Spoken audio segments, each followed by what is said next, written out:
Ladies and gentlemen, welcome to Stage 2 of the Call of Duty Global Pro League. We are live at playoffs, of course, and it is day 2.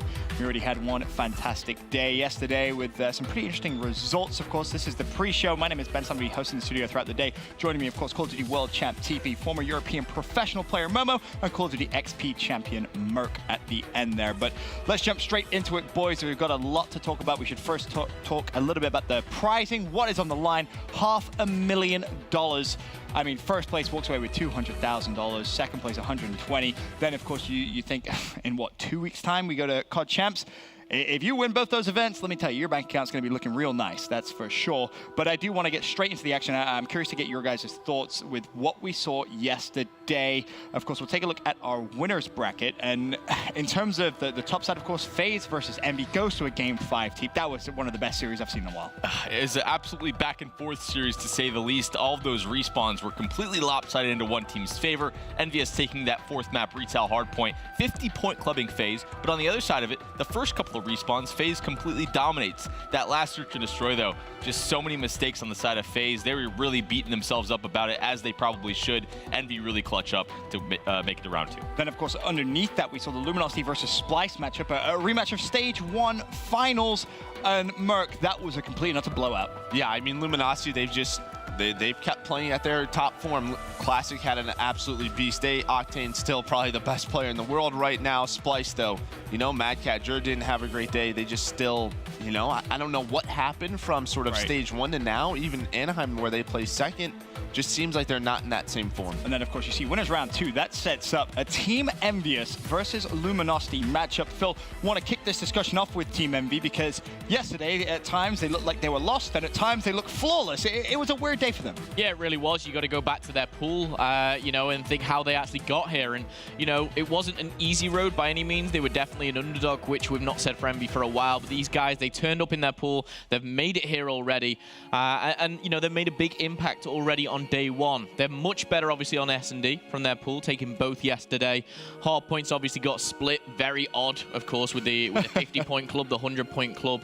But for me, I think these guys, they are getting better and better. They look like, you know, they've put that Anaheim performance behind them, and they're really starting to collectively get through things as a team. Yeah, they definitely are. As you mentioned, they obviously didn't win the uplink, those stats, 0%. But yeah, you've only played one map. I expect to see that potentially improve, or at least hopefully improve, I should say. The big problem, though, is who is sat at the other side of the main stage, Teep. I mean, Luminosity Gaming yesterday, they were impeccable. It's not just yesterday, it's been the last couple of months, and the fact that all 4 players on this team, multiple events now, they all just sort of hover around over a 1.15 KD, nearing towards 1.2. When all 4 of your players are able to stay that consistent in all the respawns, search and destroy they seem to have fixed as well. Who do you even call the worst player on this team at this point? And the fact that, you know, people like Slacked and Saints on this team are the ones going unnoticed, it's unreal. I was going to say, yesterday we gave a lot of love to Octane and Classic Merc, because, you know, they were going off. We didn't even mention the other 2, and they played amazing as well. Now, that's what's so scary about this team, right? When you talk about matchups just going against these guys, well, who's going to outperform who? Well, for a little bit, we thought Saints was the second best player on this team. Now, well, Classic is performing at such a top level. Just seems like, who knows, today maybe Slack will be that best player. It's so hard to tell. These guys have so much talent. Predictions for that top series, boys. Which way are we going? Teep, I'll start with you. I'm going to give Envy some of the credit. I think they're only going to take one map, though. LG seems to be rolling on all cylinders. Okay. Cap having, you know, not the best performances, some of those respawns yesterday, so 3-1 LG. I'm going to say it's not going to be blowouts in the maps, but I do think it's going to be a 3-0. I think LG will take this one. Yeah, I think Slasher having a sort of an MVP performance, he'll have to keep that up. The other guys definitely need to step. They know that. They tweeted last night, like, hey, we know we can't make those mistakes against Luminosity. Again, Luminosity probably the best team in the world right now, but you have to give love to Luminosity. Again, I think it's a 3-0 or a 3-1 towards them. And of course, once again, back to the bracket. The other games we saw on the bottom side yesterday, E United versus Enigma 6. E6 started the series off strong. They win map number 1, but then it just felt like the hype from E United was a little too much to handle, team. I think it was a combination of that, but E6 was really just not playing very good Call of Duty overall. We all know how well these guys can slay. Royalty's been an absolute beast. General's very, very consistent on that slaying category as well. But when it came down to the wire, especially going back to that retail hardpoint I saw from E6, I just feel like they were making not very smart decisions, not getting those score streaks. Right. Very simple things that could have elevated their gameplay. Then, of course, underneath that, Optic Gaming versus Fnatic. Phil, that was quick. Yeah, it really was. You know, I think on the desk we said 3-0 throughout, and, you know, it's a very easy prediction when you've got Optic Gaming coming up against the likes of Fnatic. Yes, great team, but Optic Gaming, different beast. But that does now set up an interesting one. E United versus Optic Gaming. Clayster against the Green Wall once again. Merc, how do you see this series panning out? Of course, for E United, they look fantastic. Yeah, this is a tough one, right? Because I feel like Optic Gaming's form, I feel like we still haven't seen them at their best, right? And E United, these guys keep getting better and better. Clayster is very comfortable. They seem like they're just having a ton of fun. It really, to me, just relies on Pristini and Silly. If they perform well, it's going to be a very tough series for Optic Gaming. Definitely when the Twins played very, very well as well. I think you have to look for Silly to not start off slow. He has been starting off very slow in those respawns, Teep, and I feel like against Optic Gaming, you can't do that because Optic will snowball that. I think this is a very good first sort of test of an elite caliber for this E United lineup. Going back to history, just Clayster versus Optic. Yes, he was on the FaZe roster. They didn't really have the best of times when they're playing Optic previous this year. But overall, if Clay can have a good game versus Optic, he's always that one that seems to give them trouble. But the rest of these guys, I think Pristini, RCDs have been at the top of the game lately. Clayster just seems to imbue some sort of, you know, other beast out of RCDs lately, which is really fun to watch. It definitely is. Then, of course, on the flip side of the main stage, we're going to have Optic Gaming, who are a little critical, Momo, of them in terms of their hardpoint play in group stages. Are they back to winning form, do you think, now? I don't think that winner bracket round 1 for them really tested them. I think, like Teep said, this is the real test. For me, they can't take this easy. They can't take it lightly. This is going to be one of their biggest challenges this weekend. But I think they, you know, if they played their best Call of Duty, and you hear this a lot in the interviews, they will win. You know, if they play at their best, they will win. But have we seen them play at their best for the past couple of months? Absolutely not. So far, so good with a 3-0 over Fnatic. That's a lot of confidence going into today. I want a group green-like performance from Seth. He played phenomenal. They keep that up alongside Formal.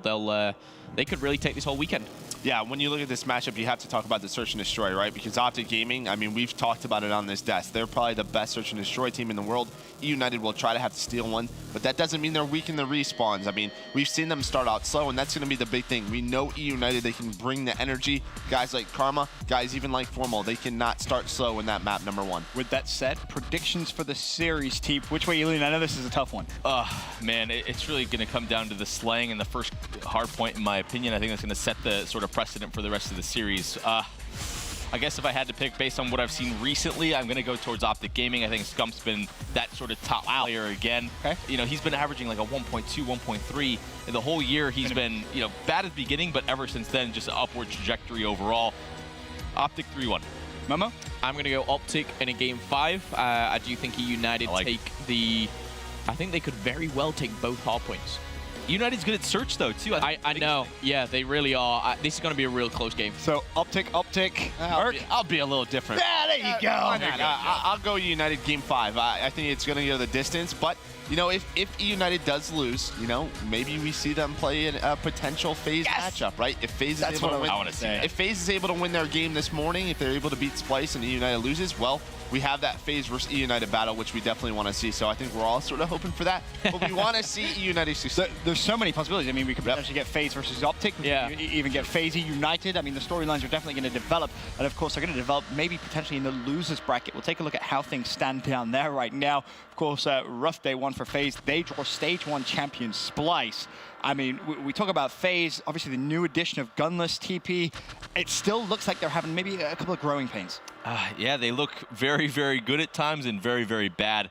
For me, though, I think Zuma has been that guy on this team that hasn't really changed his gameplay for the better. Gunless seems to be pretty consistent in the respawns. Since Gunless coming onto this team, Attach has been, back to that top form we saw from him probably about a year and a half, 2 years ago. And then Enable's been fairly consistent as well in that MV4 role. So Zuma's the guy for me that really needs to turn things around. Then, of course, on the flip side for Splice, yesterday, it didn't really look much better than group play, to be honest, Memo. Really didn't. Splice, they've got to step it up. Again, like I said about Optic, when they play at their best, they are phenomenal. These 4 boys, they can turn up, they can change this tournament around, and they can upset a lot of people here. They can take down FaZe. They may, find themselves up against an Optic or an EU United at the next round, but once these guys get on a roll, we've seen it before. They won stage 1. Don't forget that, guys. That's the thing, Phil, is we haven't seen them on a roll in a long time. Yes, True. that potential's there. We know they can win the entire tournament, right? They can be one of the best teams in the world, but something just isn't clicking with these guys. Not sure what it is. Something is definitely off. Then, of course, the bottom side of that losers bracket, Enigma 6 versus Fnatic. I think we all expected Fnatic to go down there. I think a few would have expected Enigma 6 to join them when you look at their winners round 1 matchup. But in terms of that series, Teep, I feel like this potentially, I don't want to say it's an easy one for E6, but I feel like E6 should win it. It should be fairly easy, to be honest, and I hate just bashing the EU side over and over again. Obviously not making fans when I'm being such a critic sometimes, but that's what you hate to do. Yeah, overall, there's a huge difference between the slaying of Fnatic and all the other teams here in this 8-team bracket. I just don't think they have what it takes, especially going against the likes of Proto. I think they're just outclassed. Simple as that. Then, of course, talking about Fnatic, Phil, I mean, do they have much of a chance in your opinion here? Again, it's going to be a real test. I think there is definitely a potential for them to upset E6. To go far in the tournament, I think that might be as far as they do go, but they can definitely push E6. Now, of course, moving forward, I want to talk about a couple of players who impressed you and players who need to step up. We're going to start with those that impressed. Merc, I want to get your opinion here. Who was the one player from yesterday that really stood out? Yeah, for Optic Gaming, we have to talk about Formal. I think he is #1 in the KD leaderboard from day 1. He had a 1.51 in the response. I think 1.59 overall. That Slayer, that's a little low, but he's playing just fine. They're winning their games. I mean, 22, is it a little low? I'm not sure. But the respawn, or the S&D KD, 2.25. He's been consistent. I mean, again, earlier this year, he was probably one of the best players, in the game. Momo, your pick? For myself, I've gone with Slasher. I think it's something you had to highlight. You've got to think of the game that he actually played. It was against FaZe. Yes, in one of those respawns, he got 100-point gloved. But look at that. He bounces back. He's got a good respawn, a good S&D. I think he is kind of the catalyst for Envy's success. And I think the biggest thing that we have to note through that is, he kept that high KD through those bad maps as well, which I think is very impressive. It is 1 day games, but it's very nice. I think it was like a 3.57 in one of the S&Ds. That's what I was going to say. Teep, who impressed you yesterday? I'm going with Classic again. He's been my pick, going back to their group. Yeah, the S&D KD a little bit low there, but they were able to win it. Not a big deal, but that Slayer number. That's the highest we've ever seen. Okay, it's 1 day of respawns, a couple of respawns, hey man, but that's insane. I would even argue he's been playing better than Octane the best month or so. The guy's been absolutely insane. Best E-Red in the game for me right now. Fair enough. Now the flip side of the coin, who has to step up? Merc, who are you looking at? Yeah, I went with Zuma here. I just felt like he had a really bad series in that game #5. He made some really bad decisions. He's one of those players, as we were talking about earlier on, we just felt like he hasn't really found his form with Gunless, Attach, Enable. They've seemed fine. But on the flip side, Zuma, again, at 0.86, only 19 Slayers and a 0.55 in S&D. This just can't happen if FaZe wants to, potentially win this tournament. We talk about growing pains, they're definitely still having them. Momo, for you, who is it that needs to step up today? Well, Zuma's obviously going to be going up against Splice, as he chose someone from Splice, and that's going to be Jerd. I just think overall this is a European player, which a lot of people in Europe, they idolize, they want to be like, and I think Jerd, he has that X factor. He can be that superstar, but to see a long run going for Splice, this man needs to step it up. He is a fantastic E-Rad player. He's very versatile, but overall, Slayer rating, respawn, S&D KD, it's not good enough. Yeah, definitely not the best.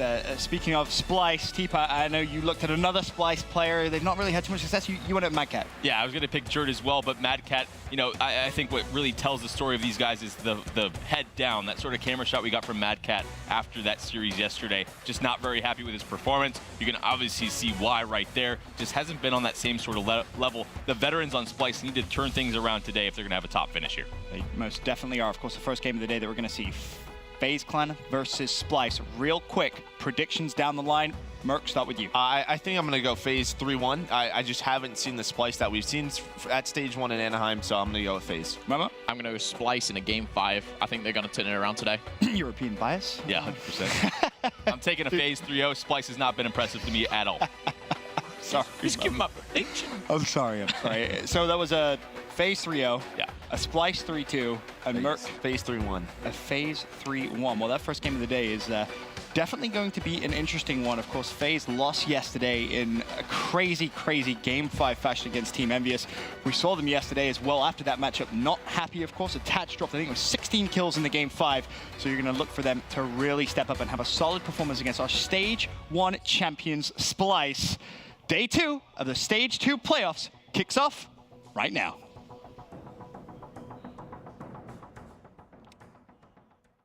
Welcome back, ladies and gentlemen, to the Call of Duty World League presented by the PlayStation 4. The 16 best teams in the world with $700,000 up for grabs. Every day, these guys are grinding, they're practicing, they're strategizing, they're waiting for this. We have got the world's elite here. This is the final stage in the Global Pro League. This is do or die. I think people are going to come with a purpose. It honestly could be anyone. There's going to be a lot of competition. We're playing the best teams in the world, so every match is a grind.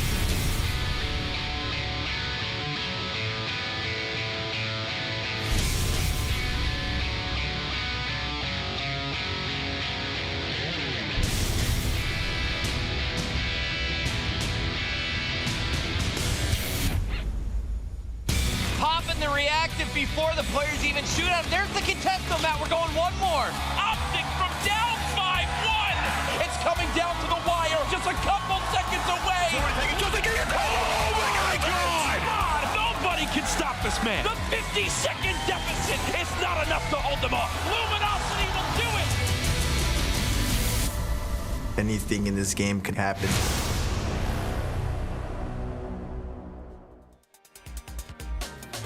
Here we go, baby. Day 2 with a $500,000 Stage 2 playoff. And our first match of the day, one of these teams going home. It's kind of crazy to think about that. FaZe comes in, obviously, very strong roster. You bring Gunless onto this team. You expect them to do great things. And then Splice, we've seen how strong they've been all throughout the year. They did not play well during their group stage during Stage 2. You expected them to bounce back in a big way here during the playoffs. They haven't shown up yet. Well, I mean, I think the Game 2 yesterday versus LG was close. The Game 3, the uplink, was a 1-point game. They definitely played LG tough, and I think LG is clearly the #1 team in the world right now, so I don't know what you take from that Splice loss exactly. I still think they look very good at times. And on the other side, Matt, FaZe, I mean, if you watched Game 1 or 3 yesterday versus Envy, you thought FaZe was just going to smoke them. Yeah, they looked great, but they end up losing the series. They choke a Game 5 in a situation they should never lose. I think we're going to learn a lot about this FaZe team during this match. Obviously Clay leaves the roster. You have a lot of leadership questions. This is when you need that leadership. You come off a tough game last night. You could easily come in here and tilt in this first game against Splice. But I was speaking a little bit to Zero after they lost yesterday, and he actually said he felt that they played pretty well. Outside of the hard point, he's like we played pretty well. We beat just about anybody if we play that well. Yeah, I think that's what we're going to find out. Is that more of just how dominant LG currently is? But, worth noting, of these 8 players, I was looking at the stats from yesterday, and I know it's just one series, but the only player that was even above a 1.0 and not even above, it was Enable, was exactly that. Everybody else negative of all the players currently in this lobby. So you've got everybody looking to really turn it around. Which is odd because I feel like in the maps that FaZe lost yesterday, the Retaliation hardpoint, I know especially, it was Enable the one who dropped the ball for FaZe. If you're going to be the main NV4 player in a map like Retaliation, you got to win those gunfights. Slasher dominated them and they end up winning the series. And it's going to be Splice with an early lead here. They rotate early to Barn as well. They just have to win one full wave of kills and they're going to get a ton of time here. 0. Able to put some shots in and stay alive. They're trying to deal with pressure from backline. You see on X-Ray one there that is tagged up. That FaZe player will retreat into Grandma's. Looks like they're trying to set up now and push him. Can he find the kill? Zero gets it, but his teammate does drop. Multiple down from either side. FaZe now set up in the hard point. Zero doing what he can to stay alive. as he wins a nice one-on-one versus Gunless, but the reinforcement still trying to push through courtyard. But he is doing a fantastic job just playing his life here. Another player pushing towards him. Zero's going to win another fight. That allows Jerd to pinch touch the other side of the hard point. He picks up 2. It should be Splice getting a break here as you see Zero goes into the hill, picks up 1 more. It's on a 4 streak there, but it's going to give Splice still some time here. You know, still an early lead for Splice. So you go over to Bike Path. Yeah, and it's going to be interesting. You know, the one thing that stands out for me on this map, if you talk about Splice, when we get to that baseball field hard point, Zero, if he gets set up in an early position in the back, is incredible. Him, Octane, Standby, he always goes off. You see 6+ streaks all the time from him on that particular hard point. Curious to see if he can do that against FaZe. But as we get into Bike Path, Gunless in a pocket, you see a player from Splice also tucked away as the contest will continue. Gunless doing a good job as he was the only man up for a moment. Now tries to push. 2 players, though, there to cut him down. Splice trying to extend the lead back to 20+. But going to be hard as FaZe just killed 3. Splice now has to fight off respawn. And Jerd getting off to a good start for Splice. That's good to see if you're a Splice fan, EU COD fan. Jerd has had some rough games over the last few months. You know, plays at such a fast pace. You're going to have some of those. But to see Jerd playing well, up close and personal with the ERAD, it's a good sign for Splice early. And they do hold the spawns for baseball to be coming up in just 5 seconds. Just need to hold this up. They can't let FaZe get some kills here, push all the way through. Yeah, it's important. I think Jordan Mad Cat get going early. They were 2 of the bottom 5 or so players in overall KD from yesterday. Jerd starting out nicely here, but we are going to get over to baseball. And you always say base field. Well, just like what I do, BioLink back in AW. Baseball field. But there will be no early setup like I talked about. If Zero can get tucked away in the back, it's going to be FaZe that enjoys this control for a moment. Bant's trying to go over the top, can't do it. Everybody on the kill feed lighting it up for FaZe right now. This is the position I was talking about for Zero. It's going to be Enable with the NV4 for FaZe here. Can he make a play? 1 FTL's across. That's a sick play to just close the gap. And Jerd, so he gets the 1 out of the hard point and then wrap back and able to kill Enable. Massive play there from Jerd. It's a great use of FTL. A lot of players still, I think, figuring out the best way to use FTL. I know we see it in mid gunfights, but we're seeing it more and more as players just use it to close the gap between them and the opponents. Jerd uses it there, does not give Enable enough time to shoot him on the cross. Breaks into the hill. Although this first half, it feels like we've been talking about how good Splice has been. It's going to be FaZe with the lead going in for the second rotation of Hills, and it's largely in part because of that baseball field hold. And Enable, you know, he took some criticism for some plays in Search last night, also in that Game 4 retaliation. Hardpoint you touched on, but right now he's having a hell of a game. 17 and 12 for his team, leading all Slayers in the lobby. Attached, dealing with multiple up top inside a window. But this, I mean, this looks like it is going to be a very back and forth game filled with a ton of lead changes. We see a lot of the flashy plays happen with the ERAD players and, you know, guys with K-bars a little bit faster pace in their opponent's face. But, you know, an interesting stat I saw this morning from JP was that when the team's main NV4 player goes negative, and he has a list of the players he used to kind of compile the data, that team is 14 and 46 in hardpoint. Just shows how much of a difference your AR player can make. You know, picking players up at range, how much easier it makes it for the rest of the team. Well, Enable certainly positive right now for his side. Zero sitting at negative right now, but 3 make it 4 kills go the way of Splice. They're able to clean out FaZe Clan and get set up into Barn. See if they can eliminate this lead from FaZe. Zero's POV, as you see multiple trying to push through that mid lane. Mad Cat tucked away in a corner here, might be able to play spoiler if he gets the timing right.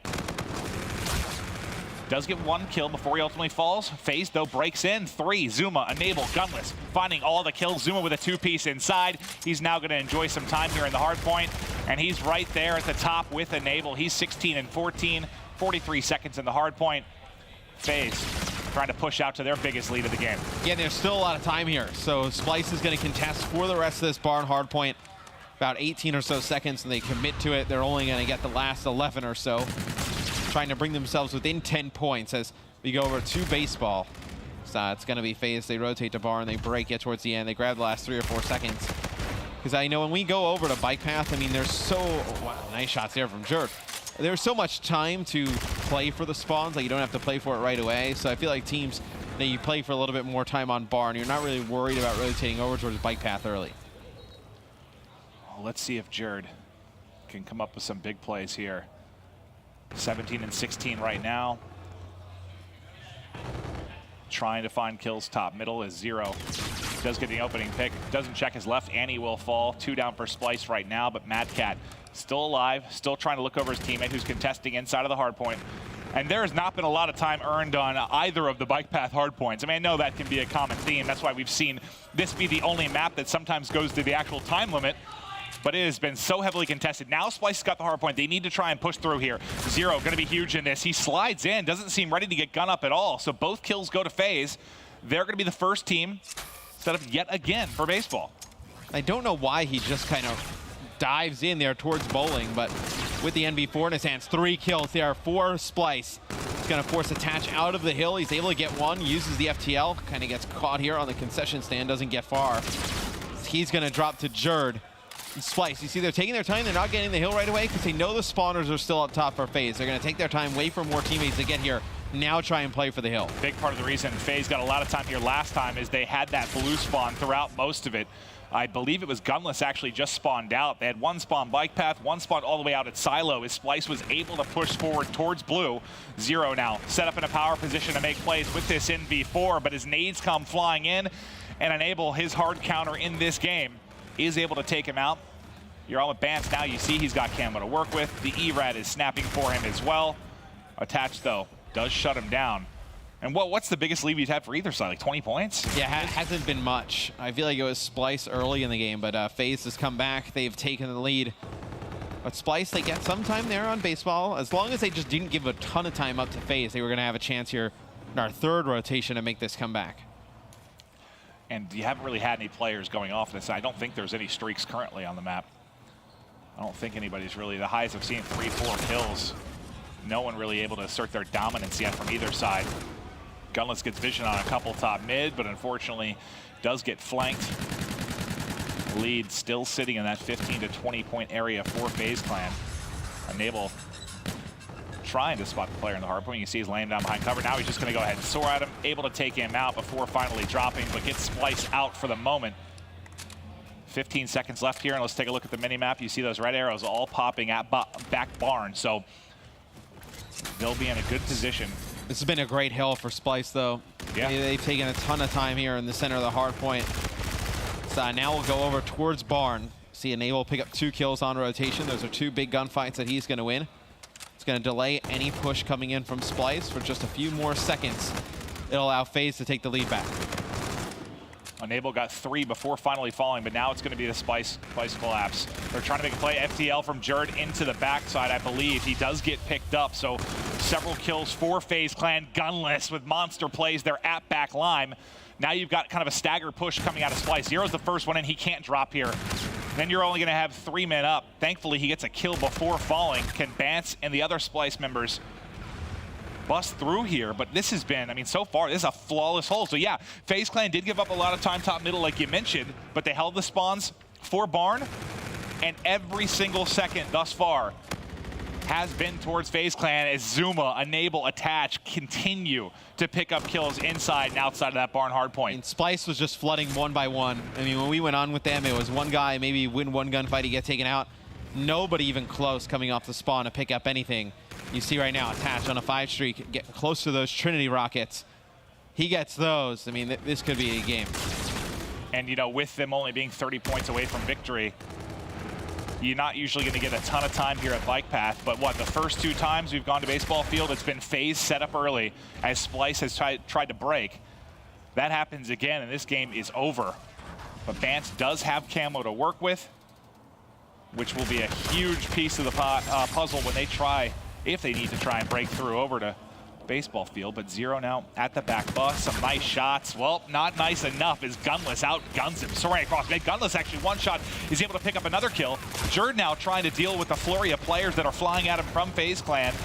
With 10 seconds left, this might be the first time that Splice will have that right side of the map controlled as we rotate out. And again, if Zero can get into a strong position as he rotates from bus to back statue, he can absolutely dominate the game here, and I don't think Attach actually got those Trinity rockets. He did not. So can we actually, when we swap over, can we go to Zero? I want to see, well, as he dies, let's see where he spawns up. Well, I think Gunless is the one who's going to make the play. Gunless has camo. Could use it to break in here. He gets one. Let's see if he decides to pop it.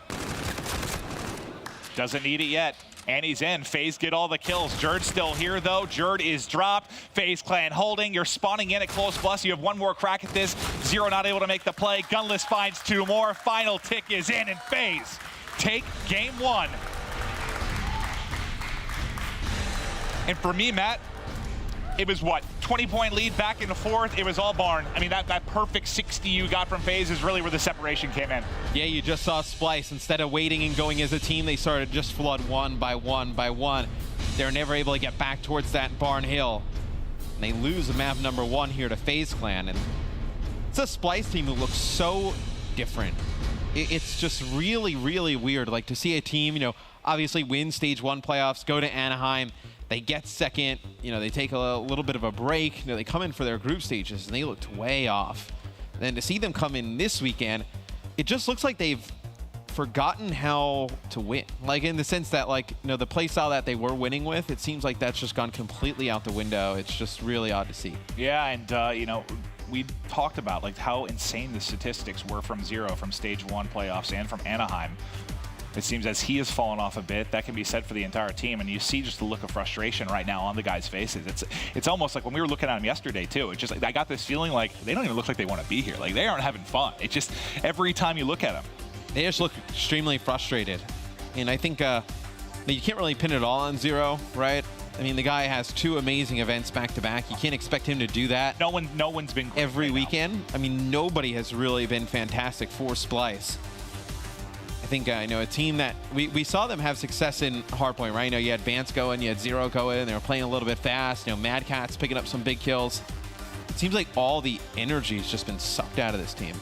It certainly seems that way. And on the other side, though, FaZe, you know, they won the game one last night handily over Envy. They take the game one here. Things start to unravel, though, in the search and destroy. See if they can avoid a similar fate to last night here. Look, I mean, this FaZe team, they're going to slay enough to beat teams in Respawn. It's just, I mean, last night you saw some really, I mean, they tried to give that game 5 away. They did. I mean, they made some really bonehead plays. But what's interesting, of course, that game 5. What's interesting, I mean, if you talk about probably, if you say like top 2 search teams from the regular groups, Optic and FaZe. I mean, FaZe was dominant. All 4 players in the top 4 in KD. They led every statistical category. If you looked at First Bloods, I believe it was Zoom and Attach at the top. Like, they were spectacular in search, and we thought Gunless would help them do that. But then yesterday, you end up losing both your searches. But with the way they play, it's such a 50-50 game. It's like with Attach and Zuma, like being that aggressive, like they'll have weekends where they'll win all those opening breaks and they'll get those kills, and then they're dominant in S&D. And then they'll have games where, you know, maybe they go on flanks, maybe they push right away, maybe they make some plays that you're just like, why? And they don't win those gunfights, and then the results flip right on their heads. Well, yeah, I was talking to Gunless last night after the loss, and let me tell you, I was worried. Sure, he was thrilled. I was worried he was going to break something, but there seemed to be some difference of opinions between him and Enable on what should be happening in Search and Destroy. And that's going to be part of the, I don't know. I mean, I know they're kind of in the honeymoon period as they've been together just, you know, a few weeks, but they need to figure out who the leader is, especially who's going to be the shot caller in Search. You can't have multiple voices. The way they looked after that loss last night did not look like a honeymoon. What's the opposite of a honeymoon? A divorce week after you got married. Yeah, divorce court. Okay, well, here we go. Splice FaZe. If you're just joining us, welcome to the broadcast. And FaZe did take game 1. Splice will be looking to equalize here and Search and Destroy Crusher. They're starting to bring the pressure inside the A site. You see there's a stack here from FaZe as well. First gunfight goes to, that's it, Zuma Attach, right? You were talking about how good they were at First Bloods. First 2 kills. Zuma Attach pick him up, give FaZe the edge. But Mad Cat, as he's tucked away in a corner, will fall. It's on Zero now. Turns it into a 1 versus 1. He's tagged. The FaZe player is pushing it. Zuma. And Zuma opens things up and closes the door on Splice's chances in that first round. So Splice trying to push inside towards A. FaZe stacked the bomb site.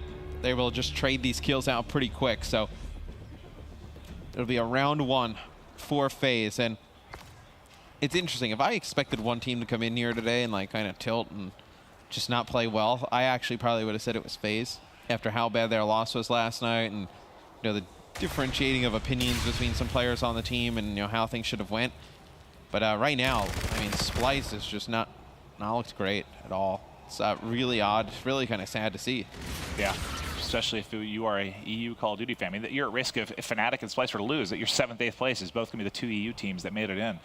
But as we talked about Attach in the First Bloods, he did get a second before falling. Now on Enable's POV, as you see Splice players starting to push forward, he wraps back, but Gunless has already dropped. Enable going to have to make a play with 3 Splice players now pushing him. Can't find a kill. Zuma, buddy, you're left all by your lonesome in a 1 versus 3. 45 seconds now on the clock. Can Zuma make a play? Because he's close to getting a Scarab as well, so he'd love to maybe pick up a kill here. He does grab the bomb. He tried to slide out and bait that player behind the box to challenge him a little bit, but he's able to get bomb and get out with his life. So we'll see if Splice gives up a plant here over by A, but seems like Zuma has other ideas. Well, he's just spotted a couple. He's tagged up. In a 1v3, just go get the bomb down. Yeah, they're starting to hunt him. Zuma's life will be ending very quickly. No Scarab for Zuma. Round win for Splice.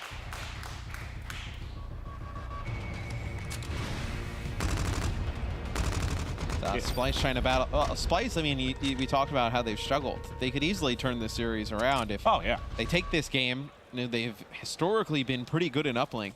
They kind of find some of that magic again. They're right back in it.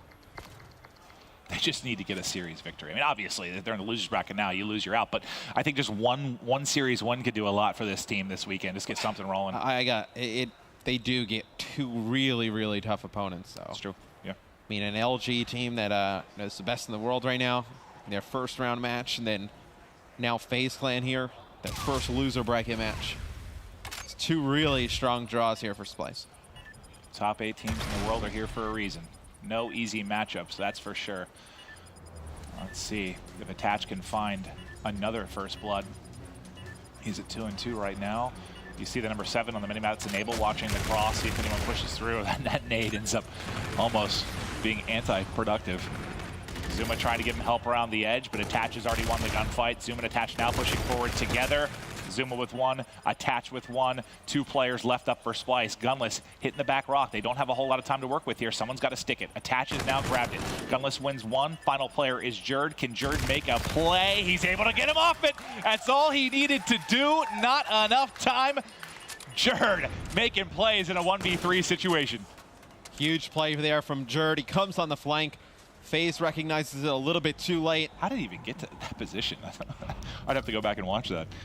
It did well, he was going on this long flank through the middle for a very long time. They had the one guy just trying to hold on that back rock. I think it was right when Gunless, checked the inner wall run. Yeah. Like, it was just, I guess, poor timing. You had one worried about the opposite side. Well, somebody had cleared all the way in the back rock out, so they knew that nobody was coming in through the back of the warehouse or through the mid-cut, and then I think Gunless just chose to look wall run instead of out towards that big box, and that's where Jerd was coming from, unfortunately.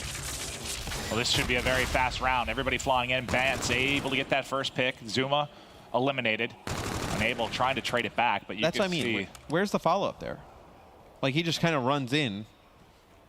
Yeah, I thought he's dead. Well, I said it was going to be a quick round because I thought that was going to be a quick 4-man hit. I thought they were all going to fly in. But I feel like if you have one guy that's going to be that fast, like, everybody's got to kind of go. They're able to turn into a 2-on-2, but a lot of times you won't get that fortunate. 2-on-2, both headed towards the A side. As one gets picked, it leaves Gunless all by his lonesome, can't finish any of the kills. It's another round for Splice. And to search and destroy, they have to win. Then I feel like if you're Zuma, like a play like that, a round like that, has to kind of tick you off in a way that the call is probably to go fast. And you go, you're the first guy in, and you lose the fight, and then nobody like comes with you. Because now, like, when you watch this, obviously it looks like Zuma's just running in there.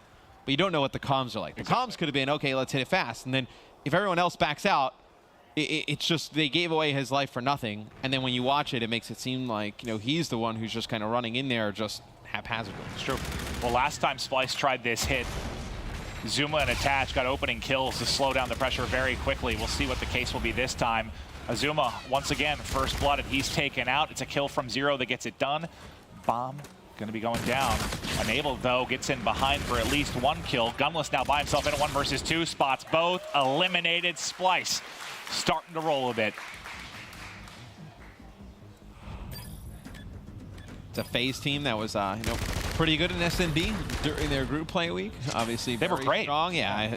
But I mean, with the loss last night, You gotta wonder, you know, sometimes those losses linger, right? I mean, you lose like a tough search and destroy, you just kind of like have it in the back of your head. And especially if not everybody is on the same page of what they should be doing. I feel like even after Clay leaves, I still feel like there's not a ton of trust in terms of overall strategy and how to play the game amongst a lot of these guys. One thing that fixes that is winning. See if they can do it in this series. But again, nice opening from Splice. Attach trying to turn things in his favor, not able to do it. Uses the FTL and drops a couple quick rounds going to Splice. As it looks like they're finally finding a little bit of a rhythm here. But that's the hard part about adding somebody like Gunless, who's been so good this year and had so much success. If you're Gunless and you've been consistently outplacing FaZe, and you come in here and then they're telling you what to do and you don't agree with it and you're not getting results, you're going to get fed up eventually.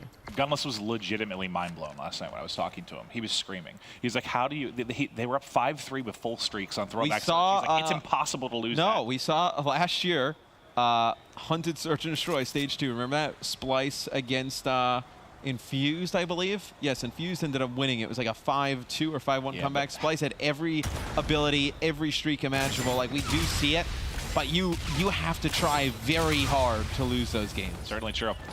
Well, round 7 is here. Kills back and forth. Lone man, Gunless, gone. 6-1 victory for Splice. Series tied up at 1 apiece.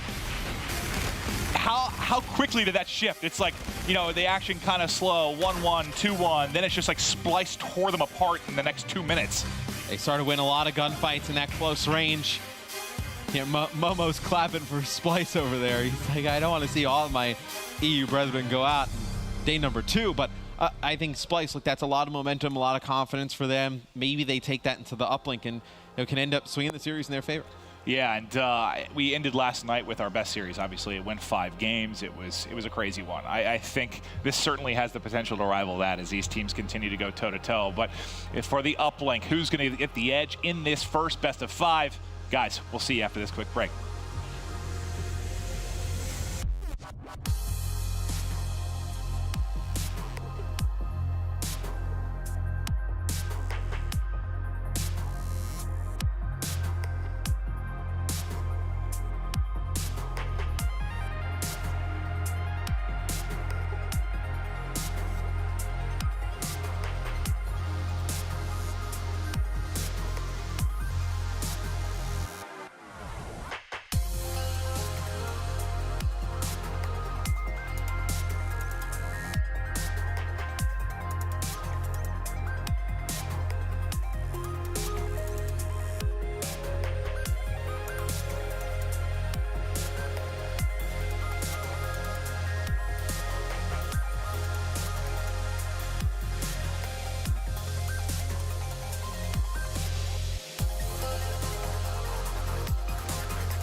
It's time for a G Fuel key player matchup. We've got Splice's Zero and FaZe's Enable.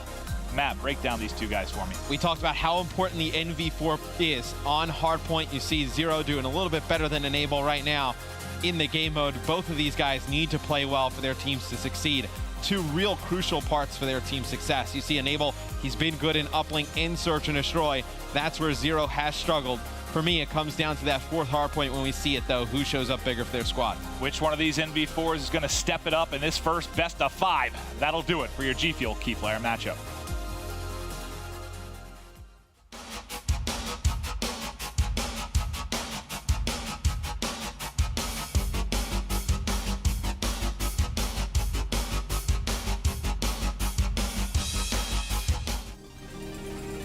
We're heading into throwback uplink, and for me, Matt, I think this is a must-win for Splice for me because we're going to Breakout for Game 4. They were abysmal on Breakout, at least in group play. They've been up and down with that map all year, really, but they did not look good. I think they have to take this uplink.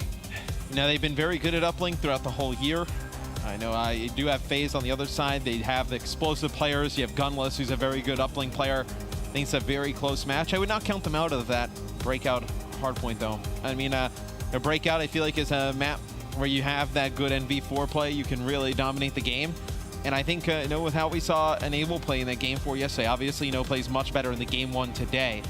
I still think, there is possibility for Zero to just have a game like Slasher had in Game 4 yesterday, really outplay him, give the team a win. Well, we'll see who's able to take it. What are your thoughts here for the uplink? Because it's on throwback. We know, if you have some SMG players with these E-Rads going off, continuing getting into the opposing window, you can really harass, be a pest throughout the course of the game. Is it going to be very hard for Splice to deal with the likes of, Gunless, Zuma, Attach, just constantly applying that pressure? I tell you what, Jerd played really well in that second map. He started off very hot in the hard point. Can't remember how he finished, but Jerd is a very explosive player in his own right. I feel like if he can start picking up some kills with the E-Rad, he could definitely change the game.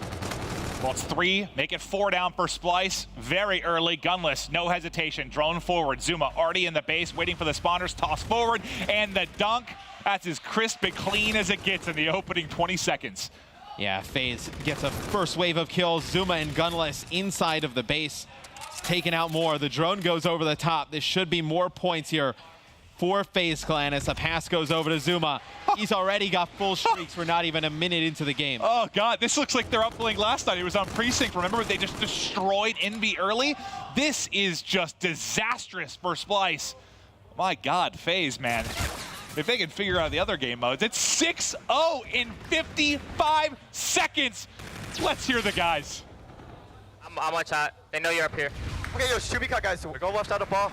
On the pass, I got one. Trinity. No, We're good. Back up again. Play Bruno.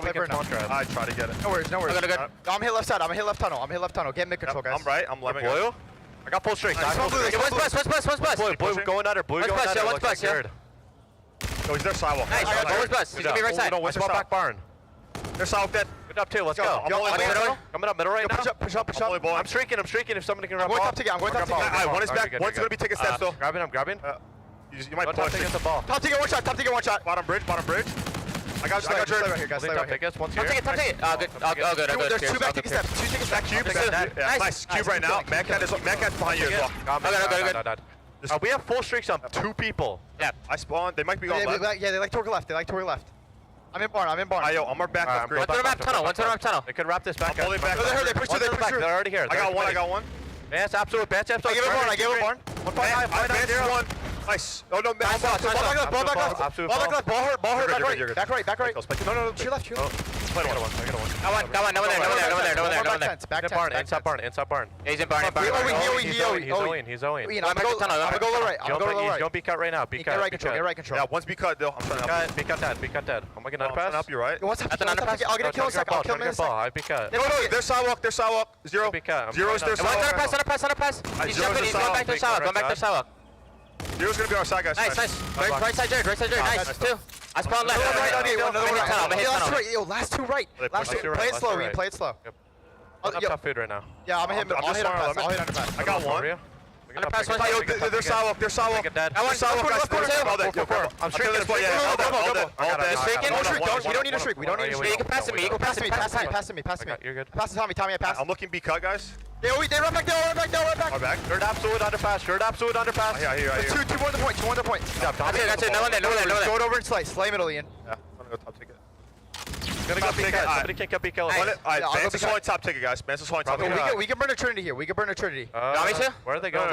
One, they're gonna pick up. I think they might be trying to. Yeah, they're gonna go right. Let's go right. Bring a pick out. I'm looking. Top food. Lemon. Vance is weak. Top food. Vance is dead. Might go grab it. Somebody go to the back. I am. On the back. I'm gonna pinch him, Lemon.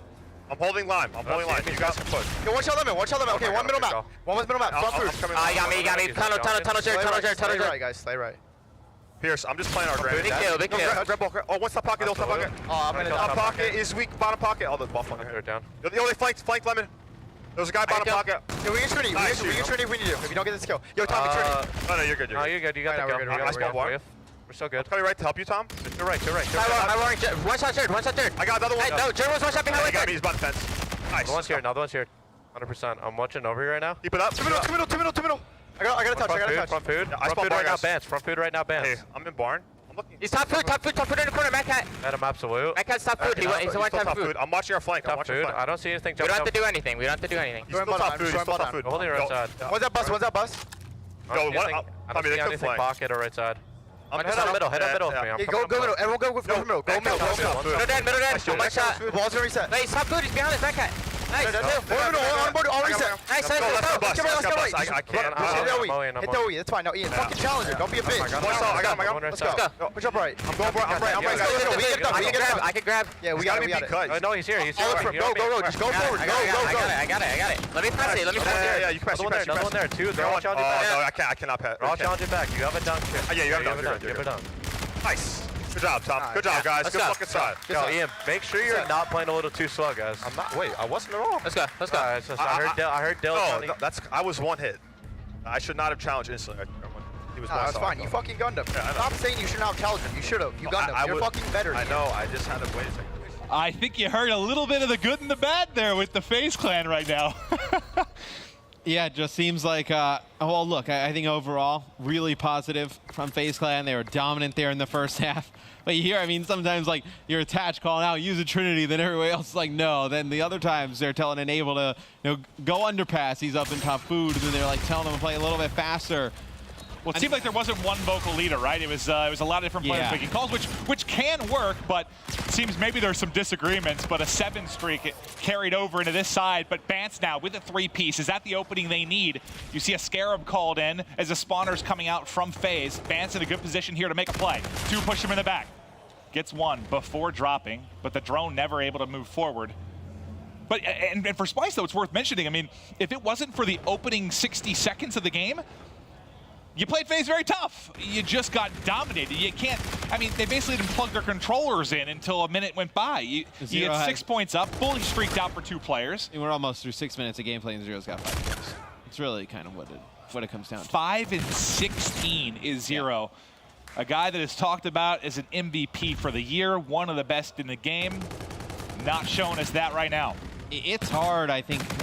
Players don't realize, well, and players realize obviously, but I think people don't realize that, like, when you play at like an MVP level and then you start to struggle a little bit, like the pressure that kind of goes into that, and then you're looking for anything to just recapture how good you were that previous weekend. And I'll tell you what, the question mark that was Enable, is he going to be able to dominate with the NV4? Yeah, I know he was up and down last night, but he has been crushing in this series. No, he definitely has. Right now, though, out of what we've seen during Stage 2, would you say how much better is Slasher than Zero right now?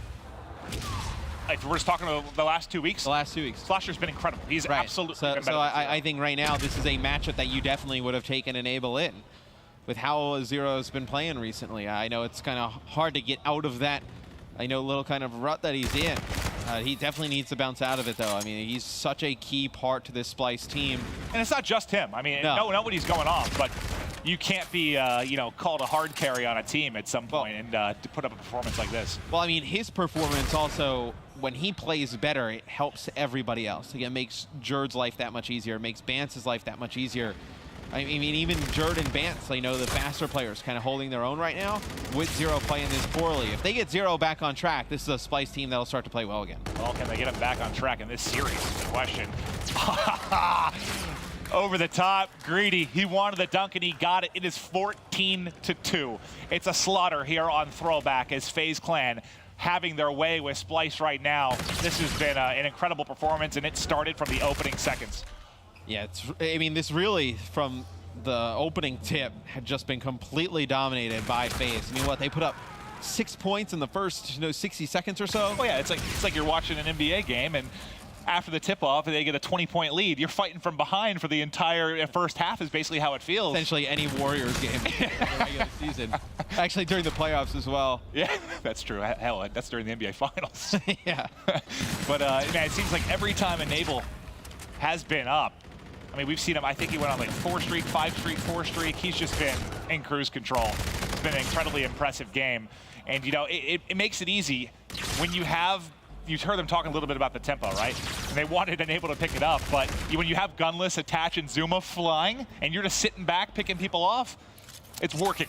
Yeah, you just see the potential this team has. That when they kind of get everything going on all cylinders, like why you make a change like the one they did, because they can come out and play games like this where, you know, you go up against a team who, you know, is one of the best in the world. You know, obviously, you know, they win stage 1, second at Anaheim, and FaZe dominates them in a respawn game mode.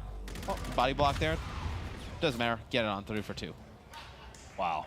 I mean, this game was over in the first minute.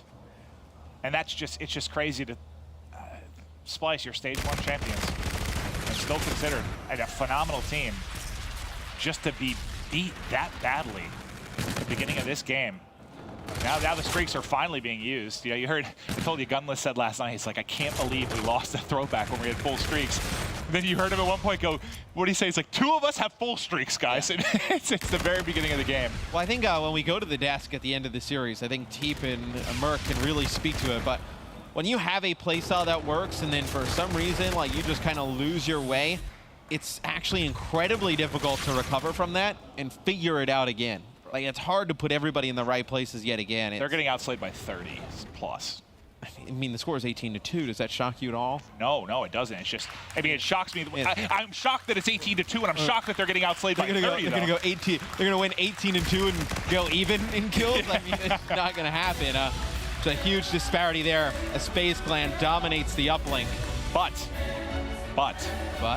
how similar is this to yesterday for FaZe? FaZe dominated the game 1. They lost the search to Envy. They dominated the game 3, and then things fell apart. But it's Breakout next. And I do not think this Splice roster, with the way they are playing on a map that they typically struggle and really have struggled recently, I don't think they beat this FaZe team here. I think it's over. And I think with the way we've seen Envy play Hardpoint, I know Envy was very good during their group stage week in Hardpoint. You know, obviously they get battered in the first game against FaZe, but you knew Envy had the skill, and we've seen it recently, like the teamwork and the ability to make that 4th Hardpoint game close. I think right now, Splice needs to do a lot of soul searching here before we get started in this game 4. And really, I think you just need to kind of clear the air. There's probably some, not really animosity between the players, but at this point, you kind of know, like, hey, what's wrong? Somebody needs to be the voice of reason and just tell everybody. Go down the line. Be like, this is what you need to do on this map for us to win. This is what you need to do on the map for us to win. Like, simplify the game a little bit. Yeah, I don't know. I need to have a conversation with the Splice guys because I really want to get in their heads and understand how this is happening, because it seems to be too talented such team. A quick fall off, right? Like, cruising, too talented, looking good, and it's like all of a sudden the team just fell off a cliff. You can make the argument with the way, I mean, obviously still a lot to go. I mean, if Splice were to lose this series, Fnatic were to lose their series, you could make a pretty damn good argument that Red Reserve maybe would have been the best team in stage 2 from Europe. I mean, Red Reserve looked very strong during their week. Red Reserve, they don't make it through. They had 1 more maps than Splice that week. I was really impressed with Red Reserve during their week. Yeah, it's got to be painful for them to be watching this at home, but a team that you think can make a run at Champs. And just to remind people at home, you know, we're going to be doing the Champs draw live after the broadcast on Sunday, so make sure you tune in for the great games that are going to be going down, and then to see where your favorite team is going to get slotted into pools for Champs. It's going to be 8 pools of 4. And goddamn, I cannot wait for Champs. If Game of Thrones starts, we're going to take a break from the draft. Oh, that's true. If it's anywhere close to 9 Eastern. Yeah, then we'll continue after that. We're canceling the draw show. No, we wouldn't do that. So why wasn't the draw live? Well, that's because we were watching Game of Thrones live. May have been called Grayscale. Yeah. Oh, well, just waiting to get into this next game. How do you think, like, we saw Envy obviously do it last night, bounce back after getting, just destroyed in game 3, but Envy was also coming off a weekend where they looked very good. They kind of regained trust in each other. You talked to Cap about that a little bit. If you're Splice, who don't seem to really have that at all, and you just got demolished, like, how do you come back and win a game 4 like this? I think it's just the attitude that Envy has. Like, it's just kind of interesting. It's like when they don't make a roster change and then you're going to have that awful Anaheim performance. You're just like, well, nothing worse can possibly happen for them, right? I mean, they were predicted, like, by a lot of people, 3rd, 4th in the group. Like, they start to play well. It's like, if they lose the FaZe, they're probably like, oh, well, it's a great team. We just didn't play great. Like, it's just kind of like, such a chill attitude about it. Like, you can tell, like, the Splice team, no, I don't want to say it's like panic setting in, but you can see kind of the pressure mounting on these guys. Well, here we go. Breakout hard point. A Splice loss has them eliminated from our 8-team bracket.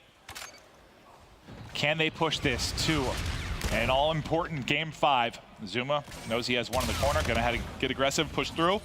Gunless and Zuma starting out with Erads out for the opening hard point. Nice job picking up a kill. They've got the time of the hard point. They've got the spawns for the next one. Can we hop to Jerd real quick? Because Jerd might be in a position to make a play. He did just that. He got a kill, got set up towards cell block. Now, the question is, can he end up spawning out FaZe and getting his teammates a little bit of help on this right side of the map?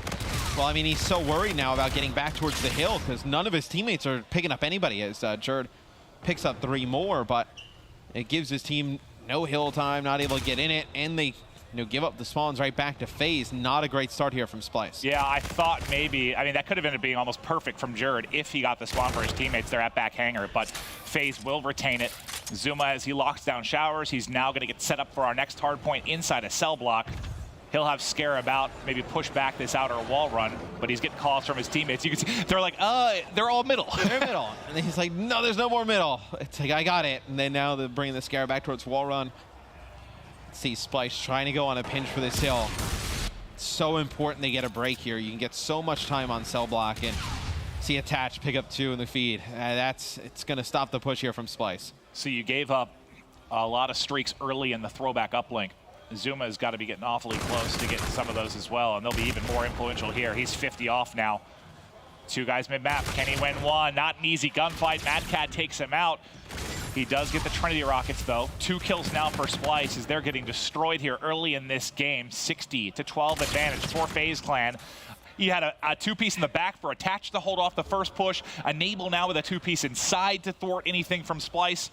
If you allow FaZe to break through on this graveyard, this game is I think it's going to be an absolute blowout. And you have the Trinity. They're already. Oh, I agree. And we saw Zuma, he gets the Trinity, but somebody's got to be in his ear there and tell him he needs to play his life. I mean, there's no reason to challenge that gunfight towards the middle of the map. He could have backed down, wait towards those guys, push up with the ERAD, get an easy kill, get his bombardment as well. Just challenge this guy, head glitch on the top of that truck in the middle of the map. Not the easiest of gunfights, but it'll be Splice able to retain control here of Graveyard. Starting to get some time on it, make this game a little bit closer. FaZe trying to play behind the Scarab. They do get the kill mid-map. It's now going to be a 4-on-3 push if they can get there quickly. Here they come. Zero set up for the high wall run. Knows they're coming low, trying to find the edge, but his teammates doing a hell of a job in Cave, picking them all up. Nice hold from Zero and Splice. And this gets them right back in the mix. They hold, they get a good chunk of time. Now, can they rally this right into commissary? And it looks, absolutely. I mean, the spawns are the same, basically. They hold the back cave, hold helipad, and now they're set up for commissary. Well, they're going to give Zero the hill time here, so he's going to earn the Trinity rocket with the hill time, running Scorchers as well as bombardment. So we'll see if he can build on those streaks. Jerd, I believe, falls off the map, and you see Zero use the Trinity right away. He's able to get one. 25 off the Scorchers now. What a shift, this had overall. You were talking about if FaZe broke through, they could blow the doors off this game. But some really nice play from Zero to get streaked out, and a nice rotation there from Graveyard into commissary. Has Splice still in the mix, but FaZe has broken through with 30 seconds left here as they'll try to push out the lead once more.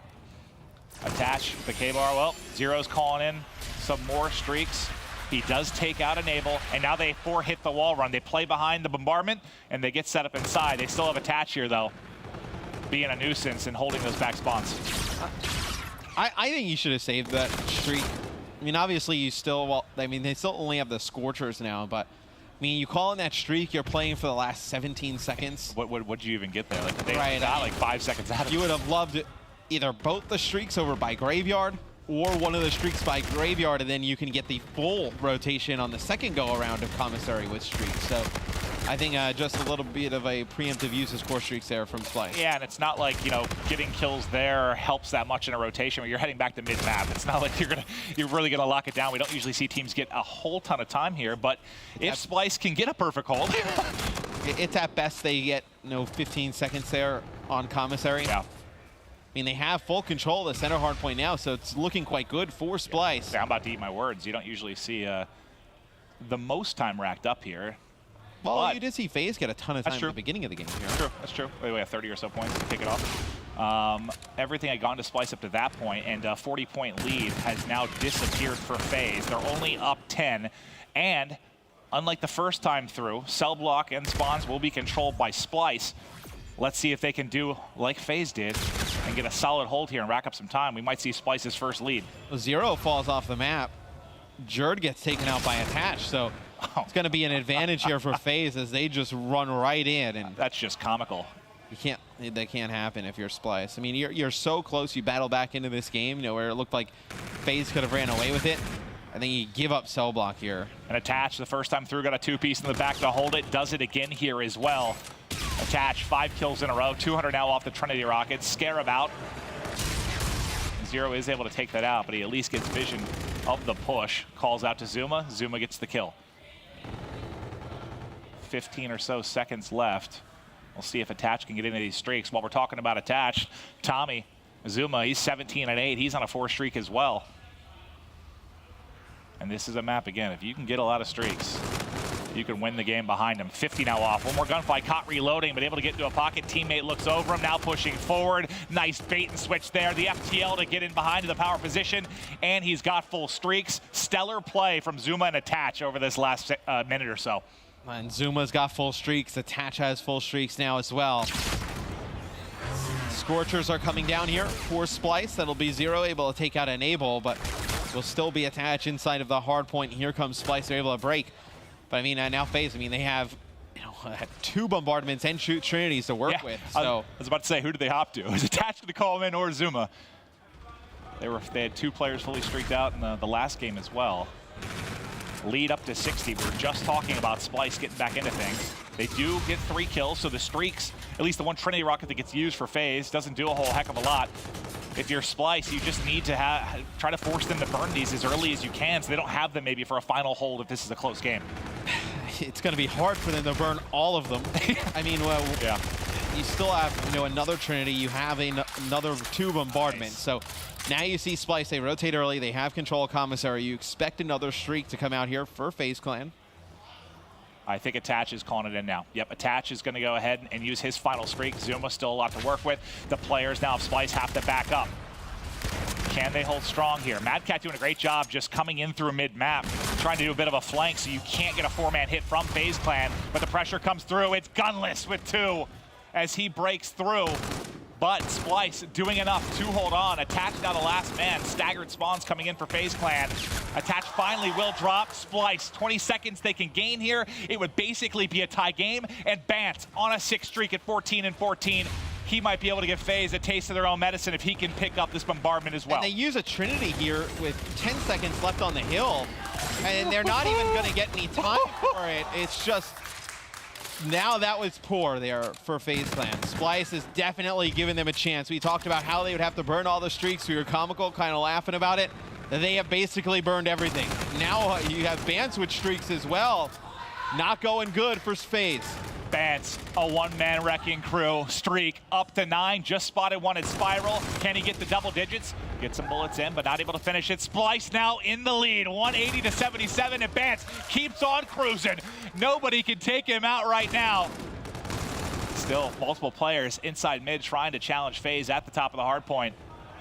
And if Bants can continue to control this outer wall run, he's got an easy transition over to the next hard point in Cell Block. Finally, Bants will drop. Taking a look at the minimap, you can see spawning all the way on the left side of the map is going to be Splice. They're going to have to fight through to get set up for Cell Block.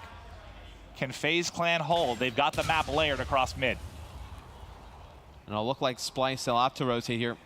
You still have the bombardment on Zuma. That is the only streak left for FaZe Clan. There'll be 1 kill from Gunless. He'll get taken out. Now here comes the assault from Splice. Trying to get in towards Cell Block. It'll be Bants with 1. It's another player to his left. Bants wins the fight, but there's still 1 guy there left for FaZe. That'll be Attach inside of the hill. Yep, the trade battle goes to FaZe. Splice, another crack at this. FaZe can't win it here. More streaks coming into play. Not connecting with anything yet. Hovering the final one to try and delay the push from Splice. And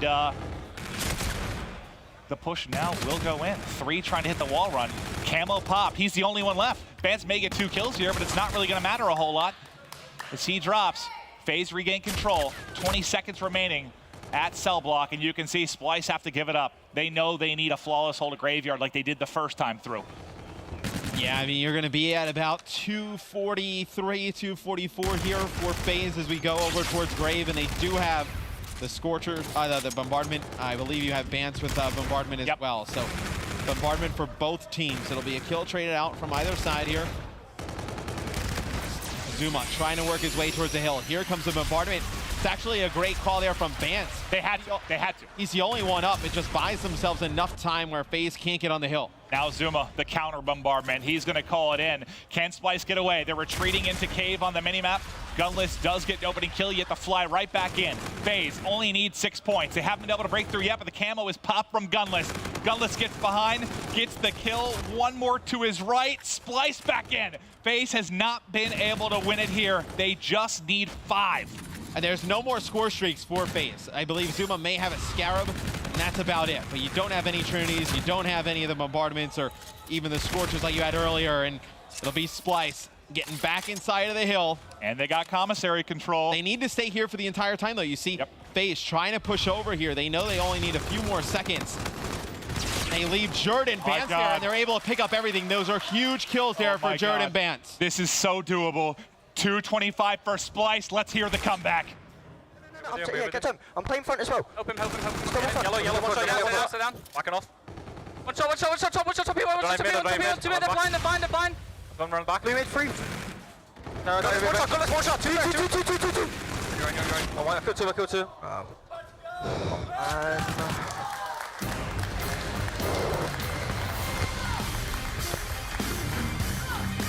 Splice almost able to do it there, but FaZe with the 3-man hit on the commissary breakthrough take the series 3-1.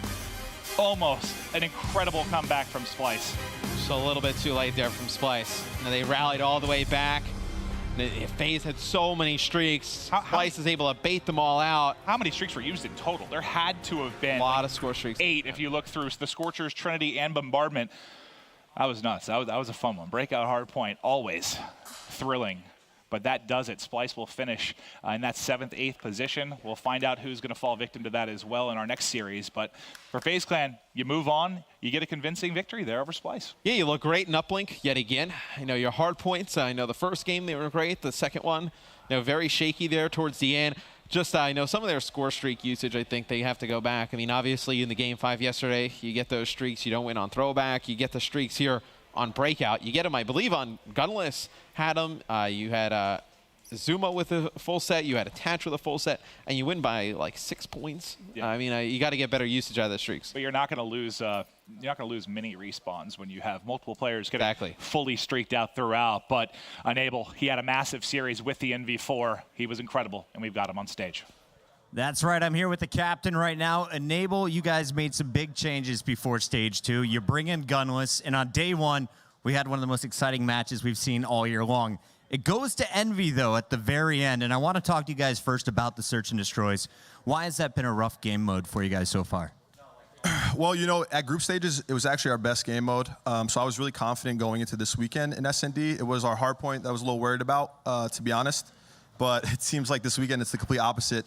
We're just not on the same page at the moment in SND, and we're going to go in the back, talk a few things over, and try to fix that. But our respawns looked really good, so I'm pretty happy with that. Yeah, Uplink looks spectacular for you guys right now. You opened up the first minute, 6 points. Tell me a little bit about why this is a game mode that's really playing to your strengths. Well, for us, I think it just has to do with the pickup of Gunless. You know, Tommy and Attach are super fast players.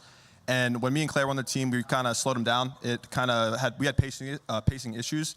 Now with the Gunless, he's right there with them. So it's kind of them 3 going in a pack, and I'm just kind of behind them, putting shots over them. So we have a lot more pressure, and I feel like that's helping us out a lot. Well, you've dispatched the Stage 1 champion. Splice is now gone. You guys will be moving forward. You sat here on the main stage while we were doing the whole breakdown last night. Your team was still talking. What did you address last night, and what are you looking to fix as this tournament goes on? We kind of were just talking about how we felt like we let that series get away. We felt like we played better than them, but they were just able to clutch up in those SNDs. So I kind of wanted to be positive about it. You know, we did play well besides the search and destroys. So we just want to keep a positive morale and keep our heads in the game, because even though we lost, we knew we weren't out of it yet. There's a long term ahead.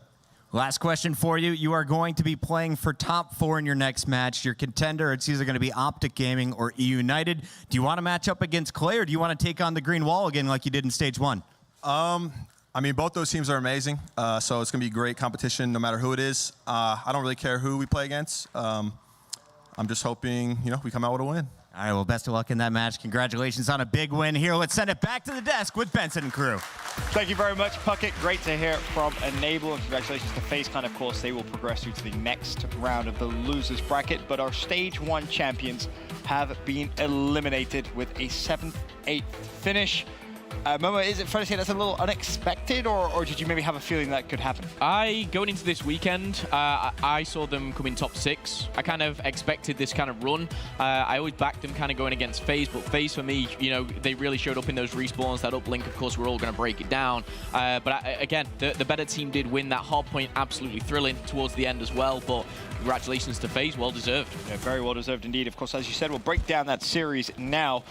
Merc, really, the key hill, I think it's fair to say, was Barn, a full 60 on the 3rd rotation for FaZe. Yeah, I mean, the game was close. It was like 169 to 160. I believe in favor of Splice at that time. We go into the 3rd Barn hill, and, you know, Enable drops the Centurion in the hill, and FaZe just play it flawlessly. Splice did not get a second, where FaZe, I believe they get like 55. They're in the lead. They go to the bridge, and, you know, when it's about 210 to 169, you go towards that bridge hill and that last baseball hill. It's hard to come back, and you saw that because that's when those payloads come into use. You saw Gunless, you know, have camo. They were able to break very well. I mean, you can see right here, that's a difference. Those 50 points where FaZe, right, you know, win Barn, you know, that's the map. And it was an interesting one as well, because Splice definitely looked a lot better in map number 1 in terms of slaying T, but it just seemed like they couldn't convert it to points. I think the 2 hard points I want to focus on in Splice that they were doing a good job of slaying is that first one. Yes, you see they won it 60 to 34, but I feel like they spent so much time slaying outside of the hill. I think that should have been swayed a little bit more heavy, maybe like 70, 75 points. And then on the bike path as well, they spent so much time on that middle of the map area.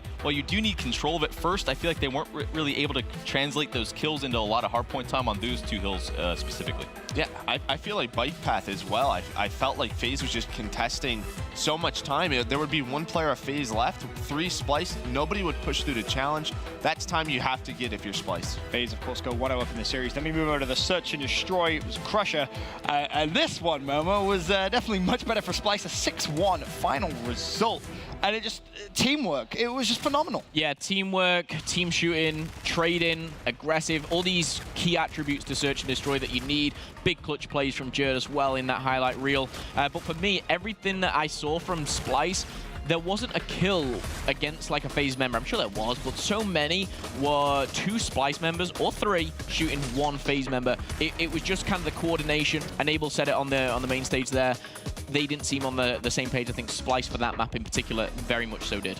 Very true indeed. And then of course on the flip side for FaZe, I mean, T-Pit just kind of looked as if they didn't really have a game plan. I think FaZe might need to take a page out of Envious's book. Going back to that group in week 4, Envious' Search and Destroy on day 1 just looked like an absolute mess. It seemed like early on the game plan was like, John, try and get a pick. I don't know. It seems like the same thing with Zuma. A lot of times he's just hitting that A hallway, just hitting a certain area of the map, getting caught out. Sometimes he does get that first blood, but if he's instantly traded away, what does it really get you? I feel like they need to, you know, figure out what type of pace they want to play at. I feel like the S&Ds last night versus Envious, they played a little bit of a slower pace. Maybe Zuma needs to calm it down a little bit. I feel like that's going to favor their style a bit more. I mean, I just remember that round. Zuma, he hits that inner bomb site. It's a 4-on-4 in there, and Zuma takes 2 players to half health. He goes down. Nobody follows him up. I mean, they were able to salvage it into a 2v2, but that's just a round where the rest of the guys have to go. They have to commit to that bomb site. 2 guys are at half health. You know, you're looking at attached to Gunless to follow that up. Well, on a whitewash map 2, of course, in favor of Splice, and then we go to map 3, and it was on a whitewash in favor of FaZe. In the first 60 seconds, it was 6-0 in their favor. Zuma was fully streaked out. Gunless was fully streaked out. I mean, it was the perfect start, Teep. Oh, it's just fantastic gameplay overall to start. A almost perfect uplink. That's what we were talking about on the desk in the midst of this game. FaZe just knew when to speed up the pace, the amount of the passing, you know, buys you that extra couple of 2-3 seconds so the players behind can get up there, get the spawn traps going. They have the overextended watch. Splyce just had no sort of chance. And then as soon as Splyce finally got some mid-map control, you have, what, 2-3 sets of streaks to worry about? What do you do? Just a perfect game, really. Almost impossible. I mean, Momo, how do you kind of try and control those types of games if you're Splyce? I mean, Splyce were trying. That's the thing. They were trying to kind of overextend when they went 4-0 down. They were like, okay, forget it. Let's overextend. Let's recontrol that mid-map. And I think that's what you have to do, get that mid-map control. Right. Stop killing. Like, it's as simple as that. But they tried that. But you had Gunless, sat right at the top mid-train, just kind of gunning one side. Zuma and Attach were kind of linking up well. Right. How you stop it, you've just got to kind of put more kills on the board. But it's easier said than done, especially when you've got a very well-disciplined, well-set-up FaZe team. For me, their uplink has been fantastic all weekend long. Yeah, I mean, you talk about slaying. The biggest battle to me was the MV4s, right? Zero versus Enable. You just saw Enable has 32. On the flip side, Zero has 10. 10 and 27. Obviously, every time he gets mid-map control, he's getting streaked, right? That's when the MV4s sort of thrive. When you're able to get to that bridge, that little pocket, I believe is what players call it. It's so hard to take you out. But every single time FaZe are able to control it, Enable, as he said, he just watches over these guys. He's able to drop 32. He's making it look easy enough. Great plays overall. I just want to give a lot of props to some of these top-tier teams at the playoffs, specifically from the first half of the year in Uplink to now. Yep. Teams are so damn good at scoring, keeping possession, throwing the drone down, and slaying. I'm a huge fan of this uplink play overall, and we see it translates into points. You just keep control, and the fact that these score lines are so lopsided means you're playing perfect Call of Duty overall. Especially for FaZe. I mean, you look at the game last night, it was great. And then they come here and play against Splyce, who traditionally a very good uplink team. Masterful gameplay. 18-2, the final score, of course. A great performance from them. FaZe with the 2-1 lead. We then go over to the final hard point of the series. FaZe do take it 250-242. And oh my God, there was so much to talk about throughout this one. I mean, in terms of streaks, nearly every player had them, Merc. It was crazy. Yeah, every player was sort of going on a streak, and that's what you love about Breakout. If you rotate, if you get to the hill first and get those first sets of kills, well, then you can sort of go off. You saw Attach, you saw Zuma. Bands here went on an unbelievable streak, but then we had some questionable streaks. I believe Zero called in a bombardment with like 15 seconds. You saw the same thing with FaZe, about 15 seconds. It just seems like the players didn't know really where to use it. Of course, Breakout, there's a lot of little sort of ledges and places to hide from those streaks, but definitely some questionable calls. I did very, very much appreciate Attach, his use of FDL to get full streaks. FDL's into the hill, and I was about to mention, of course, Cell Block, Merc, Teep, and Momo were all saying, this has to be a very lopsided cell block. I don't think Splyce has got that many points. Well, 144-7. I think we know where the Splyce issue was, Steve. Well, we go back to that first hard point, and then you go to this one, the Money Hills. Barn, cell block. Splyce was not able to put anything together, and it was really the rotation. They weren't focusing on the rotation from first hard point to second. They would just challenge these sort of crazy sort of gunfights, not get spawns for cell block. Well, that's what happens. You only get 7 points. I mean, Splyce did a pretty good job on the back half, right? They controlled Commissary, they controlled Grave, but you can just tell FaZe every single time they were getting to cell block first. They were setting up from the middle hill. They were making sure they were pushing through, controlling the spawns. Didn't really care about the middle hill as was. Right. I mean, Splyce did a pretty good job. They won that one, but cell block 144-7. Just a ridiculously good job by Can't happen. No. Yeah, I can't believe kind of it went that close. I mean, going from kind of Grave to Commissary, Splyce were actually really, really good. They got the streaks very well. Yes, they used them kind of weirdly in certain situations, but you can't lose that badly on cell block. It is really key. These guys know it as well. But you think sometimes first rotation, okay, we lost that one. Let's get Grave. They did it. Second rotation, you learn. They didn't. They lost it. They got Grave again. But you're giving them 60 and you're getting 40. You do the maths. It's only end up one way, and FaZe kind of punished that for them. Streaks obviously were a big thing. They came from the cell block. I mean, you have to think. Look how close the final score was. Yeah, that's what I mean. Splyce almost made that comeback. If they play cell correct one time, they win that map. Well, the big thing to me is I have to give props to FaZe because they were in sort of the losing half. They could have lost that game very easily, but they did a great job grouping up together, making that last pushing. I mean, we saw how many times I think it was Zero who lost a lot of key gunfights, and I believe Gunless Gunless and Attach were doing a great job opening it up those breaks, and it was a great response because that easily could have been, you know, Splice winning this, taking it to a game number 5. And it happens a lot of times on breakout, specifically on cell block, where it's okay if you don't get the rotation. It happens at times. These are pro teams, but I feel like other teams, like Optic Gaming, for example, Karma's so good at staying alive, contesting that hill, doing those crazy sort of wall runs on the top side, outside of cell block, going around the back wall run, things like that.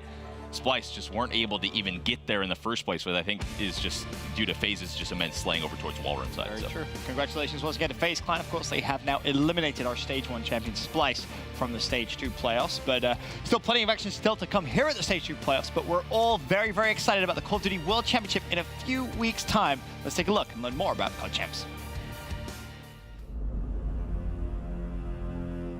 Can't wait to throw those rings on Karma.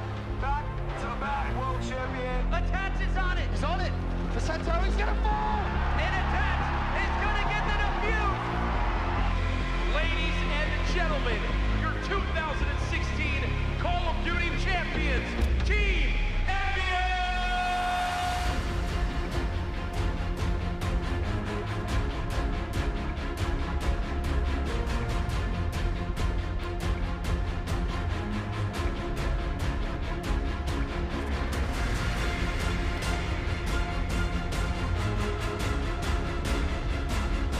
Oh, this crowd is ready! The time has come! Look at Scump in the camera! Slide!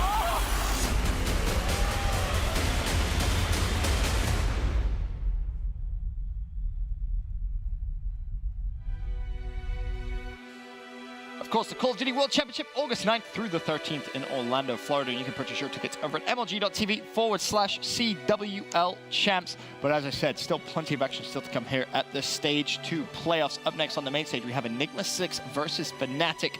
We brought this up a little bit in the pre-show, team. I feel like a lot of us expected Fnatic to fall early. Enigma 6, it's a tough competition for them. I feel like Fnatic just has their work cut out for them, to say the least, in this matchup again. I just feel like the slaying overall, you're getting a much more well-rounded performance on the side of E6. Royalty has really come into his own on this new roster, in my opinion. He seems to be slaying better than ever. Him in general, and even Preto, I think, are going to be way too much. Cade's been pretty solid in the respawns as well. So Fnatic, I just don't think they're going to have enough slaying. Yeah, I mean, I see it's sort of going one way. Either a 3-0 very fast for Enigma 6 or, you know, Fnatic surprising us. I mean, we saw them in their week. They were able to, you know, win a Game 5 versus a very good team. So they can take it to the distance, but they have to just sort of come out strong. And we haven't seen that yet from them. I mean, again, this Enigma 6 team, you just talk about the slaying power from guys like General and Royalty. It'll be very hard for Fnatic to keep up. Definitely scary. I feel like for Enigma 6, it's kind of the same story as all year long. They start very strong, and then sometimes they just have struggles closing out maps and closing out series.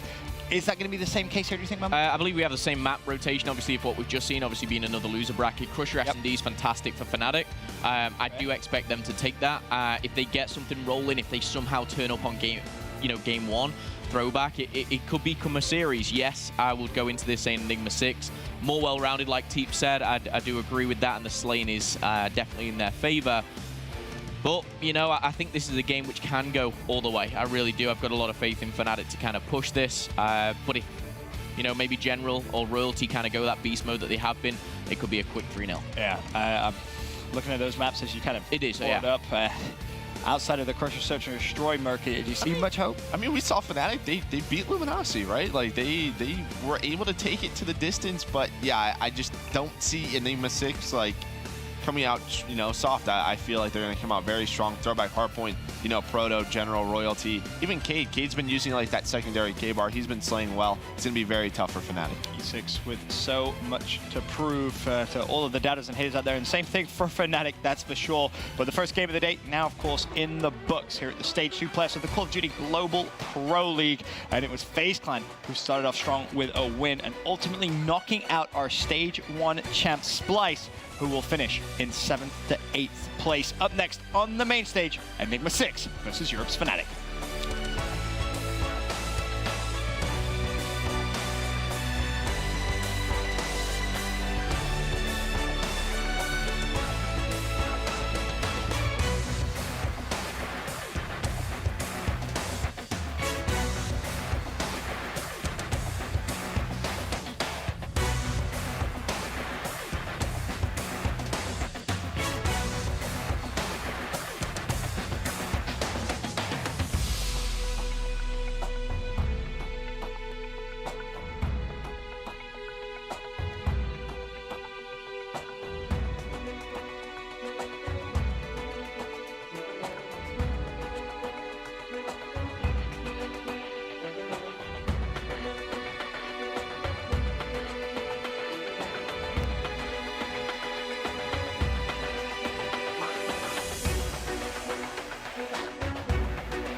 Ladies and gentlemen, welcome back. This is the Call of Duty World League playoffs for Stage 2. $500,000 up for grabs, and this is an elimination match. Enigma 6, they fell early yesterday against United, and they'll be going up against Fnatic, who fell to Optic Gaming 3-0. We already saw Splice just get eliminated by FaZe, so already one EU team gone. Will we have the second one removed right here? I mean, that's the big question. You know, Europe, they made a big impact. I say Europe. Splice, of course, at Stage 1 playoffs. At Stage 2 playoffs, it could be disaster for the European side. Splice obviously already dealt with by FaZe. Enigma 6, they're definitely going into this favorite, speaking on the desk with the guys as well. Enigma 6, very well rounded. They have a lot of slaying power. They're S&D. It is, you know, a good game mode for them. Fnatic, though, you know, I think that's where they're wanting to kind of shine. You've got Crusher in map number 2. Yep. For me, that's where they take their first map. But the question is, can they take a respawn? You know, it's going to be very difficult. If General and Royalty are firing on all cylinders, it could be a 3-0 or 3-1. Now, yesterday we kind of talked about the numbers when Fnatic was matching up against Optic Gaming. Fnatic, they had terrible stats in the games that were in yesterday's best of 5. Today, they have a good game number 3 as well. They have a 60% win rate when it comes to throwback uplinks. So if they are able to take that Crusher, Search, and Destroy, I think this is a respawn that you can take against Enigma 6, who historically hasn't really been super impressive on this map in particular. And that's where momentum really starts to come into things. You can see teams gain, you know, their S&D, win a map, then they take an uplink, and they're a map away, should I say, from progressing on. However, we've got to kick it off with Hardpoint, a game mode we've not really talked about between these two teams because they haven't been particularly impressive. Enigma 6 did win their first Hardpoint yesterday, though, before falling 3-1 to United. Kicking it off, though, it is Fnatic, and they're going to take 3 down. Royalty left alive with this ERAD, and watch out for that 8-8 sensitivity. Royalty has been such a treat to watch throughout all of group stages, and even yesterday in the loss. Keep your eyes on that star player from Canada. We go over to General, though, the captain of the squad. And he's been their most consistent player, I feel like, since the start of 2017. He's always been their strong AR player, and early on, he's going to be playing throwback with the MD4 in hand. Yeah, since day one, General's always been that kind of consistent player. He had a bit of a hiccup, I think it was around the Anaheim time, but he seems to be back on form, judging by yesterday. But we've just seen a rotation of these map sets already, and we saw how crucial Barn was. We're going to be going into it next, and the rotation is looking like in Fnatic's favor. One player causing a nuisance, that's Cade down low. Wuskin's trying to eliminate him. We'll find him with the help of his teammate Scraps. And now, taking control of the bomb is going to be Fnatic, and that kill feed lighting up orange, 4 down, 4 dead. Fnatic will still hold the bomb. Fnatic's career high with this lineup was back at Paris in an international tournament. They finished 7th there, and in that event, they did match up against Enigma 6. That's the last time these two teams played. I was talking to General about the match from Enigma 6, and he said, you know, back then we, of course, had Mikey M. Ruiz on the squad. Royalty wasn't with us, but we blew an 80-point lead in our first hard point. Then we lost Search and Destroy. We almost had a reverse sweep, but at the end, it was Fnatic's Search that sealed the deal for him. So I think the Searches are going to be incredibly important throughout this, but I wouldn't be surprised if somehow Enigma 6 finds a way to lose a hard point to this Fnatic squad. Again, I talk about Scraps a lot just because he's a real character. But today, you know, he was sending me a message. He's like, he's to do or die. He was like, gas me up, you know, get me hyped. I'm like, you don't need me. You know, I've seen you get hyped, and he seems to be in fine form right now. 6-5, 29-38, though they trail by 10 going into the bike path here. And Royalty starting to heat up that ERAD, firing, beaming down on Fnatic now, and he's not stopping any time now. 10-6, double digits for the man himself. Enigma 6, though, they'll take full control of the bike path. And we've got one player left. It is Cade still causing a nuisance there. General putting himself in the power position up top center. 3 players will be coming at him, and General is looking for the first pick through the wall. He's going to be landing some shots. Wuskin is going to survive, however, and here comes the Fnatic pinch. Tommy with the 2-piece should open things up. Scraps is going to find a 3rd, and now watch those yellow arrows on the mini-map. They are set up for the new spawns. Will they be able to keep them? And if you didn't notice that, guys, Enigma 6 pushing a little bit too far forward, gave 2 plays from Fnatic that baseball field spawn. They didn't react to it, and it will lose them, obviously, that bike path. But you now look at that spawn, and it's Scraps contesting. He wants to be that first player. He wants to be the one contending this baseball field. Again, very, very key to success. They're going to be trailing by around 25 points going into this. But Tommy, the captain, the veteran of European Call of Duty now, K-bar in hand and trying to do some damage. Cade was just taken down by Wuskin, and his last respawn was all the way back at Lime. Now you see those blue arrows spawning up in the middle of the map, so it's going to be a little easier for Enigma 6 to break through. They just eliminated Tommy. 3 more defenders are up, and Royalty is going to find Scrap. So it all comes down to Wuskin in the back, who with an NV4 finds 2. Looking for a 30, gets help from Tommy. So far, Fnatic's holding. Enigma 6, they were in the hill for a moment. Sunny B comes up clutch this time around. Wuskin, the key factor for the baseball field there, keeping them in the game, giving them that blue spawn, of course. And again, we're going to see Fnatic flood through the baseball field here. Another break is on the cards for Enigma 6, but you've got to look at that clock. 10 seconds left to go. Is it really going to make a difference? Fnatic, they don't want to even give those 10 seconds up, and Scraps will say no. We're going to see Enigma 6. They're going to have full platform control. But again, look at that minimap. You've got Tommy and Sunny B. They're going to be hitting the pinch. Massive hard point right there for Fnatic. They're just back in this game, down 3 as we rotate back to the center of the map. Wuskin, he got it started with his kills. You saw Tommy in the feed at crucial moments. Sunny B getting involved in. Sunny B's the guy that we all looked at yesterday. After the loss to Optic Gaming, we said when they were competing with Optic in the hard point, Sunny B was going positive or about even.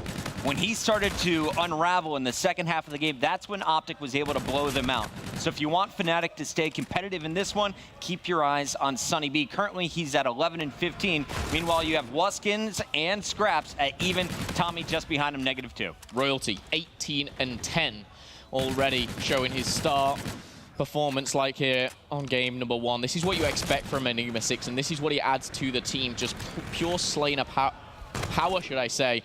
But we're going to see it traded out in the middle map. We've got a 7-kill streak on the board for General, the captain here, 50 away from that bombardment, and it's going to be very crucial. I like that play, the team giving that hard point, of course, to secure that, and now you'll be looking to keep that maybe for that baseball field a little later on. And he doesn't want to scare him. He's playing for the more aggressive streaks, the heavy hitters, bringing the Scorchers in as score streak number 2.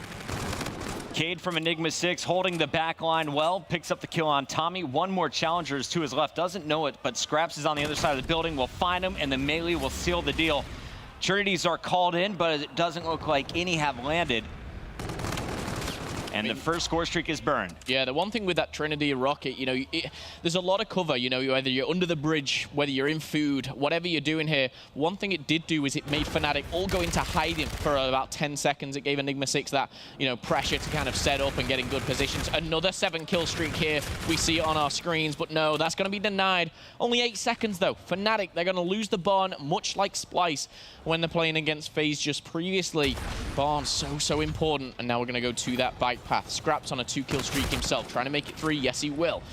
Working towards that Trinity rocket, working towards that camo, just around the corner. You need someone to go on these streaks that we're seeing from Enigma 6 on Fnatic. Is it going to be Scraps? Will it be Wuskin? Both these players have showed potential. General is going to call in the Scorchers, but they do not land where he intended. 2 team kills will open the door here for Fnatic. Royalty with the 2-piece, though, shutting them down. Almost got the 3rd, and that weak player will be called out. Meanwhile, Proto knows the new spawns will be coming from the top of the map. He's going to come up and challenge him. Honestly, with Scorchers on a hill like Bike Path, which is literally one big line, it's very hard to kind of mess that up, but somehow, you know, mistakes were made there, and Fnatic, they're going to jump all over this. They're going to try and take as much points as possible, but they do have the rotation for baseball as well. They're 40 points behind. They're trying to claw their way back into it. Tommy hits that 20-kill mark, and we're going to see Sunny B now really trying to just keep control. He's 15 and 22. He's very, very kind of... a lot of people, should I say, are very critical on Sunny B, and rightly so. You know, for someone of his, you know, caliber in a team like Fnatic, you're going to be judged. But he's really trying to prove a point here, really trying to step it up and working with the squad. But the bombardment coming in, Fnatic will keep control. And Sunny B, I mean, he's on a team that's right now one of 2 European squads in the Final 8 at Stage 2. There is a lot of pressure. You are representing a whole region in this tournament.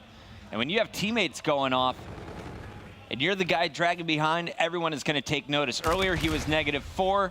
He was -7, and now he is back to that -4 on a 3 streak here. But these are big kills he's picking up with the E-Rad, stopping all of the flanks from Enigma 6. You couldn't have said it better, Chris. Picking up important kills. Sunny B, those kills that he makes, they're not your MV4 kills, what Wuskins will pick up here and there. He's going to be the ones that are going to get you 10 or 15 points, and 4-kill streak that really does get Fnatic back into this game. Only 5 points away. Enigma 6 are going to clean out the last couple of seconds here, but you've got to look towards that train platform, and you've got Tommy sneaking into The top building here, just to the right-hand side of Cade, so watch out for that on your mini-map. But no one wanting to join on the hard point, and rightly so. You don't want to give your life away at this point.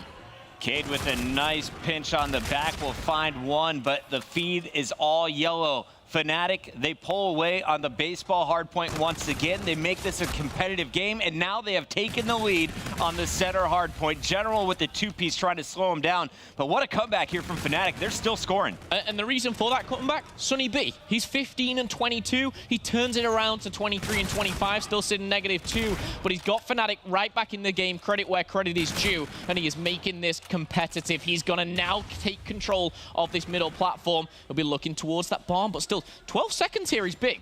And you've got to look again. Sunny B, number 3. He's hitting that flank. He's trying to get spawns. He's a crucial kill. That is kills that get you points. I've got to say, Sunny B's impressing me. Is going to get taken down. Not great timing for him. Isn't going to pay off this time. Yeah, unfortunately with Sunny B falling, they are not getting that back right corner spawn. Tommy, though, in the feed with Sunny B and Scraps. That's all 4 down from Enigma 6. Now they can get whatever spawn they want.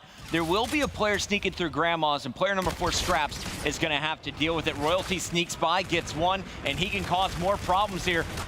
Unable to finish the lockout on Scraps, who is able to turn and burn, but it's Tommy again. Another double kill. The captain is still negative, but just like Sunny B, he has picked up some massively important kills. And we know how important the Barn is. Reactive armor from both teams is used. Tommy uses it, picks up the kills. Royalty, he only trades out 1, so it's not going to work out for him. But Enigma 6, they break through Lemon, and they are going to get these last 10 seconds unless Fnatic can steal something away. Royalty taken down by Scraps. That K-bar has been lighting up all game long. I'm looking towards the payloads and what these teams have got. Going into the baseball field, it's going to win or lose you the game. 25 points, 30 points separates, Chris. This is getting close. I mean, this is a nuts game right now. If you look at the scoreboard, Fnatic was leading by 30 at the start of this new hill. You have Royalty +10. General showing you what he can do at +9. Cade, he's also positive. You got +6 from Cade. Where is Proto, though? They are missing their 4th man, their star from stage 1. Proto is double negative, getting shut down by Fnatic, and that's the reason Enigma 6 is behind in this one. After picking Major up off the floor from that there, from General, we do still see Fnatic holding this. Cade is going to go down. Sunny B is still gunning right now. Scraps, he's going to have himself a 1v1, but keeping that camo for the baseball field, that mini-map, it represents one thing, and Enigma 6 setting up for that field. Again, who's number 3? It's Sunny B. He's hitting that side. He's hitting the flank. I love this play from Sunny B. He's getting in and behind the enemy line. If he takes down Royalty right now, not going to happen. That would have changed the game right now. But what we are seeing is intelligent heads-up play from Fnatic. Number 2, Tommy. I'd like to see him wait here. He's in a difficult position. He could change the game. There's one. Scraps coming in with the double. General saying no, and he's going to get taken down. Fnatic put 4 to bed. They're 30 seconds away. Scraps has the camo. He's utilizing it. He's pushing out, but he didn't see the player by his side. He just ran by a player, and that was the camoed Proto. Proto gets behind enemy lines, but Wuskin wins the 1v1. Now look at the time clock. 30 points remain here for Fnatic. Excuse me, 20 points remain. Only 30 seconds on the clock, and that is a big double kill coming in from Sunny B. Sunny B has been lights out here. Every single player from Fnatic hitting 30. Who's the one player letting things down? This game is close, but Proto, my friend, 19 and 38. That is the difference maker right now. But Enigma 6, they're going to try and clean up the last 15 seconds. What's Fnatic's choice here? I'm looking at number 2. What's he going to do? Fnatic, even if they just contest, they can burn out the clock. You have a 40-point lead, one more hard point to go, and this center one can be highly contested.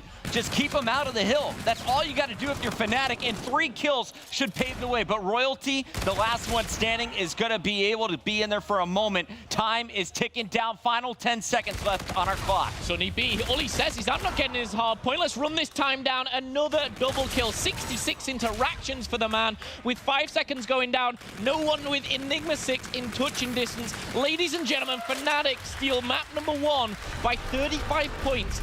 And my goodness, we've just seen the time expire, Puckett. What a team effort from Fnatic throughout this one. There was no one superstar. Crucial kills from all 4 players at different moments throughout this game. And Enigma 6, they are shocked again by Fnatic in another hard point. My goodness. That is, when you get Sunny B, man. I mean, Scraps and Wuskins, I'm not going to take anything away. Let's touch on those 3 players. They all slayed very, very well.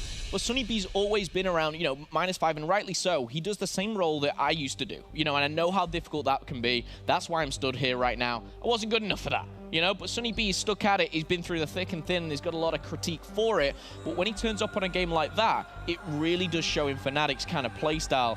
Proto, though, you've got to look to that KD. I know KD isn't everything, but you're negative 19-20. Yeah. It's not good. Proto got shut down, and that is a massive victory for Fnatic. They were 2-5 on this map coming in. Now, after playing it 8 times, they have 3 victories. So, if you're going to win a game, when you have bad stats on it, this is a good way to start. Now you got Crusher, Search, and Destroy, and you said this is another one that Fnatic can just steal away from Enigma 6. Why are you confident in Fnatic's Search against E6? To be honest, it's confidence in this map and mode combined. You know, I'm not sure of how many total map and modes combinations we have, but Crusher S&D, whenever I've seen Fnatic play on this is a game map and mode where they really excel on. They play as a team. I actually think, weirdly enough, Europe just seems very good on this map. But looking at Fnatic, you've got to think of just kind of that mid-range gunfight. The likes of Scraps with the K-Bar, very, very strong. But again, I've seen the likes of Sunny B turning up. Last time they played this, from my experience, Tommy, we all remember that 1v3 reactive armor play. It got them here, you know? Both teams have a negative win rate on the upcoming map, so this one is a coin toss for me. Who is going to get the most first bloods? If you remember Enigma 6 from stage 1, or when they're having success back at Anaheim, Proto, that guy who struggled in game number 1, was so key for getting those first bloods. And not only that, a lot of times he gets that first blood and he stays alive. He's not traded out. And that can be a massive difference maker, a swing of momentum in every round of Search and Destroy. Do not be surprised, though, if Enigma 6 come out, lights out here in this S&D. First games this weekend, you know, we saw the likes of Envy, so good at respawn, not great at S&D. Roles reversed this weekend. FaZe, Enable, he was saying, you know, in our group, we were great in S&D and pretty poor at our hardpoint. Again, roles reverse. Yep. Anything can happen at playoffs. You've got to step it up on the day. All 8 players on that main stage. For me, I'm looking at Proto going into game number 2. And Enigma 6 is never a squad that is just going to fall out of the game mentally. They have come back so many times, so many reverse sweeps throughout their career, so many game 5s in general. Will they be able to turn this one around? Their captain general on your screen right now changed his last name to match his gamer tag. He's taking this gaming thing pretty serious, and he knows what's on the line this weekend at playoffs. Yeah, as well, that turn on in the middle map. I know he had a little bit of cover, but my goodness, usually that's the stuff we see from Royalty. Going into, obviously, your S&D, we're going to see an uplink, and for sure, you know, I say for sure, I mean, there's potential, obviously, Fnatic. They come out with a hot 3-0 here, but it wouldn't surprise me if this went all the way, Puckett. I have a feeling we're going to at least 4 games, and it starts right here for Enigma 6. Can you come back after that hard point on throwback and take Crusher Surge? Opening things up is going to be General with the first pick on Wuskin. Tommy is going to find 2, though, on the flank as he grabs General and Royalty. Make it 3. Give him the ace, boys. Cade, the only one left alive for E6, and Tommy just turned the corner at the wrong time. I'm going to be completely honest with your Puckett here. Oh, there. Let me just see if he can get his ace. Yes, I can. The point I'm trying to make, I look away, I take a sip of water, I regain going into map number 2, and Tommy, he's in their spawn. I'm like, okay, fair play to the guy. Ace coming in. And to be honest, we talked about the Twins, obviously, the slaying ability. We talked about Sunny B a lot during last game. Tommy, you know, he has been kind of that staple to this team, is that consistent player, which, you know, maybe doesn't have those standout performances. But I tell you what, look at that scoreboard. You remember back to Black Ops 2, Clayster, he's going into champs, needs teammates who are 18, has to find 3 players. Tommy, one of the biggest names in all of Europe, was one of his first picks. And Tommy, he's not going to see anybody, as it's all of Enigma 6 rotating across the map. Scraps is about to find 4 of them. Can he trade out for 1? Not going to happen. Royalty and Enigma 6 find first blood. Now, it's really important Fnatic just stay alive here, because Tommy's in a very powerful position. It could be the perfect pinch coming in. Sunny B wisely, I think, backing off there, and they're waiting for this timing. Enigma 6, they're pinned in at the base. The problem is, whichever way they go, they've got that numerical advantage. In fact, it's going to be a 3v1 either way, as you've got Wuskins kind of holding the mid-map. Sunny B, all he needs to do is take 1 to the grave with him. Wuskin not seeing anything. It's going to cost Sunny B his life. Tries to escape, but Proto will hunt him down. And once again, Enigma 6 has the man advantage. Can they win the round this time? Tommy working with Wuskin, 2-on-3 scenario. Tommy should be able to find this first. Instead, it's going to be Royalty. Wuskin got Proto. So this makes it a 1 versus 2, but it's only a matter of time. There is the flank, and Wuskin will be found. 1-1, we're all tied up. I think that just shows the importance of sticking together on Search and Destroy. It was a 3v3, all Fnatic, they split up. All Enigma 6, they just pushed together, picked it out. And I do think the decision, when Sonny first saw that one player, he kind of decided, you know what, I'm getting out of here. I think that's the time he needs to trade it out, make it a 2v2, and give all the information to Fnatic. Nice job by Enigma 6 so far on First Bloods. It was General first round, Royalty second round, but Fnatic has answered back in both. Who is going to draw First Blood here in round number 3? We're about to find out. Royalty into the first engagement. Tagging up one, but there's too many. Here comes the flank. General finds Scraps, so it's 3 for 3 with First Bloods, but Fnatic, they find the other 3 kills, and all of a sudden, it's Cade in a 1-on-3. That's what happens when you're in a 4v3. You're going to come out with that numerical advantage.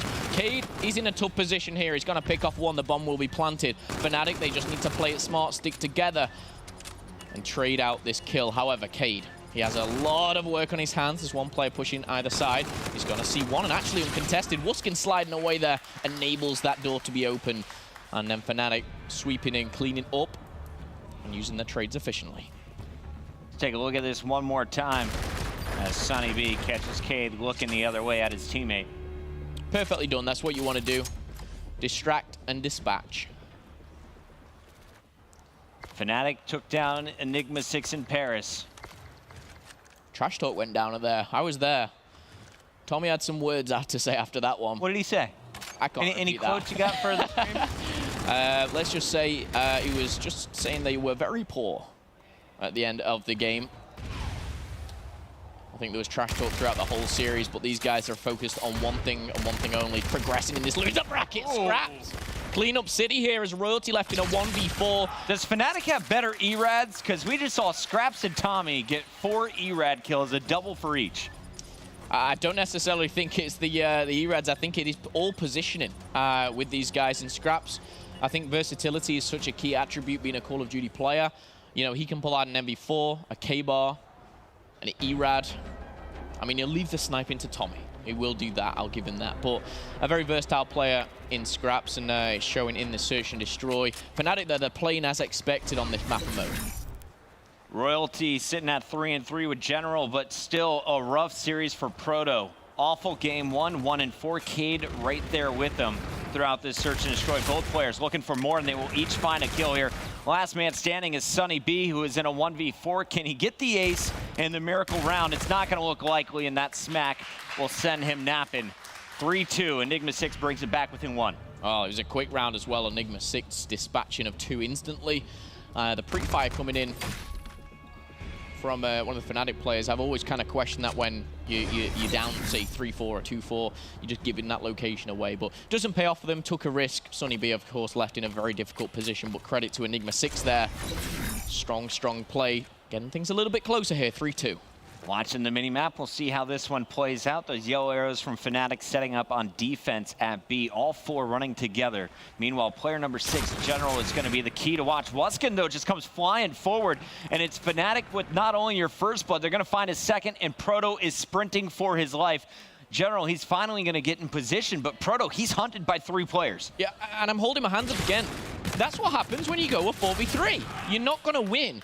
I mean, one player went mid for Enigma 6. Yep. If you lose the first blood in a 3v4, you've got 4 players shooting at you 2. It ain't going to work. If you... I feel like Enigma 6, they're so good at sometimes, like, for example, round 2, where they all rotated together, and then now they're kind of splitting up and breaking off. I'd love to see them adapt, but Fnatic, they're going, you know what? We're taking a page out of LG's book. I love the confident calls in Search and Destroy right now. Tommy was surprisingly strong in his hard point, but he has been a monster in this Search and Destroy. Looking for his 10th kill. Wuskin looking for another first blood. Finally, Tommy is going to fall at the hands of Royalty for first blood, and it will be Enigma 6 with the man advantage. As we say that, Sonny B is going to find Cade. E6 just seems to be too spread out, but they will win the individual gunfight in this scenario in general over Wuskin. And Sonny B is the last man standing once again in a 1v3. Yeah, he's got the bomb in hand, but that's the only thing he's got going for him right now. I think both teams there naturally were very, very spread out. And again, I don't necessarily agree with the play, but you know, Enigma 6 winning their 1v1s. Again, credit to the guys. They're keeping this game close. And rightly so, they need to. They're already 1-0 down in the series. Enigma 6, they have always been a pretty solid uplink team. I actually think they were better before having Royalty, but since getting Royalty, I think every other game mode, of course, Hardpoint and S&D, I think has improved. So a good trade overall. Of course, we saw M. Ruiz, ex-Enigma 6 member, here on Thursday. They're playing in the LCQ. Yeah. Doing damage as always, but round number 8 here for Fnatic versus Enigma 6. Royalty took out Tommy. That's what set the tone for round number 7.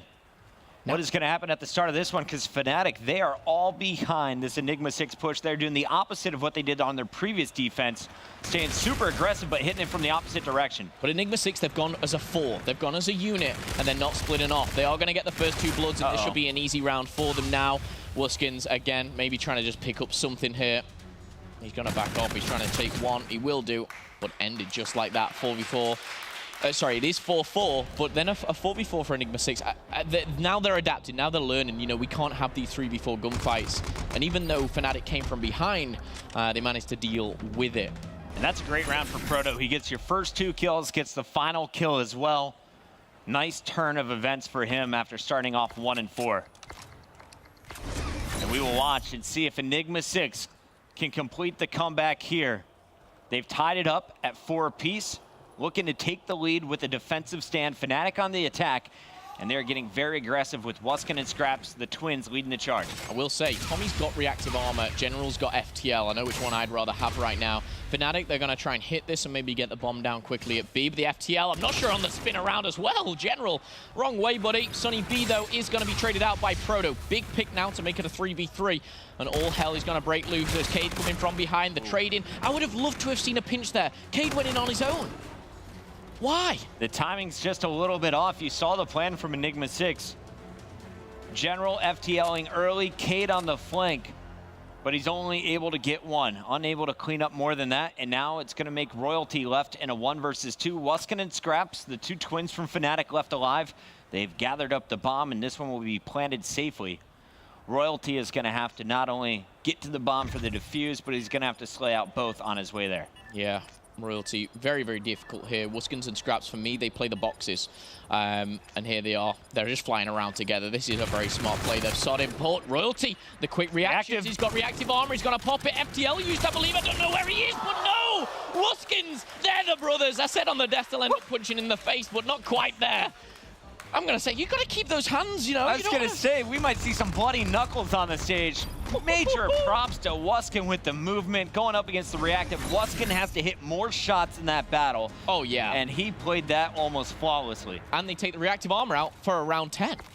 That is such a big play, and that's why they're getting so hyped here. Because, you know what? Tommy still got reactive. Enigma 6 have nothing. For me, Fnatic, they stick as a 4. That reactive armor is almost your 5th man. And here we have it. We're going down into you. Reactive armor has got to be popped. Tommy with the 2, nearly with the 3. And Fnatic, they're just seconds away from taking this. Tommy wants to end it right here. 1v3 for Proto. It's not looking likely. He's running away, and rightly so, Puckett. This is going to look like a 2-0 lead for Fnatic. All they need to do is find Proto, who has a Scarab, but he is surrounded. That yellow arrow, number 1, I believe he's been spotted. Proto's been called out, and there is the elimination. Fnatic going to take this one 6-4. That reactive armor, I've got to say, it landed at his feet. That was like take candy from a baby. 2 players looking the wrong way. You've got reactive armor. Tommy there had good timing, good positioning, and Fnatic, they sweep up on Search and Destroy Crusher. I think Enigma 6, they're going to watch that back, and they're going to be frustrated with themselves because there was 3, maybe 4 rounds that they were trying to win battles at a disadvantage straight away. I will say, Royalty's reactive armor, it wasn't a bad play. He didn't know that our opposing player had FTL.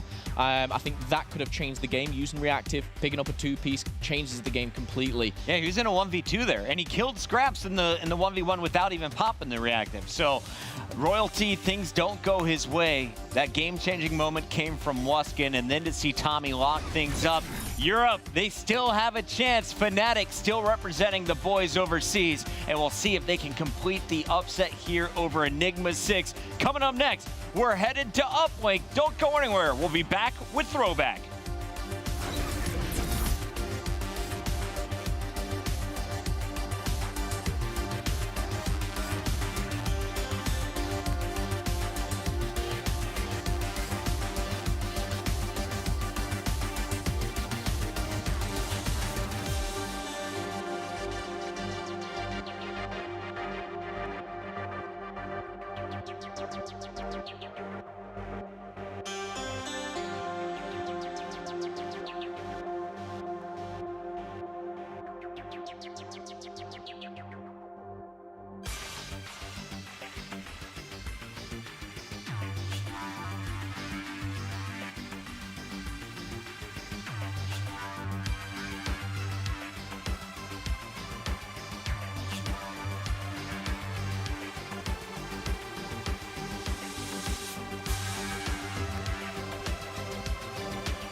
And winning this event, or even cracking like the top two, I'd be happy because we've been doubted all year. We're not classed as one of the top tier teams. We're capable of beating all the top teams. It's just I think we've just got to bring all our energy and just bring all the good vibes together. If I play consistent the way I should be, because I didn't have such a consistent S2, I think we'll be great. It's just kills that we don't get and makes us struggle against good teams. Honestly, like, we're a really good online team. We scrim in basically every single pro team, and people call us like online warriors and whatnot, but we've always been like in the bubble of like the top 8, you know. People say like, oh, is Z6 gonna, you know, break through it? You know, we always sort of fall short at the end. So, I mean, we have the potential to beat all the teams. It's just we gotta make sure we're consistent with our gameplay. When we come into an event, we do the hard part. Like, we'll beat a top team, and then we'll lose to like somebody we shouldn't, and that's what kills us. We've been doubted all year, so I'm used to it now. So we know our ceiling, and we haven't even broken it yet.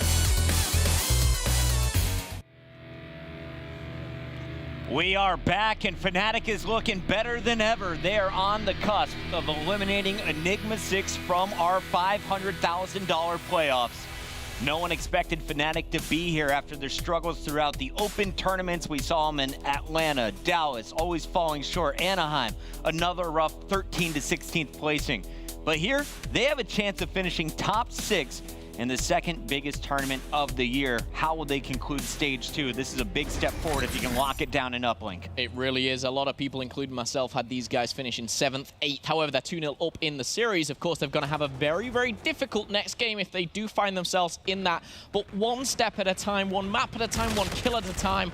And Tommy's going to kick it off with the first one. Scraps and Sunny B are collectively going to join him. But now, one thing I will say is Fnatic, sometimes they can slay, but they're a little bit slow moving that drone forward. This time, though, there is no stopping them. Tommy's actually on fire. Wuskin's shut down by Royalty, and the drone will be swapping hands. Interesting, though, Royalty, whenever we see Uplink, he decides to pull out a different weapon. I mean, okay, we'll see what he can do with this. And I have to ask you, while we have the opening minutes here with no scores on the board, how do you think this is going to play out? I tweeted, do you think it's going to be Fnatic with a 3-0 sweep? Does Fnatic take this 3-1? Do they win a game 5? Or does the reverse sweep happen in this series from Enigma 6? Going into this series, this is the one map and mode combination I would have given to Enigma 6 every time. I just think their uplink is very, very strong, but the momentum is all with Fnatic now. I've got to stay on board with Fnatic, and you know, I am European. I don't know why. Scrap's going to go for a 1-point play, though. Well, I know exactly why I was here. I think your parents had you over there. That's how it works, right?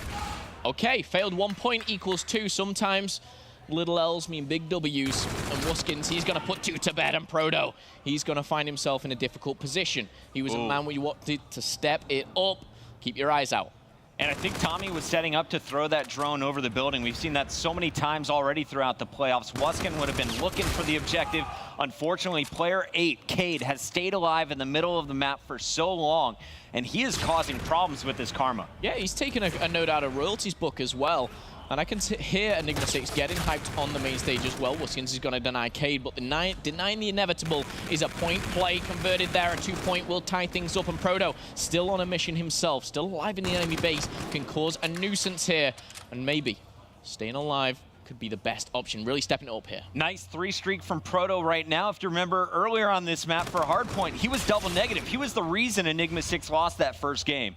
So it's good to see him having a strong opening here to uplink game 3 when they need it most. Cade, phenomenal work with this SMG, has not allowed anyone from Fnatic upstairs, it feels like, in the last 90 seconds. And now you have another 3-man push setting up for Enigma 6. As we say it, the Twins are going to take down Cade in general. Enigma 6 has to reset. I'm interested to see how the pace of this game comes out, because we see, you know, 2 SMGs in the hands of Enigma 6, whereas Fnatic, they're sticking to that MB4, that bar.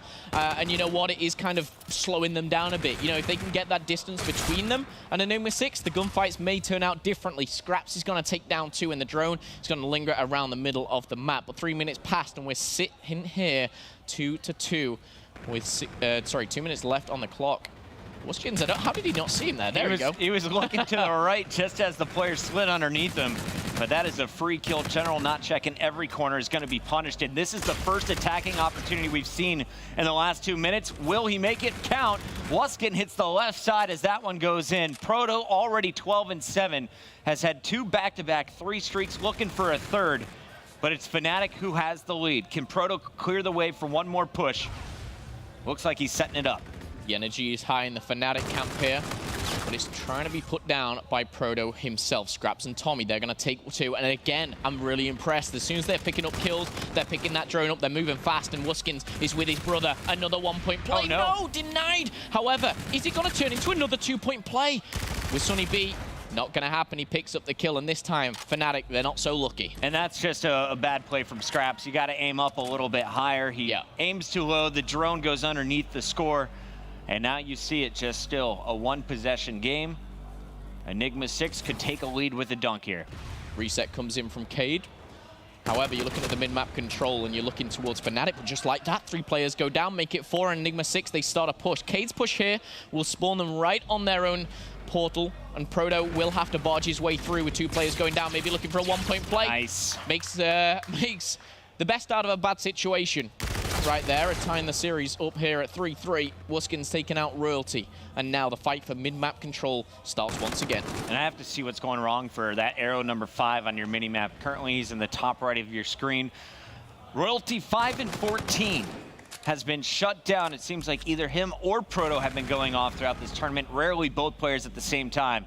General knows he has to stall. 11 seconds left, just going to throw it deep into Fnatic's base. Cade's trying to loop around and grab it, but Fnatic will clear. We're going into halftime with our score all tied up. Your players to watch in the second half, Wuskin, who's at 14-11 on the other side. Keep your eyes on Proto from Enigma 6. I like that last play there. We had 1 play from Enigma 6, very ambitious, chasing someone down with 1 bullet in the chamber, but it didn't matter. That's going to end at the half 3-3.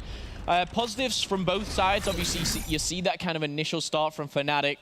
They really could have kind of changed the game. There's a 1-point play from Scraps. There was a kill which Tommy lost in their base. He makes that kill. That would have been a 2-point play. But from Enigma 6 as well. You know, there was good defense from Fnatic. We could be seeing a lot of a different score here. But you're looking at Royalty to step it up here in half number 2. If you're just joining us, of course, Fnatic was able to take game number 1 in a very close hard point. They win the search and destroy rather convincingly, and now are on the verge of completing the sweep. Enigma 6, though, they have toppled some giants throughout their career. They knocked out Optic Gaming back at Anaheim, and they were definitely the favorites coming into this match against a Fnatic squad that got blown out by Optic on day 1. Scraps trying to stay alive up top after picking off Cade. He's got some help from teammates on the mini-map. 1 challenger still here, though. It's Proto in the stairs. Proto 19-11 is looking for kill number 20, and he's going to find it. The longest gunfight I've seen in a while there, but we're going to see Enigma 6 come out on top and caught out of position. His Sunny B's having to track back, but just like that, he's going to take down Cade, and he's going to take down Royalty. This man himself, there were a lot of rumors going into Season 2 that maybe a team change could have been made, but he sticks with the roster. Tommy puts a lot of faith in him, and he's turning up here. Can Tommy convert? He's going to go to the top side of the minimap to join the Twins and try and make something of this. General invested some score streaks into this, and it's still going to turn into Fnatic points. After the Trinity, Fnatic is able to win the fights. Tommy even gets the beatdown on Cade as points 4 and 5 come through on the dunk. Player number 3, Sunny B, was setting up for the new drone, but a solid hold in the initial battles from Enigma 6. Tommy is still alive, and Scraps is going to run this one in. Only one player to beat as Tommy's distracting. Interception momentarily from Proto, and Proto with a hero play on the mini-map intercepts Scraps and then throws it off the map for the reset. Yeah, Tommy kind of, you know, going into his own little world there. Wuskins, nice use of SPL just to get away and stay alive here. But again, that's an opportunity I think Fnatic maybe could have capitalized on. And watching this back, they don't take this map. They feel that they maybe should have. That drone's going to get away just for a second here, but Wuskins, that one kill, just delays things for around 2 or 3 seconds. General, though, power position. Tommy's caught off guard, and now Enigma 6, they can start to chain stuff together. These next couple of kills are crucial, and it's lighting that kill feed all up blue. And a fantastic dish coming in here from Enigma 6. Cade and General were still up in the base. Now it's just up to General to control Fnatic. And he is surrounded by 2 players. Is going to get the one-on-one challenge from Tommy as everyone else goes to the drone. Fnatic, they're on a fast break. General from Enigma 6 is nowhere near to help defend. But if his teammates win this fight, they could run it the opposite direction. That's exactly what we're going to see. That drone is being pushed as fast as possible forward. General is going to clear out the new spawners with the Trinity. Gotta love this execution, Momo. General put all his eggs in one basket then. He said, you know what, guys, you can do that 3v3 without me. I'm going to sit here. If you make it, boy, I'll reward us. And yes, he has. 7-5 is their scoreline right now. And Proto, he finds himself with camo. He wants that drone, and this camo could mean 2 points. But no, he goes for an optional one. No. And he misses once again. Fnatic will regain from that with 2 minutes left on the clock. This game is not over, but Enigma 6, they are slaying heavy. This is what we talked about pre-series. Their slaying power, when it gets going, is very dangerous. And General did use the bombardment as well, so that will not be available later on. All of the streaks have been used, but the upload is good. The 1-point play from General makes this a 2-possession game in the final 90 seconds for Fnatic. Scraps is 1 kill away from camo. He does have a Scarab, not really going to change the game with that, but it's really now for me how these payloads are used. If used correctly, here we go. Tommy's going to kick off overdrive, but a 1-point play maybe. Caught by the player in the corner, not going to be traded out here, and Enigma 6 staying strong, and they're not even going to reset it. They're going to push as a unit, and rightly so. Proto leading, or led by Cade, I should say, is pushing in. He's going to pop this camo and go. And he will not use it yet. General is going to pick up 2. Scraps still alive, and Cade gets the cover fire to keep General up and running. The drone is passed forward. General picking up kills. He's doing it all as he throws this one down for number 10. Yep, and that should finish the game there. Enigma 6, they've still got camo. They've still got payloads. They're working towards streaks, but that second half, the slaying side is all one man. It is the man on your screen. General, 6 kills, his second load of streaks. He's got bombardment, which he used, didn't pay off, but it really has just been a turn of events. Proto really stepped it up in game number 3 as well. And like you said, Puckett, you expected 4 games minimum. We're going to be going to a game 4 as Enigma 6 are shutting down Fnatic here. General is looking to drop positive 20. What a performance from him in the second half. Even fighting camo players. Scraps is going to get out with his life, but this game is already over. Cade throws down a final dunk as Enigma 6 catches fire in the second half and puts this one away. Very impressive stuff. Yeah, dominating performance. That second side, you know, we went in at what, 3-3? Looking back now, Fnatic, you know, their missed 1-point plays and a 2-point, it really wouldn't have made a difference. I mean, yes, it would have played out differently, but with General doing general things like that, it's very hard to keep up. A demoralized Fnatic on your screen there. They know they were 1 map away from sealing themselves a position in loser bracket round 2. Of course, that being a top 6 position. For them, though, they have they've got 2 lives left. Is that how you see it? They have 2 lives left? Well, they've got Hardpoint. Yep. I'm actually trying to think of the map. It's going to be Breakout. Not their best Hardpoint by any means. And, you know, if we go to a game 5, that means Enigma 6 are obviously going to win 3 and 4. Momentum changes to their side. We could be seeing maybe a reverse sweep, or to Fnatic, they come out all guns blazing and they shut this down. Fnatic, you can't blow this lead. Finish strong right here. Will they be able to get it done? Enigma 6, man, you know, you have to remember back what they did at the previous playoffs. They got here because they reverse swept FaZe on day 2. They gave themselves a chance, finished that with 3 straight series of 3-0 victories and to close things out basically after that 2-game loss to FaZe, of course. 9 straight games coming into the playoffs. Will they be able to complete another reverse sweep here? It's interesting because, like, when we went into this whole event, actually, this playoff bracket, the one team that Optic Gaming didn't want to face first was Enigma 6.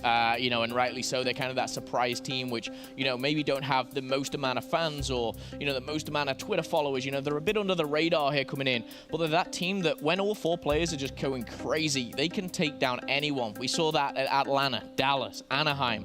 And at playoffs here, they've started slow. They went down to E United, who previously they beat, but the addition of Clay obviously puts a stop to that one. Now they're looking to do another reverse sweep. It's a team which have done it before, and they'll be looking to do it again.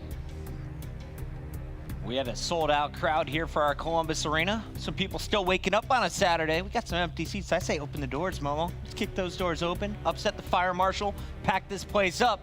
It's time to go into a game number 4, and remember, Fnatic Enigma 6, last time they matched up, it was Paris. Fnatic goes up 2-0, but then Enigma 6 forces a game 5 and falls just short in the search and destroy. Will the same thing happen again? It's looking like it could all play out in that way. And I'm expecting Enigma 6 to take this breakout. Despite Fnatic, this is actually one of their best hard points. They're 4-4 on it overall. 50% being one of your best, not really a good sign, but they showed us what they can do in map 1. Can they win another hard point against this E6 squad? I look at General and I'm looking towards Scraps on this. This is where you're going to be really kind of wanting those 2 individuals to step it up individually for their team. Scraps has been doing it, you know, pretty much all series long, but General, that last one, positive 20 or around there, really just shows what a skilled player he is.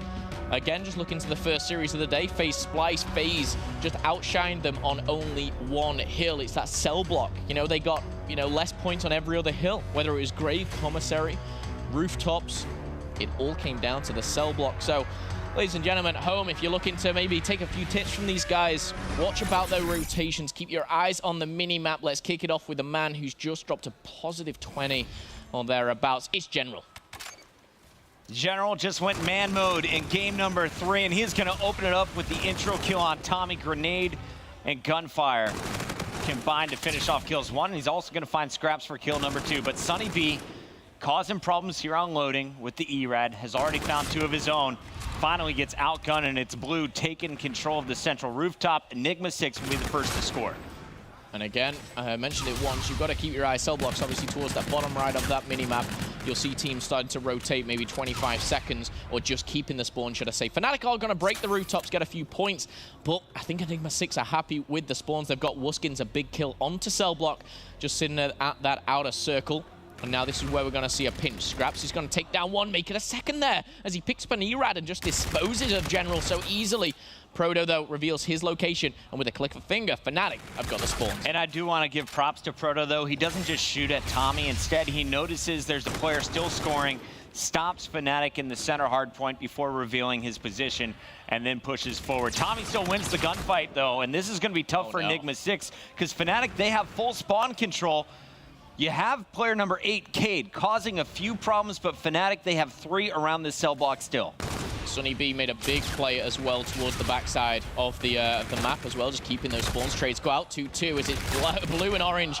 Cade is the one to put 2 in the ground, Sunny B and Scraps. And now with 25 seconds, this is a large amount of time for them to get themselves back into the game. Fnatic, though, they're grouped up. They're looking to all slide through. Sunny B and Tommy combining for the double. And now Proto in a world of trouble. Turns, burns, but not enough there. The trade comes in, and Fnatic, they'll close out the next 15 seconds, and they're going to give enough time to get over towards the Grave. The problem is, though, we're going to have Royalty and fellow teammate Cade already sitting waiting. And if you watched game number 1, Fnatic got outslayed, but you had Tommy and Sunny B right there with Scraps and Wuskin. All 4 players contributed to the victory in the initial hard point. This game, Sunny B is leading the charge at 7-4. That player number 3 on the minimap has been so dangerous on the flanks, and he's going to be looking for player 6 General, who's trying to hold down the spawns in cave. This is a big flank. 3 plays from Fnatic. They're sat waiting for Sunny B, but if he catches him off guard, he's sorry. There it is. There's the kill. Now you're going to see the push. Tommy's going to be the first one to go in. Sunny B's from behind, distracts and dispatch. There we go. Tommy again with the beatdown. And for me, it's a perfect play from Fnatic. Yes, Sunny B took probably the longest route possible, but it does pay off. He survived, right? He gets the kill on General, and it opens everything up. You need one more wave of kills, though, to spawn Enigma 6 out. And so far, E6, they are digging in. And they will be set up for the commissary first. Wuskin rotates to the middle of the map, finds one. 2 more challengers here. 80 to 40. Doubling the points right now. We're going to see the E-Rad of Sonny B. He's going to be the first player in the lobby to hit double digits. You're not going to hear me say that enough, but this man, he is on a mission, and he does not want to be finishing top 8. He's just seen his fellow Europeans being knocked out. He's looking to book himself a spot in that second bracket. Second round, should I say, of that loser bracket. And look at this setup. We've got Scraps, he's sitting pretty here. Sonny B, he's just running around. He's having fun, he's taking names, and 2 go down. We're gonna see Enigma 6 put on the back foot. Well, Wuskins, he's gonna have to get in this hill here as they break 100. Sonny B is playing phenomenal, and not to discredit his efforts, but the one thing I am worried about is what happens when Enigma 6 is the first team set up, when they're actually controlling the hills. We see what Sonny B can do when he catches you off guard and when he's flanking, but will he be able to have the same success when trying to break into a defensive setup of E6? That's something still to keep your eye on as this game continues. But already, Fnatic is halfway to victory. They are tripling up on their opponent's score. And that player number 3 again, he's on the flank. Sonny B looking for some spawns. Yeah, Sonny B has got one thing on his mind, and it is really just, you know, shoot players in the back, make those gunfights easy on you. Why not? 3 players go down, and Sonny B at 15 and 7. The confidence, I have not seen that in Sonny B in so long. He's had a lot of critique over the last couple of months. I'm going to say, in fact, the whole season. And you know what? I've been one of those people. But Sonny B is trying to take another down. Cade's going to shut him down with a 100-point lead. Fnatic, though, you could almost say right now, it's their series to throw away. Absolutely. You have a 100-point lead. You're 102 points away from closing out this game. If Fnatic somehow loses this breakout, my mind will just be blown here. They are representing Europe right here, Moment. They got to go big. Yeah, they have to. Breakout, very streaky. It's one of those things you can, you know, start a real momentum shift. There is one player. I think Tommy just spawned there, actually. I could be completely wrong, but that's a big gunfight that he's actually lost. That will give the cell block to Enigma 6. And Royalty, smart play there, just sitting pretty and waiting. They find themselves now 80 points behind. Very powerful position here. They can really get themselves back into this. And Enigma 6, they're a very strong team. They're a Slay-heavy team. And you're going to see Cade in action. That's going to be traded out by Scraps. But what Fnatic need to do right now is when they make the kills, they need to push forward. What that will do will spawn Enigma 6 out at maybe Spiral or even towards Grave as well. But with 35 seconds left on the time, this pinch needs to come in now. General has not been able to play his style until just now. Where they get set up, you have to come to him, and he melts you at range with the NV4. He just went off in our uplink game, topping the leaderboard there, but he started off 6 and 12 in this game.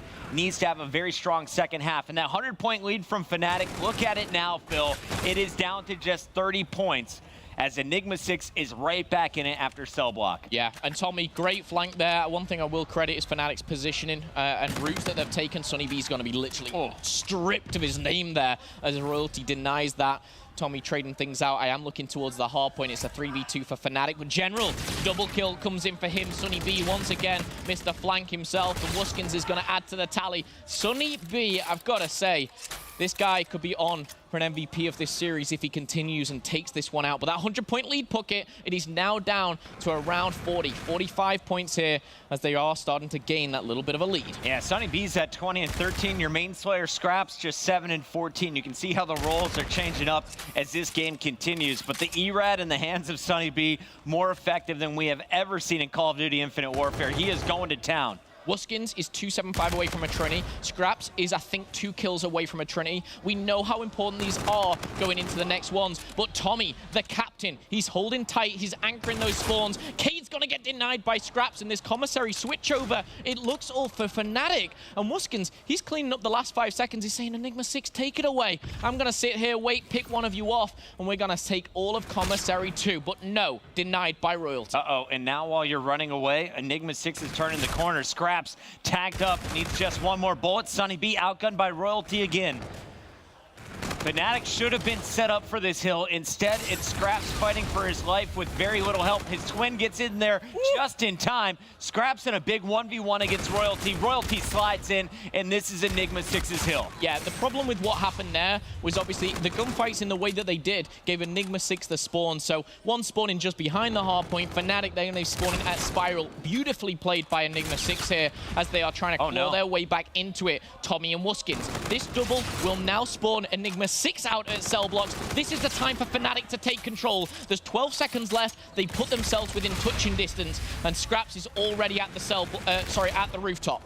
They're going to be at 225 at the end of the commissary. And they need just 26 points to go. Enigma 6. They have to get 104 points straight. Can they get it done? Sunny B, my goodness, 25 and 16. I've not seen this guy play like this. And even Tommy's going to have to shut him down. He's playing that hot right now, but 20 points away. Enigma 6, they need to get in this hill. They can't give the time away. They can't play for the spawns right now, and that's what they're going to do. The slaying comes in from General and Cade, and for Fnatic, they're put right at the back. The question is, what do Fnatic do now? Do they challenge this rooftop, or do they go straight for that cell block? Our Stage 1 champions are out of the tournament. The team that went to the final, Spice, they are gone. Is Fnatic going to cause the second major upset of the day?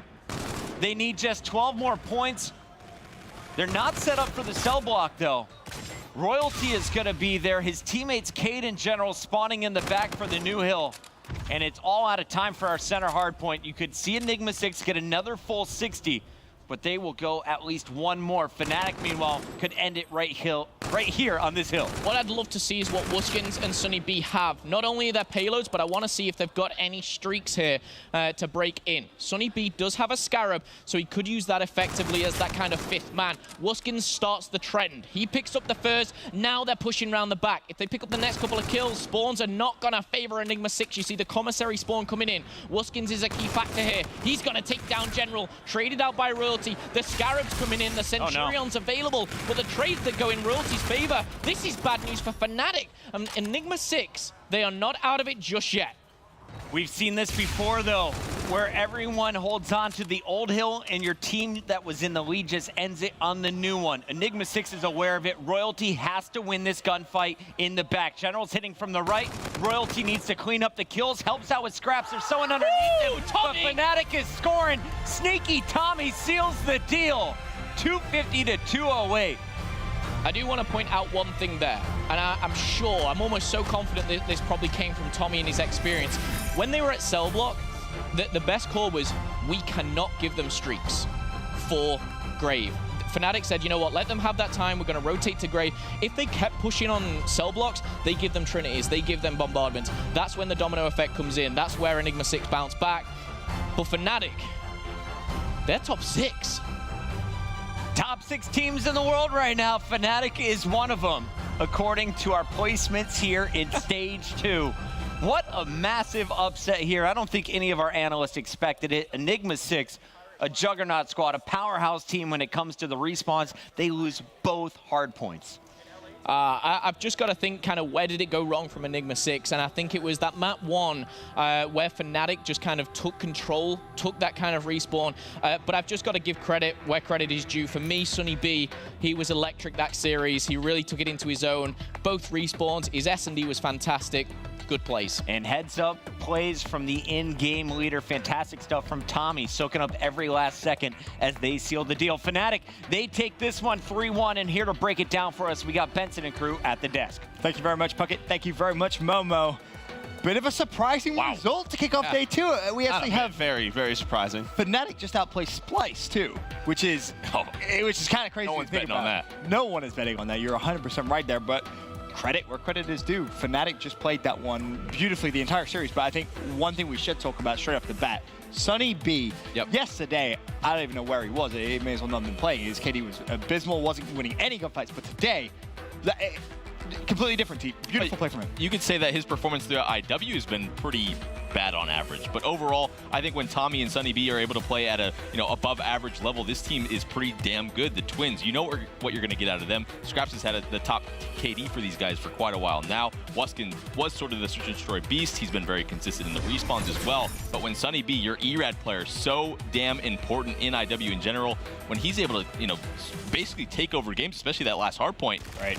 You can do big things. It's just the plays he's able to make. I think when you get him going and, Scrap starts to play well in the respawns, this is a scary Fnatic team in all game modes. And I think you see the potential that they have when Sunny B plays well. He is such a difference maker for this Fnatic team. And I think after yesterday, a lot of us would have taken Enigma 6 in this series because of how poor Sunny B played. Yeah. I don't think anyone expected him to come in, play this well against Enigma 6. He brought it in this series, though. Obviously, you talk about poor performances. Yep. You have to bring it up. Proto in game 1 drops a 40 bomb the wrong way. 40 deaths, and I think it was 19 kills he finished with. I mean, you saw in that highlight package, he uses camo, does absolutely nothing with it, Merc. It was a disastrous map one. And that's the thing, right? Sunny B is typically the guy who loses that ERAD battle, right? In the slaying department. And instead, he wins it. He outdoes Proto, and that's really the difference maker. Everybody with above like 30 kills, on both teams except for Proto. And this is just not what we expected. Proto was that one player from Stage 1, Anaheim, who kept getting better and better. We saw it during Stage 2, his weekend. I mean, luckily they were able to reverse sweep phase, right? Bring it around, qualify for playoffs, but his performance was lacking that weekend. He's fallen off the big way. Yeah. I mean, his performance, the other three guys, they can't play much better. When you're trying to win that game, they all 30s all around, right? Yeah, they all go over 30. If he just doesn't play 19 and 40, if he goes anywhere close to even, you'd have taken like -10 at that point. If he plays anywhere like that, that's probably Enigma 6 that's able to make that a much closer game down the stretch in game number 1. And I think Proto, going forward, especially with champs, obviously, the last event of the year, he's got to play much better. Yeah, definitely has to. Of course, Fnatic go 1-0 up in this series, and it kind of grabbed all of our attention. We're like, okay, all right, Fnatic, we see you. Then, of course, we go over to game 2, the search and destroy, and it was just a bit of a snowball effect, to be honest. Fnatic, they managed to win map number 2. Tommy has a standout performance. We were chatting yesterday off stream saying, when was the last time Tommy really took over a game? We got it right here in map 2. Finally saw a game-changer game from Tommy. It's just great gameplay overall. And for whatever reason, it seems like the European teams, Splice was very good at Crusher, and then Fnatic said it as well. Momo had them taking this map for sure. I really agreed with him. It seemed like their overall mindset, whatever reason, the European team's quite strong at this map. Very strong indeed, but there was one play particular that kind of had us all just kind of screaming at our feet. Wuskin's outplay with FTL was absolutely amazing to watch. Well, yeah, it was 4-4 at the time. That was to go up 5-4 in Royalty. He wins the first one-on-one. He has reactive armor, so he pops it because that would have put his team one round away from winning. This play right here, look, he's very confident because he has reactive. That FTL, what a play from Wuskin. That's how you use FTL. One of the best FTLs we've probably seen all year long, especially considering Royalty pops reactive. And Royalty on that high sense as well. Still not able to turn around and snap. Wuskin used it in the perfect time. And you can see his teammates kind of all looked at him and they're around like, that was sick, dude. That was awesome. Beautiful FTL. Well, the guy uses the FTL and you kind of see like that little swoosh go by. Right. So you have an idea of where he went. Right. But just to be able to turn and locate him, and especially, you saw it there in the slow motion in the final clip. It's like when he turns around, Wuskins is kind of crouched down a little bit, so his aimer is kind of at his top body, but he just ducks right underneath it. It's a really nice play there from Wuskin. And then of course we go over to map number 3, the uplink, and this was a little bit better from Enigma 6. General again, worth mentioning, had a standout series doing what we kind of know and almost expect at this point from General. He drops a serious amount of kills, almost at 40, and going into the half Merc, it was very close. It was tied 3-3, but then to close it out, it was 14-5, a crazy kind of second half 3-6. Yeah, Fnatic, they even had the lead. I believe it was 5-3. They had the lead. You saw some missed ones from them. Definitely want to get that back. But then, I don't know, E6 on that second half, they just got Fnatic into a spawn trap. You can see right here, General 2.0, he has 5 points as well. Just a great sort of last 3 minutes of the game from him. A phenomenal performance, and as you said, you see it in the scoreboard there. 11-2 outscored in the second half, gives Enigma 6 a 14-5 victory. Then, of course, we go over to game number 4, and this is where Fnatic was able to do the unexpected. They close it out, and again, credit to Sunny B Team. Another fantastic performance from him. Erad's on breakout can be, really good or really bad. Finally, we get a very, very good game out of Sunny B. The fact that he is able to put so much pressure, and look at that confidence, just the amount of gunfights. Usually we see Erad players sort of overreach in a lot of gunfights, but he was overreaching and winning the gunfights. Just superb play from Sunny B finally. It's got to be such a confidence boost for the rest of the team, too, because, they've known he's struggled a little bit in, some of their series against top competition. So when you see him in a match like this, playing that well, it just, everyone just gets a little bit more relaxed. They're more confident. They're going in, okay, he's playing great. All we have to do is pretty much been doing what we've been doing. We've been playing pretty well. We're going to come out on top. Yeah, and you can see here sort of the similar story with Cell Block where, FaZe outdid Splice, but again, those last two, Graven Commissary controlled by Fnatic, and instead of, 4 points that, Splice is able to get, they get 46 on that Cell Block hill. So just a great job by the entire Fnatic team, and there it is, Sunny B, and then General, plus 24. That's a great series from him, but really in that game 4, Royalty stepped up. There was nobody else who was really playing to that caliber. Completely agree. Sunny B, though, if he can continue at that pace, I think this is actually a scary Fnatic, because to your point earlier on, Matt, it was kind of the performance yesterday kind of had us all saying, all right, well, that's 7th, 8th place almost guaranteed, but playing like that, that's a scary looking. I mean, without question, I think you have Scraps and Wuskin. They're just crazy people in general. I mean, once they start to get excited, they're just screaming on the stage. They're getting real into it. Sunny B, he can give them even more of that confidence and energy if he's playing well. And then Tommy is such a good, strong veteran, presence on the team. I think Fnatic is a very scary team, providing they get that type of game out of Sunny B. Absolutely. Congratulations to Fnatic. They progress further through into the tournament. And that means Enigma 6 now eliminated from the Stage 2 playoffs. They take home 7th through 8th place. Pretty disappointing for them, I'm sure, but ecstatic are the Fnatic boys. Curious to see now how far can they progress through. Moving on forward to the next matchup on main stage. Optic Gaming take on E United, and this is going to be a good one. Of course, winners bracket semi-final. I mean, we'll start the conversation, of course, with Optic Gaming. Team, we mentioned it earlier on, a team who's had struggles in hardpoint, but now all of a sudden they seem to be getting into the swing of things. Didn't really have the biggest test yesterday, so very hard to judge what we have so far this weekend. But taking on Clay and the boys at E United, how do you see this one going for the Green Wall? I think Optic needs to be a little bit careful and really show a lot of respect for how well E United plays as a team. E United plays almost perfect on the teamwork side of things. Right. And Optic Gaming, the struggle that they've had in the past month, maybe 2 months now, is they do superb in groups, play almost perfect, they don't lose maps, and then they get to a tough part of the bracket and then they start to falter. So it really is the last couple of seconds in those hard points where the slaying might be a little bit even, and they start making those bonehead plays, they start spawning out and things get away from them. So I am going to respect Optic and the slaying ability and how they've been playing and predict them to win, but it might be close in those hard points. Matt, Optic Gaming, best search and destroy team in the game right now in your opinion? They got to be up there. I mean, they've been very good in search and destroy over the last, month or so. It's really become their strongest game mode. I do worry about them, though, going into this matchup from the standpoint of, we saw at Anaheim, they had a easy group, and then they go into bracket, and it just didn't really go their way.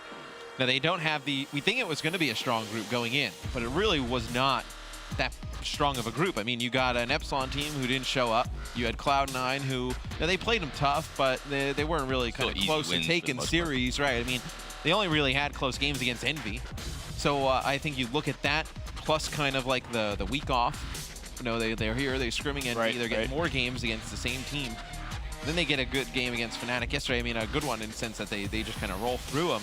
When was the last time this team's really been kind of tested? Yeah, this will be it, I think. Yeah. I just think E United, the big thing to me with Optic is when they lose, early in games, and they put themselves sort of backs against the wall. You can't let that happen. I mean, typically when they lose, though, it does go the distance. It goes 4 to 5 games, right? They always sort of, win game 2 or game 3 and take it as far as they can. But E United is a team that they can't take lightly. I mean, how annoying can it be to play against Placer and RCs, those long-range battles?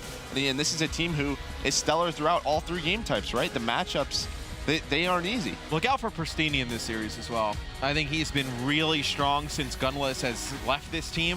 I think Pristini has really stepped up. Yep. I think this is a series where Pristini can make a huge impact. I'm very, very excited for this one. That is for sure. And obviously talking a little bit about the United squad, the addition of Clay, it's almost evolved RCD to this whole different vocal beast now. Like, he's getting hyped on his own. I feel like if they can start off strong, they could spiral the series out of control. I think Clay fitting into this roster, this is the true test. When Clay was on FaZe, that Optic Gaming matchup never went well for Clay specifically. Always very poor KDs. He'd play very well throughout the rest of the tournament. This is the true test for me. Are we going to see that beast Clay, the better than ever? He got dropped. He's back. He's forming this team for champs, trying to get them at that top level. Right. This is it for me. If Clay has over a 1.0, I think E United takes this to a map 5. Well, that is when we saw Formal running the NV4 a ton for Optic Gaming in those matchups, right? I mean, now they've kind of like moved away from him having it all the time. He has a K-Bar playing a little bit more aggressive. You see Krim with the NV4, Damon with the NV4 a little bit. So I think, yeah, even Scump. So I think you definitely, I mean, when looking at the maps as we get deeper into the series, I mean, it's just who is Clay going to be going up against? Who's going to be running the NV4 for Optic? I think that'll be a real test for Clay. Yeah, I mean, last time Clay played Optic was at Stage 1 playoffs in round 1, and they beat him. He had a great series, as Teep was saying. When Clay plays well, he gives Optic trouble. You know, if it does get to that Game 4 breakout hardpoint, that's, again, where that double NV4, Arcitys, you know, and Clayster, they're going to put a lot of pressure on the map. It's very hard to deal with, and we've seen teams struggle with it. So we'll just have to see, you know. That Crush, Destruction, Destroy, though, that's one of Optic's best. We've seen them run through teams on that very quickly. Well, we're 2 games in, and so far 2 teams have been eliminated from day 2 of Stage 2 playoffs here at the Call of Duty Global Pro League, presented by the PlayStation 4. Splyce and Enigma 6 both bow out early in 7th and 8th place. Coming up next on the main stage, Optic Gaming take on E United in a winner's bracket semi-final matchup.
Ladies and gentlemen, grab yourself a cold glass of G Fuel for this key player matchup, because this is going to be the match to see today. Optic Gaming going up against E United, and this is the battle to watch this entire series. The 2 main NV4s, 2 of the most prestigious Call of Duty players in the history of this esport. Clayster versus Formal. I don't even need to tell you the numbers. You see them on your screen. They're 2 of the best for a reason. And now I'm just ready to sit back and watch like you all at home. This has been your G Fuel Key Player Matchup.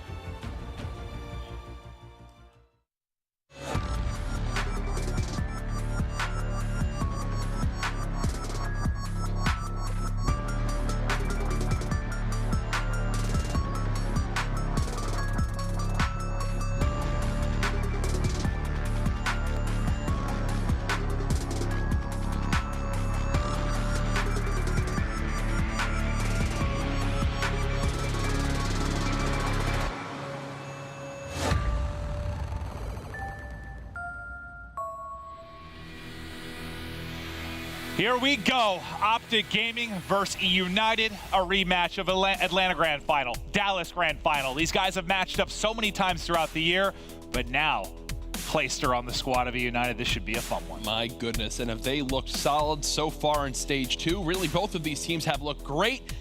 Don't even know where to begin to call this one, as we were just saying in that key player matchup. Just excited for it to be underway.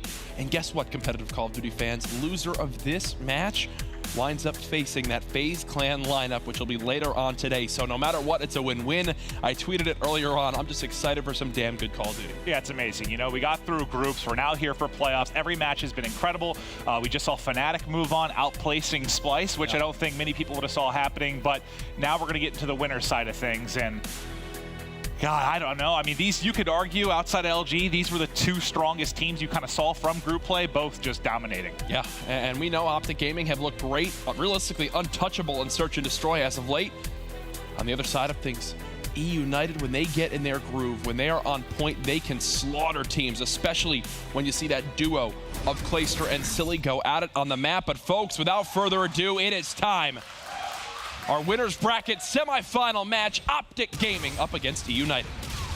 Starting things off with Clayster, but it's Karma soaring across mid-map, getting a two-piece, and all the kills go the way for Optic Gaming as Pristini falls.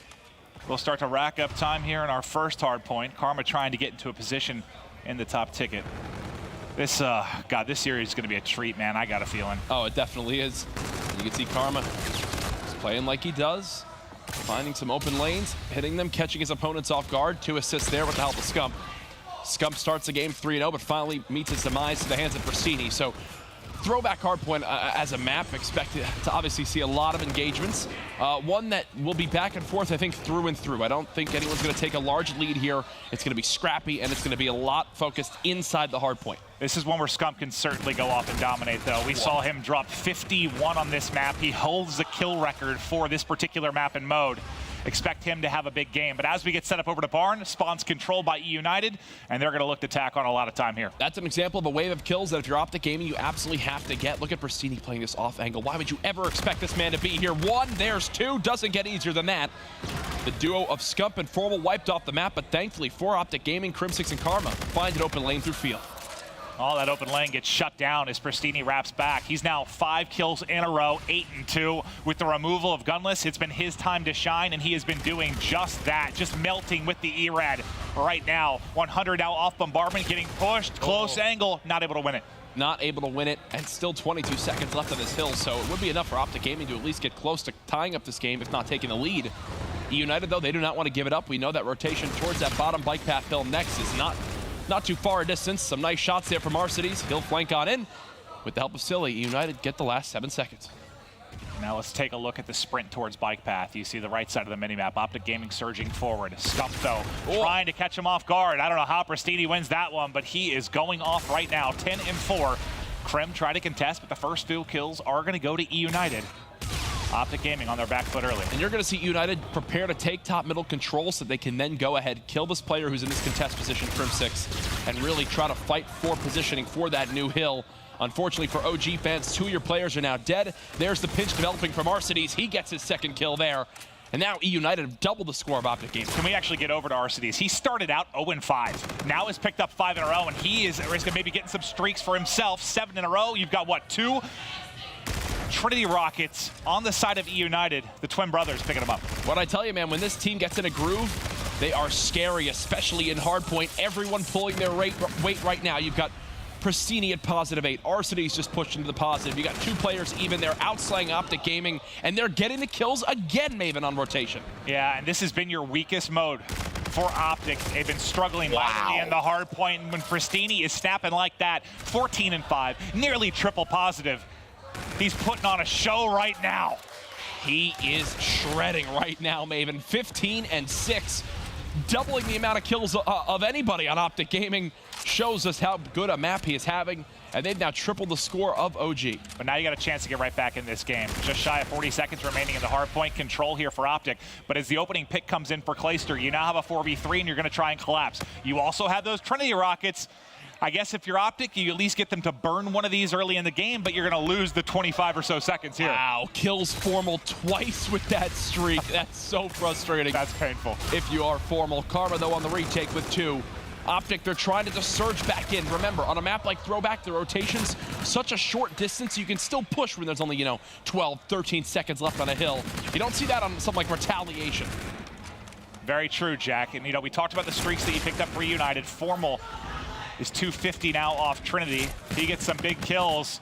He keeps on cruising. Big part of why they got the final 10 or so seconds there, but you're still trailing by 50, and he will fall just short of streaks. Nice little chain of kills there for Optic. I like this play from Scump. Get in toward top food. Try to shut down these ARs from close range.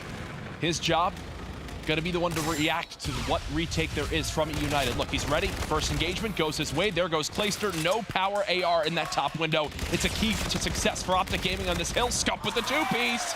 OG showing some life. We talked about it early in this one. Scump can dominate on this map. He wasn't doing it early, but taking over now. 5 kills in a row, 200 off the Trinity Rockets as he's trying to locate the players of United, but you see they've all pushed through. They're trying to wrap around the flank and get set up for Barn.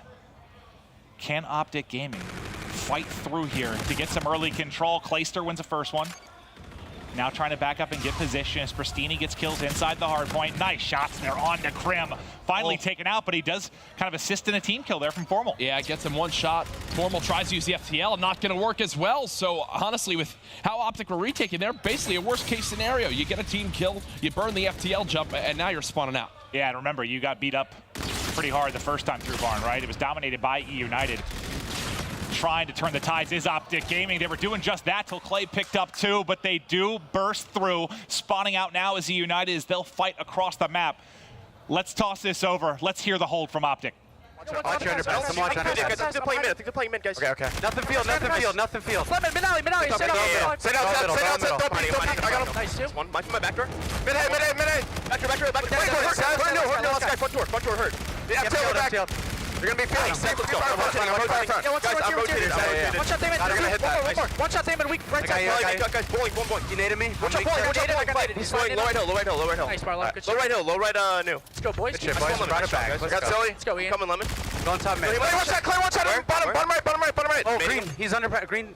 Top green. I spawn red, guys. I spawn behind him. High red.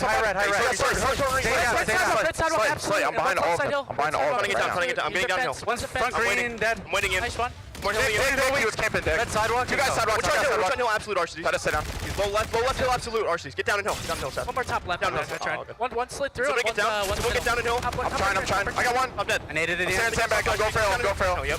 I got you. I'm really weak. Top middle. Top red, one shot, Silly. Top Silly. Top train. Clay, hit down. You got me. One shot. Nice. One's red sidewalk. Yeah, go new, Matt. Good play. I'm already through. Death, I'm here. Yo, I spawned it on. Death, I'm here. Scarab's on me.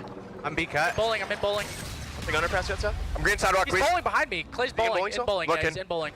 Another one in bowling. Yo, 2 mid map. 1 at over. Watch bowling door, Matt. Watch bowling door. He's underpass. He hit you. Nice. Another Matt. One shot, Silly. I'll get alley. Only down 20. Yeah, we're good. Going blue. I'm going blue. Bus week, R-City. I got you. I'm watching him bowling. I'm here. He's still there. Ivory top. Plays here. Dead. Nice one. Dude, 2-1-0. Dick.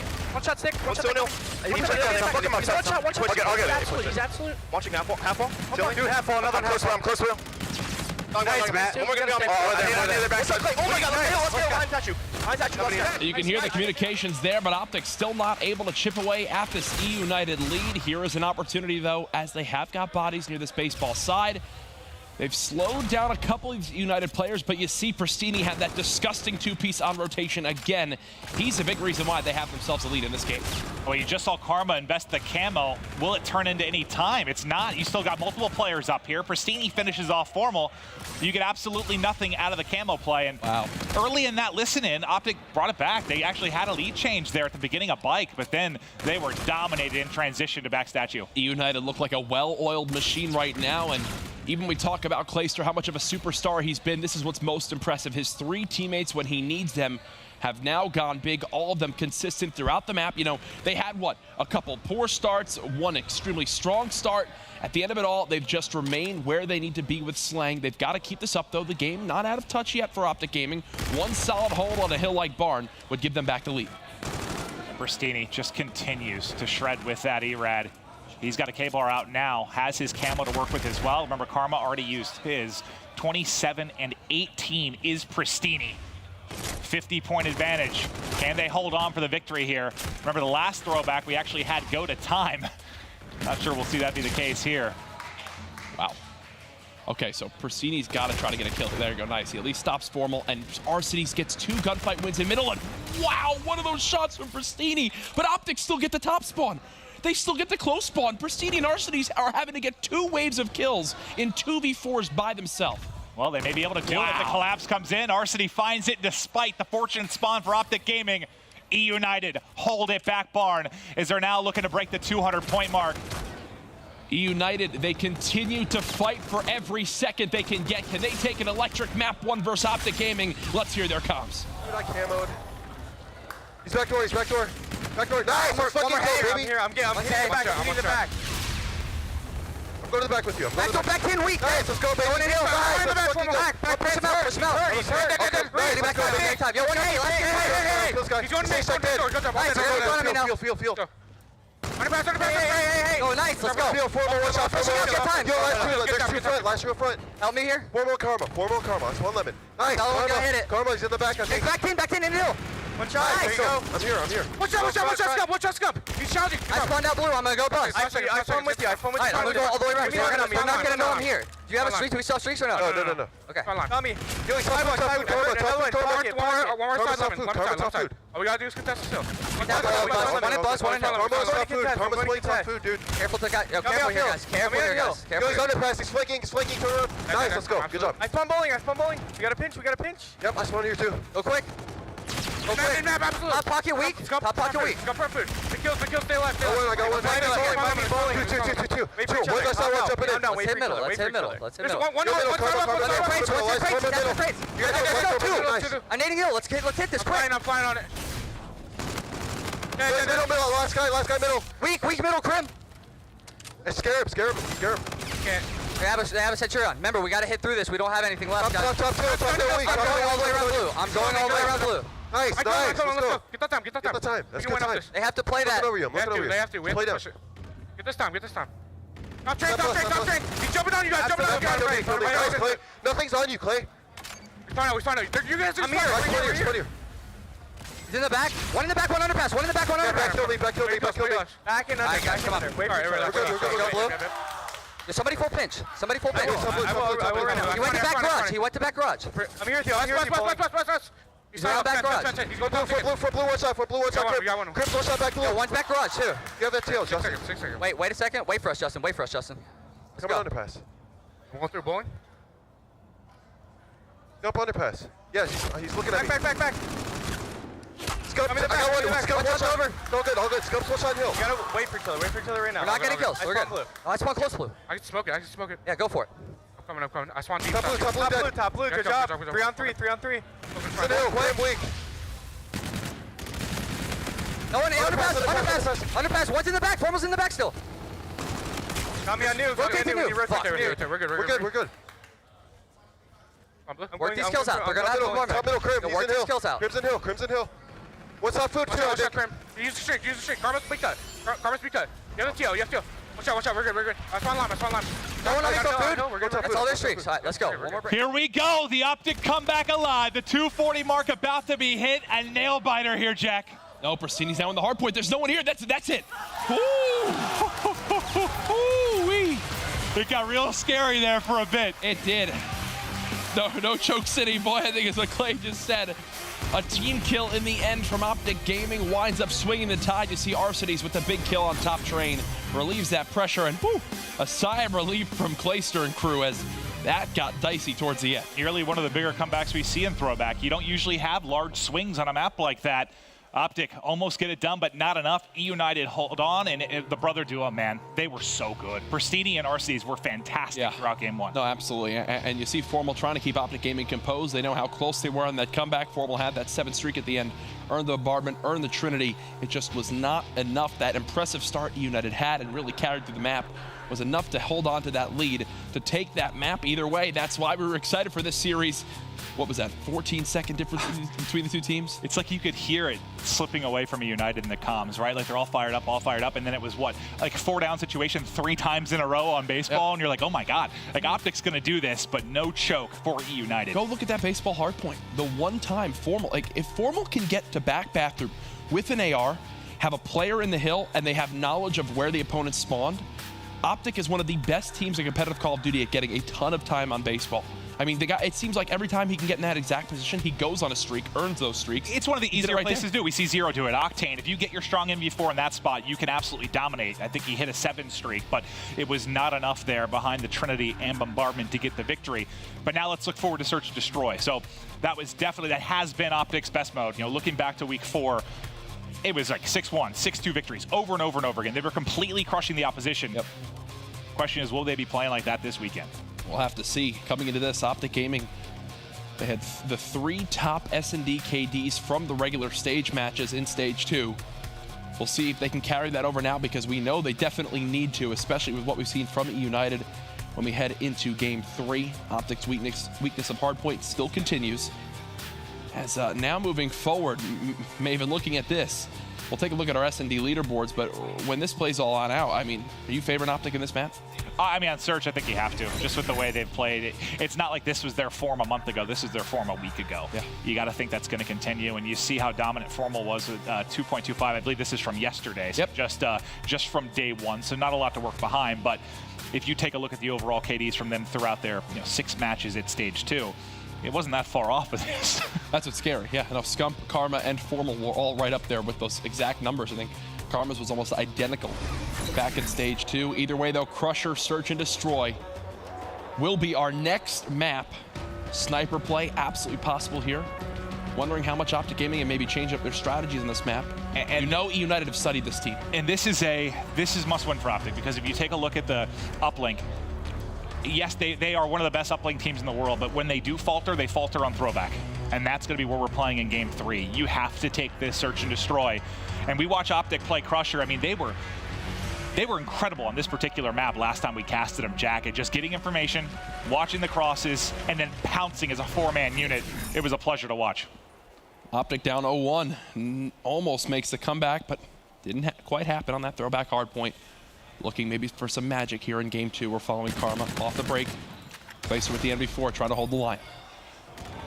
I don't know how Pristini ends up killing Formal in the back after Clay gets some shots at him, but that is a quick hold on defense for United.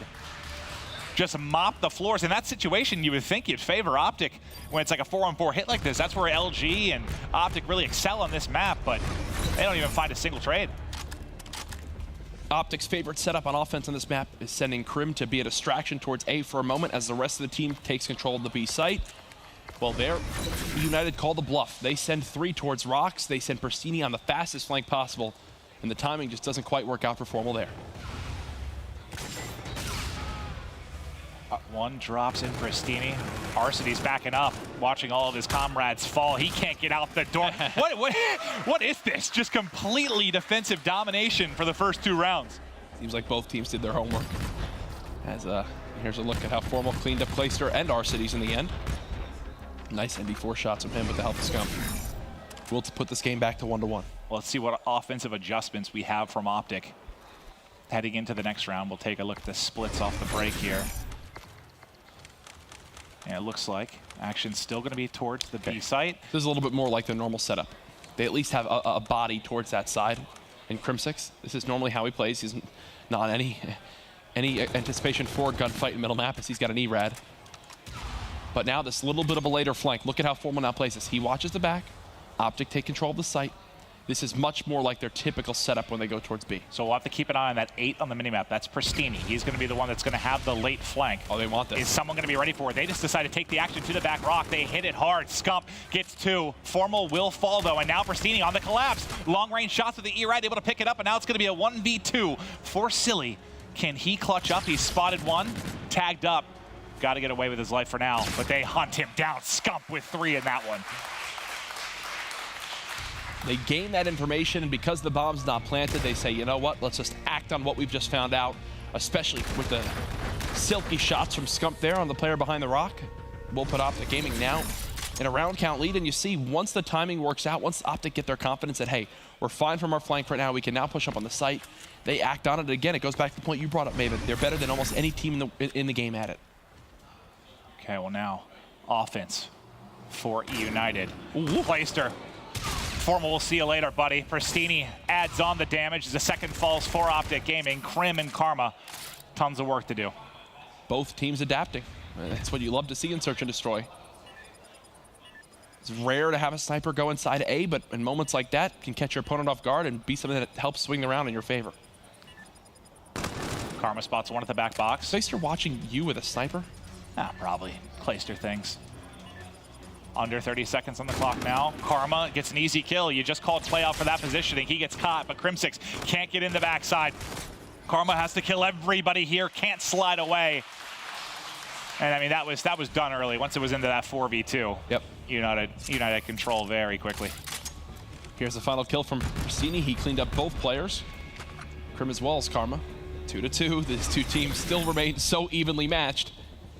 Again, we still have a bunch of Call of Duty to play today, so if you're tuning in for this game, be sure to stick around because up next we have, ND versus LG. Winners bracket semifinal. The loser of that series will play Fnatic for the last match of the night. Clay got the opening pick in the last round. As you take a look at the minimap, there's nothing towards the B site right now. Silly almost lines up one for a first blood, but can't get the final bullet in. The defense now wrapping back to A. The offense will be doing the exact opposite. Optic heavily prefer this outdoor site, and Clayster with the sniper will be the first to get eyes on. Here they go. 2 targets on his screen. He's got to pick one. Unfortunately for him, Optic smart enough to know not to peek that player.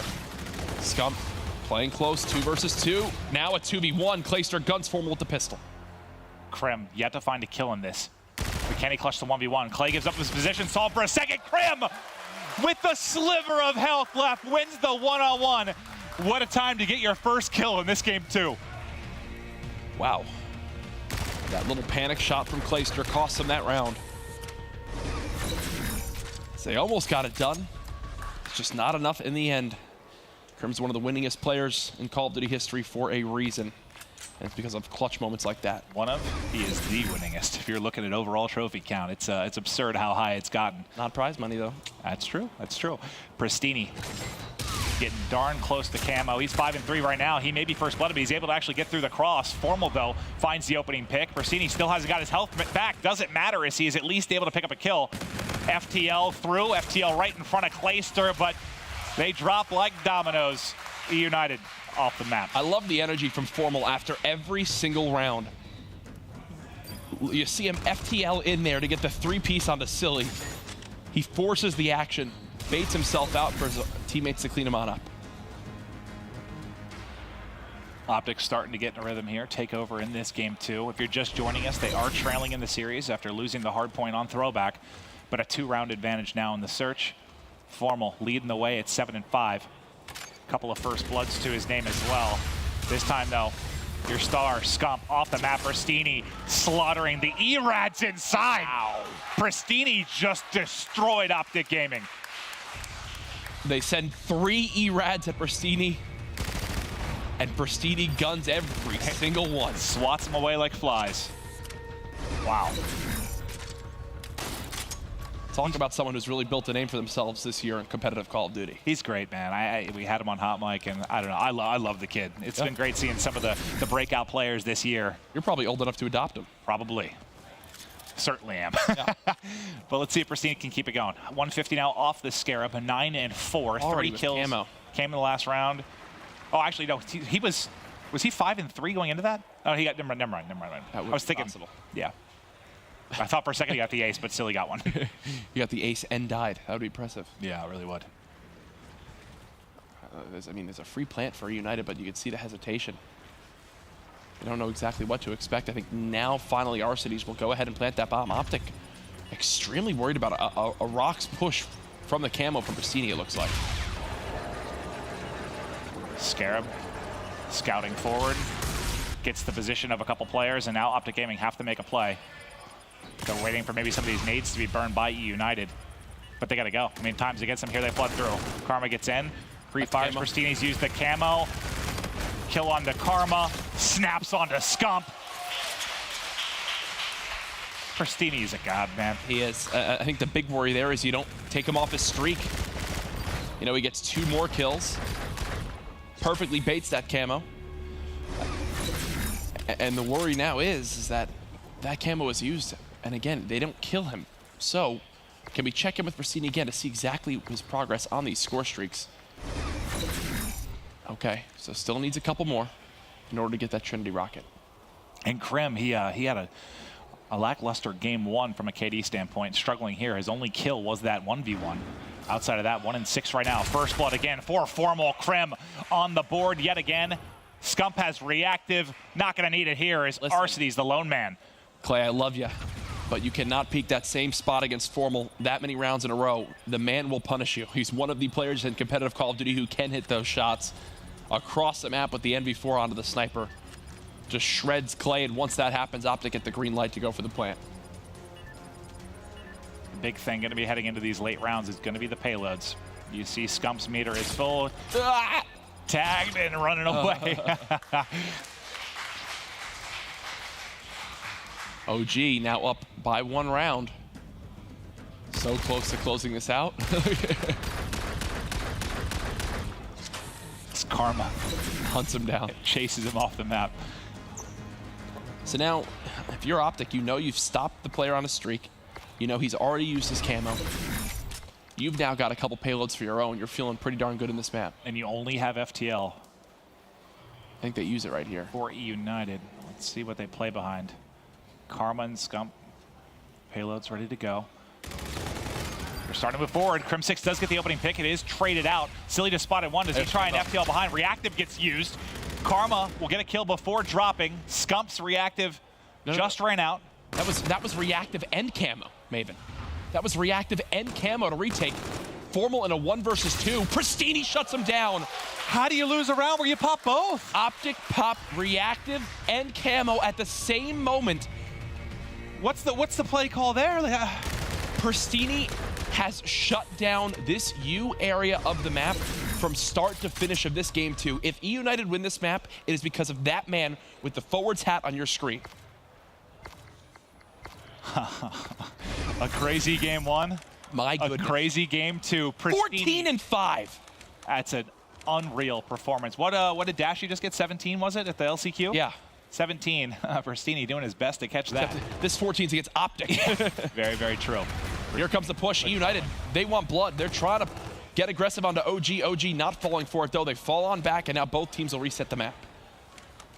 Game 1 is 14-second difference. Game 2 now around 11. Talk about a round that can define a weekend right here. Well, as the Scarab gets taken out, that scouting tool gone now from E United. Playing it slow is Optic. They look like they're wanting to push towards B once they sense maybe a timing. I mean, here's how this is going to work. They're going to go look at United's coming back. If they try to go for a plant and E United are here in time, Silly will FTL jump into this bomb. Oh my God, they've already gotten here. Optic are going to be ready for this. He FTLs past 1. He runs into 4 players. It's a quick trade though for Clayster. Clayster with 2. They try to surge forward. Crim's now there. It's a 2 versus 2. Arcidy's and Clayster up against Formal and Crim6. Here we go. Under 30 on the clock. Optic Gaming still need to try and get it down. Formal, how does he get picked there? Crim6 now the man by himself, and he gets gunned.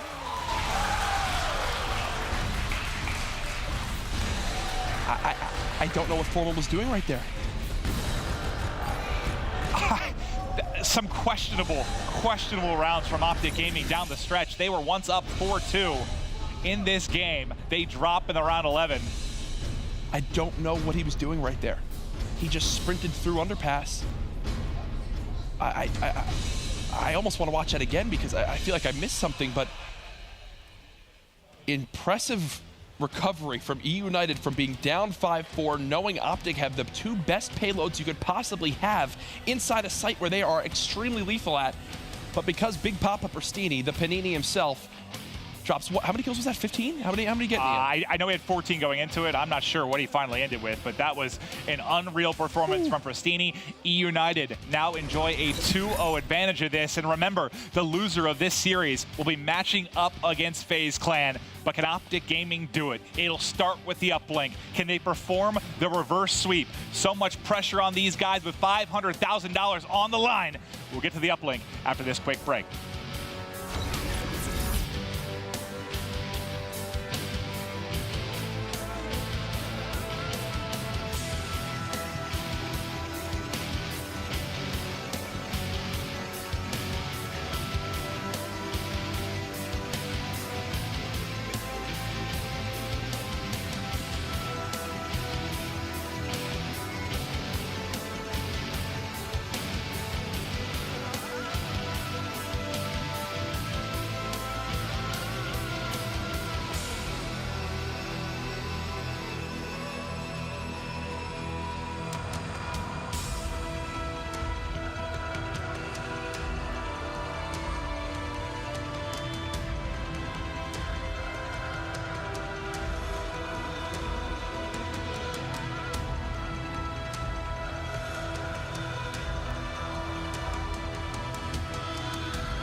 It sucks seeing other teams take home trophies when you know you guys can be capable of that, and then especially perform as poorly as we have some of the past few events. You know, Splice and LG, they might have started the year off a lot worse than us, but they did end up achieving that first place, you know, winning an event. It just motivates me to be better, to be able to be in this same category as them. Having that realization at Anaheim in stage one that, hey, we can't just go out and win with raw skill. We have to be a team and work together, and I feel like that's what we worked on at home, and it really showed during stage 2 group play. Whoever comes out and plays their best is going to take the tournament. It's simple as that. There's so much talent in this league right now. This has been the most competitive I think COD has been in the past couple of years, and I think it's a really good thing. If we could perform well here and do well, not even winning the event, but maybe placing top 2, top 3, you know, we just have that momentum going to champs, and we know we can compete with the best. I think our team will always be mentally sound. You know, if we lose a tournament, we don't take it for what it is. You know, you lose the tournament, you lose the tournament. You can't win everything. I feel like we're definitely getting back there. You know, we're starting to pick it up. Better performance individually, and we're starting to pick it up as a team as well. I wouldn't say we're necessarily where we were at the end of Black Ops 3, but I think we're pretty damn close.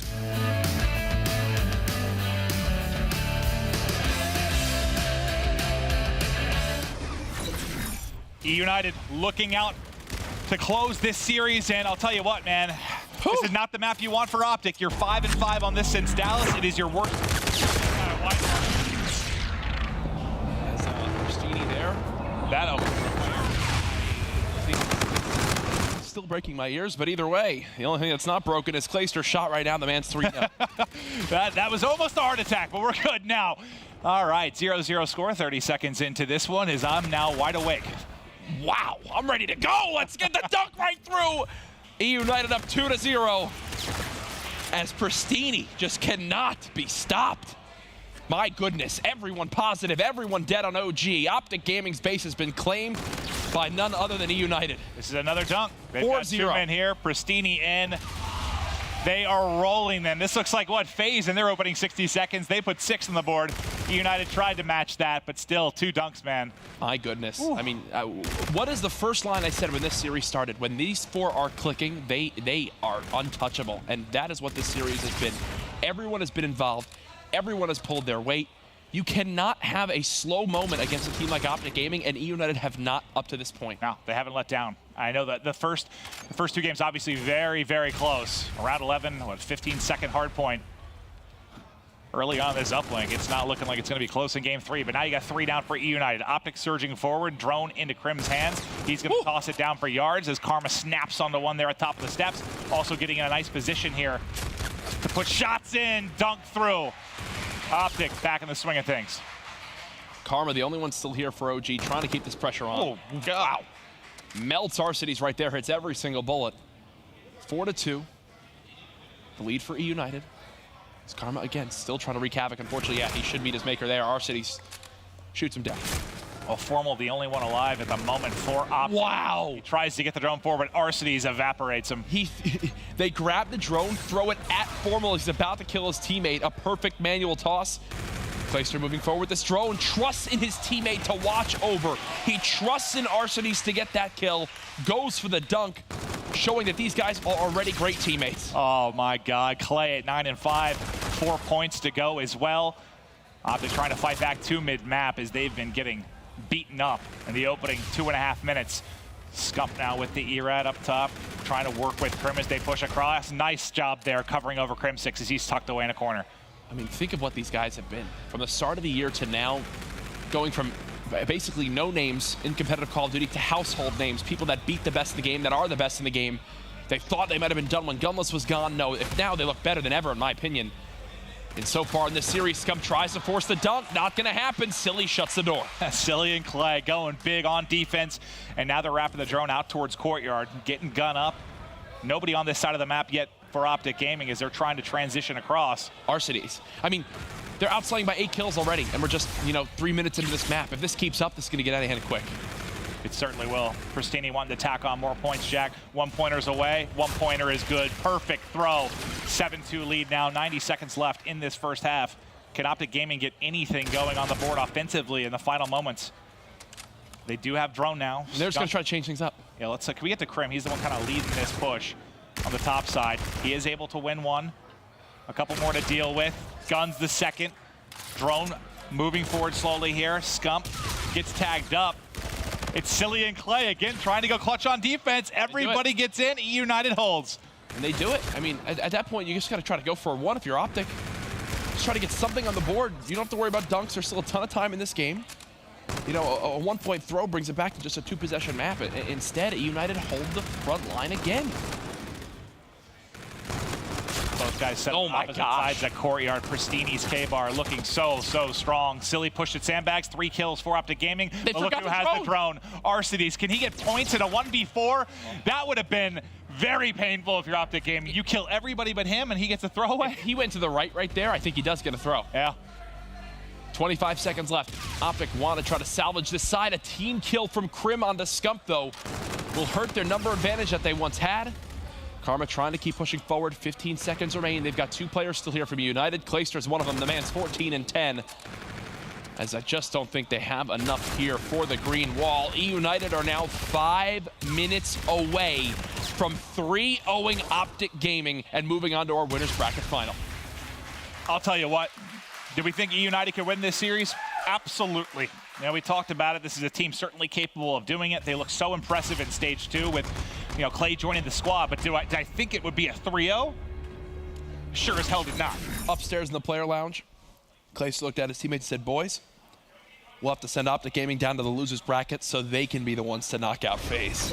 And that might just happen if United keep playing this way. Well, let's watch Silly now, the opening of the second half, as he's going to get the top window. Try to put down some fire here with the K-bar. I mean, think of what Clay must feel, knowing that he could knock down Optic Gaming to the losers bracket, have to face his former teammates and watch his biggest rival and now his new enemies in FaZe go up against each other. And the start of this half, though, Jack, same as the first half. Might be points immediately. He dies as the pass is trying to get to him. Karma comes up with a clutch 2-piece on the defensive end of things.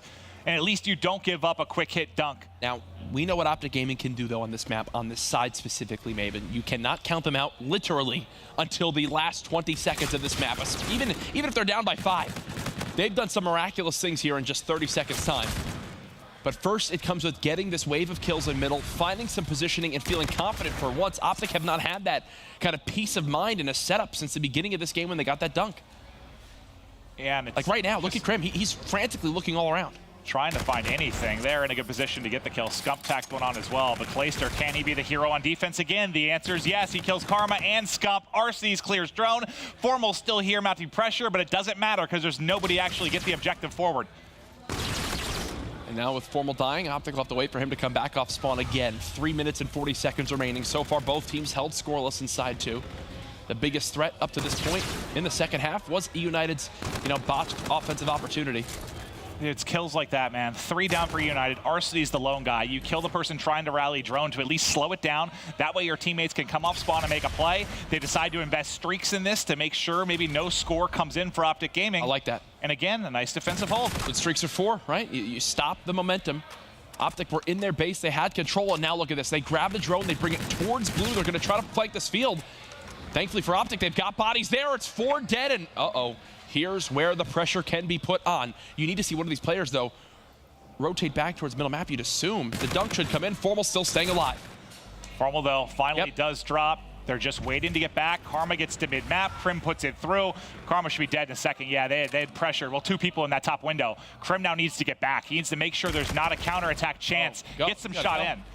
This should be a 1-point score. They want to go for more. Pristini's covering. This might be a dunk. Nope, Scump. 2-piece there to hold it. There's still 1 more player. It's Pristini. Intercepted. He throws it right to him. He doesn't get it off. Oh, it's a hold. It's a hold. Simple as that. It remains a 3-point game as Optic Gaming stopped the first push. Now they get their kills in middle. Potentially a 3rd here as Karma pushes on up. Optic finally showing some life now in uplink. And Krem may be able to pick up some streaks here. 125 off. There's 2 kills. 25 now off the bombardment. Those could be crucial in a push, but he will get cut down by Clayster. Mid-map. See, that's one where he's just got to stay alive. He's got to stay alive. Krem kills him. That mid-control for Optic Gaming disappears. All right, here we go. Clay just playing patiently. Well, that's a bomb to the face. Yep. But look at this. You've now got Pristini with camo. Another team kill on the Scump from Crim6. That's the 2nd one this map. No camo play yet out of Pristini. Clayster's got drone down here. They only have to hold off Optic Gaming for 90 more seconds, and it's a 3-0 victory for United. Nice movement from Clayster, able to pick up a kill, and almost dunks on Formal there, but Formal wins it. You've got control of this bike path. Drone is here as well. Formal trying to play his life, but he gets pressured. Nice kill from Pristini. Arcees still holding this lane. Look at how they're playing this drone. If they have possession, then Optic Gaming can't score. It's 3 now dead. They're pushing forward. 60 seconds left for the hopes of Optic Gaming in this series. This may be the camo play. Here it is. Can he turn it into points? He's been tagged, but not finished, and there's the 1-point score. 8-4, looking for the 3-0. Let's hear the comms of United. Dude, he's on ball, grabbing. There's one more in their trade. You have to hold him press. Go into the press. Whole guy went past you. Yeah, nice, let's go. Nice! Bring it right. You want it? Who's the Hold it, clutch. I have kinetic to hold this off. Watch our flank somewhat. Someone watch our fucking flank. I have B cut, I got flank. Nothing B cut. There's 3 here. I'm kinetic. No one be cut. One's a tree. Tree dead. I use car. Last kid, pushing close. 3, last kid crimp. He's back right. Kill this last kid and hold. He's on the garbage can. Let's fucking go. Yo, everybody throw it up. Everybody throw it up after this, okay? Everybody throw it up. Let's go, baby. What is that? Let's go, baby. Let's go, 3-0.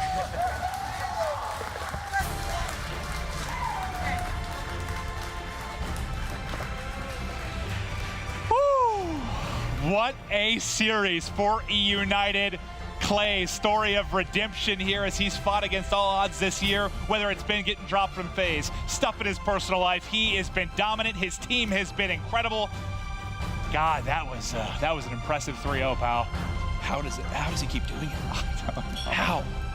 I don't know. At this point, if I'm the E United owners, I'm getting a second team, dropping Clay from E United after this event to their other team to then win champs. Just to fire him up again.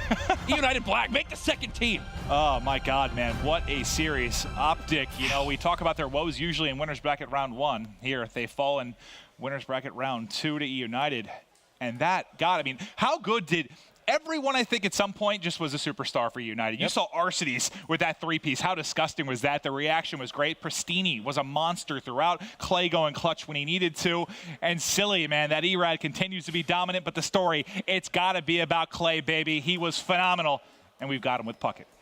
Thank you so much, Maven. Every single time it comes to the end of the year, Clayster puts together a powerhouse squad, and you are always a threat going into champs. You just 3-0'd Optic Gaming, and we heard at the end of the listen in there, you were coordinating the celebration. What did you throw up at the end of the game? You know, 3-0 somebody like Optic Gaming, these guys, they haven't had the opportunity to throw up the sign yet. So, you know, I was like, hey, guys, throw it all up after this one. So tell me about this squad. Tell me about the team. You take the first hard point. What is being said amongst the crew? We were up by a lot and got really frantic there. It wasn't that we were playing too fast or anything, but we honestly were just losing a lot of gunfights. They really teed up, and I think they had a team kill at the very end that allowed us to get control and win. You know, honestly, the first 2 maps were really close. Even that last map was really close, but the tenacity on this team, the composure on this team, as shown by in that hardpoint comeback, we came back and won that 6-5 after that kinetic and camo. Just a lot of mistakes on Optic's part and a lot of clutching up on our part. Did you have a best player from the squad in this series? Who was it? Arcides 100%. The dude's a beast. And tell me about the next step. Looking forward, you're going to be playing the winner of Luminosity versus Envy. You get a chance to sit here, relax in the crowd. You are done for the day. What are you looking forward to about this next matchup? To be honest, we're just looking forward to winning this tournament. We have 6 more maps, and then we got a dub with 50K in each of our pockets. Get some good momentum going into champs. 6 more maps. That's all they need. Let's send it back to the desk with Benson. Thank you very much, Chris. 6 more maps. Clay definitely feeling confident, and after that last performance, rightfully so. I mean, a 3-0 against Optic Gaming. Clay does it again. Of course, he beat Optic Gaming back in stage 1 when he was playing with FaZe Clan. He's done it again now, playing under E United. But that series as a whole, too, that was a fantastic watch. If you're a Call of Duty fan, how do you not love that overall? Hardpoint going down to the wire, the comeback in Search and Destroy. All of United, though, he said Arceus is the MVP for him, but I can't really choose. Is it Pristini? Is it Silly at times? Oh, wow. What a performance. You could say Clay as well at Clay times. well. Every single one of them had standout moments, and we'll break down that series, and we'll kind of explain each and every one of those moments. Of course, we'll start with the hardpoint map number 1. It goes all the way down to the wire, 250 to 239. And I mean, it was a slow start from Crimsix, really, which gave United that big lead, Merc. Yeah, this has sort of been the issue with Optic Hardpoint. One player just starting off slow, and that allows a team to get an early lead, and it's hard. It is very hard when a team like United, they know how to play Hardpoint. You can see them rotate correctly. They do it beautifully, and it's so hard to come back on a team like this. I mean, you know, Crim, he has like a .68 in this game. That just can't happen when, you know, United, even against teams like Luminosity, you can't have a player perform that way in Hardpoint. This is something we've been touching on with this Optic Gaming roster. And to that point, Teep, you obviously, Merc just kind of mentioned it. They make Hardpoint look so easy at times, the way they rotate. Optic having the same sort of issues on Hardpoint once again. You can rotate all day. You can rotate at 20 seconds, really set up, find your spot for the next hill when you take that next gunfight. But you see E United, they play a corner. They play a different spot each time. They make Optic Gaming or whatever team they're playing go and look for them instead of, you know, jumping out, putting yourself in a dangerous position. It's a game of percentages at that point. They put themselves in the best opportunity to win the gunfight. they take advantage of Barn. Of course, those closing moments, though, Momo, it got a little intense. Of course, Optic almost make that comeback, and of course, that team kill right at the very end could have been the difference. Yeah, it really was. I mean, going towards the end, I think Team said it. How do you not love, watching this? As a Call of Duty fan, these are the moments that you remember. These are the moments that are going to give you that momentum or just kind of lose it. For Optic Gaming, obviously, they started to win back the baseball. They started to kind of claw their way back into it. But from there, it was just, E United, they needed that one break. And you kind of could hear, I think we were in a listening at that time, and the coordination, it was Clay kind of just saying, okay, let's all push, let's hit the pinch. It didn't work, but they kind of kept composed, and I really respect that, and I think that's what Clay brings to that team. And it did get a little scary as well, Mark, because Optic Gaming, not only did they get the time back on baseball, they also got streaks as well to use. Almost spiraled out of control. Yeah, so you heard E United say, let's hit baseball one more time, right? We just need a few seconds. Well, that turned into Formal getting streaks, and that's a bit of a risky call that I would have liked to see them just rotate towards that middle hard point. And that middle hard point was sort of the key for me. I mean, Optic won it by, I believe, about 60 seconds. Yeah. And the reason that is, E United, they focus so much on Barn. You could see that they would give up 20 to 25 seconds, try to get back Lime, try to get that lemon side of the map, and that was really the one hill that sort of kept Optic Gaming into the game. I mean, they did exactly that in both the first and second rotation. They gave up 20 seconds basically on each of them, said, we're just going to rotate, we're going to try and play the game our way, and it works out, but boy, oh boy, was that a close one, 250, 239. Then we get to the search and destroy, and this had pretty much everything. It goes the distance, a round 11, and I mean, there's just so much to talk about. I mean, Momo, we'll start, of course, with Prestini. This was just one man saying, this search and destroy, I'm taking over. Yeah, it really was, and I think he had 3 rounds where he picked up 3 kills. I might be mistaken on the actual numbers there, but it was just so many rounds. It was like, Preston's done it again. He's done it again. And it was round after round, and it was the impact not only that he made on this, but he was, awesome on the first map as well. So just bear that in mind. I think he finishes 14-6. And again, we kind of talk about these, really strong performances. This is against Optic Gaming. This is against a team which just absolutely bombed everyone in their group, which is fantastic to see. Great use of payloads, I think. I think it was kind of well-timed. I think there were mistakes, though, on Optic Gaming's side, and Clay highlighted that in the post-game interview. One round in particular was those payloads, Ben. I mean, this round 10, Merc, you use camo, you use reactive, and you lose the round. I mean, you can't invest so much and still lose that round. They invested so much, and they probably thought E United was forfeiting it. Arcees, though, he switched it up. He went from U to middle and ended up flanking that Optic Gaming base. That was really the play. They didn't expect that. It's almost like they just popped reactive. They popped camo without seeing everybody. It was just preemptive. It's one of those tools that can win you rounds. There's no reason to waste both of them at the same time. And just talking a little bit more about that reactive before we touch on round 11, Silly ate every single piece of that reactive. He basically just played his life beautifully, team. Oh, the fact that Silly could eat that whole payload ability away and made that call out to Arcees to hit that flank like Joe said there. But then that round 11, that 2v2, I feel like it was a communication thing on the side of Optic. You don't just send someone up that hallway. They must have been worried about a flank or someone made a call to push. I'm not sure exactly what happened, but the fact that Formal was so far ahead and Krim was just kind of hanging out towards the bomb site, towards that left side wall, the fact that they were so spread apart, did Formal get nervous? Did he just try and make a play when he didn't really need to? I don't know. Regardless, though, no teamwork whatsoever. Right. And then, most importantly, Clay completely guns Krim off that little head at the end. Yeah, that was a nice shot. It was beautiful shots. Yeah, and I think the big thing for me with the United is they do their homework, right? Right from the start, you can tell what openings Optic gives just by Prestini's play on round 1. 3 of them protect that B bomb. Prestini insta-flames from middle. They win that first round. You can tell they know how Optic played this map. They know they stick together. It was a great job by E United. I do as well want to give a little bit more credit there to Silly as well in that round 11. The FTL play that he made, it was so small, but it gives his teammates so much time to get control of bomb and instantly trade out those gunfights. It was just a very, very smart play from him. And as you said, that 2v2, I wish we had a replay which had the comms, because I would love to know exactly what was said. It was definitely an interesting round, that's for sure. But United go up 2-0. Then, of course, we go to game 3, and after you beat Optic Gaming in their best game type in a round 11, you feel like you're on top of the world. I mean, they started on top of the world in the link. I kind of called it at the start of this one. As soon as United started rolling and getting this relay early in the first minute, I'm like, Optics just, they lost full in that one. And how do you not? That round 10, you blow the payload abilities, you blow the round 11 as well. That 2v2 should have been a lot closer in that round 11, but regardless, United just, they knew they had the momentum, and they really, set the precedent early in this uplink. Prestini, not having the strongest of starts, but he had multiple points, lots of score streaks being earned as well. well. Clayster, only one positive at this point, but he's really keeping his team in the game, keeping the comms as calm as possible. Just good composure. And the thing to me, and we're seeing it more and more, is teams are learning how to play their lead in uplink. They're learning how to waste time. We saw it yesterday with Luminosity on Precinct, just wasting time. And you saw that with United. All right, let's take it to the field side of the map. Just throw it down, continue to waste time. Let's throw it under the bridge, and that just forces Optic to, you know, invest so much into those pushes. And then, you know, United would just make plays. They had camo. They have so much to rely on. But looking at, you know, these stats, I mean, Pristini was an absolute beast this series. Definitely was. Aristides as well in the closing moments. That Link gets that 3-piece. We all thought he was going to knock his monitor over. We got so excited. We all jumped up at the same time. I was excited for him, baby. Yeah, right. Very, very impressive 3-piece from him. And as I said earlier on, Clayster did it in stage 1. Done it again in stage 2. And a 3-0. When's the last time we've seen that? And obviously, you heard him in the post-game interview say, "Throw it up." Obviously, he means that the 3-0 sign, the first time that the lads have had the chance to do it against a big opposition. And I mean, that must feel so good in terms of the rest of the tournament now for EU United team. Surely they have so much confidence.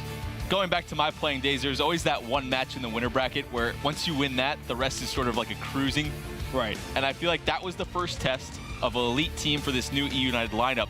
They finally get it, and I feel like they're just kind of going to cruise, you know? Yeah. How do you not have all the momentum? Joe's face is like, Luminosity's on the other side. Very true, but like that amount of momentum, is LG getting that loud? Things like that. Pristini could be melting anyone at this point, but like you said, LG, formidable opponent. I think as well it must be really satisfying for the EU United guys because, you know, we go back to Dallas and Atlanta where we saw that EU Optic Gaming kind of rivalry, and, you know, it was back and forth. It's kind of that one-up, it's that one-over, and it is just reassuring. And I think for United, you go back to, you know, a month ago when it was this whole trading situation with Clay and Gunless, and I'll say it again, United for me got that better deal. Clay is not just you know, someone who puts up stats. Just the fact that what Aristides has turned into, that 3-piece, 2 months ago, he would have maybe gone, let's go. Now he's nearly headbutting his screen off the stage. and to that point as well, that's funny, you also see, obviously, a lot of people concerned, oh, Gunless, you know, he's now not going to be being as impactful a player. Pristini Merc has stepped up on another level. Well, that's what we talked about. As soon as the trade happened, he was just very vocal about it. He said, I baited for Gunless a lot, and you know what? I'm not going to do that as much anymore. I have a great player. So the sort of discussion about this team when they picked up Clayster was Clay and Aristides, who was going to take that MV4 role. But, I mean, they've worked it out greatly. Pristini stepped up big time. Even Silly, I mean, he goes under the radar a lot, but he puts up solid performances. He goes positive. He does what he needs to do. He's not afraid to throw his body out there like we saw in that round 11. There's just a great amount of teamwork, and you can just tell they're having a lot of fun. They trust one another. Oh, absolutely. Moving forward, of course, we had our Score Streak prediction game throughout that last series. Pretty good series to have Score Streak on. That's for sure. Of course, you can play the Score Streak prediction game exclusively at mlg.tv/COD. In map number 1, we asked which player will have the more kills in game 1. Will it be Clay or will it be Formal? 75% of people got it right. Formal. I feel like that's a pretty solid choice. Probably the way to go. I said C. I got it wrong. You said C? God damn it, Merc. That's why you never on the leaderboard. I know. Moving forward, map number 2, we asked how many rounds will United win in game 2? Of course, D will be the correct answer here. 6. Only 15% of people thought United was going to win the search. Yeah, I mean, that for me is, you know, says a lot, really. I know, obviously, there's plenty of those 2% saying 0 to 1. They, I think they're the hardcore Green Wall fans, you know, but a little bit, just a little bit. For me, I would have definitely gone, you know, C or D. I thought that was going the distance, you know, no matter what. When they take it though, that's interesting. Only 15%. Now, of course, moving forward to question 3, which we asked during map 3, is how many total points will be scored in game 3? A, less than 14, or B, 14 or more. Correct answer, less than 14. It was 12. Still relatively high scoring though, T. Oh, 100%, especially with some of the uplinks we've seen throughout playoffs. It's been very, very high scoring, so I don't really blame people for taking, you know, the over on that one. Yeah, very true. Of course, now we'll take a look at our leaderboard, and I believe the highest streak right now is Armad with a 10 streak, second place 6. So wow, a gap starting to he's feeling good. He's had a good day. That's fantastic. He was back in a United. Yeah, that's what he was. That's an United fan right there. That's Burns. That's Burns. Burns is in the back playing Score Streak, baby. Of course, you can play the Score Streak prediction game exclusively at mlg.tv/COD as part of the enhanced viewing experience, where you get up-to-date event statistics, featured player POVs, and of course that fantastic source quality. But now, moving forward, we should of course talk a little bit about the next game up on main stage, Envy versus Luminosity Gaming. Of course, Envy, late last night, Game 5 over FaZe. They take it, they show unbelievable composure. For LG, a little bit of the opposite. It was a very, very comfortable round 1 for them, Teep. How do you see this next series going? I think everything has to point towards LG. They've been so darn consistent throughout the last couple of months, back-to-back grand finals. They're able to take Anaheim, I don't want to say easily because it's a very close series there, but overall they have all the momentum, the confidence. It seems like all 4 of these players on another level right now. You see times on the Envious side where you don't really get that stable performance from JCap or John. Yeah. One player on that team seems to falter at times, so LG, I'll probably take a 3-1 in this one for them. Fair enough, fair enough. Momo, how about yourself? I'm going LG 3-0. I think Cap and John, I don't think they can keep up with the likes of the slaying of LG. I know it sounds harsh, but I mean, I think they'll run it close, but LG too strong. Of course, Slasher had a phenomenal day yesterday, but here's a look at our maps, Merc. I mean, how do these maps play into the series in your opinion? Well, throwback, that's a tough one, right? Very fast-paced. This could be a game where John or Apathy takes over, right? One of those superstars on Envious, but Classic, the way he's been playing, you know, Slack, a person we didn't even touch on, been very consistent. Yep. Saints. Crusher, though, that's the one thing that sticks out to me. Luminosity, a very solid Crusher Search and Destroy team. And Envy, we're still not sure where their S&D is. Yes, they did go 2-0 yesterday, but this will be their first test. Well, we're now officially halfway through day 2 here at the Call of Duty Global Pro League Stage 2 playoffs. Splice and E6 have already bowed out the tournament in 7th and 8th, and now E-United sits waiting in our winners bracket final. Optic Gaming falls down into the losers bracket. Well, they'll take on FaZe in round 2, a rematch, of course, from Stage 1 playoffs. Up next on the main stage, it's the others winners bracket semi-final. Envy take on Luminosity Gaming.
Get your G Fuel out. It is time to turn up for match number 3. We got a big one here. Classic and Slasher, your key players to watch in this one. Classic, of course, a monster on day 1 for Luminosity. And then we all saw Slasher going up against FaZe Clan to close out our initial fight. Yeah, some former teammates going at it here in this matchup. See Classic very strong in the hard point. We looked at his overall slaying numbers earlier. I believe his kills per game around 35 and the respawns. Absolutely sick. Slasher on the other end for Envy. He's been strong in all 3 game modes.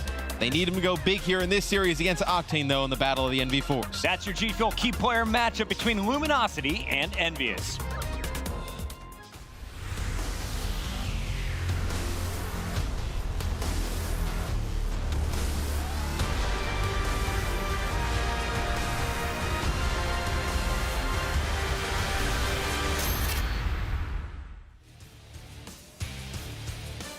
Boy, oh boy, this day is flying. I said it was match 3. We're already on to match number 4, our second winners bracket semifinals. We already know It's going to be E United waiting to play the winner of this battle in tomorrow's winners bracket finals. They're already guaranteed top 3. Who else is going to be joining them? Envious. They kind of shocked everybody with some wins yesterday, Matt, most notably in Search and Destroy, their weakest game mode from group play. Yeah, they take out FaZe yesterday in a crazy Game 5, but Luminosity, the team on the other end, the best team in competitive Call of Duty right now. They cruised through their first match yesterday. And, these teams, they've had some recent history. Stage 1 playoffs, these teams match up. Luminosity takes that series. They meet up again in Anaheim during pool play. Luminosity takes that series as well. So the last 2 matchups dominated by LG between these 2 teams. I mean, Envy back at Anaheim, totally different from the Envy that we saw at playoffs, but the results, they're the same. 3-0, 3-0. Luminosity looking to get it done once again. But Envy, if they can cause problems like they did against FaZe yesterday, where do you see it happening in this best of 5? I don't know. Coin toss? I don't know. I mean, with how strong Luminosity is across the board in all the game modes, I mean, maybe you catch them off guard in an S&D, but you're going to have to beat them in a respawn game mode, which means you're going to have to get slaying from everybody. I think that's what you worry about if you're an Envious fan. I don't think anyone saw Optic Gaming's 3-0 from E United coming. If Envy could pull off another upset here, this would just be a day full of shockers. Already we had Fnatic going up over Enigma 6. They're still alive in the tournament. Now we'll get to see what Envy can do here in the winner's bracket. The opening fight, it was all Luminosity, and we're on board with Classic, who dropped 35 in their uplink yesterday. He was a man on a mission in their winner's bracket round 1 match. Yeah, one of the more underappreciated players in competitive Call of Duty. Classic is a beast, whether it's with an AR, an SMG in his hands. The Octane there able to pick up 2 kills. So players from LG, they converge on the middle of the map. They will retake that center hard point. So, looking at this series as a whole, Chris, I think you're really going to need JCap to play big. Yep. And you're going to need to get, a lot of help from Slasher in this battle against Octane. And even still, talking about that, with how good LG has been over the last few months, it may not even be enough. I was going to say, honestly, I think the X factor in this series is going to be John. Apathy gave us a pretty rock-solid game yesterday. John was up and down at times, and Slasher was that backbone. But Slasher can't go to work unless the SMGs are doing their jobs up front. And we'll see what John and Apathy can do throughout this battle. Slacked on your screen. One of the longest standing players in competitive Call of Duty. So young, and he is yet so successful. Slacked and crew are going to win the fight in the back, and the barn is controlled by Apathy, but it shouldn't be long. Octane gets in there and clears him out. Yeah, it's a smart play like Slacked. He's inside of the hill, and he knows he's being pinched on by the players from Envy, so he just leaves the hard point, waits till he has 2 or 3 teammates there, then goes back for the re-entry. Smart play there by Slacked. The rest of Luminosity as they break barn. They're not pushing out. They know they don't have a great shot of forcing those gunfights in the back of the map. They have one player go back there. Slack's able to take a few out. So the players try and just hold down this barn. Now it is LG. They've taken a ton of time here. They did a nice job on that first hard point. Octane wins a big gunfight in the middle of the map there against John. Octane on a 4 streak. And I think when you look, Luminosity, if they're playing well, I don't know who beats them. I mean, E United has played great. Fantastic team. I think those guys, they have excellent players, but I just think, LG, you're seeing, one of the more dominant runs the team's gone on. We were trying to put together a squad on paper that matches up evenly, if not better than Luminosity, and we were trying to make some super teams match. It was tough, though, to figure out who do you have outgunning Octane in that position as your lead AR player.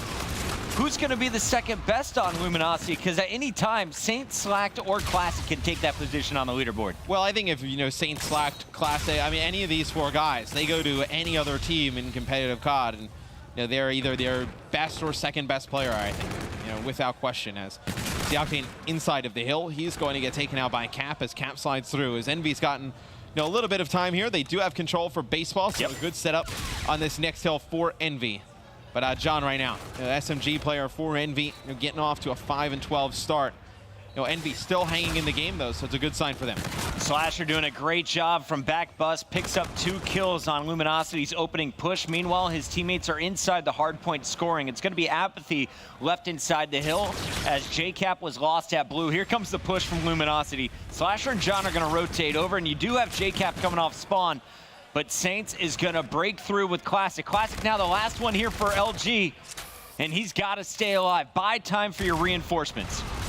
The smart play there by Classic. Gets back into the hill. He has some teammates here in support, but they're not able to win the fight. So it'll be Envy Taking control of baseball yet again. You see the number 8, Saints, on the minimap. He's going to wait for some more teammates to come through that mid-cut before he starts to make the push. But Envy has done a great job hanging in this game.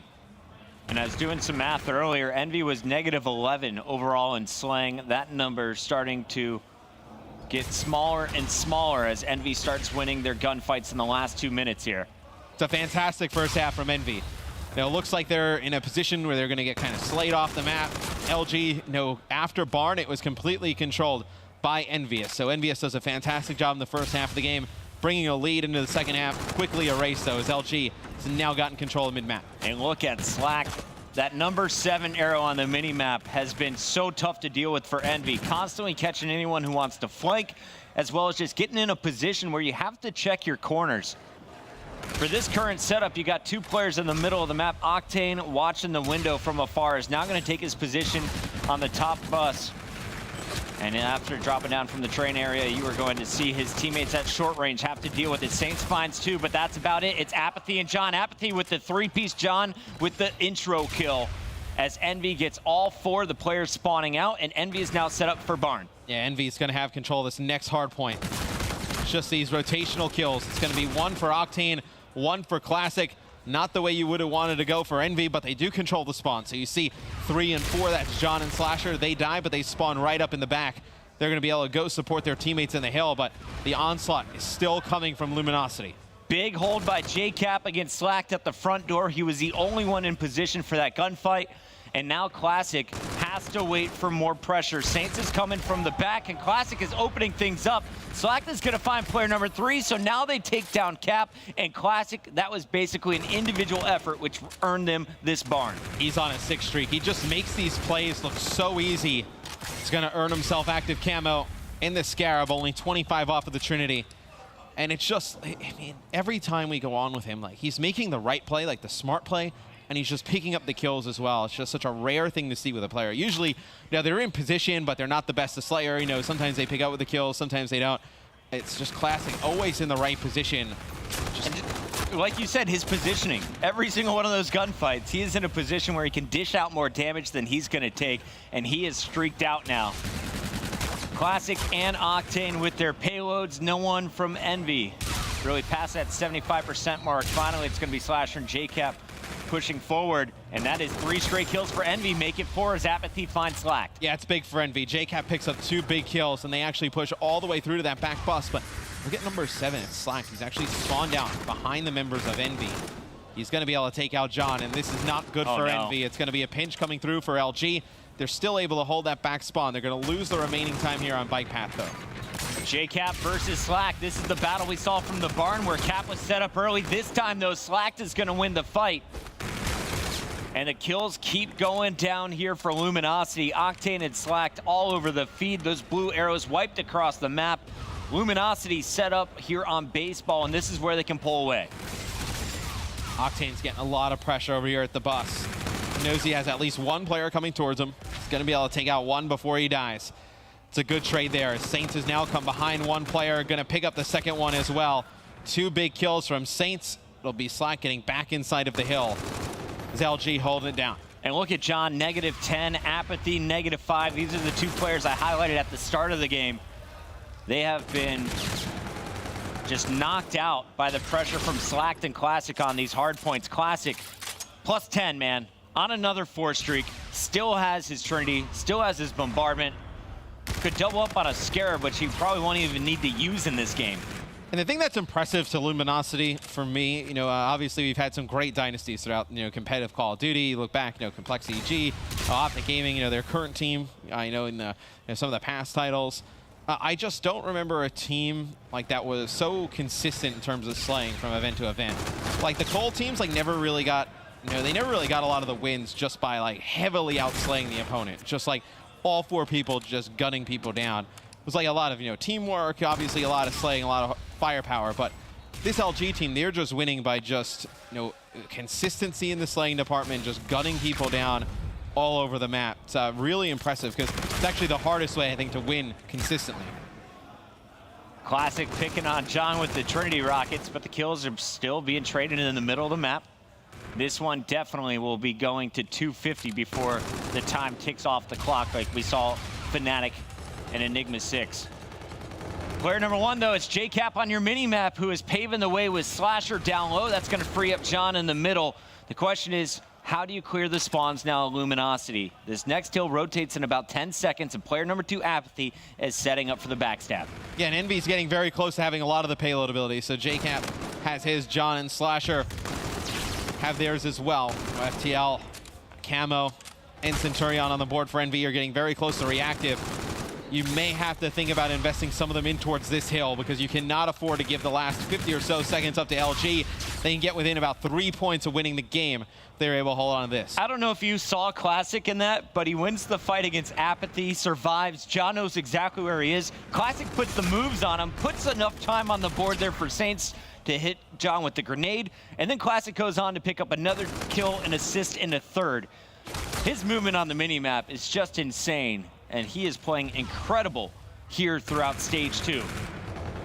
Luminosity went to the grand finals. They fell just short to Splice, but honestly, this time around, I feel like without a doubt, they are the team to beat. Oh, without question. Envy breaks in the last 11 or so seconds. Saving grace for them as they don't use any of the abilities to get through. But still, to be Luminosity only 18 points and counting away from taking game number 1. So Cap and Envy, they get control of the hill, but here comes Luminosity. Classic with 1. Apathy knows where the pressure's coming from, but it's Octane at range. You have the nades flying at you, somebody close. Octane from a distance. Saints there with the reactive armor. Gets 1. The Centurion will go down. It'll be just 10 points needed for Luminosity to take it. Slasher's inside, but he was tagged up by the Centurion, and Octane will take him down. Envy, though, continues to score. It's player number 2, Apathy, who's still up inside. John trying to protect from middle of the map. Nice wall bang there. Didn't even see the player, but gets the kill. Apathy defends himself against Octane and finds Saints as well. What a comeback here from Envy. Just when it looked like Luminosity was going to shut it down on bike path, we are going to the baseball hard point if they can survive. Apathy needs to win this one-on-one against Saints. Yeah, and LG, they only have Classic's payload ability as well. They only have that camo. Still have Apathy with his reactive armor. You still have John's payload ability as well. They'll give it the last second or so. Slasher dropping down, trying to pick players off in the cross. JCap needs to pick up some kills here. Be huge for Envy. Oh, he no. doesn't pick up anything. You see 3 players from LG storming towards the base. Classic will use one of his streaks. Apathy, though, he pops the reactive armor. It'll be Classic getting 1 with the bombardment. Still has the Scarab, but Envy getting very close to making this comeback. Here comes the camo play from Classic. 3 defenders up. The camo, though, takes down JCap. Classic turns and takes down Apathy, so it's all up to John and Slasher. Slasher is gonna find 2. John with the 3rd, and Slasher finds the 4th. What a hold here from Envy, and that is the ball game. 2 seconds to go, and they just did it. Merc is throwing his hands up in the air at the analyst desk. TP is just nodding with a smirk. Oh my goodness, what a comeback from Envy. I mean, sitting over there with those guys, we all expected, Luminosity to come in here and roll, but I see TP's like nodding his head. He's like, okay. Like, that is a big game there from Envy, man. Slasher played well in game number 1. You got a good game from Cap.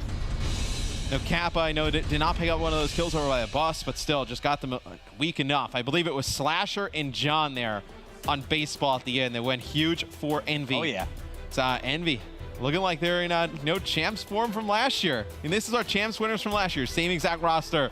This time of year, they're playing their best. I can't wait to go back and just watch this VOD, the final 2 minutes, and just stare at that mini-map. I feel like Apathy just held his ground under bike path for so long. He gave his team a chance, kept LG out, but most importantly, they were slowly ticking away on that scoreboard, getting ever closer until that final hill. And I think what helped Envy as well is when they broke Barn, they didn't have to use any of their abilities. So they had all 4 abilities there towards the end of the game. They're able to get into Barn. Then I believe on the next hill, all they invest is the Centurion, I believe, of JCap. So they still had the reactive. You had the FTL jump, and I believe Slasher still had his camo at that moment in the game. And you saw Apathy with the reactive towards the end pick up some kills. At the all they had was Classic's camo, and you had that 1 bombardment. That's all you had to work with from LG. We've seen a lot of comebacks there on baseball. Envy able to steal game 1 there from LG. I'll be honest, Matt, throughout the group stages, there's times as a caster where you just zone out. You just assume this game is over. The team that has the advantage coming in should be able to steamroll their way through. But here in the playoffs, throw away all of the stats because every single game is going down to the wire. That was a phenomenal performance from Envy to steal game 1. Yeah, I think I saw a Parasite tweet, I know, before I came out here. He's like, Envy's kind of my sleeper team here at playoffs. I know Luminosity, we talk so much about. E-United's playing great. It's like Envy's been able to get these wins. You know, they played Optic really tough in their group. You know, going to game 5, they were taking hard points off of them. You know, they beat FaZe last night in a crazy game 5. They played perfect down the stretch in Search and Destroy to take it. It's an Envy team. I mean, there's no stage bigger than champs, and Envy's, they've gone through that. You know, coming back in a game 5, you know, doesn't really phase these guys as well. I think Envy's looking like a dark horse for this event, incoming COD champs. And now we look at Crusher, Search, and Destroy. And you take a look at these two teams. Historically, when I've cast Luminosity, Classic has gone off on this game type and this game mode. On the other side, though, we highlighted in the G-Fuel key player matchup, Slasher has the KD advantage coming in. When you look at Crusher in particular, which of these two teams do you think has the edge? Well, I think, you know, Luminosity's been stronger in SND, and especially on this map. You know, they're just able to kind of roll as a pack, just force gunfights. But I think, you know, with the way Slasher's been playing, I mean, you know, a lot of talk at the beginning of the year, you know, he was kind of up and down. We were like, oh, maybe when he gets done with school, put a little bit more time in. You know, after that, you really saw the Envy team kind of get dysfunctional. A lot of tweets from the guys. Didn't seem like they really loved playing with each other. I think I've been most impressed with how Slasher has bounced back and played. He has been lights out through day 1 of this event and during the group stages. He brings the fire every single time the game loads up. We'll see what Slasher, player 8 on the minimap, can do. And he just spots 2 players, forced to back up from those jammers. And now Envy, all stacked up, knows exactly where Luminosity is. They don't have to be aggressive here, but they're going to push right onto the bomb, and you trade that kill out. Apathy gets right behind the site. He's able to pick up another. Slack, though, able to pick up 2. 1 more comes in. The trade goes in favor of LG. They take round number 1. You see the air fist bump between Saints and Slack. And at the very end, it is Octane. Last man standing as he takes down Slasher. That was a bloodbath at the bomb site. We'll see what's going to happen, though, as we switch sides. It'll be Luminosity on the defensive end, Envy on the attack. Player to watch for me is definitely going to be Apathy as this game goes on. So we'll see what Envy does now on the attack. Slasher spots 2 inside, and he gets away with his life. So the information has been gathered by Envy. This B bomb site should only have 2 defenders, and they should be able to take advantage of this. I mean, LG is just going to play for a retake here, so they'll let the bomb go down. You see the players, the red arrows on your screen, already moving back towards the B site, and Apathy just going to keep going on that wall run. Just getting up top. As soon as the 1 player comes in, it's a nice shot there by JCap, able to take out Classic.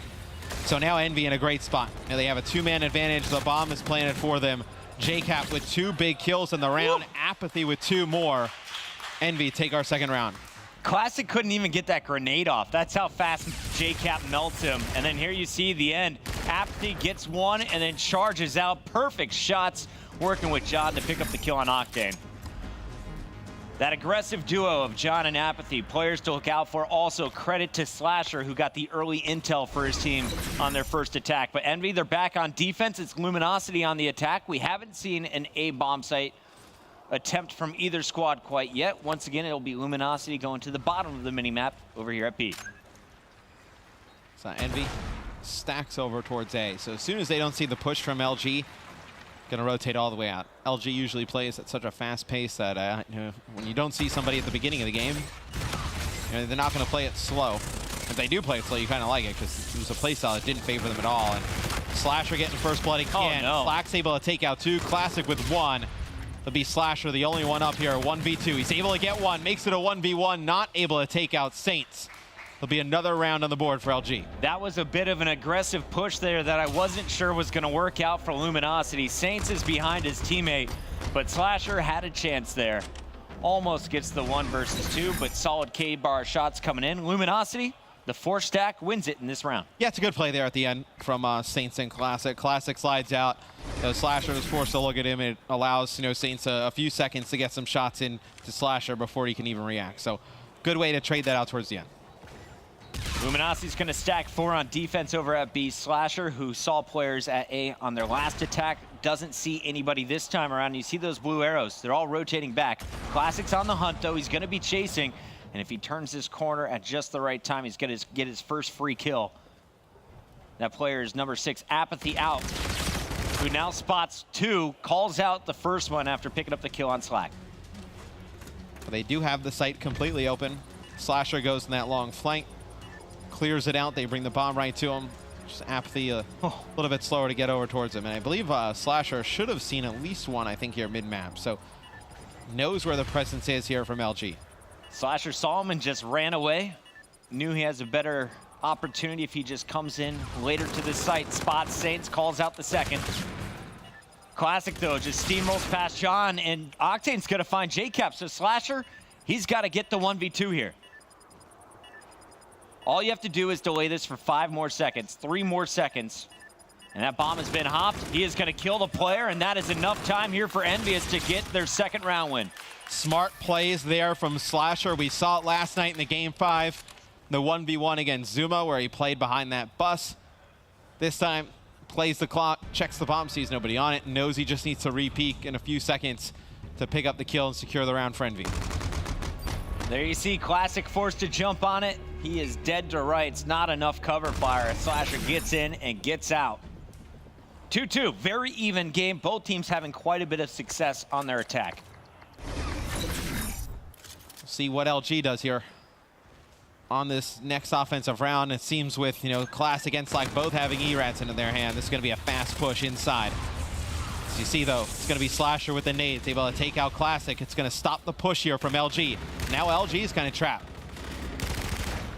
LG getting stunned up and stunted on their push.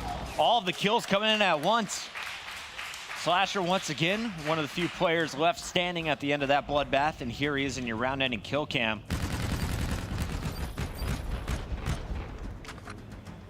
Fantastic work from Envy. Slasher already with camo. Pops it, pushes straight down the hall, is able to get 2. Now we'll have to see, he got a few kills towards the end of that last round, 2 in this round. The Slasher playing quite well. Okay, so he's 100 off the Scarab. And then you think, if the game goes the distance with how well he's been playing, he's going to get close to getting another camo here. I think we're going to see double camo here from Slasher. I'm just feeling it. He already has 8 kills. He's definitely dropping double digits. Luminosity, they need to win 4 more rounds. Envy, just 3. And Apathy is going to be tagged up by everything. Slack is going to take down JCap. First blood to Luminosity, looking for second. Apathy trades out. Octane is here. And Apathy somehow surviving with John, but not for long. Finally, 2 players push forward and both get taken down.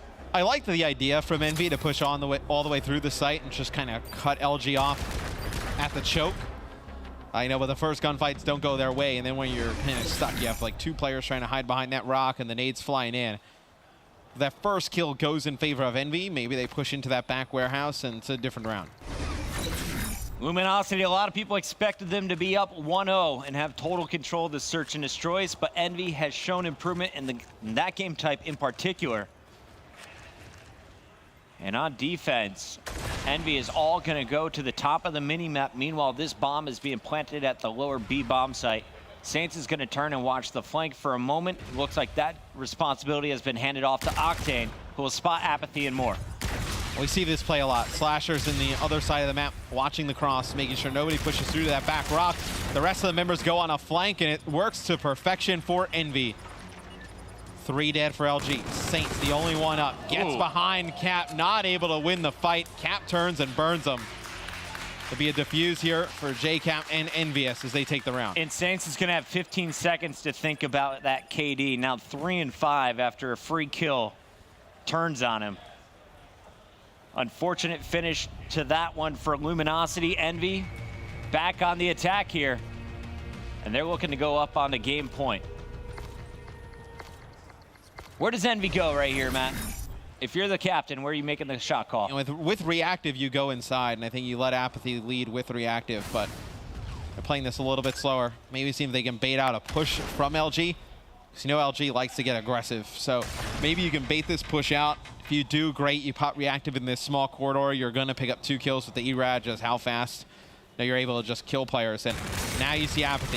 Spots one behind the box. Slasher leads in, gets two. So now this is big from the sense that you get 3 dead, you don't have to invest the reactive into the round. You can just take it guns blazing in towards the site. Now you have the reactive for next round, but Octane does have camo. He just unlocked that camo. As you saw in the bottom right-hand corner of your screen, the kill before this earns Octane the camo, but now it's Envy on game point. Slasher yet again, opening things up. He slides in, able to pick up one, gets behind the box, able to pick up a second. Allows Envy to win the round, almost more importantly, allows Apathy to keep his reactive. And then if you look, I mean, Slasher is so close to another camo. So if he's able to pick up, like, 1, 2 kills, I mean, even if it goes to around 11, you think, he gets another camo. He used his first camo after earning 6 kills. Slasher looking for kill number 12. Octane is gonna pop his camo though and doesn't pick up any kills quite yet. Injures everybody. Will his teammates be able to mop this up? Slasher getting tagged up, uses his second camo and seals the deal, 6-3. You see the potential that Slasher has. When he gets it going, he can dominate a series. Gets his second camo here in S&D, gets tagged up, pops the camo, immediately slacked. He's not going to be able to target him. Knows there's probably a second player coming through the site trying to take him out. Slasher turns around, guns him with the NV4. And we got Envy up 2-0 here against LG. Slasher is definitely making a point this weekend. He should be in the running for event MVP at this point in the tournament. And they got to get a little farther. Right there, I think he puts himself back in the running, though, as one of the best ARs in the game. A lot of people kind of forgot about him in the middle of IW. He is making some strong statements here today. I mean, a lot of what we've heard from Slasher this year, just kind of know how everyone's thought of him. It's like, I mean, he's just had some moments where he's just been like crying about the team, his own gameplay and whatnot, and everyone's just waiting for Slasher to just focus on the game. Like, we know how talented he is in the game, and now you're actually seeing him play at a very high level. Mr. Liddycoat is putting on a show for us here in Columbus, Ohio. The $500,000 playoffs continues. Envy, they are on match point. Can they pull off the upset? Let us know on Twitter. Tweet at us at COD World League and, of course, at MLG. We'll be here all day long. Don't go anywhere. Game number 3 coming up when we return.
Optic Gaming already in the losers bracket. FaZe Clan, they're in the losers bracket. Now we're gonna find out, can Envious send Luminosity down to the losers bracket to take on a waiting Fnatic? This has been a very surprising day number 2, and Envy, they have shocked everybody with the way they performed. Outslayed by 16 kills, they still win the hard point, and now they take a Crusher Search and Destroy from Luminosity. Yeah, in game number 1, everybody on Envy had moments where they played great. You had Slasher and John towards the end, Cap picking up some big kills towards the middle of the map. In game number 2, Slasher played out of his mind, gets 2 camos. Although I do think, Chris, going into a game 3, I find it hard to believe that Envy would win 2 respawns getting outslayed again. No buy LG. I think Envy really needs to get that down from 16 to closer to even to have a real good shot at winning this uplink. I was going to say, if you keep it less than 5, you have a really good opportunity. But Octane, he is going to try and blow you out of the water. He opens up with 2 kills. Same thing for Classic. 3-0 start here for Slack. And Octane's looking for point number 1. He's going to find it with the Long Ranger. At the same time, though, if Envy, you can lose by getting outslayed. You just need to pick up the kills that matter. Like if they're losing some fights, maybe in their own base, and they're not giving up some points, just trading, and they're able to win some gunfights towards that middle of the map, and then inside of LG's base, they can go negative in the overall KD, but just win those important fights. Still take this game. I like that decision by Apathy. You're dead to rights. Just throw the drone into Luminosity's base, force them to slow down a bit. Classic, though, is going to gather this, and he still has all 3 lead blockers. Slack, the first one into action. Going up against John. Now there's more support. You got Slasher there as well. John comes sliding in, and this could push LG back. The remaining 3 players are all stacked up. Is Saints going to be able to open the door for him? Saints is going to be able to pick up 2 kills. Slasher drops Classic and Octane before he gets taken out. You have Saints and Slack, though. Slack coming off the spawn, still able to pick up some kills, but the drone gets back and reset. You see, though, Slack and Saints still inside of the Envious base. Saints on a 4 streak now. Do you play for the points or do you play for the streaks here if you're Saints? It looks like he wanted to lead the way for points, but Slasher guns them both down. Octane as well as Saints removed from the map, and that drone will not be allowed through. Yeah, he was pretty far off of streaks. He's 100 off of the Scarab, but really, when you're talking about the streaks, you're talking about getting the bombardment or the Trinity rocket. He's a ways away from that. So I think if you're LG, you play for the points at the beginning of the game. Slasher with another 2-piece, taken down by a flying Classic. And Classic, this guy was a legend yesterday in his uplink, dropped 35 kills there. Now going up against Envy. Currently working with Slack to lead the squad. Octane taking his position, picks up 1, has 1 more player down below the bike path. The pinch comes in. Nice help from Slacked and Saints. A 3-man push is coming up with Octane grabbing the drone. In fact, they're going to leave that for Classic. They want the kills first.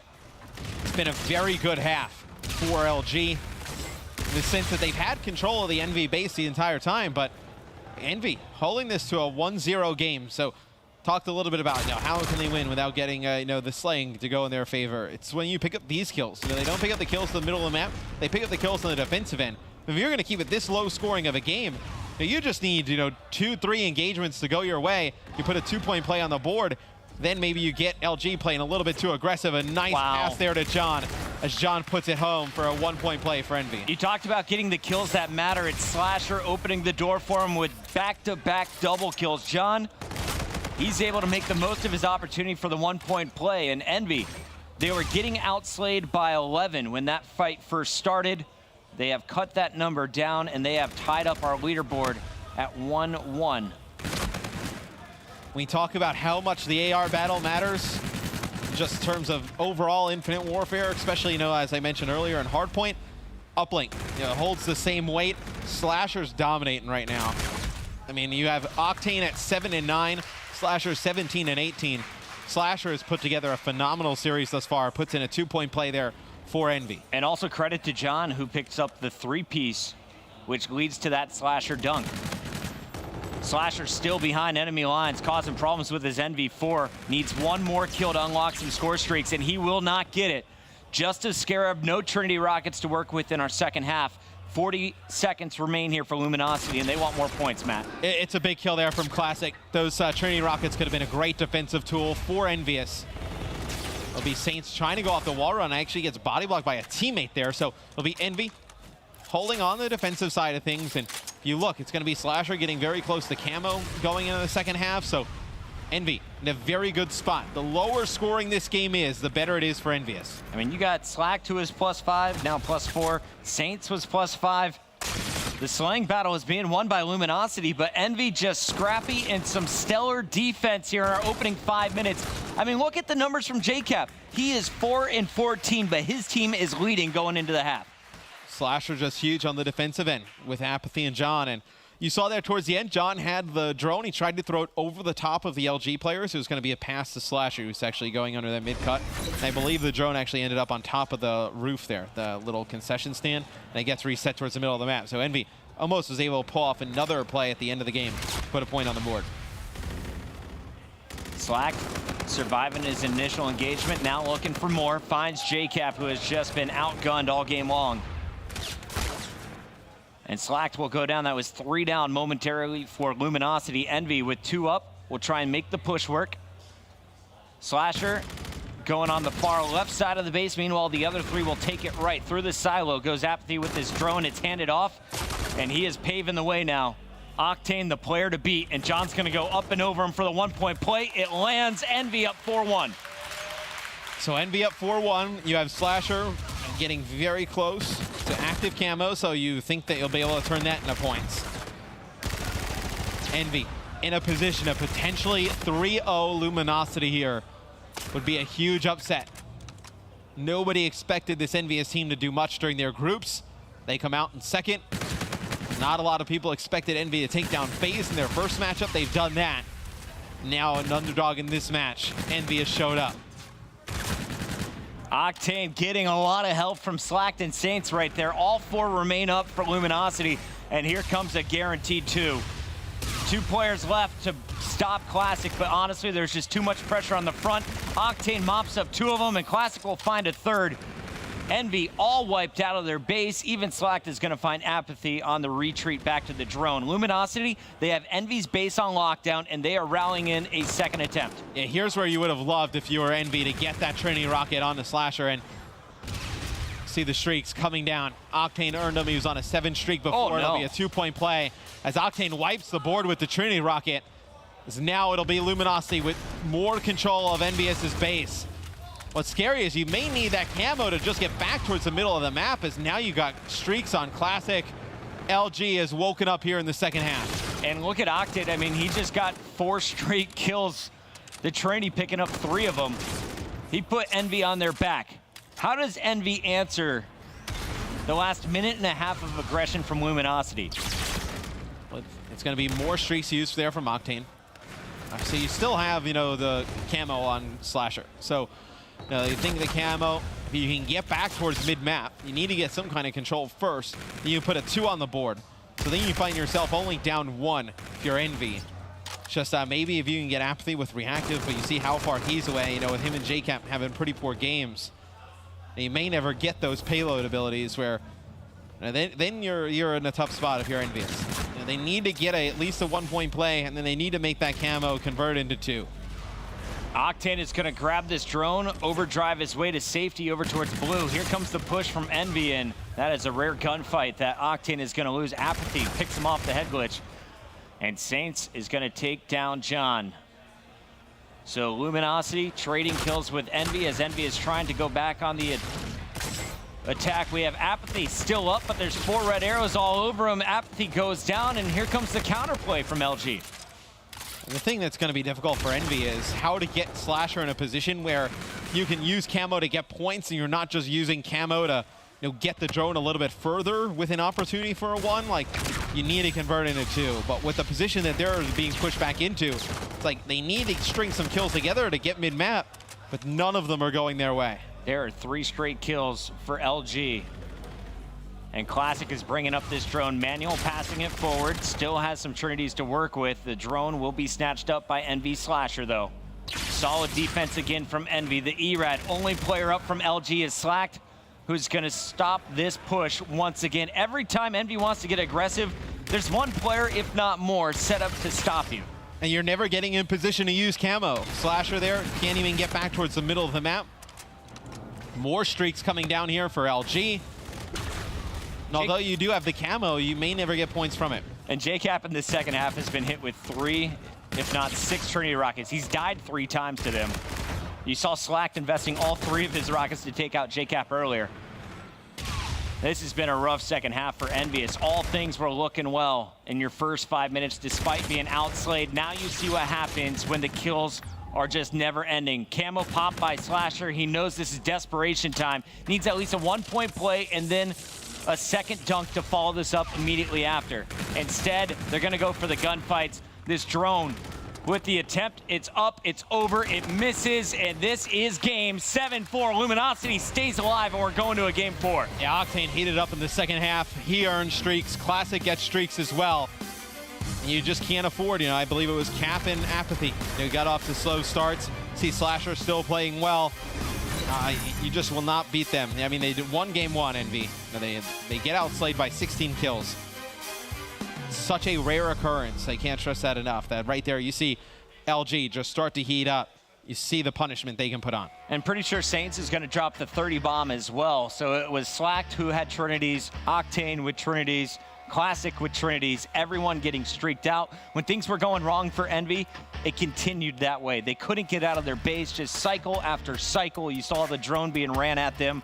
And fantastic execution here in Uplink. I feel like Luminosity, we say, is this the best hardpoint team in the game? Is this the best S&D team in the game? Are they in the running for best uplink team in the game? It's just respawns. I mean, when you have that much slaying, it's just the respawn game modes that they're going to excel in. So your hardpoints and uplinks, when you kill like that, you're going to give yourself a chance in most of those games. I think you look, this third game and really the second half was just dominated by LG. You had Cap get off to a really slow start. Yeah. And Envy's able to take a lead going into the second half. It's just you can't rely on Slasher. I mean, he would have had to get near 40. I mean, even at 40, they probably wouldn't have won. And he never gets a chance to use that camo. He has to pop the camo to be able to get a 2-piece mid-map just to get his teammates to the drone. It's just did not go well for Envy in the second half. We're going to give our players a moment to reset before jumping into game number 4. And while we wait, let's take a look at what the players had to say about their biggest competition coming into the event.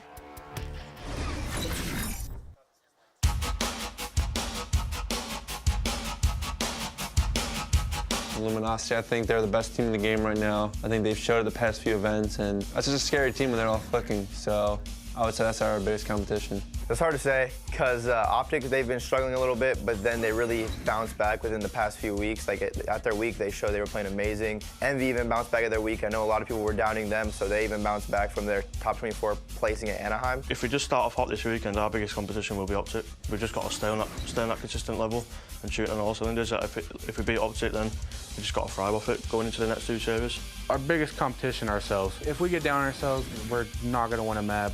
We know we could take on every team here. I wouldn't say we have anyone specifically for our biggest competition. There's a lot of great teams here.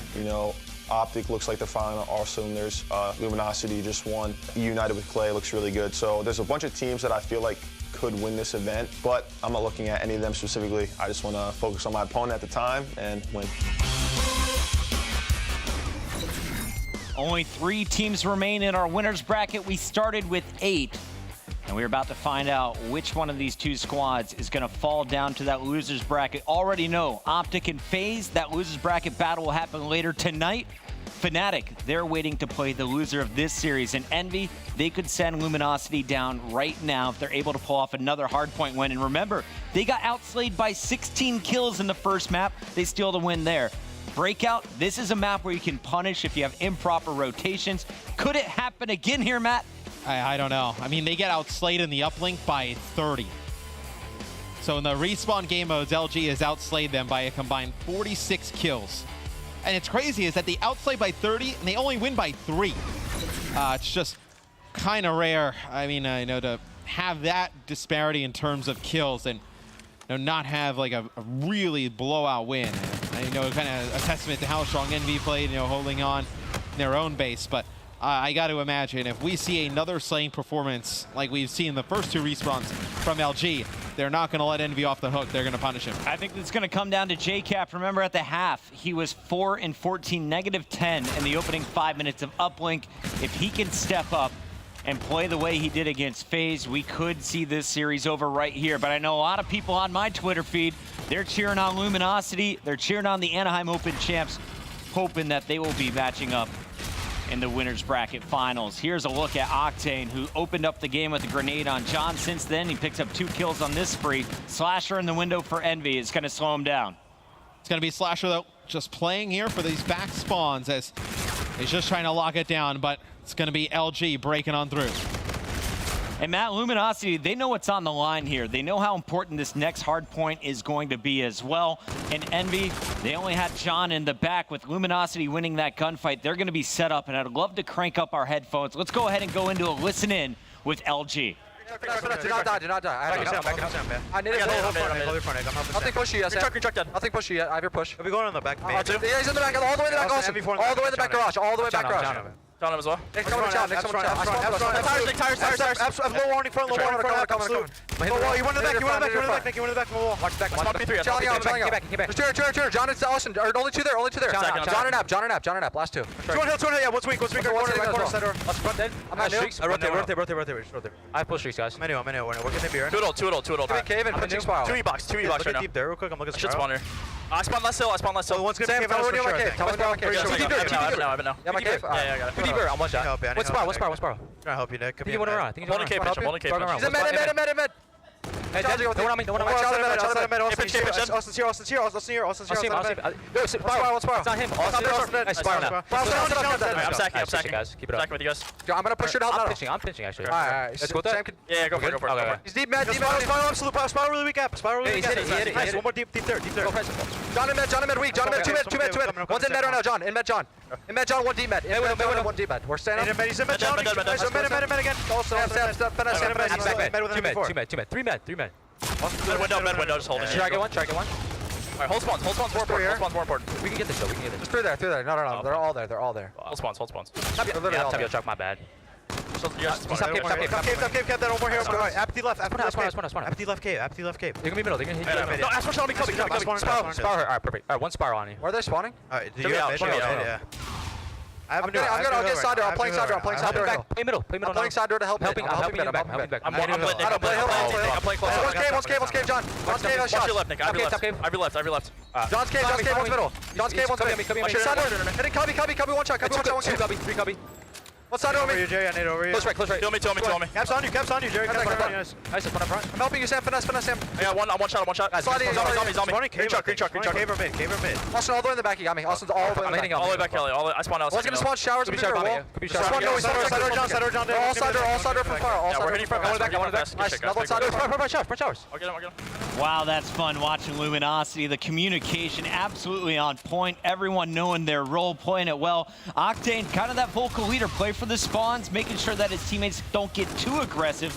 They have control of this game, and Envy has to take the fight to him. And honestly, the only guy winning his gunfights, he's Slasher. He's +5. You talked about how good he is, Matt, but where are his teammates at?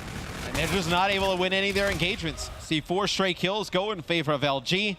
You have Slacked on a 4 streak, getting closer and closer towards more score streaks, but 126-51 here in game number 4. It was Envy that was able to take the first hard point, getting outslayed by 16. This time, the game is not as close as it was on throwback. LG looking to try and force a game 5. 90-point lead here for Luminosity, trying to get up to a 100-point advantage. They have total control of the center of the map. Now the question is, where are they spawning? 2 Envy players have been spotted. Octane's going to execute the first. Finds the second, was Slacked on the stairs. And now they're looking for the players that came off the split spawn. On the opposite side of the map, it's John. And John and JCap will survive for at least this first fight. You got a classic fully streaked out, but I believe he is the only one. Saints, though, is going to unlock his Trinity and is now just an assist away from a bombardment of his own. But I mean, the slaying, it's like +20 almost in favor of LG yet again. So more dominance in response, just in terms of slaying from Luminosity. They're on the rotation first. Slack able to get 2. He gets taken out by the Scarab of Saints there.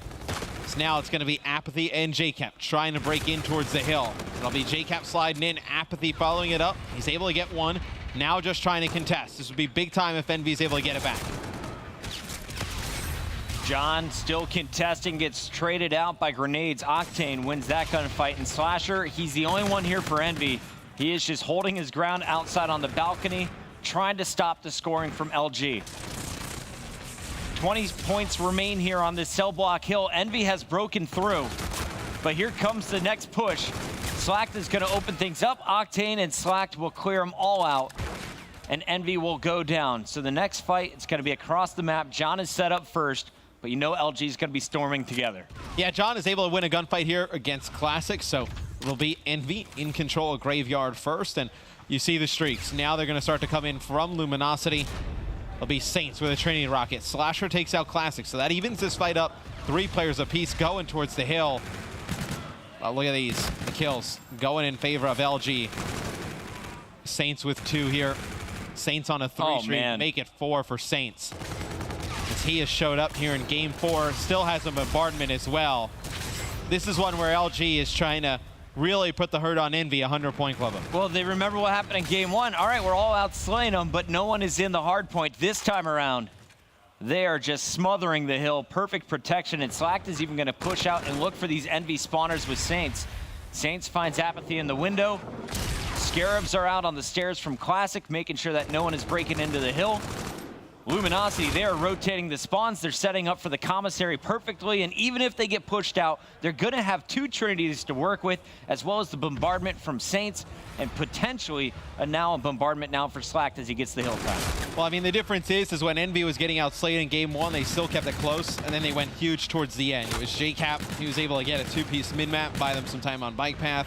Then it was Slasher and John, Baseball, able to keep them in it. Right now, I mean, you're down 219-89. It's going to be very difficult, almost damn near impossible to come back, especially with all the streaks coming on the board for LG. Envy has already been taken to a game 5. They went game 5 against FaZe last night. In fact, had to fight back after being down 2-1 in that series. That game went the distance. A round 11 clutch by Slasher got him here today.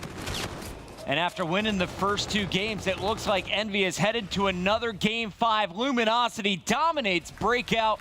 Here they wrap it up, 250-89, the 100-point club. Envy, welcome back in it.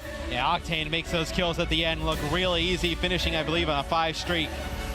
It's a dominant hardpoint game there from Luminosity, forcing the game 5. But you remember, Envy was great in the search. So LG, this kind of goes back to stage 1 LG. Can they win a game 5 search and destroy? They're gonna have to take out a pretty good Envy team to do it.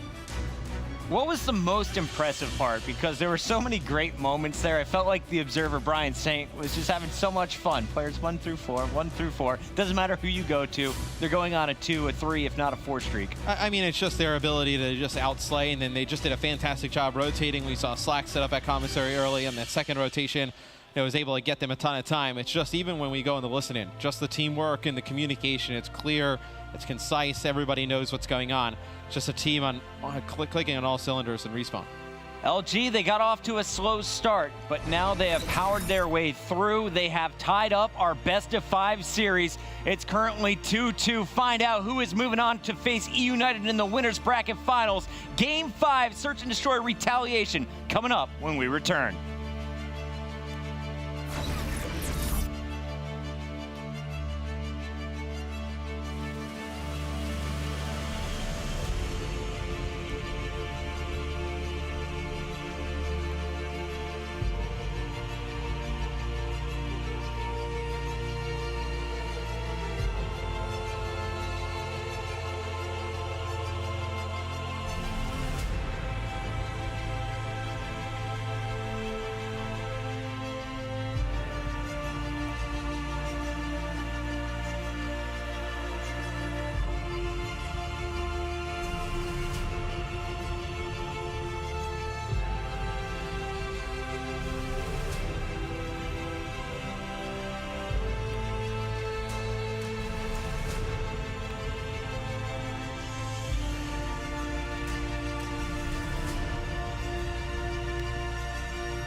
And welcome back. There's a live look at our audience here in the Columbus Arena.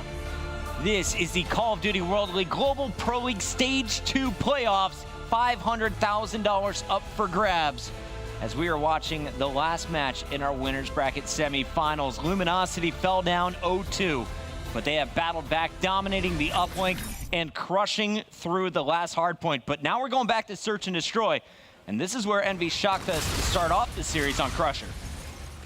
I feel like we've said his name a lot throughout the series. Slasher draws first blood here for Envy in Game 5. It'll be Apathy in Garage, able to take out Saints. Octane from range, answers back with a kill. And that's a big one, because now you go from a 2-on-4 to a 2-on-3. Octane and Classic working together, and the bomb is in the hands of Classic, so that's another good sign here if you're LG. The round not over quite yet. Octane's been spotted, but he also sees Slasher, and it looks like Slasher is gonna fall before this round is over. It goes to Envy. John picking up the final 2 kills.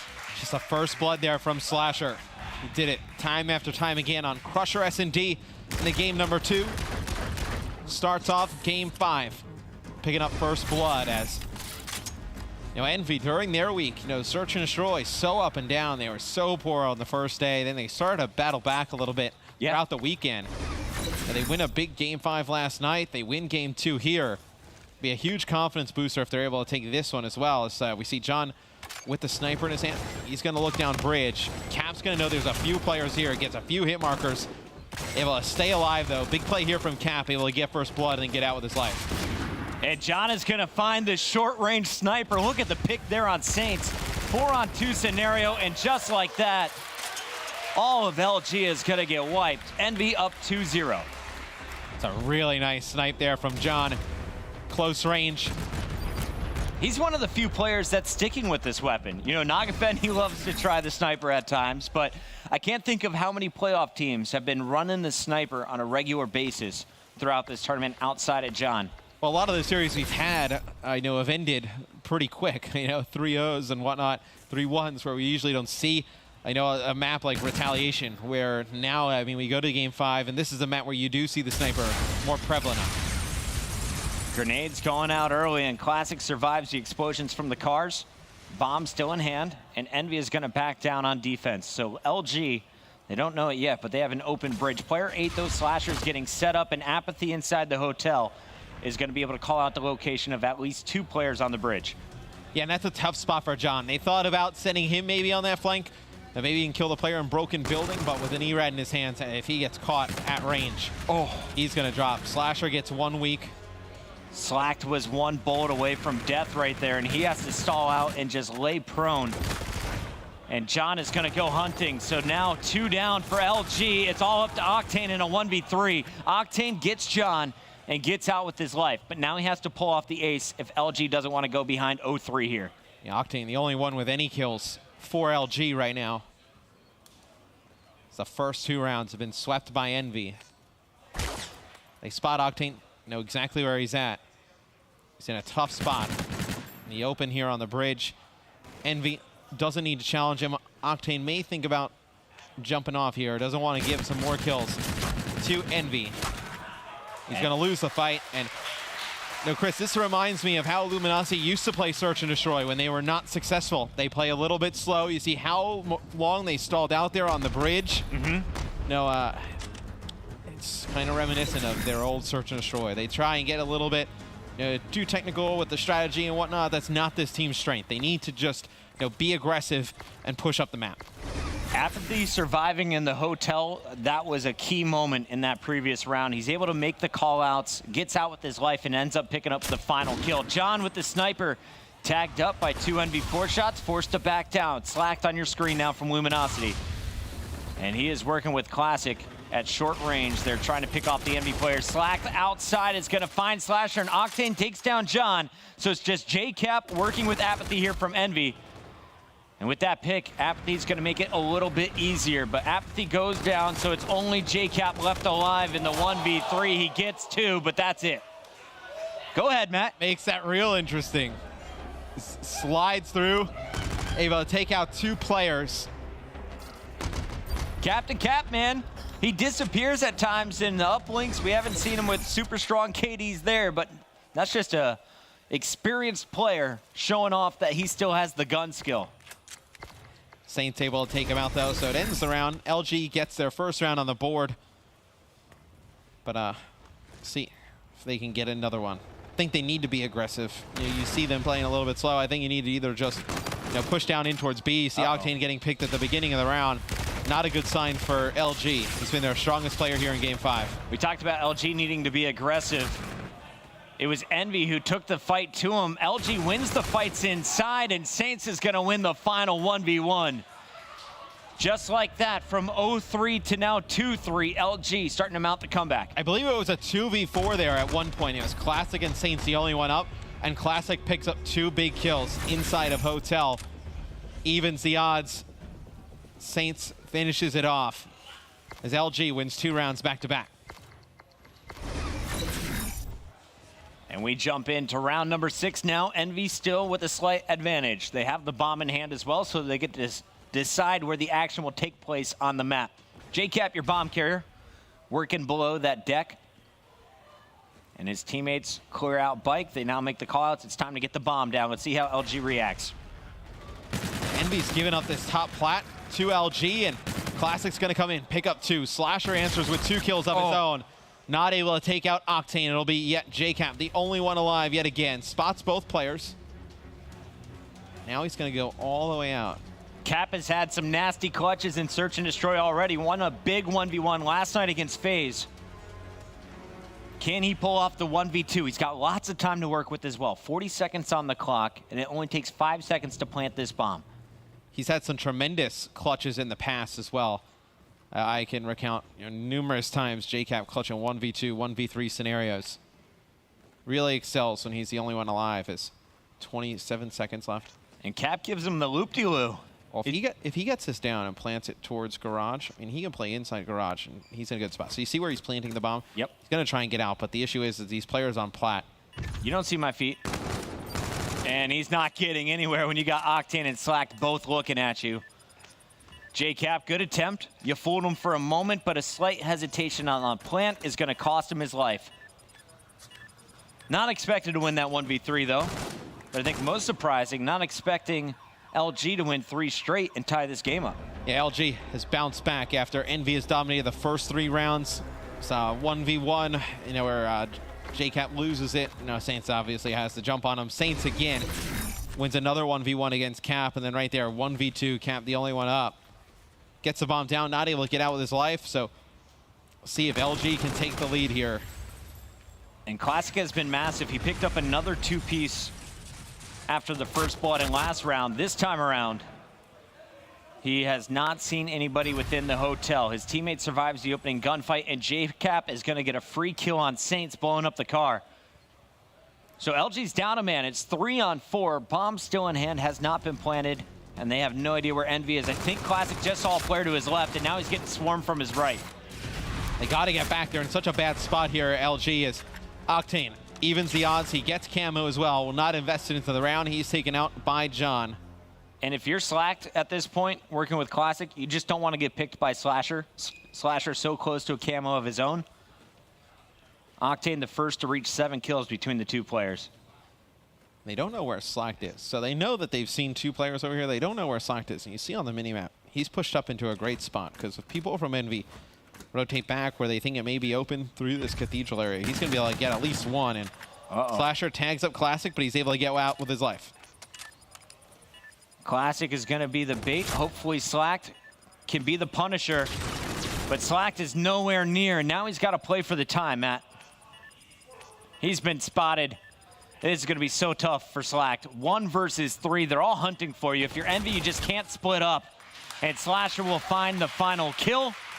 Envy retakes the lead, but this was getting ugly for a moment. Yeah, Slack takes a nice route there. You see he jumps up onto scaffolding. A lot of players think he goes in towards that bike shop. He has to check the bomb, though. Obviously, somebody could be defusing it for Envy. But Slack almost makes that interesting towards the end. Slasher, who jumps up, sees him checking bomb. You had Apathy sliding right back out through Garage, so he probably would have been able to clean him up.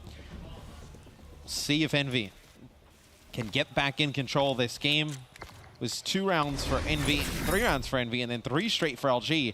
Now Envy has bounced back. You have both players with their camo abilities available as well. Poor Astro. I don't know if his old heart can handle this, Matt. These have been some intense Game 5s for Envy throughout the tournament so far.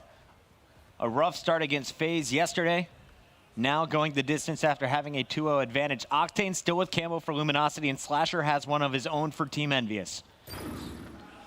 John, though, takes out Octane. So the camo out of the question here for LG. The bomb will go down as Apathy has control of that back cathedral. The rest of the players of Envy, and they have the bomb planted for them. They have the sniper available as well. John's gonna get a pick here, I feel it. There it is, doesn't take the shot in time. JCap cleans up slack anyway, and John uses the pistol on Saints. Envy on match point against our Anaheim champions and runners-up from Stage 1 Luminosity. It's a nice pick there from John with the sniper rifle, opens up the sight. You kill Octane, you obviously don't give him an opportunity to use camo. So now if you're LG, pretty much have to invest camo into this round. Slasher has camo as well for Envy. See how these two teams play this as Octane's got to make the play. You think about the rounds that LG has won, it's the fast and furious ones where it's all gunfights at short range. Envy slowing things down has been able to get the picks they needed. John, a big factor with the sniper on the attack. We'll see what they do on defense. John back with the E-Rad in hand. And Apathy is on the far flank. So Envy's going to try and crash in just as Luminosity gets this bomb down. And the bomb wasn't feeling safe. They're all rotating to top market. Yeah, once they see the players on the flank, they see the players on the top plat, they push all the way through. And Octane actually uses his camo to get through market. So you will not have the camo anymore for LG. Slasher still with camo on the side of Envy. And he could use it actually to get up on this bridge if he wants. Maybe kill one player on the site, but I think they're going to wait. You're going to let the bomb go down. Now you're going to see the camo come through. Off the wall, he was spotted, but they have no idea which angle he's going to be attacking from. The Predator still hunting as you have John and JCap getting the first 2 kills. Only Octane and Slack left alive, but they make it a 2-on-2. Octane is tagged up, but Slack is there. Slack now needs his 3rd kill in the round for LG to stay alive. John's on him. John is going to finish it. And Envy will get the defuse, the 6-3 victory in a game number 5. John topping the leaderboard at 11-4 with 4 interactions at the very end. A 3 streak to close it out, Matt. Yeah, John was huge, getting first bloods with the sniper rifle on that map. It looked like LG was coming back, but Envy able to close it out here in a game 5, taking down Luminosity. A huge upset here, as they will find themselves now in the winner bracket final. I feel like we're back in Atlanta. John showing MVP-style performances. Apathy had his moments. JCap, the captain, some huge plays in Search and Destroy, but it's Slasher. He has been the MVP of this squad so far. Envious is going back to a winner's bracket finals, and they're matching up against E-United tomorrow. Yeah, and I think if you're Luminosity, you'll go back and watch that first hard point, and that's really where you're going to be kicking yourself. Luminosity needed to take that first hard point. You outslay by 16. You give it away to Envy. They make some clutch plays down the stretch, Envious. But still, Luminosity, you lose that series when you lose that first hard point. Tremendous clutch factor coming in from Envy there towards the end. It's amazing stuff. Envy is 4-0 in Search and Destroy. They're undefeated in their weakest game mode. And right now, we have Slasher on the main stage with Courage. I don't know what to believe anymore with this Envy team. The top, 24 placing back at Anaheim. You guys then look abysmal at Search and Destroy in your regular stage matches in Stage 2. Now you're lights out in the game mode. Slasher, what the hell is going on? To be honest, I don't even know myself. We showed up and we were really good at respawns in our week, and then now we can't even shoot our guns straight, apparently. But we're playing well in S&D, and that's the most important game mode throughout COD, so I'm glad we're playing well in that. Well, everyone talked about in that series, great, the Search and Destroy clutches, but that map 1 was kind of an anomaly from what we've seen in Infinite Warfare. You guys get outslayed by 16 kills, but still win by 4 seconds. How is that possible on a game mode like Throwback Hardpoint? I mean, we're just playing together and making sure every kill matters. Like, we're getting seconds with our kills, and they're just getting a lot of kills without getting points. Yeah. And going into it, I knew on the Bridge Hill when they needed like 6 points to win, I knew we could full hold bowling. So I was just like, guys, just come on, we can do this, and we held a perfect hill. Well, all of you guys seem to have improved in Search and Destroy, but you've been going absolutely off in that series. What's working right now for you in the game mode? I kind of just more worried about myself before I was trying to tell work on our team play more. And then I've always been kind of a lone person in S&D making plays on my own, and I kind of just trusted myself to go out there and make plays and let them do whatever they do by themselves. Well, Slasher, you now guaranteed yourself a top 3. You've got to go up against E United in our winners bracket final tomorrow. What does Envy need to do to take down Clayster and crew? Get some kills and a respawn. That's what we need to do. Well, it's as simple as that. Envy need to get more kills, but for now, they get a huge series victory in Game 5. Benson and the boys, take it away. Thank you very much, Jack. Great to hear, of course, from Slasher from Team Envious. And as you heard Jack say, Envy has guaranteed themselves top 3. I would not have said I would have been saying that sentence out loud a month ago, but I mean, I do want to quickly touch on something that we were all kind of talking about. In terms of Slasher himself, I haven't heard him get that loud since AW Columbus Open, and in terms of the positivity as well, I mean, Merc, you kind of talked about it when we were watching that game. Seems like a different player. Yeah, I mean, if you've ever watched Team Envious practice, even this week when they were scrimming Optic, you just heard them after every game, just very negative, trying to fix mistakes, and I get that. It's needed, but this has been a total different beast. I mean, he is encouraging his teammates to go out and finish kills. He's being a vocal leader. He's kind of doing it all, and it's impressive. It really is, because instead of being that negative Nancy, he's the guy leading this team, and that's what you'd rather see. So far this weekend, he reminds me a little bit of watching Clayster play in terms of that vocal effect that he has and encouraging his teammates, like you said. But we'll cut to the chase. Of course, map 1 was hard point on throwback, 250-246, the final score, and Classic had camo and full streaks after 1 rotation of Hills, Momo. It was a great start for him. It really was. Classic was fantastic kind of through yesterday, and coming into this was map 1. And I thought it was about this point, actually, that you can see. I thought it was kind of almost over. They were constantly in the lead, LG. They had the kills to back it up. You see there on the KD ratio, it's like +6, +5, +4. And then it kind of just all came down to this final moment. And like Slasher said, they held true. They kind of all put everything into this final baseball field, and it really, really did show. Slasher, of course, 66 interactions, I think, by the end of it, but an absolute beast. He was kind of my player that impressed yesterday. I'm willing to say it might be the same going into tomorrow. He's been damn good, that's for sure. But in terms of that map as a whole, Teep, what Envy was actually able to do, even if you go back to Bike Path, was just so impressive. I think the fact that they're getting so heavily outslayed, number 1. They chained 2 of the most difficult hills to hold, in my opinion, especially when streaks are coming into play. They contest and a camo. They contest just long enough at Bike Path to force over to baseball. Then Classic calls down the bombardment. Apathy pops the best reactive I've seen in a long time, gets that 2-piece, basically negates that entire bombardment. Yep. And then they withstand somehow, Classic coming in, getting a camo 2-piece. Not just 1 kill at the back, 2 players into bowling and the backside to break spawn. Slasher slides over, gets a 3-piece to end the game. That's hard to do. That's very, very hard to do for them at that amount of time, for them to string together that 2 minutes of gameplay in a throwback versus LG. What is happening today? I love it. And I think sort of when you looked at that scoreboard, Luminosity, they still won barn by 70, right? That's the difference maker was the 50, points at Bike Path. That was the big difference maker, and that came in that last hold. When have we seen a 50-second Bike Path hold? That is ridiculous. You have to control mid-map. You have to watch the spawns. A great job by Envy. JCap went huge in that hill. John, I mean, they didn't produce much else that to be honest, it was very poor from them, but they clutched up big time. Yeah, just kind of touching on that Bike Path, it was Cap, actually, who kind of went top train, and he made, I think, individually 2 individual 1-kill kind of moments, which really helped them in that kind of momentum swinging. Obviously, Cap, we're very critical of quite a lot of the time, especially in his respawn. He starts quite slow, and against LG, you don't expect him to be dropping big numbers. But those individual kills, you've kind of got to point out and really kind of respect how much they influence the rest of the game. I mean, it was funny, because we were actually saying, well, whilst that game was going on, we could be critical of Cap, but let's say Envy somehow win COD champs this year. That would be 3 rings back to back.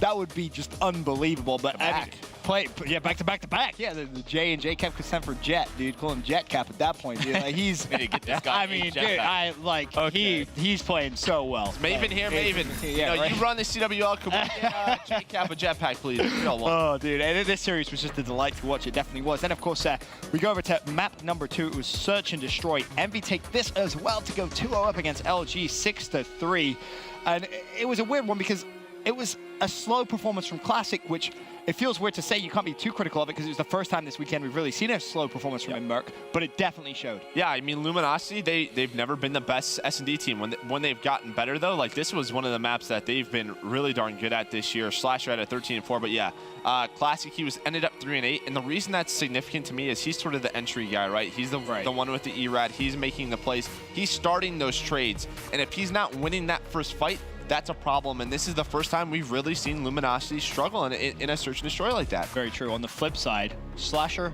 gets a double camo team, and with the changes in new meta, that's almost impossible. So basically, if you haven't been, following Call of Duty for that long, it used to get payload meter after bomb plants, things like that. So double camos in search and destroy, pretty familiar with that. But now to get a double camo, the fact that he had sort of the overall confidence to pop it in round 5. Oh, nice. Pops it in round 5, wins that round. Gets another camo in that last thing the last round to close it out. That's just great gameplay overall. Slasher, he's a new beast at this point in time. At the perfect time, right before champs. The guy is unstoppable right now. It's worth mentioning on the flip side, of course, Octane, he got a camo as well in that final round. He wasted it a little bit. Obviously, he gets into a gunfight with that. He pops reactive, and it goes to favor of LG.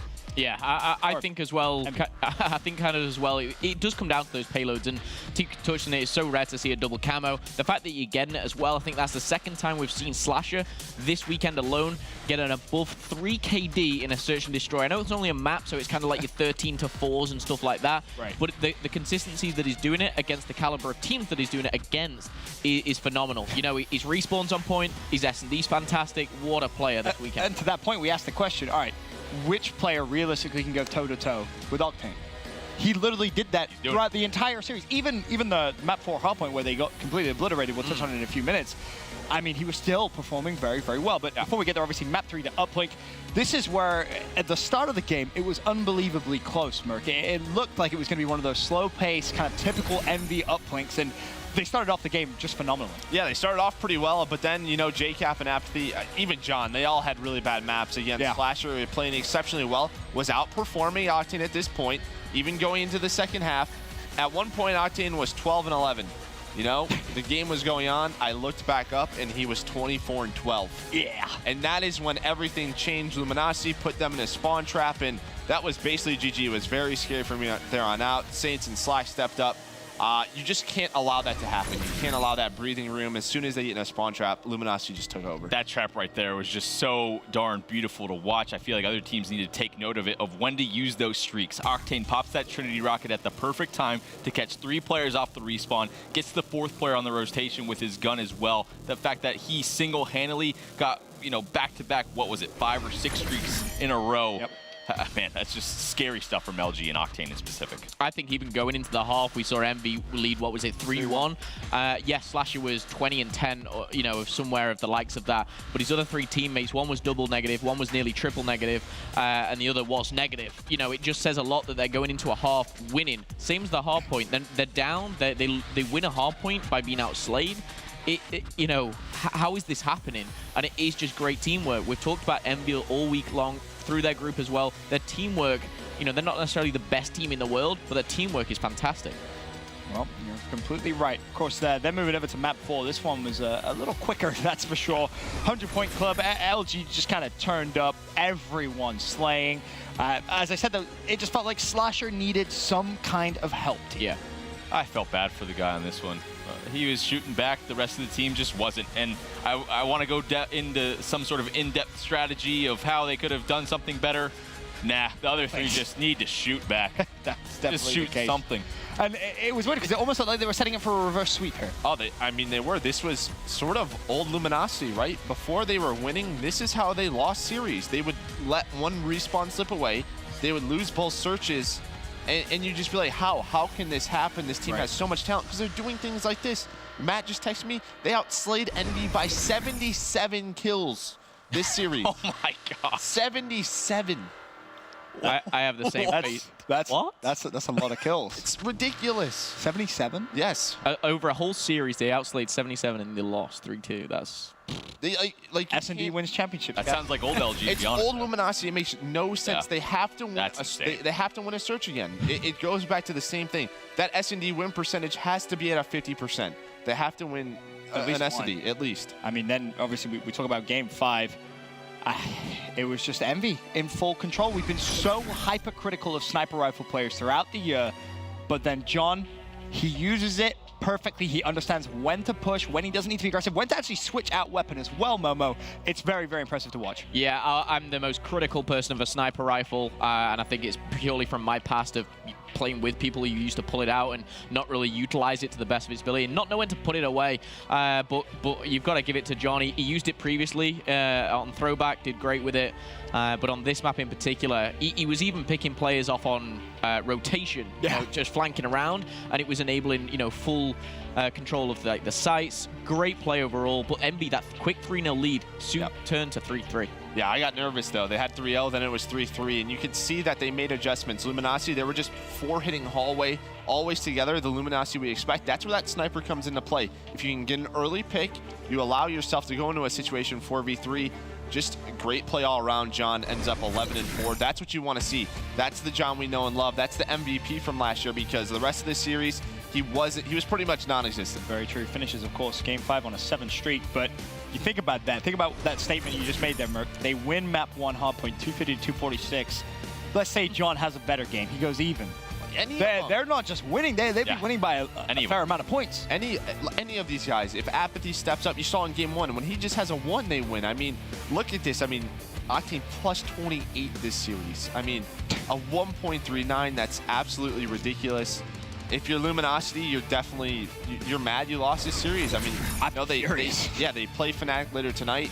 They're definitely a team that can go on a run, though. I mean, who knows? They might even end up back in the grand finals. Very, very true. For Slasher, though, I think that was one of the more impressive performances we've seen from an individual in terms of consistency across every single game mode. I mean, we all kind of sat there saying, yeah, dude, he's turned into a new beast. Slasher is basically just evolving here at the Stage 2 playoffs. Excited to see Envious play. Of course, we'll get to see them play in the Winners Bracket Final tomorrow. Before we get there, though, we do have 2 more elimination matches to come. And, of course, up next, Optic Gaming versus FaZe. It's a rematch of the Stage 1 playoffs as well. I mean, how is this series going to go down, team? I always kind of bring up this question. You have one team coming off a loss, of course, Optic Gaming. Another team coming off a win, of course, FaZe. Is that going to be an effect, you think? Yeah, momentum is obviously huge in anything competitive, in my opinion. But I don't know what to predict today anymore. My head hurts. I'll be honest. You were flawless yesterday, Mo. I was 4-4. Absolutely just. Day 1, 4-4, spot on. Day 2, I've got every single one wrong. Today's been awesome. I love being wrong in a sense because the upsets are just fantastic. An NVE United Winners Final. Who would have thought that? I would definitely. No way. No chance. I love it. I love it. Great games. Yeah. In answer to your question, Optic v FaZe, I've got to go with Optic. I do think Optic will take the series. Okay. I think there's too many flaws in FaZe right now, and I think, I think they need 2 players to step it up. I think, for me, Zuma needs to step it up big time, and even Gunless. Yeah, completely agree. Gunless definitely hasn't had that big impact. I think a lot of us would have thought. In terms of the maps as well, it's going to be the same map set for the final couple of games, Merc. How do you see the maps really playing an effect here in this series? Well, we saw Breakout, and, I mean, this is one where you've seen Optic play well on, you've seen FaZe play well on. I'm not too sure. Retaliation's just a show that excites me, because that's Gunless versus Optic. That was Gunless's playground for a very long time. Pre-state uplink, we saw FaZe absolutely dominate. We saw Optic play well on it. I think this series is going to be decided by that uplink. By the uplink? All right. Well, still 2 games to come here at Day 2 of the Stage 2 playoffs of the Call of Duty Global Pro League presented by PlayStation 4. After that last result, we now know our Winners Bracket Final, which we play tomorrow. E-United versus Team Envious. Both teams guaranteed top 3. Fnatic now place Luminosity Gaming later tonight. But up next on the main stage, it's our Stage 1 rematch. Optic Gaming versus FaZe.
Coming up next is Optic Gaming versus FaZe, I should say. A game which everyone always gets excited about. The two players that we are highlighting, though, Mr. X, Attach and Scum, are your G Fuel key player matchup.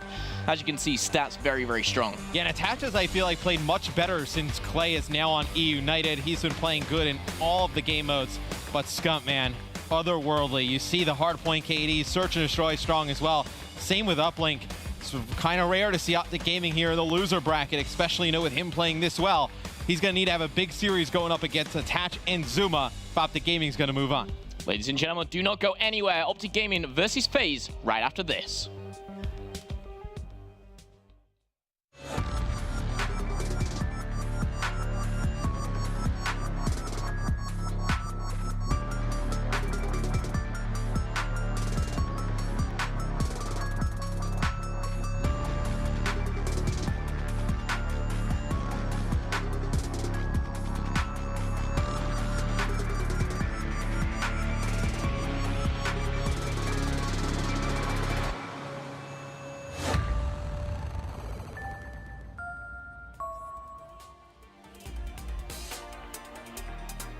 A lot of people anticipated an E United FaZe game here, but the Optic Gaming team, they fell early, and they will be matching up against FaZe Clan in the loser bracket here. Of course, this is a rematch. We saw this at stage 1, Matt. This is going to be a close one. We've just seen a game 5. Very much possibility to see another. Yeah, different rosters, though. You have, obviously, Gunless now on FaZe. And Gunless, he gave Optic Gaming a ton of trouble when they would play with E United against Optic Gaming. So look for Gunless to play at his best in this series. He's been kind of quiet on the FaZe roster. He's not really had those crazy games that he had on E United. I mean, just coming off the desk there, the one thing that I did say was for FaZe, the two people for me that really need to step it up is Zuma and Gunless. Gunless was kind of that X factor on E United that kind of just gave it towards Optic and caused them a lot of trouble. But Zuma, he's kind of been quiet, a bit slow, maybe making some mishaps, if you like, during the FaZe kind of matches. Obviously, yesterday, FaZe, if you did miss it, fell to Envious in a very, very disappointing way in Game 5 once again. They're going to have to change it around, though, if they want to stay in this competition. Yeah, and I think you look, Zuma, as a player, he's going to be very fast. I think that you can kind of take Attach's success, and kind of pair Zuma with that. It's like only one of those players is going to come out on top in those trades. It may be Zuma just kind of baiting for Attach, letting Attach, get into a groove a little bit more. I feel like, though, it's really for FaZe. I think the thing you look at them in this series is just decision-making. You saw in the Game 5 yesterday, really poor decision-making. This morning, when we saw them play in their match, you saw some really odd use of streaks. They were just not putting their streaks to great use. So I think you look at this FaZe Clan roster, they need to come out, play their absolute best against OG. And Optic's going to come out fired up, right? I mean, they got beat bad by United. Very close games, but still a 3-0. They do not want to lose twice in the same day. Do not want to go home right now. Especially, the event right before Champs. You want to gain some confidence. This would not be the way to do it with a loss here. And if they do, you look back on their past couple of months, stage 1 playoffs, I think that was 5th, 6th. This one again, if they were to say drop out to FaZe, a very disappointing performance from the Green Wall. And going into Champs, everyone kind of knows about their history in COD Champs. Obviously, that 7th place curse. They're looking to change this all around. They need a good finish here, confidence going into Champs. But FaZe, obviously, they're no easy task. We've seen how strong they can be in S&D. But the one thing that I will say is, with Gunless joining the roster, one thing that I've kind of noticed is Enable and Attach just seem a lot more comfortable in their roles. Well, Enable better play better. I mean, he is the one who I feel like this roster change is made for the most, if it not, the sole reason why it's made, so he can become the main NV4 player. A lot of pressure on him to perform, especially with the way Clay's playing with E United. I mean, you cannot, have poor games if you're Enable, because then everyone's going to be looking at you, pointing at you, even some of the teammates. You don't know how everybody felt about making the move, getting rid of Clay, bringing on Gunless. Obviously, Gunless a very talented player. Don't know if everyone was on board getting rid of Clay. So I feel like if for Enable, he needs to play well, needs to give his teammates the reassurance that they made the right move. Okay, well, FaZe, very difficult start for them yesterday, going out in a Game 5. They've already found themselves in a top 6 position. But now with the Green Wall in front of them, this is probably their biggest task so far this weekend. If they do overcome this, the question is, can they go all the way? Can they, head up to the likes of Envy, LG? I mean, these guys, there's a lot of good teams in this tournament. There's a long road ahead of them. Yeah, we've seen, Optic over the last, few events. They've gotten some tough losses, right? I mean, they lose, obviously, earlier to United. Stage 1, they lose in round 1 to FaZe, and they end up losing to LG. Obviously, LG very strong. They make the finals. Anaheim, they lose, 2 hard points to E6. They end up dropping that series, knocks them out of the tournament. They've suffered some really tough losses over the last few months. I think just mentally, this team needs a win here and to advance into a top 3, even if they need to at least make it to the grand finals, even at a loser. Just give themselves that reassurance that they can get there again. Okay, well, the crowd is getting hyped. We're going to be getting into the game very, very shortly. Now, it's an easy question when you talk about LG. They're going to win the respawns. These two teams matching up. Optic Gaming's S&D has been flawless up until this point. Their hard point was a bit shaky. Is that what FaZe try and exploit? Well, I think FaZe has actually been strong in their search. FaZe has been strong in their S&D. Their respawns have been hit or miss. Their uplink has actually been very good. They've been blowing teams out in uplink. I think this first map is huge for Optic. You look at this series as a whole. This is the game mode where you feel like, you get Scump, you get Formal going, they can dominate. Okay, we're kicking things off. Optic Gaming, they're going to be the ones, first of all, on this rooftop. We're jumping on board. Hardpoint Breakout is the match. Formal, 2 kills to his name already. The only person answering back is Enable from FaZe. And we know how streaky is the word we use to kind of describe this map. You can get a real momentum going. Yeah, and it's Optic getting off to a good start. See a lot of the kills going in their favor. Be Gunless picking up 1. Can't get back in towards the hill, as the hill is still controlled by Optic Gaming. They're trying to control that cell block side of the map for this next hill. So they've done a good job thus far at the beginning of this hardpoint game. Formal just opted not to jump on that hard point. But it's 2-1 at the moment. Made that 2-2 as Attaches disposes of him right now. And this is where you're going to see those players rotate round towards the cell blocks. We saw how important it previously was, but FaZe, they're making a big charge through the middle right now. Trying to push in towards cell block. It'll be Attach and Gunless in the feed. They're able to get a kill apiece. Scump answers back, though. It'll be Optic holding on to cell block here as Scumble and his teammates get on in towards that hard point. So they let Karma get the points there. He's on a 3 streak, so they let Karma get in the hill first, try and get him closer towards those score streaks. 3-0, 5 seconds to his name. He's focusing on those streaks, of course, right now. And he's going to be the man on your screen looking to get that Scarab. 25 away, but the main focus is those other streaks. Trinity Rocket and Bombardment are crucial when you're talking about Graveyard. And there's a weak player. He picks up 1, and I believe the Scarab as well. But we're going to see FaZe try and break through. Formal, a Lone Wolf, takes down 2. Can he find the 3rd? He spotted him. The contest comes in, and now he's going to find him. 3 go down, and Formal single-handedly keeps control of cell block. He makes it look so easy there, Phil. He slides in, gets 1, goes around the corner, picks up another. The last player didn't stand a chance. Stop the Gaming up 59-13 and counting here for FaZe. They break Graveyard and they get in. So they don't allow Optic to get any of those streaks, the big ones we talked about, Trinity and Bombardment. And they get control of Graveyard here early.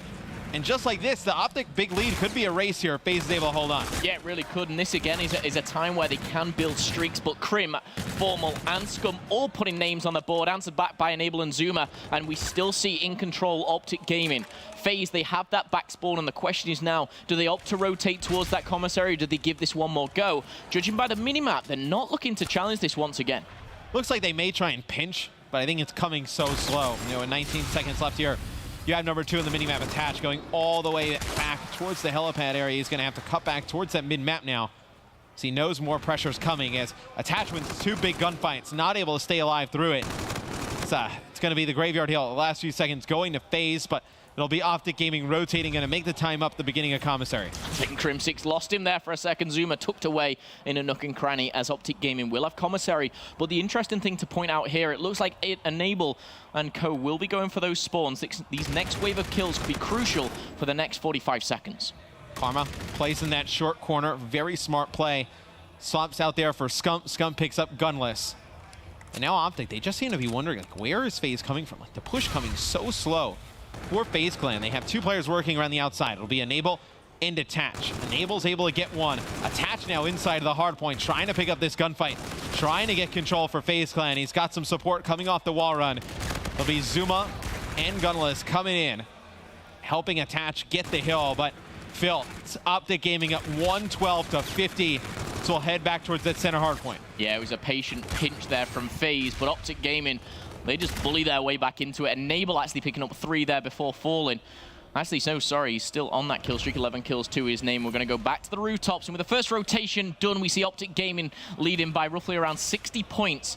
But it is starting to take a little bit of a hit as FaZe Clan. They do have control of this rooftop. Zoomer on your screen takes down Scump. He finds himself at 8 and 9 after a little bit of a slow start. Maybe heating up here to the second half. This map, we have seen huge comebacks, though, in the past. Yeah. You're able to hold cell block. You can go over to Grave. It's a fairly easy rotation to get. And then, you know, you push all the way through Grave, you get Commissary, you're right back in the game. We see huge swings on this map, so FaZe definitely not out of it just yet. Karma taking down Gunless there. Means no one's collecting the points. Karma's going to add a second to his name and makes it 3. Turns on Enable, and my goodness, sorry, attached there. The crowd is getting hyped, and that is the kind of clutch play that Karma can really put in for Optic Gaming. For a while, he's been critiqued on his respawn, but right now he's heating up. He's 13 and 6. He is such a key factor for this Optic Gaming team. When Karma is playing well in the respawn game modes, you know everybody else is going to show up pretty much. You know you're going to get good games most of the time from Scump and Formal. You just need that third person to be consistent. When Karma's that guy, Optic Gaming most certainly takes the respawns. It's going to be 2 quick kills for FaZe Clan, though, as Zuma and Gunless trying to get the break here over on cell block. Going to push Karma back, and FaZe gets it. Still a ton of time on this left hill for them to take here, Phil. 30 seconds. They can get back over the 100-point mark. They can definitely make this a game still. Absolutely, FaZe not letting that 3-kill streak for Karma get into their heads as Gunless picking up a double. Enable as well, trading things out, and the numerical advantage still favoring FaZe. 20 seconds left. They take the remainder of this. They are right back in it. And you know what? I bet they're working towards their streaks as well. We've got Gunless having a Scarab available. He's going to find Krim in the middle, but Krim making easy work of that one. Enable, he seems to have already rotated. Optic Gaming will have that graveyard hill, but Enable being a bit of a nuisance in Optic's backside right now. Here's what's scary. I mean, FaZe is 1 break away from taking the lead, and Gunless picks up 1 kill here, trying to intro in. That's a huge kill there from Formal on the backside, because Zuma picks that kill up. This is a pinch coming in for FaZe Clan. Instead, it is a botched attempt as, oh, well, Gunless picks up yet another one. He's just holding strong here, waiting for his teammates to come off the respawn. Yeah, we got it. Zuma on the flank. Won't be the last time you hear me say that. We've actually got Gunless joining in. They're trying to go for a pinch, maybe. 35 seconds left. These next wave of kills, if it goes in Optic Gaming's favor, they could take all 30 points away from this. Krim is going to pick up Gunless. Scump taking down Enable. And now only Zuma last alive. He's not going to challenge it. They're going to go about thinking about the Commissary and attach. He's looking for spawns. Yeah, a lot of time here in favor of Optic Gaming, and they tried to set up that pinch forever phase, but it was Zuma. He loses 2 gunfights. I believe Gunless goes with him the second time around over through Cave. Gunless gets 1, but not able to take out a second. They don't converge on the hill. It'll be Optic Gaming taking all of Graveyard. When you go over to Commissary, it's FaZe inside the hill first. Can they get a hold, though? It's a big kill there from Enable, trying to work towards that back helipad. Oh, and Crim6 there going huge, just staying alive at that back helipad, just meaning FaZe will not spawn there.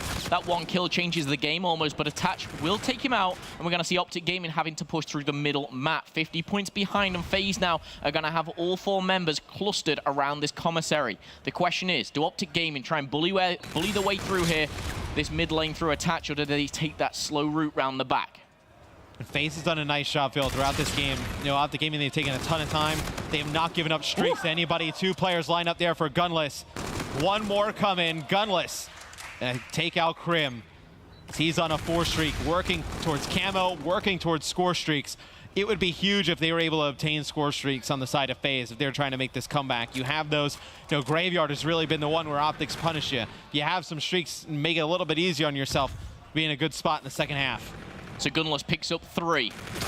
Make it 4. He gets towards those streaks. He holds 20 seconds on the Commissary. And we're pretty much at a tie game. Optic Gaming are going to lead by around 15 points right now. But FaZe, all 4 down. They're going to have to regain, recompose, and go at this once more. But 45 seconds. We see a wide flank coming in from Enable. Gunless trying the same, but outsmarted there by Formal. Trade coming in. Crim6 taking it right into the face of Attach. But the kill feed all red. Azuma, oh, that's a bit of a slip off the map. And FaZe, they've got to jump on that rooftop. Yeah, but when Zuma pushes all the way through on that wall run, he gives his team the great spawns for the next hill. So you see Gunless and the rest of FaZe. They will spawn up over on that cell block side. These 20 seconds or so don't really matter.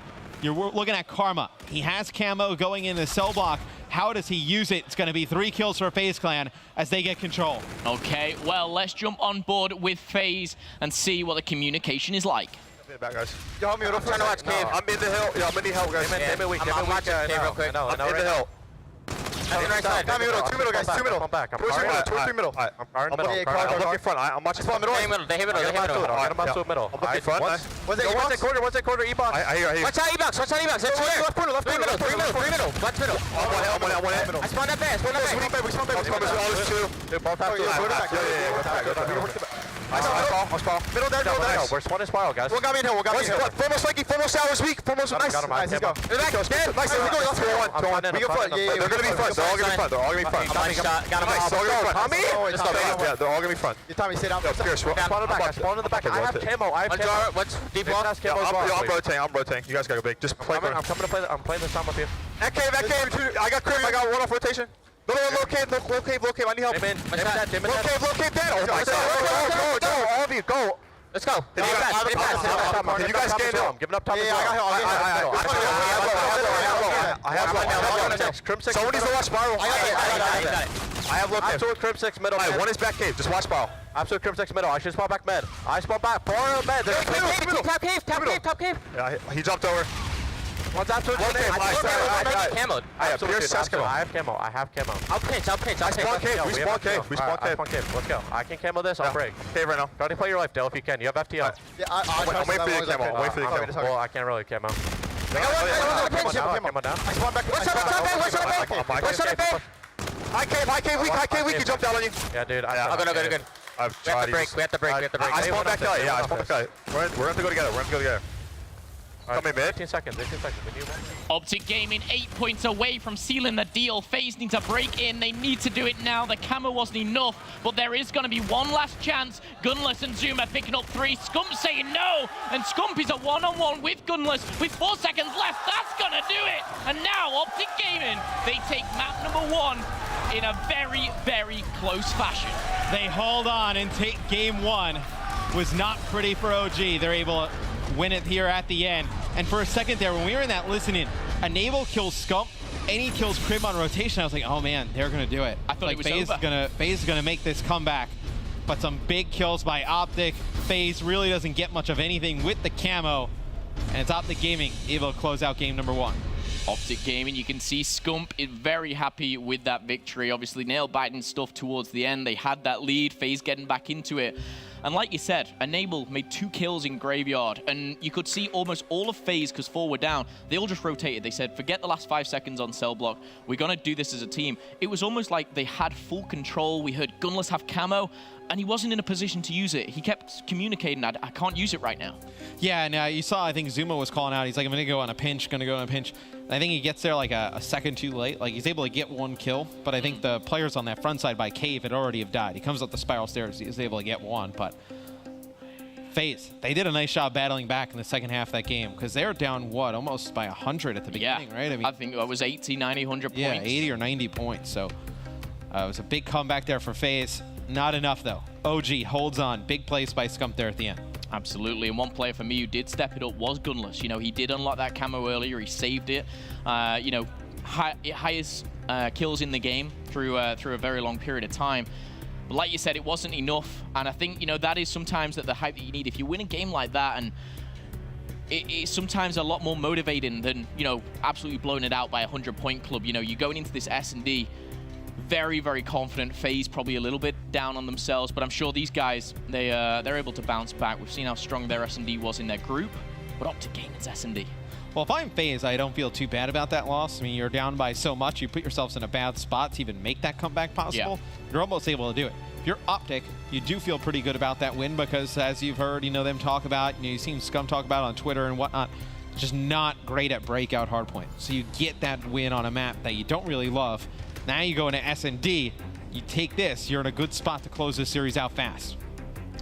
Loser bracket game between these two teams.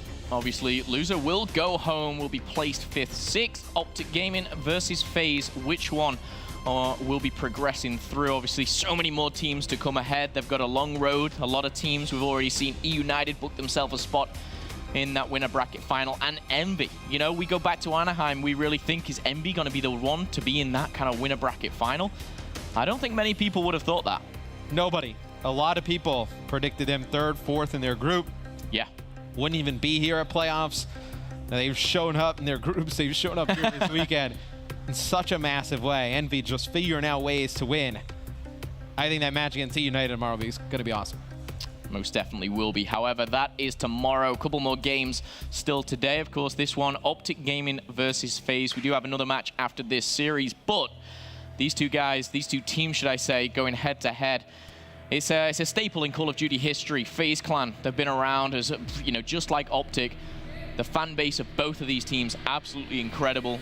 Crowd getting hyped here in Columbus, Ohio, but we're going to be kicking it off. Map number 2 is Search and Destroy, Optic Gaming versus FaZe. We're going to see Karma taking that bomb, and straight away it's an aggressive play by FaZe at A.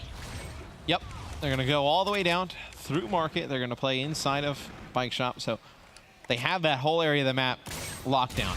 Now they have one player inside of Hotel just watching the back, so right now, if you're FaZe, you haven't seen any action over towards B. Think, oh, well, maybe the action's going over towards A. Nobody's rotated just yet, as they are fully committed to locking down this B site. Zuma and Gunless there inside the garage, and they could come under pressure. They will do, but they'll come out on top, leaving Krim in a 1v2. FaZe Clan take round number 1, and it was the pressure from Gunless and Zuma in that garage as well, tucked away. Almost just went miss, really. They push straight down right off the rip. A lot of other teams, you don't see action there for a while. You maybe think they're rotating all the way out towards Bridge. They have nobody even watching it. FaZe stays committed to the site. Optic eventually comes down from the middle of the Hotel. Some easy gunfights there for FaZe as they take round number 1. We've seen United already take an S&D off Optic Gaming. Can FaZe Clan join that elite club that not many do? Scump there at the lower stairs. Attach popping a grenade will hit the blast shield for now. All 8 RIP players still on the map. Again, grenades coming in thick and fast, but Krim's going to draw first. Karma with the second, and now a 2v4 for Attach. And Gunless, he finds one. Krim's going to shut him down, and just like that, Gunless, could he find the ace? He's found 2, he's found 3, and he knows where that 4th is. It's Formal on a very powerful position. Gunless actually knows this. This would be a 1v3, an ace. Gunless, the new pickup for FaZe, not going to be enough. Formal comes up clutch. It's a huge kill there for Formal, because Gunless, I believe at that time, is 5-0. Yep. You think back to the performance he had against Optic in a game 5 on this map. I believe it was an 18-kill game. I remember. I think everybody remembers that one. Just, sure Formal will remember that one. Oh, yeah. Without a doubt. Just an incredible individual performance in this map from Gunless. So getting off to a very good start. 5 kills through going into this 3rd round here. See if he can keep that great S&D play going. Well, FaZe, they're sticking to what worked for them in round number 1. We've got 2 players, being Zuma and Gunless, aggressive towards the garage. Are they going to back up and notice? The player number 6, Attach, he's going to be actually on your screen right now. There's the call. We're going to see all those red arrows probably rotate right now, but is it going to be quick enough? Karma, he is on the bomb, and that is down. Attach not able to get an angle to put some shots in. Tries to get him weak with a nade and then maybe fire some shots over that fence. Take the player out on Bob, and it's going to be a very hard retake here for FaZe. They use a Scarab to push out a little bit. Attach is able to get one. So you take Formal out. He's playing in that close corner. And now maybe I would have somebody get on it. Attach has jumped on the bomb. 20 seconds left, 4v3. As long as we can see some distractions come in, he should be able to take down the defuse, and just like that, he's inches away. The defuse comes in, FaZe Clan clutching up, using that numerical advantage to their advantage, putting bodies in the way, and Optic Gaming, they get the bomb down, but they cannot secure the round. I thought he was going to get on it a little bit faster. So did I. So did I. I think he did. He hesitated, and I think it was waiting for Gunless almost to wrap around and jump in front, just be that distraction. Yeah, it seemed like they were just kind of trying to communicate there at the end. Should we jump on it? Should we jump on it? It seemed like he hesitated for a second. He gets on bomb. Gunless comes in, picks up that final kill. FaZe gets another round, and now on offense, they're coming with more aggression down towards B. Grenades coming in once again, taking out those cars. You don't want to be caught sat by one of them, and I'll take you straight off the map. Gunless tagged up. Attach has already fallen, and that is going to be Gunless as well. Karma, another Canadian. Almost battle of the best here. as he goes toe-to-toe with Gunless. 6-2 for Gunless, 5-3 for Karma, but Optic Gaming looking to close round number 4. Yeah, they've let Karma get to that top plat position for the second round in a row when FaZe is on offense, and he is giving them a lot of trouble. You know, maybe they have to adjust, send somebody through that hotel, try and challenge them, but because you send all these guys down towards, you know, bike shop, and you got, I believe Attach was like below that hotel window, and you're just not able to challenge them up top, and it's just some free kills there for Karma. Enable gets one. Scump takes out Zuma. There'll be a 1v3 here. Bomb is down as well. Enable not in a good position to clutch this. That was an MV4 from Scump as well. Didn't miss a shot. Enable 1v3 will have to be the ace to finish this, but with 13 seconds, it's not going to happen here. You can see almost he's just backing off, maybe trying to play his life.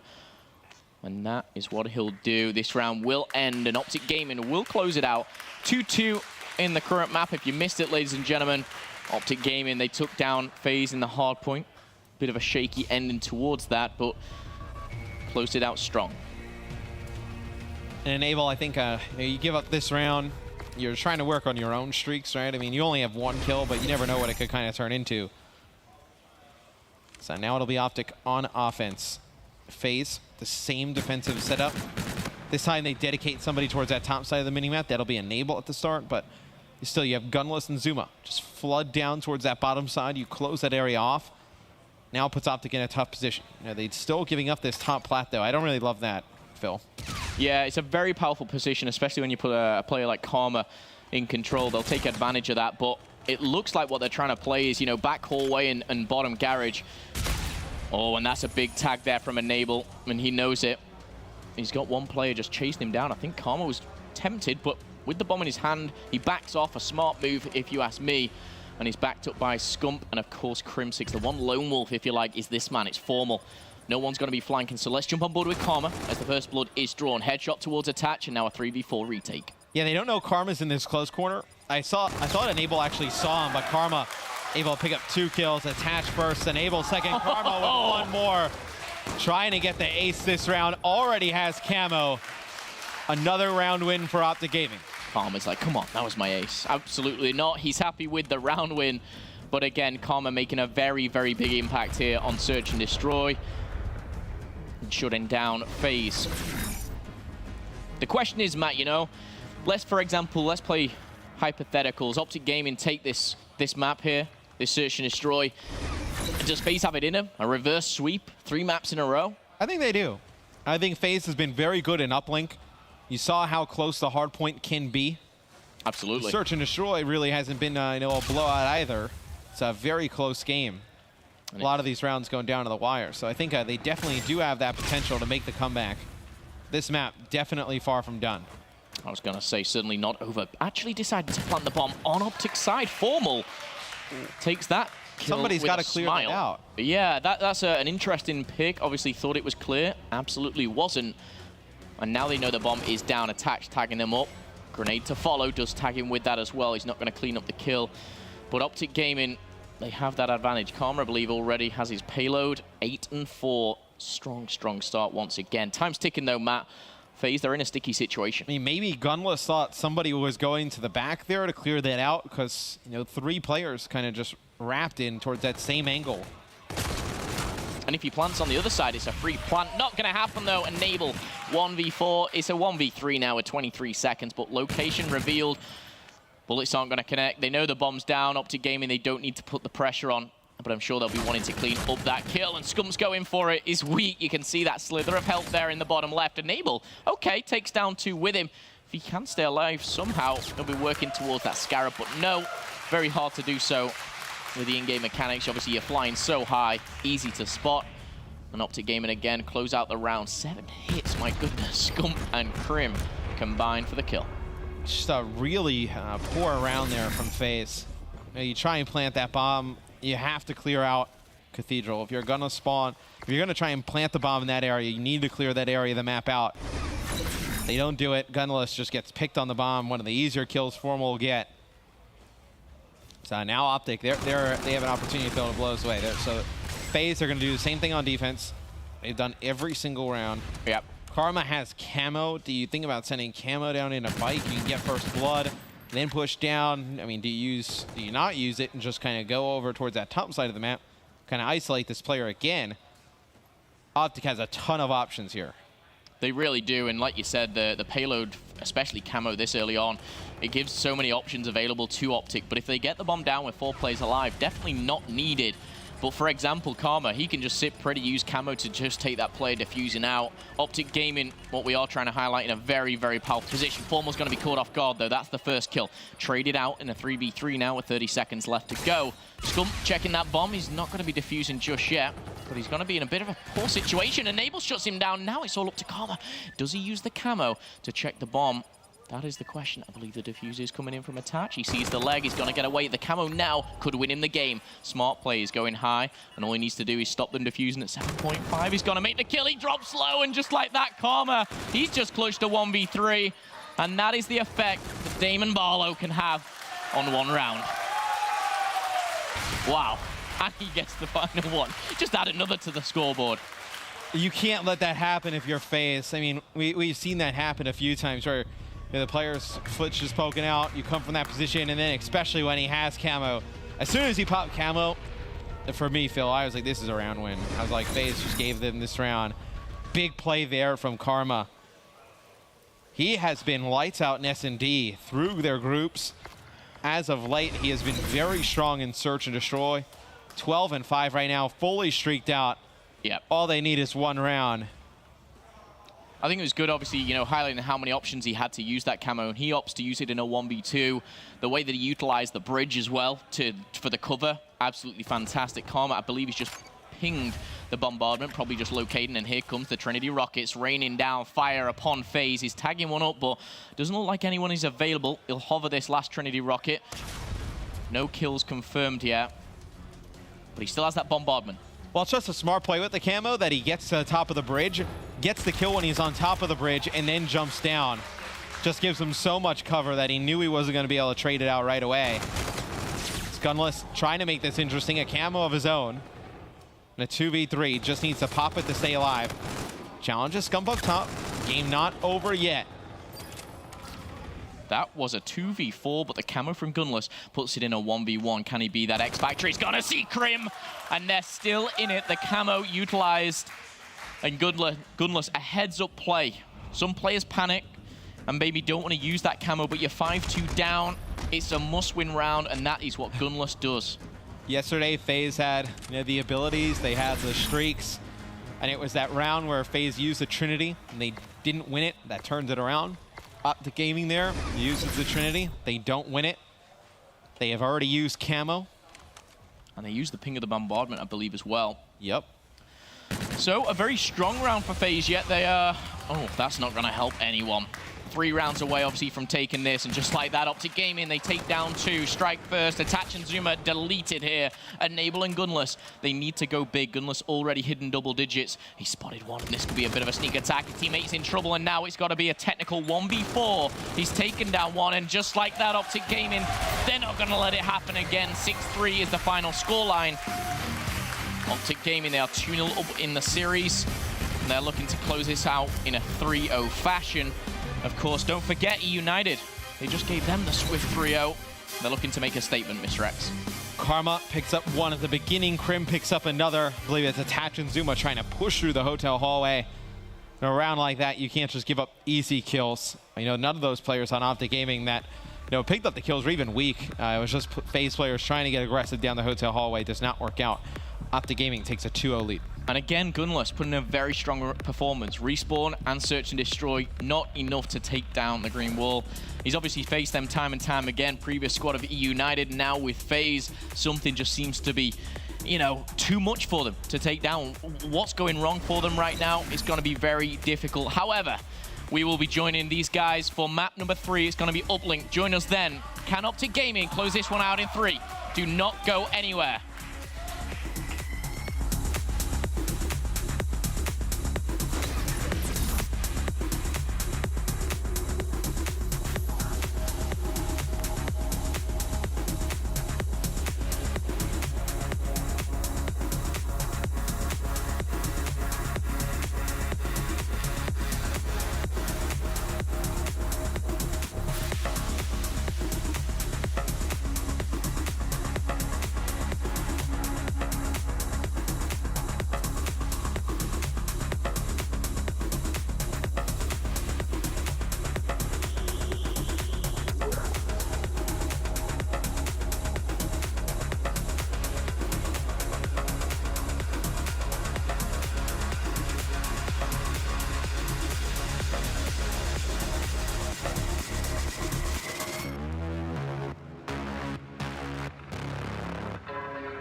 Winning season 2 would definitely be a momentum swing, and also obviously just a good feeling because I go into all these events wanting to place first. That's all I look forward to. It would definitely be a big confidence booster going into the COD Championships. I'd say a dream to win playoffs. It'd be a dream to all 4 of us, really. If we were to win Stage 2 playoffs, it would just mean the world because Clay has a lot riding on his back. We have a lot riding on our back. That'd be awesome. For us to win Stage 2 playoffs would mean a lot to me personally, just because I feel like a lot of teams doubted we were even going to qualify in the first place. Mainly proving the doubters wrong and really, showing up and saying that we did it. Personally, I mean, it'd be a great win. Obviously, this is the biggest tournament COD's ever seen, except for the COD champs. And winning Stage 2 playoffs would mean a lot to me. Obviously, I've never won a big event. Couldn't even describe it. It'd be unreal. Obviously, playing alongside my brother, it'd mean even more. It'd mean a lot, to be honest. Honestly, whoever wins this event is going to have the most confidence ever going to COD champs. Karma finishing things off there, saying if you win this event, you're going to have the most confidence going in to COD champs. Matt? I don't know about that, though. the last 3 years, the person who's the team that's gotten second at the event before champs has gone on to win champs. Last year, Orlando, NV gets second. They go on to win champs. AW, the qualifiers, it was Denial that got second. They go on to win champs. Then the year before that, Complexity got second to Strictly Business at the qualifier. So they get first at champs. So it's a quite interesting kind of trend. So what you're saying, play second here. You want to get second. You want to get no, second. you don't. You want to let's have a look at the Uplink leaderboard. Of course, we're going into Uplink now. And straight away, 2 players catch my eye. It's Enable and Gunless. They're both sitting at a 1.4 and above. 15 points for Gunless, obviously contributing a lot to his team. Going to 7th place there, Formal sitting at a 1.3. Zuma is, probably his best game mode overall, a 1.21. Anything you particularly take from this, Matt? Yeah, just look at how many points Gunless has put on the board. The high KD, the amount of points he's put on.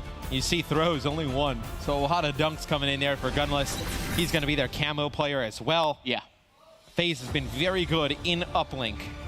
Can they take this to extend this series? That is the question. A lot of fans from either side obviously cheering on the teams and the players individually here in Columbus, Ohio for the Stage 2 playoffs. Optic Gaming 2-0 in the series so far. 1 map away from knocking out FaZe Clan and progressing that 1 step further in the loser bracket. Let's jump on board with Karma, of course, having a stellar game number 2. Oh, and hello, 4 down for FaZe. Optic Gaming will get the drone as Karma pushes forward. Trying to lock down the base. Some nice shots there from Karma. He's pushing all the way on through. Gets 1 more. Leads the way for Krim. It's 2 points at the beginning. Things opened up by Karma for Optic Gaming. Karma 4 kills. They will literally contribute to that 2-point play. And a perfect start, really, if you ask me. Optic Gaming there. No streaks obviously coming off the back of it. But right now, all you need is that W. 2-0 to start things off, though. FaZe, they're going to have to bounce back. Gunless and Enable starting off slow. I just kind of thought of it, Phil, but if you're Gunless and you're in the venue earlier in the day and you're playing in losers and you just watched the team that you left go on and beat Optic Gaming 3-0, and now you're on the verge of getting 3-0'd. That's got to be tough for him. Got to be tough for the FaZe guys, FaZe fans to watch, as the series not over yet, but Optic Gaming in control. It'll be a nice 1-point throw coming in there for Gunless. C puts it on the board, gets FaZe their first point. Well, he only had 1 throw on that leaderboard. Now he has 2. Doubling that, of course. Obviously, strong. I'm happy you could do 1+1, Phil. It was hard, I will tell you that. However, can he make any more? That's the question. They're going to need it, though, as FaZe do trail by 1. Krim 6 making light work of Enable there. Strong movement. Oh, hello. Sliding straight into Zuma. But Zuma actually having a strong start. 8-3 kicking things off here in the first couple of minutes of the Uplink. Still a very close game. 1 point in it. Karma. A lot of damage given towards that FaZe team. And every single kill made here. Crowds getting hyped before it. The kills in Uplink so important. Obviously, you're able to pick up these kills, move up the map, and you see FaZe, they throw the drone down towards the bottom side, but they actually pick up 2 kills on the top. So it's actually Enable and Zuma able to pick up a kill apiece. And now they're pushing this drone up towards this top side. They're going to try and force it through the top ticket area. It's a 1v1, Attach versus Scump. The rest of his teammates have fallen, though. It's Attach now, just trying to play for kills. Nice shots there on a Karma. Almost able to take out Krim. He gives his team a little bit of map control. You would have liked to see them turn that into points. just not able to keep up enough people on that push. Yeah, he just was on his own there. He did buy FaZe a lot of time just to kind of get set up, and Gunless is going to utilize that time with 2 kills. Formula and Scump, though, they're going to make a couple of kills either side, but on your screen, it's Gunless. He's already made the 1-point play, and he's opting to go all the way around to Garage. He's going to drop that drone and maybe look for a few more kills. The way that he's doing this does mean that FaZe needs to pick up a whole new wave of kills before even going for that. Well, I think the way they're setting up here, Phil, is for the drone to get reset. I don't think they have any intention of pushing all the way through. So you see Attach was actually in the middle of the map waiting for the drone. They had pushed Zuma all the way through the top side. This was the intended outcome here, as now look, Zuma needs to pick up a few kills here in the back, and they get points. He's playing a little bit passive. They only get 1 out of it. Zuma, though, still alive here, staying up on that top side, trying to give FaZe the opportunity to rally more points. You've got to say, from the initial 2-point play of Optic, it has really been all FaZe here, and it comes from this man, Zuma. 14 kills to his name, and he's shut down just like that. But Attach, he's going to have the drone in his hand.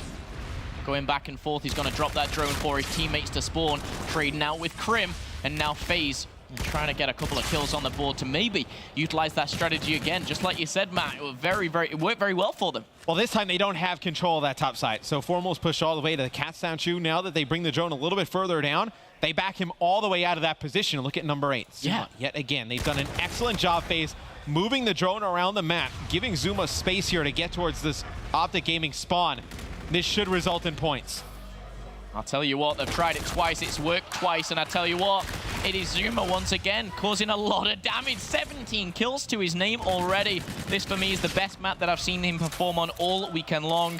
He really did need to step it up on day number 2, and he's showing us what he's fully capable of right now. 4-2 in the lead against Optic Gaming. And for the last, say, 80% of this half, FaZe have been dominant. Yeah, they've been quite good. Now, really, the Optic points, they came off that really hot start where the FaZe just gets 4 down at the beginning. I mean, if they don't go down 4 right at the start, I mean, this may be a half where you see FaZe, something like 5-0 or 5-1. They have been that good in the second half of this uplink game. Gunless, he's going to have to backtrack because this time Enable and Zuma do go down. 5 seconds left. I think Gunless is happy to leave it at 4-2 and flip the sides and go into it with an extra kill to his name. 10-11 for Gunless there. But the man at the top left, Zuma, for me, definitely the most influential player. Karma, of course, starting very, very strong, opened up the gates for Optic Gaming, but since then, it was very hard for Optic to get back into this. Optic Gaming now will flip sides and maybe, for them, be able to score a couple more points on this side in particular. I mean, Optic, I can't really think, Phil. Now, after that initial start where they get 4 dead, obviously you're going to get the drone when you kill the entire other team. But outside of that point and then now where Scum just runs in and picks the drone up, can't remember them really having any drone control. Well, it's really been all FaZe. Yeah, we'll see if Optic Gaming utilized the same strategy as what FaZe did. You don't really see one player just kind of flanking on their own while that drone goes low. Optic Gaming more like to pick up those kills, pushes a team, pushes a unit, but Enable's going to deny that. There's another player top glass as well. Gunless taking down Formal. Karma answering back here. Enable, though, and FaZe are going to take the advantage. Krim, the last alive, he's going to be taken down. And Zuma, he's going to delete Krim, should I say, Scum off the map. This could equal points. Another couple of kills here and a 1-point play potential. But it's Zuma working to them strings. Yeah, they need to get Enable and Gunless more towards the front. You're not going to intro with that Erad player. It's going to be very difficult to pick the kills up. And you see the position that Enable's in, just watching this mid area. I can't remember Optic really playing from this position on their side. It's a spot that I think you really need to put a lot of emphasis on. You're going to be able to get towards mid-map, get control towards that top side. You see FaZe putting a lot of emphasis getting towards that area on the map. Well, if there's a time to turn up, it's when you're 2-0 down. You need to do something. You can't go out like this. It's a do-or-die situation. It's a loser bracket game, so loser will go home with a chunk of change. Of course, $500,000 on the line here, but Gunless with 2 players down. Scump's in his way, but the drone's going to be dropped in a very favorable position. Attach not able to capitalize on that one as well, but Enable still in the running. There's 1 player above him. It's going to be Karma, and the drone is going to be swept away by Optic Gaming, and they'll fight to live another day. Still 2 behind, though, Matt. See how they decide to go on the attack. Karma with some nice shots as players coming through that back alley by gas station, but see Gunless on the minimap, number 7. He's in that top window, watching players come across, and he gets absolutely gunned there by Karma. But I like this decision by Optic, trying to bring this through that back alley. He gets Scump in a position, maybe he can get a 1-point throw off, but it's going to be Attach able to take out 2, Zuma with 1. So, you know, outside of that first push from Optic, they have not been able to get any type of offense on this map. They really haven't, and then you get into this stage of the match and you start looking at payloads, and you can see Attach has his, Gunless very, very close. Scump is only just halfway to that. Crim and Karma working their way closely. Formal already has it in the bag. But Attach, with that overdrive, he's going to be taken out. That drone just still lingering around the gas station. Crimsic picking up a nice double kill. It's going to open up a bit of time here for Optic Gaming. Yeah, but look, when the drone gets reset, you have Gunless picking up some kills. Optic doesn't really know there's one player towards that top side. That's going to be Attach. It's going to leave Scump all alone. Try and fend off the drone. And if you're FaZe, you don't mind this resetting. And you can reset here. You have control of mid-map, but it's going to be kills from Formal, kills from Scump. Now Optic Gaming, they're going to go. They throw the drone down. Nobody moving it forward because you have Scump trying to clear out this top area. 1 kill from Scump. Not going to be able to pick up the second one. And this push may have stalled out yet again, Phil. Okay, Karma. Slip and slide, finds the double now and finds the drone in his hand, but he's out that window very, very fast. He's going to try go for the manual pass there to Scump, but doesn't work out. Formal takes down Attach, but the drone is in the hands of Gunless, and I believe he's got camo as well. It's going to get taken out from behind, though. Scump and Crim picking up kills for Optic, but that drone just kept bringing down towards that bottom side of the map. Not where Optic Gaming wants to go on offense. Seem just kind of confused on what the plan of attack is. You know, it seems like they're trying to rotate it back out towards the middle maybe. Now going down that mid-street. Crim does have overdrive. Maybe you see him pop it here. He's been stunned by that Scarab. You see the trades come in, 2v2 left, and Enable makes that very, very easy. 24 and 19 for Enable, really hodding up here with the MV4. You can see it just seems to be that little bit of a battle and that long-range gunfight. Enable stepping it up here. He's got the Centurion, not really a game-changing payload here, but with 35 seconds, let's emphasize, Optic Gaming have not scored since the first 30 seconds of the game. Yeah, I mean, they get that 4 dead at the beginning, and that's it. Now Gunless has drone in hand, has camo. Not going to be able to make anything happen. But if you're FaZe, 23 seconds left, you just hold on to the drone. Don't need to do anything special here as Formal just uses the FTL jump to get closer towards that drone. FaZe throws it down. They've done a nice job of just kind of throwing the drone down, slaying out. And here comes Karma with camo, gets into top window. Can he make the play? He needs to make the 2-point play, but Gunless says no, and the drone is loose. Gunless picks up the drone, uses the camo, no shot. FaZe will take a map back. Is this the start of a very, very unthinkable comeback here for FaZe? You've got to think 30 seconds left. You've still got Overdrive, Centurion, 2 camos, an FTL. For me, it just seemed like those payloads, they weren't gathered as quick as usual. You know, we usually see those come in maybe minute 7 or 8. It just took a little bit longer, and then no one was really in a position to use them. We saw Karma there. He kind of had to pop that early, right? Yes, without a doubt. No, you know, once FaZe got control back after going 4 dead at the beginning, they controlled both halves of that game. There was never a time where Optic was able to get 2, 3 dead, you know, pick up the drone, get a good scoring opportunity.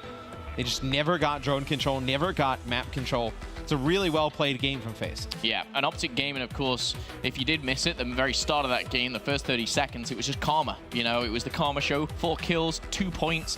And since then, Optic Gaming struggled on Precinct. We will be heading to a Game 4. Are we going to be seeing another Game 5? That is the question. We've just seen an absolute beast of a series between Envy and LG. Optic versus FaZe. It wouldn't surprise me, Matt. I think we very well could see a Game 5. With the way that we saw FaZe play, you know, they came back in that first hard point. You bounce back, you take this uplink.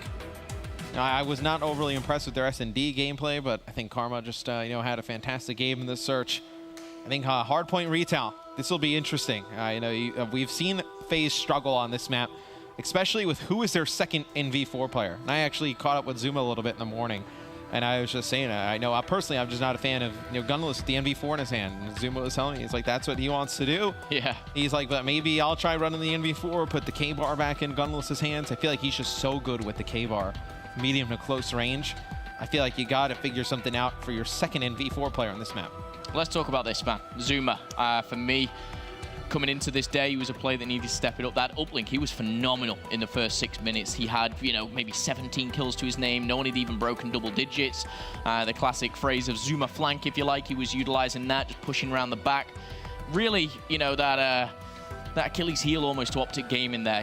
They couldn't figure it out. They couldn't kind of take him down. And when they did, it was almost a bit too late.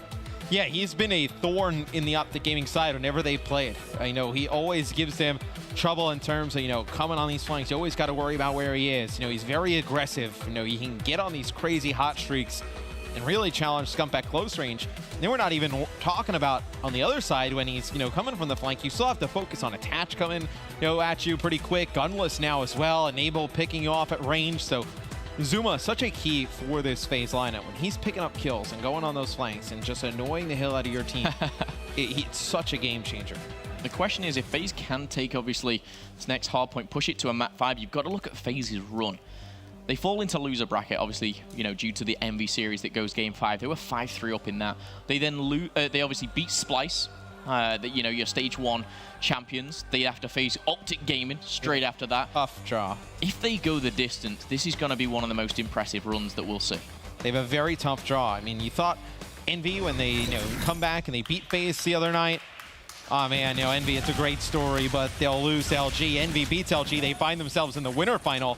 So you've lost to the winter final. You beat our stage 1 champions in Splice, and now you would have to go through Optic Gaming as well. It'll be a very tough road for FaZe Clan. Well, FaZe Clan and in particular, you know, Gunless, they were kind of saying, as well as Attach, stage 1, they beat Optic Gaming. And speaking to them on a personal level, they were saying when they crossed that line, they knew that the event was theirs to lose. And they said, you know, it just got away from them. Splice, United, it was just too much. However, going into this one, they're in the loser bracket. They need to win. It's not a winner bracket game like previous stage.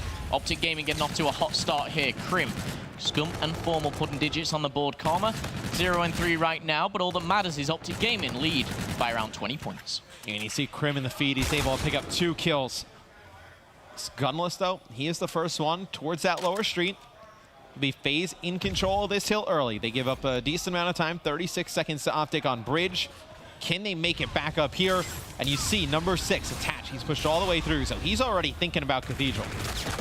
Gunless, you can see rocking the NV4. Gets taken down by the side. That's going to be from the opposing NV4 player, of course, of Formal.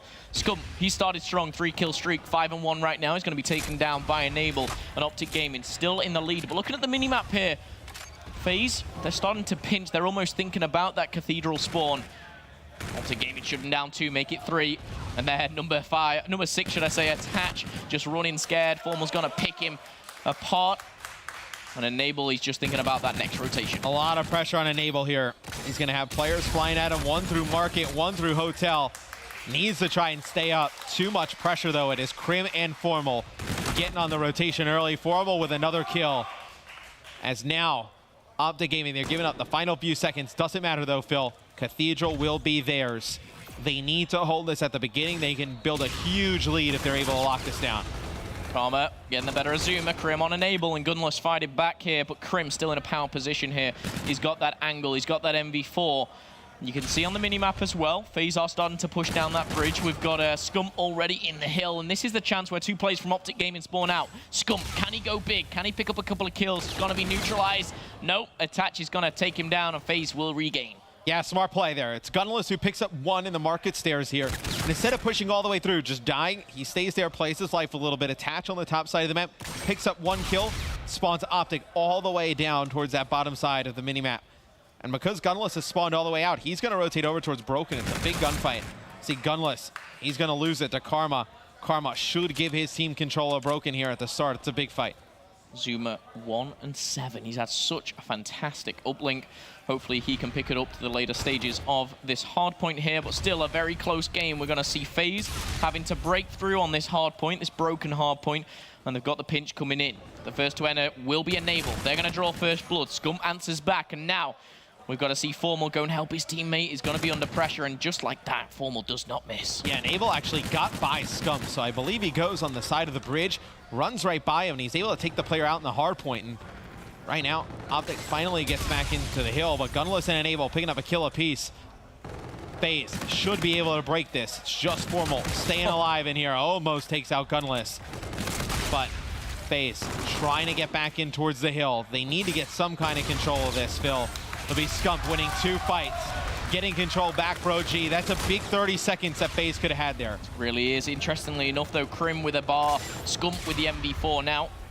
And Scump, he's taking matters into his own hands. He's not a happy bunny. His 3 kills in a row are going to help them to get an even better lead. 116 to 74. Formal's on a streak of his own with over a 2.0 KD now. We're going to go to that hotel hallway. And this can be a little bit scrappy here, Matt, unless you gain full control and really push the opposing team out. Yeah, FaZe, at this time, you know, you're trying to get as much bonus time as you can going into the second half of the game. Like you said, this hill can get very scrappy. I'm wondering, Formal playing so slow. I wonder if he's playing for streaks here. He's going to earn FTL. 25 away from the Scarab. Optic Gaming getting the break. We'll see if FaZe pushes back in towards Hotel Hallway. It'll be Gunless switching to the K-Bar. He's going to be able to pick up 1. We'll see if he stays with that weapon through the rest of the game. Yeah, Formal denied, just to take a note of that, of those streaks. He gets a Scarab, but no Trinity Rockets, and Karma, he finds 2.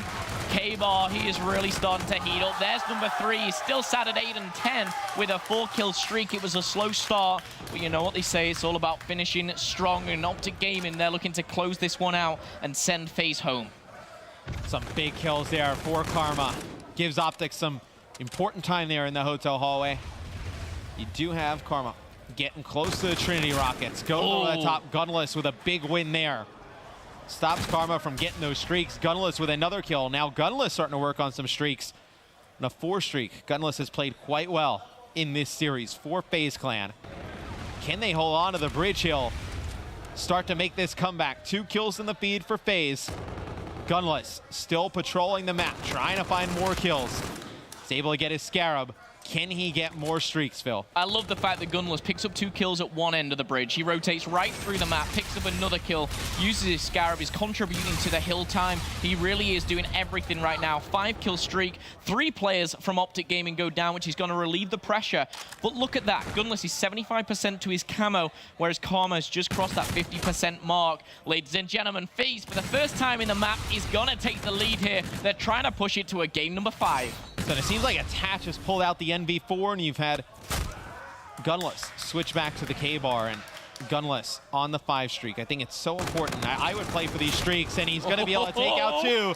Now he's only 50 points away. He's going to try and get into the hill first, get those streaks. One more He's going to get the Trinity Rocket. 1 off the bombardment. He's going to get it. A big win there from Gunless on to Krim. Gunless taking over here in game 4. FTL, doesn't matter, has Attached there to help him out. And those streaks are huge, because now you don't have to rotate to the Cathedral. Who cares about those spawns? You'll just blow up the Gaming off the map. Matt, they take the rest of this time here. They're going to be at 180 to 140, a big lead. They're going to have the Rockets. They're going to have the bombardment, and it's going to be very difficult for Optic Gaming to withstand that much pressure. Gunless, single-handedly right now, he's dragging FaZe through this. Zuma definitely stepping it up here. Enable and Attach seem to be those NV4 players, but Gunless, keep this K-Bar in your goddamn hand. This is great. They're going to wait. So Attach peeking those stairs. Knows there's one there. Here comes the Trinity. He's able to get 1. Trying to locate the guy in the back market. That is a 4 dead. Hey, you're spawning up. You're going to drop as well. Gunless on a 10 streak. Taking over here against Optic Gaming. You wonder why you make the move to get Gunless. This is why. It was 4 dead for a second. It almost looked like 5 dead, as stupid as that sounds, because 1 off spawn just deleted straight away. FaZe Clan, they are reaching 200. They've still got bombardment. They being Gunless, 20 kills to his name. The 10-kill streak is finally ended. And you've got to respect the player that is Gunless right now. He is causing Optic Gaming a world of trouble. And Zuma, 2-kill streak for him. They're not going to close out the Cathedral here with 15 seconds. It's a big win for them. But FaZe Clan, they have control of the broken hardpoint. Yeah, you don't need to play for the rest of the Cathedral. You can give it up for Optic. Now all the pressure is on Optic, trying to break in here towards Broken. If you lose this of your phase, you still have that bombardment going in towards that bridge hardpoint, which is great to just zone some players off the spawn. FaZe looking to complete the comeback. They almost did it in the first hardpoint. Can they do it in game 4, trying to force a game 5? Gunless, the only player on FaZe to be positive, and he's rocking a +8. He's got 107 of the 218 points for FaZe. He is a man on a mission. However, so is Karma. 15 to 17. Brim right now, he's trying to get back on the neutral side of things, and that's going to help. He's 1 away from his payload, 250 away from the Trinity Rockets. And Matt, we will see that he'll potentially go to the bridge. If he gets these Trinity Rockets, that's game-changing. He's going to pick up one more.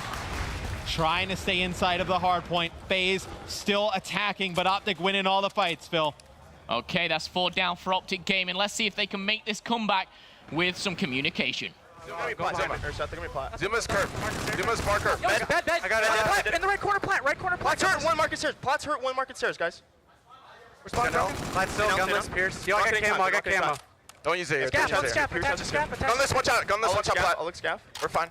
Attach is still scaff, Seth? Yeah. Watch our you could camo for streaks. Yeah, I'm camoing for streaks. Plat, or scaff, Seth. I'll pick up scaff. I got scaff. I got it. They're lobby. Yeah, lobby last 2. Let's stay lobby. Stay down in hill. Stay down in hill. Yeah. I'll come look over you. I'll get your scaff. I'll look over you. Yeah, I'm really weak. I'm nading over you. Am I camo here? Getting out. Fine. Lobby side. He's in the curve door. Yo, watch out, they're Watch out, back door. Two guys lobby. Enabled absolute. Right side. One's flying a hill. One flank. Nice. One flank. Play alive. He's going straight to hill. One flank, 1 lobby. Nice. That's trade. I'm going. One shot. 2 Another way. I'll go. Rotate guys. I have You got streaks? Yeah, I do. Okay, we have to. I'm watching grass. Matt, attach. I got bombardment as well. I have both. Someone hold our grass already. Nice. Huge. I'm gonna pitch. I'm pitching. Okay, I'm sitting down. I'm going to grass. I think they have camo, so they I'm in Trinity. Yeah. Use it. Gunless has a streak. He's gonna bombard. They're all that side. One's far right tank. Gunless Last guy's in grave. Get ready for bombardment. Get ready to push on the side. Gunless is missing. They spawn tank on me. Alright, Damon, stay alive. They see me. Get my lobby intercept. Get my lobby intercept. One fire. Stay alive. He's bombarding. He's bombarding a Trinity. Stay alive. What? I'm bombarding them. Is he flanking it? Yes. Wait a second. I'm bombarding them. Lobby inner. Bomb it. It won't work. Lobby inner, Seth. You're fine. Lobby inner. Yo, I spawned behind. We have it. Stay down. Wall. It's close. One lobby inner. Nice, 2. One more lobby inner, guys. I'll kill him. Gentlemen, 3 points away. Make it 2 for FaZe Clan here. 15 points available. Optic Gaming, if they take every single second, it will go to a lower market. And look at that minimap. We've got 2 players already there for FaZe. It's not even going to make it. FaZe Clan sneak in. 250 to 239. I was too focused on that minimap, but we're going to a game 5, Matt. Yeah, Gunless goes back to contest. Optic probably think FaZe is, getting a little bit frantic, thinking they're rotating. Gunless goes back, takes out Krim, slides in, gets 2 seconds. And it is FaZe taking game number 4. Forcing this game 5, Phil. I didn't think we'd see it. I'm not going to lie. Optic Gaming, they go 2-0 up. FaZe. Zuma, in fact, snuck away with that uplink. He played absolutely out of his mind. But going into that hard point, it really was Gunless who kind of dragged them into that, dragged them through that tough moments. But Optic Gaming and Karma in particular, those streaks, it really could have gone either way. Oh, yeah. I mean, I agree with the idea to use the camo to get the streaks. Yeah. Camo will get you 1 kill in that situation, but if you get Trinity and Bombardment, you need those to at least extend it to the lower market. But I mean, we were talking, it takes so long for the Bombardment to come down. I was thinking, is 245, and they called the Bombardment here. But no, they close it out in the end. Yeah. They do it on bridge, of course. Gunless making his move and obviously causing Optic Gaming a lot of trouble. Ladies and gentlemen, do not go anywhere. We are going to a game number 5, Optic Gaming versus FaZe Clan. Do not go anywhere.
Welcome back here. Optic Gaming versus FaZe Clan. Optic Gaming, if you missed it, they went 2-0 up in the series. They were hoping to close it out in 3, but no. FaZe Clan bouncing back in games 3 and 4. Now we go to a final map, Search and Destroy here. Myself, Momo, joined by Mr. X for this final game. Matt, we were kind of talking between the breaks. You said something interesting about FaZe's S&D. 0-4 so far this weekend. Not good at all. They went obviously against Envy, losing 2 S&Ds against them. Very, very difficult for them now. They've got to regain. The one thing that they do have is all the momentum. They've got 2 maps back-to-back. Gunless seems to be firing on all cylinders. Zuma definitely having a better series with that uplink. I think if now's the time to turn up in an S&D, it has to be. And you go to Throwback. So Throwback is the map that they blow to Envy the other day. Okay. It's one that, you know, they were in control of it. Yeah. It's one that they were playing very well. They just made a lot of dumb mistakes. It's a map that you imagine after you make a lot of dumb mistakes, you talk about those mistakes. And you want to change those mistakes. So you feel like, you know, FaZe, you go into this game 5, you haven't been great in S&D. The one shining spot, you were up heavy in an S&D on this map, you gave it away. So you don't really have to change much outside of just, well, obviously you have to hope Attach just goes off and get those streaks and then just don't blow them. But I feel like a lot of pressure on Optic here. In case you missed it, Attach 16 kills, I believe it was. He had 15, and it was 5-3. They go on to lose that series, that map, 6-5. In the face of the FaZe Clan, the Attach in particular after that loss was so difficult. They were heated. They were really heated. You know, they were here, you know, on stage while you guys doing the whole death segment. I mean, you can see them in the venue just, I don't want to say going at each other, but they were definitely very vocal towards each other.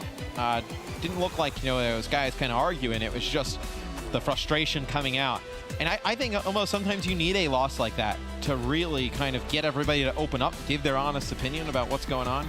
Because sometimes, you know, especially Gunless comes in, right? He's a new player, doesn't want to like kind of be so super vocal. It takes a loss like that to get him to open up, maybe talk a little bit more, you know, for some of his ideas in the game. One player for me at the previous series against Envy, it was Zuma. I know we've talked about him a lot already, but it's very, very silly. Unnecessary, I think, is the better word. Unnecessary challenges. Whether it was to top food against Apathy, whether it was just pushing on his lonesome, I think he's got to play maybe more as a team. I talked to him a little bit about that. Okay. So I talked to him about the top food challenge, and he said when the Trinity was called in, they called out where the players were, and they never called the guy out in top food. So he jumps in there, doesn't know there's a player there. Yeah, obviously, through the caster mode, you would say, oh, hey, I can see that guy. I know he's there. But unaware the player's position when he jumps in. So, but I still do agree. He needs to, you know, make some better decisions in S&D as we jump right into game 5. The loser goes home. Gunless with 1, Zuma with another. FaZe gets the man advantage early. Yeah, FaZe has full control of mid-map, but Formal doesn't care. He's 1v3. He finds one, he finds a second. Is it cleaned up? Yes, it is. Not even Formal can clutch up there, and I mean, I blinked, and it was over. That was a very, very fast-paced round. From what I gathered, you know, Gunless towards that left-hand side, that top side of the minimap, cutting through that tunnel, of course, picking up those first entry kills. Then they had full control of mid-map map. Can Gunless will this FaZe Clan team all the way back? It's funny, we started this series off talking about how we haven't really seen him play that well as a member of FaZe, right? Exactly. You have definitely seen the way, you know, maybe it just took him a little bit. I mean, he doesn't play at Anaheim, right? Plays during the group stages, gets you a little bit, you know, of rhythm back on LAN. It'll be the bomb pushed over here towards Barn. Doesn't go down just yet. This is my question here. What does Zuma do? This is the unnecessary challenges kind of plays that I think about sometimes. Will we see him waste it away, or will he clutch up? That is the question. Bomb is going down. He's just covering his team, and rightly so here. The bomb is down. If he backs away now, he could be caught with his back against the enemy. He's going to stick close. He's going to maybe trade one out, and there you go. Zuma takes down Krim first blood, and now he's in a very powerful position. He's going to actually hit the flank here. And no, he's sticking to the bomb, but on your screens, Gunless. Back to Zuma now. He knows no one's defusing. He is the X Factor right now in round number 2. And 25 seconds left. It's all Tommy. Can he find a third? No. Formal takes him down. 2v3 though, 15 seconds. And the bomb is in such a good spot for FaZe Clan. You see Skunk just tries to get on it. He gets lit up with gunfire from everybody. Space goes up 2-0. Phil, I said they're 0-4 in Search and Destroy. They looked so good on this map against Envy. They really did. And they gave that game away. This is obviously we get a lot of stats, a lot of data. For the 0-4 Search and Destroy, they were great during their group play week in Search and Destroy. You don't expect them to be that bad here this weekend. And the teams they played, Envy. Envy obviously, started to get a lot better at S&D. Of course, they've gone against Splice, who kind of bombed them out on Crusher, but it isn't Crusher. At least it's not that for them. But Karma and Optic Gaming back on the offense. I believe the plant may be going down, and Karma strikes first. Optic Gaming looking to get back into this one, but no, Karma actually has the bomb. In fact, definitely not planted the bomb. Gunless rocking that MV4, bomb planted. And they're in a 3v4. Optic Gaming should be able to close this one out. How does FaZe try and retake the site? They get Zuma up on bomb. Oh my goodness, Formal. What is that? All right. I would want to play with that guy. Gave Zuma a free haircut there, as that's all he could see. Enable and Scump are going to trade things out, but a 1v3 in 15 seconds. Enable, no miracle for now.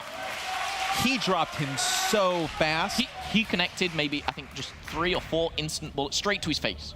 Didn't miss. And you couldn't, he's jumping like that. You can't really explain how difficult of a shot is unless you actually are gonna go play. But behind the bus, jumps up, sees the player behind the site. He only probably sees the top of Zuma's head. 4 straight bullets. And he hovers at the same time, hovers, shoots, aim is okay, that's a good shot. Formal makes it look so easy sometimes. Well, there's 2-1 down at the moment. He needs to definitely step it up, and just like that, Optic Gaming on the back foot. Formal, the man of the moment, is going to be taken down by none other than Zuma. Oh no, Formal still up. My correction there.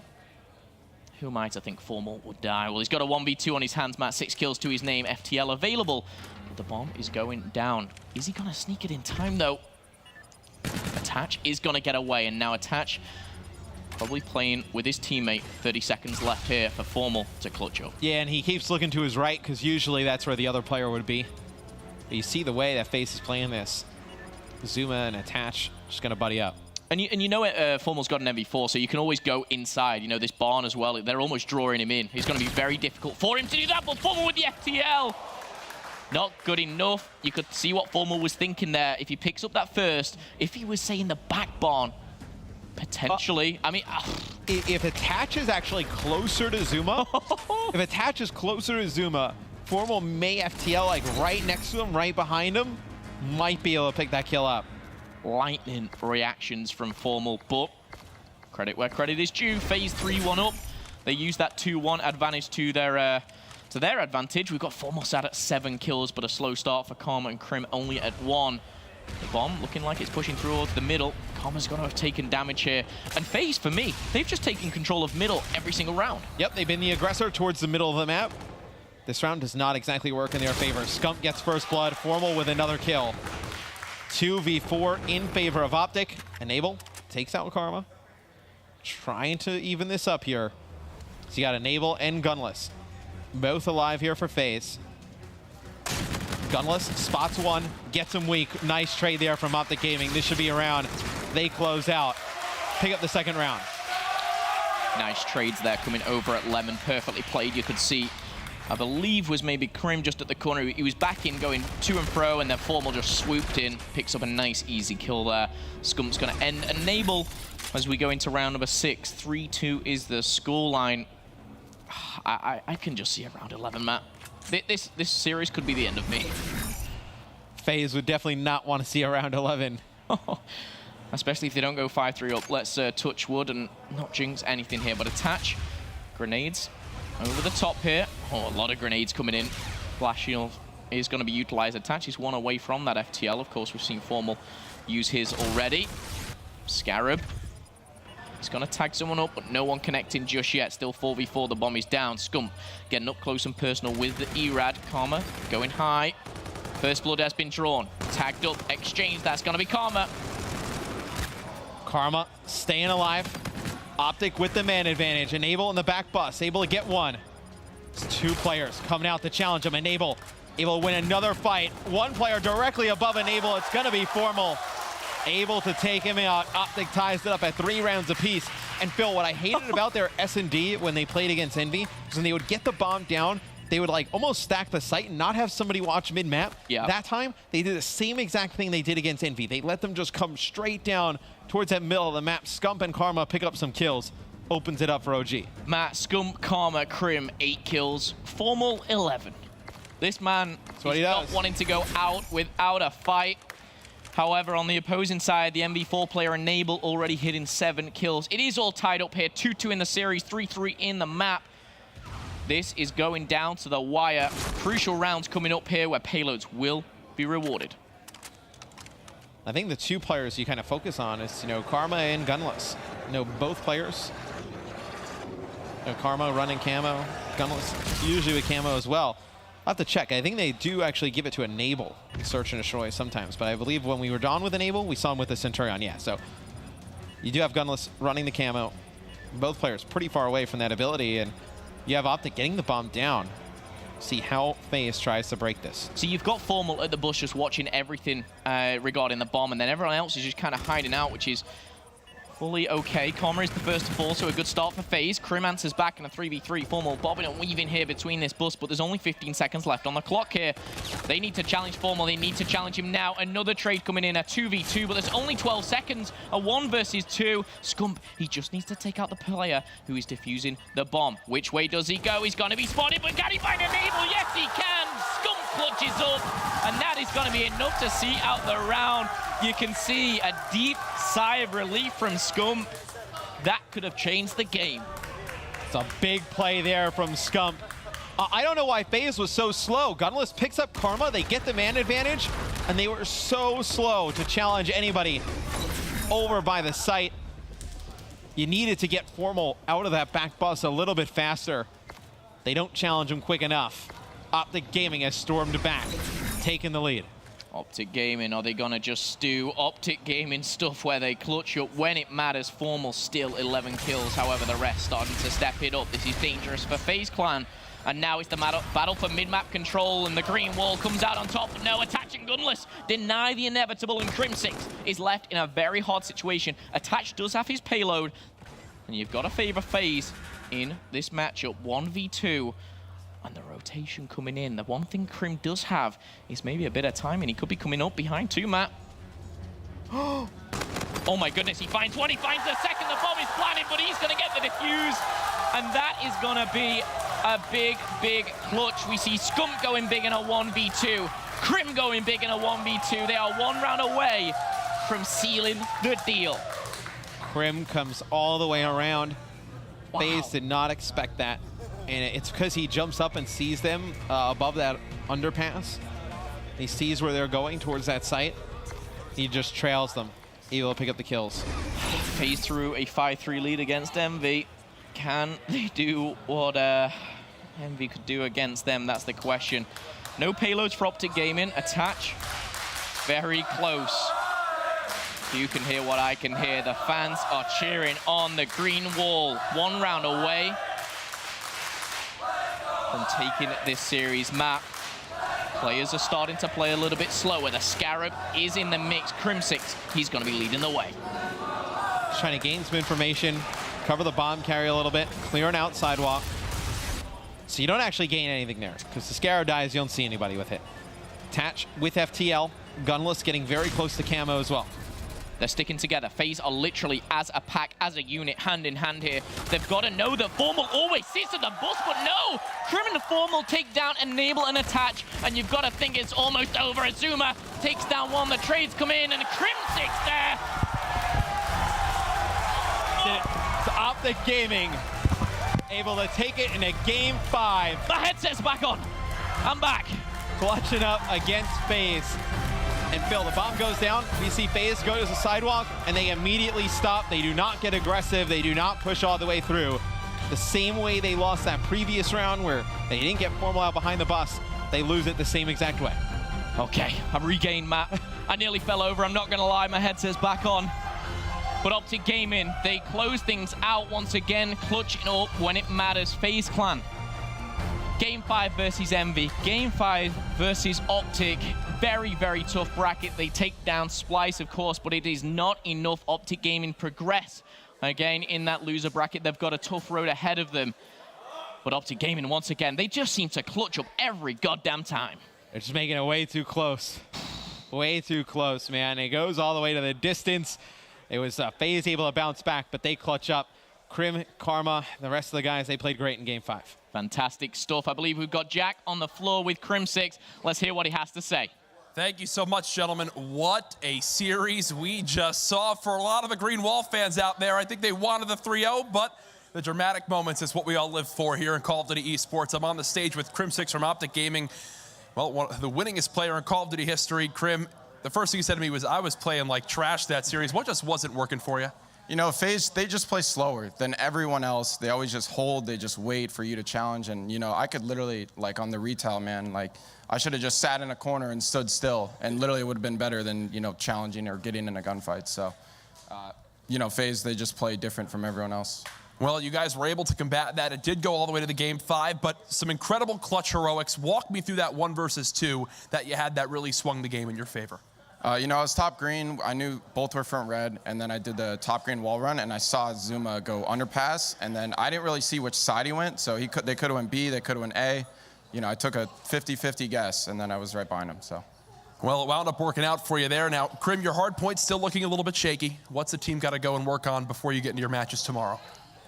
You know, we felt like we were in control in the breakout, but then they just started like inching back. Like I think Gunless got a 3-piece at the 4th hill, you know, and it was just little things like that. But thankfully Seth got that kill at the very end of the game because we were pretty much screwed if he didn't do that. Well, one final question for you. We still have 1 series tonight. It'll actually be to see who you face tomorrow between Fnatic and LG. Any predictions for anybody at home watching that one? I got, you know, probably LG, but Fnatic's, you know, they just beat E6. When we played them, it wasn't really close, but, you know, if they play every single map like they started off playing every single map versus us, I think they got a good shot. All right, well, that's Crim6 from Optic Gaming. They just knocked out FaZe Clan in a Game 5. Benson, take it away. Thank you very much, Jack. Of course, Optic Gaming get a little bit of revenge there over FaZe Clan from the result that we had in Stage 1. Joining me in the studio is the wonderful Maven for this. Hey, Clint. Analysis. Hey. I like hanging out with you, pals. We all watched the game together. I was stressed out. That was a wild series. Oh, it was crazy. It looked as if it was going to be a blowout. Then all of a sudden, reverse sweep on the cards. The Search and Destroy goes pretty far as well. We'll break that series down now for you, though. Of course, going all the way back to map number 1, the hard point. And this was one where Karma just kind of took over. He sure did, man. And when he plays well, you can see this team succeeds. This is a guy who, at times in hardpoint, him and Crim sort of take turns struggling at. And, you know, this time he was just taking over, and he was really the reason they went out to that early lead.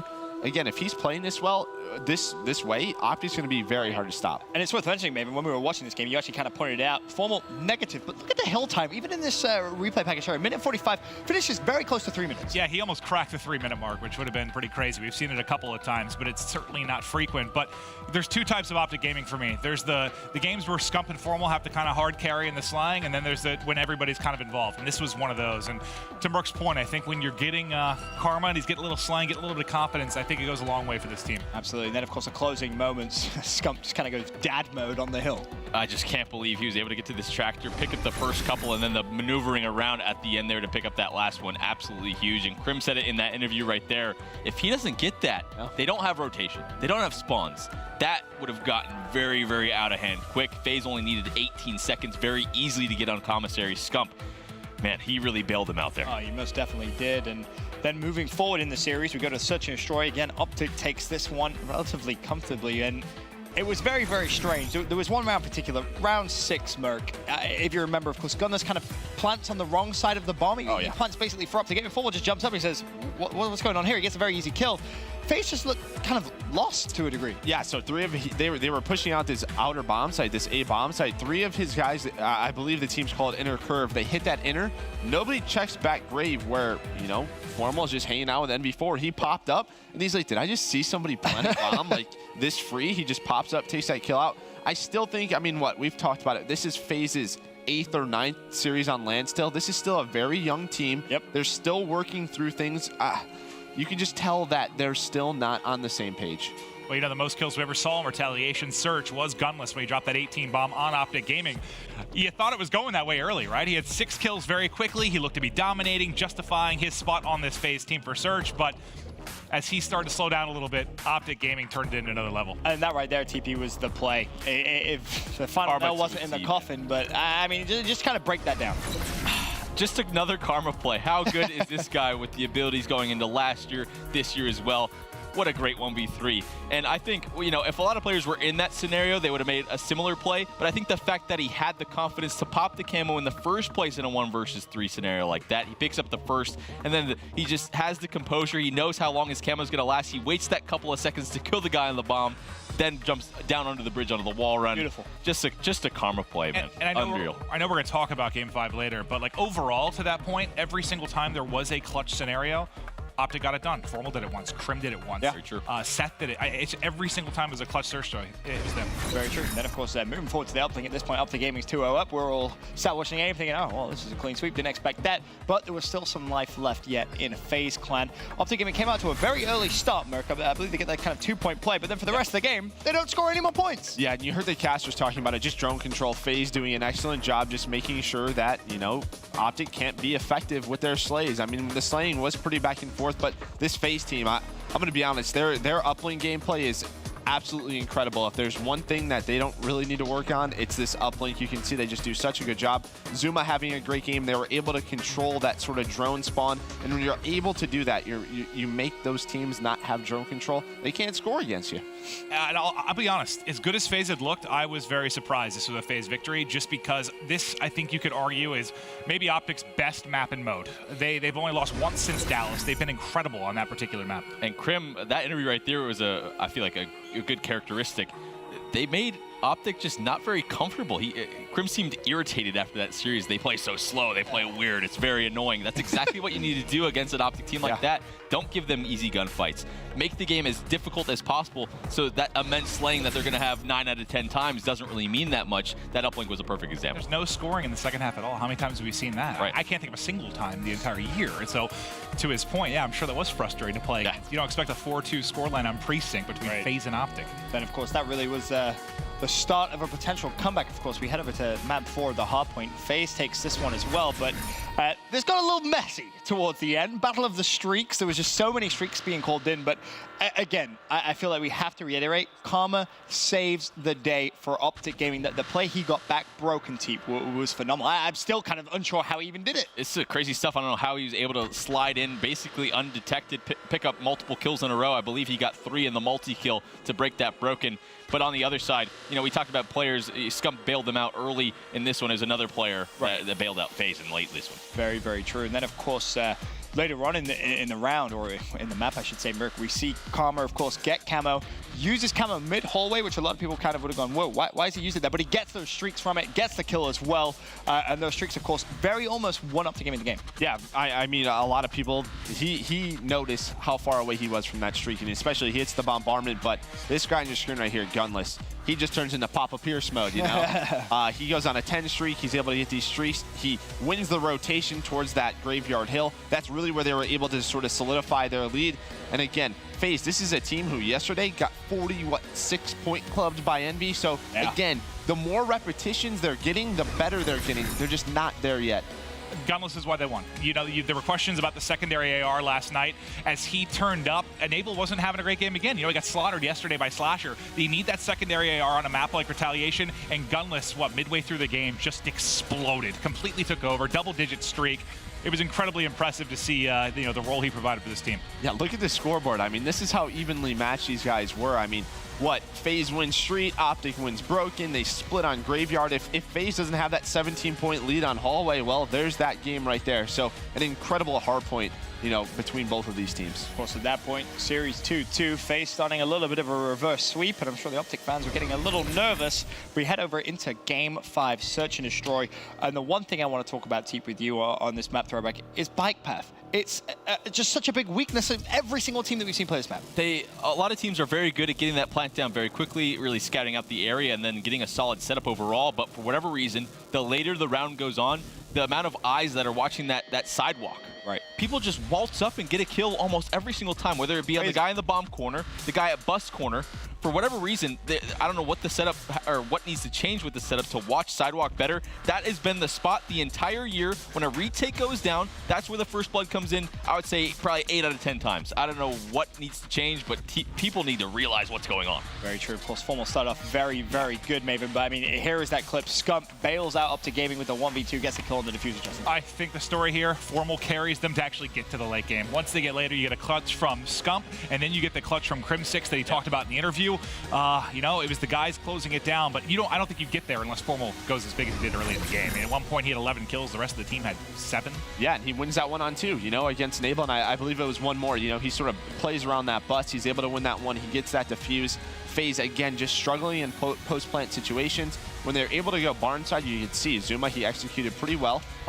He made some risky plays, but again, it just seems like if they're not getting map control and they're going for bomb plants, they're just not able to hold those retakes. Of course, for FaZe, it's going to be a disappointing ending to their Stage 2 playoffs. Up to gaming, as I mentioned before, they do get a little bit of revenge. That's got to feel good. Now, obviously, we know they're going to play the winner of LG versus Fnatic, which is up next. I feel like when we came into today, everyone was like, Fnatic's out. This is a simple one. Yeah. I mean, with how today's gone, Teep, could this happen? Could we have another upset to close out the day? I just don't feel confident predicting anything at this point, especially throughout the 5 matches today. I don't really know what to call, but you have to go Optic Gaming, obviously. They're just coming off of LG. Tough loss to Envy, but overall, I think the slaying, we go back to it. I don't think Fnatic's going to get, like, the consistency just hasn't been there. So do you expect them to be there today? I just don't think so. Somebody started the day well. I think Fnatic can surprise them. They've already beat them a couple times this year, and LG is a team that sometimes struggles against weird gameplay. Remember, like Epsilon was one that gave them trouble. Fnatic, a team that does it too. Those European playstyles sometimes catch them off guards. They're in positions they're not usually familiar with. I think Fnatic can win it. I'm not saying I'm picking them, but I think they can. Well, this was a matchup in groups, right? Yeah. They went 1-1. I mean, Fnatic was able to win it game number 5. And we've seen Luminosity today. Again, their search and destroy, it seems back to, I don't know, pre-Anaheim Luminosity, where they were losing both of them. So if Fnatic can steal a respawn, and we saw Fnatic play Breakout today, Sunny B was an absolute beast with that ERAD. Sure was. It's a bit of a different case when you're going up against guys like Classic and Octane, but we'll see. I mean, if they are able to steal a respawn, this is how Fnatic can do it. They have to win both of those searches. Stealing a respawn is no easy task against Luminosity Gaming. Teep, here's a look at our map set, of course, similar to what we just had. How does it bode for the Europeans? They need to win Breakout. If Fnatic loses Breakout, 0 chance, quick Optic 3-0. LG. If they... Oh, why do I keep saying Optic? You got Optic on the brain, buddy. I love Optic. No, for LG, if they take the Breakout, going to be a quick 3-0. If Fnatic wins that Breakout, I could really see it going to map 5, honestly. I would love a good old-fashioned game 5. Yeah, for me, I think Retaliation S&D, that's one of LG's worst. Hopefully they can get better at it, fix their mistakes. Precinct, Uplink, and Retaliation Hardpoint, though, as Teep said, those are some Luminosity's best. It's going to be very hard for Fnatic to sort of keep up with them on those. Well, still one more game to be played here at day 2 of the Stage 2 playoffs of the Call of Duty Global Pro League presented by PlayStation 4. Optic Gaming got sweet revenge over FaZe Clan, and they have eliminated them from the Stage 2 playoffs. Up next, another elimination game. Luminosity take on Fnatic.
It's time for Luminosity versus Fnatic. We're going to find our final team heading into Championship Sunday. Yep.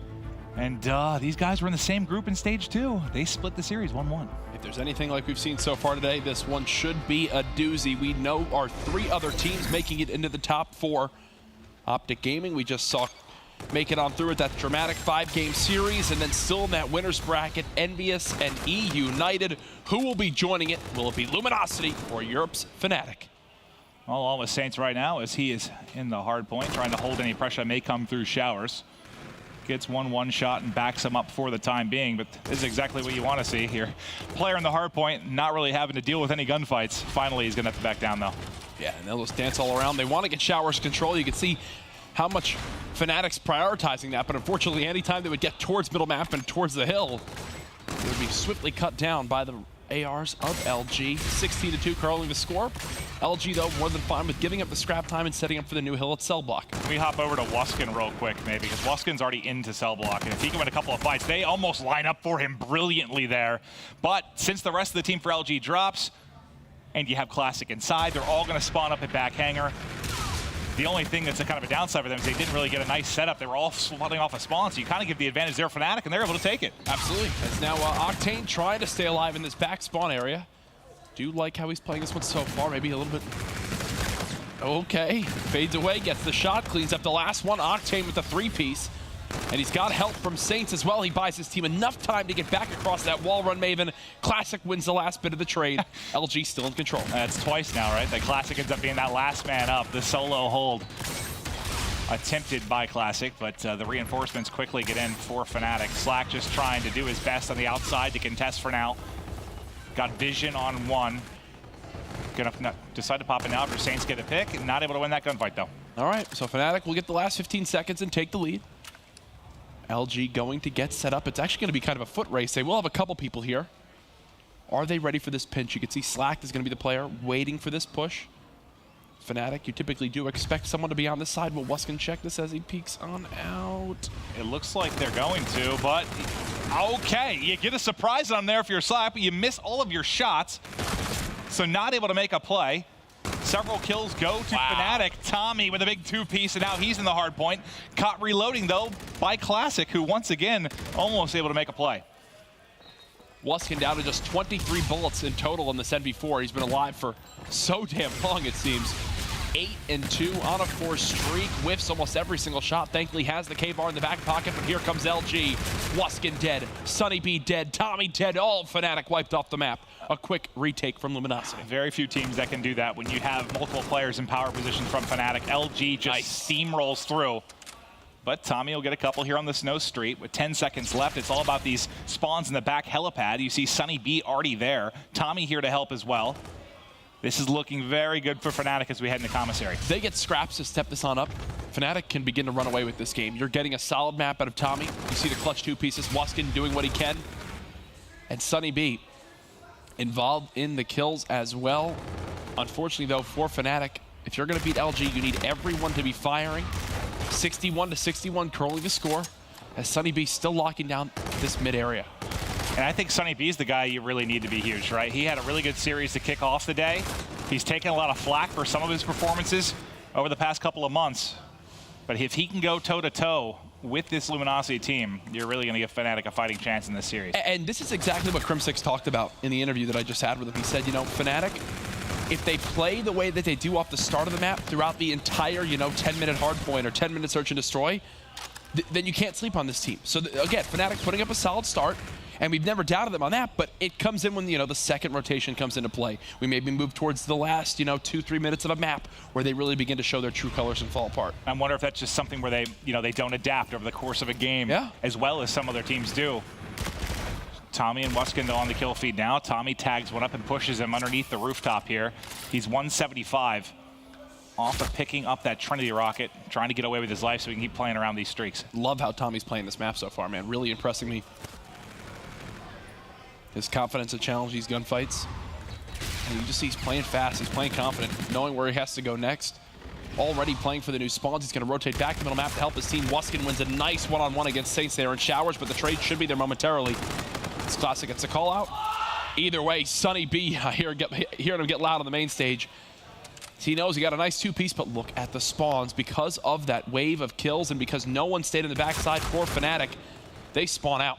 And wow, that actually works out great for LG. Yeah, they get punished Tommy too, so he's not going to have any streaks to work with. And you're going to set up nicely here for cell block. Scraps going to be the first man in. Octane checking top window, seeing what he can see mid, wins the first. The second player is going to be challenging. He's getting flanked from behind, but Slack's got his cover. It's kind of funny. It was mentioned how in the Envy LG series, LG outslayed Envy by 77 kills in the respawns. They still wind up losing in that first hard point. Now they're getting outslayed. It's like they're trying to see, maybe we have to get outslayed to win. I don't know. I mean, one of the things that stands out the most has got to be Tommy right now. I mean, this is a guy that at Anaheim had like a bottom 2 or 3 KD. He did not have a good event. You wouldn't think that he'd be able to hang in the slang with Luminosity right now, one of the best teams at it, but he certainly is. Him and Wuskin leading the way right now for Fnatic. Big part of why they're enjoying a 10+ lead right now. Tommy, though, Slack able to turn on him, and now we'll shift focus on over to the graveyard. This is an example of a hill in rotation where LG can now take command of this game. Classic does get one. He's got some help, too, from Saints. It's a 2v2 gunfight. Scarab now coming in. Scraps dead, Tommy dead, LG win the rotation, and now this is where they need to begin to run away with this game. Yep, look how pushed up Classic can get. Oh my God, crispy NV4 shots from Classic. 2 killed, 3rd tagged, and he gets away with his life. Classic somehow continues to impress more and more, even after what we saw in that Stage 2 impressive weekend. I mean, this guy just knows they're going to spawn bottom commissary. It's how it works. So you know what? Instead of waiting for them to get towards cave and challenge a close gunfight with those K-bars, fight him from range with that NV4 where he's got those precise shots. He's got the peeker's advantage. Oh, yeah. Down right there. I mean, you saw the first kill. That wasn't even gun up. That's just somebody caught sprinting off a spawn, not even thinking about, worrying about getting into a gunfight when he gets closer to cave. Great play there. Now, as Classic ends his streak, Saints has picked it up. He's 12 and 13. He has 5 kills in a row.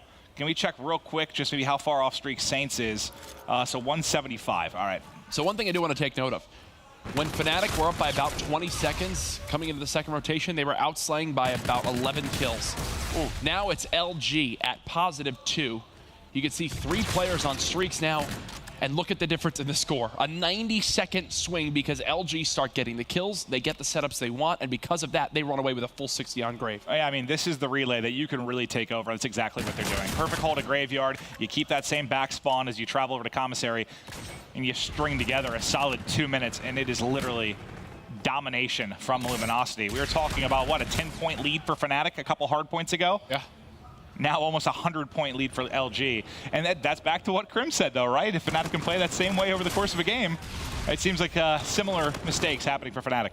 I don't know how you figure that out, but something's got to change. You're not going to win something like a COD Champs if this is how you play after the first rotation.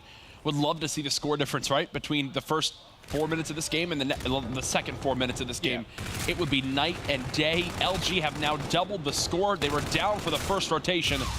Now it looks like it's their map to take with ease.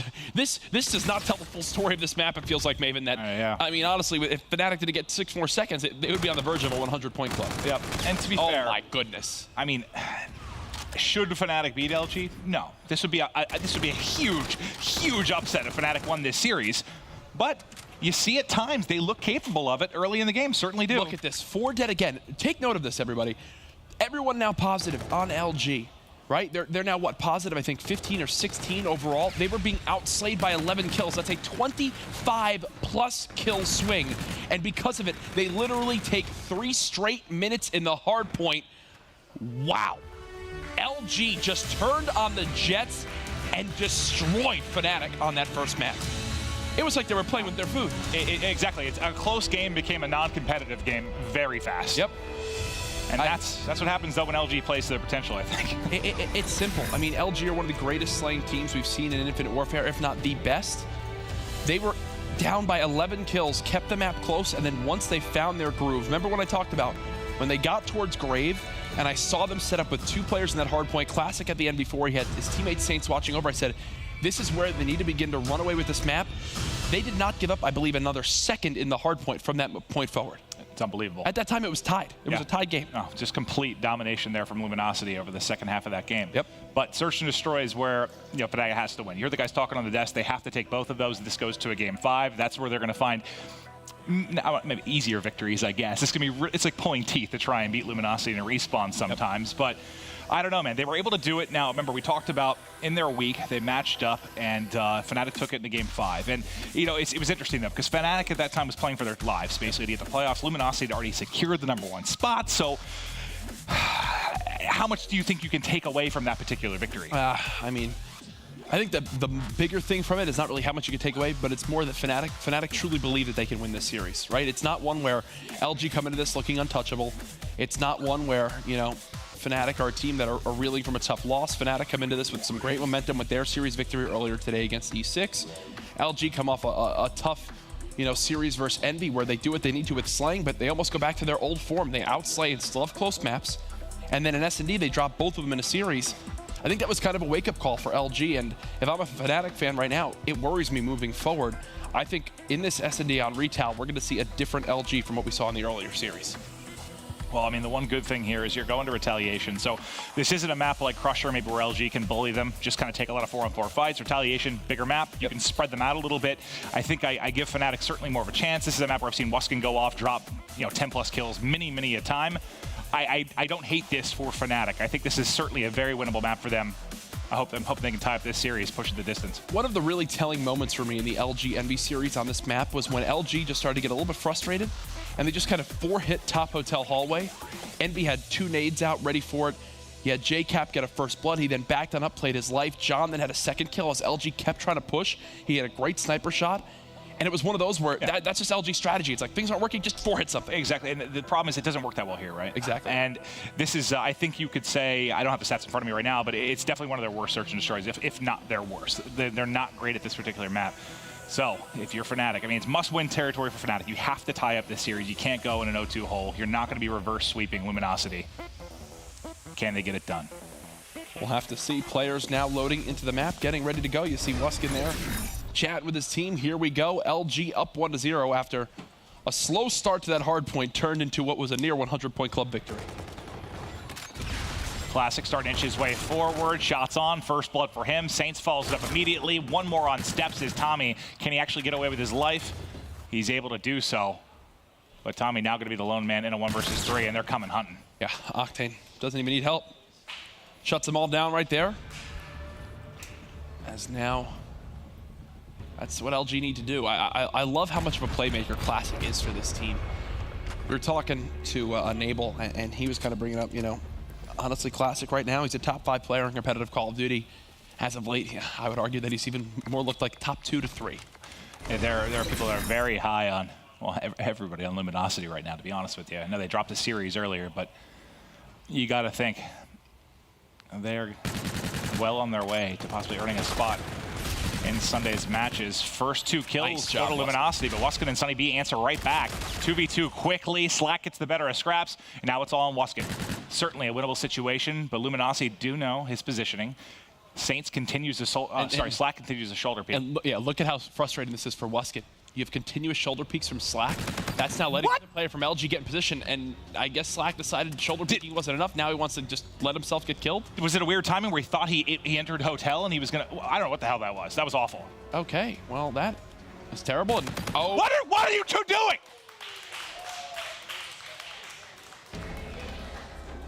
Did they think he left? I don't know what just happened. What, that was a nice little spot right there from Wuskin, I'll tell you that much. I don't know if there was a call out from, you know, maybe one of the other players that was already dead, saying they thought they saw him enter hotel. I don't know. That was very strange from LG. That's not a round you can or should lose. No. That's all right. LG, again, falling back into where they struggled earlier in the year in S&D. They win that first round with relative ease and then throw away game round 2, and now it's a first blood for Wuskin. Wuskin, I mentioned before this, he has had some really strong performances here. 5-1 to kick things off. Quickly a 2v2 again. Wuskin gets another one. Fnatic gets another one. 2-1 edge right now. First blood is king in S&D, and Wuskin does it there again for his squad. There's Scraps as your final kill cam. He gets a call up from Sunny B. Saints this week, goes ahead and challenges. Nice play from him. As Wuskin takes command of top plat and shuts down 3 LG players in that round. Yeah, I mean, you can just tell by his positioning, shots he's hitting. He feels at home on this map. He's 6-1 currently. Now they outstick with him because he's 100 off the Trinity. Now they give him bomb because if he gets the plant, he will pick that up. Let's see if his teammates can set him up for success here to get this bomb down. Well, here's your first engagement. Tommy cuts down Classic, gets out with his life as well, and now Octane, he's going to get pushed by 3. This is a rough spot to be in. Trying to bait him out as Saints. Catch. Nice job. Tommy, not much I think he thought he had way more cover there than he actually did. I think so too.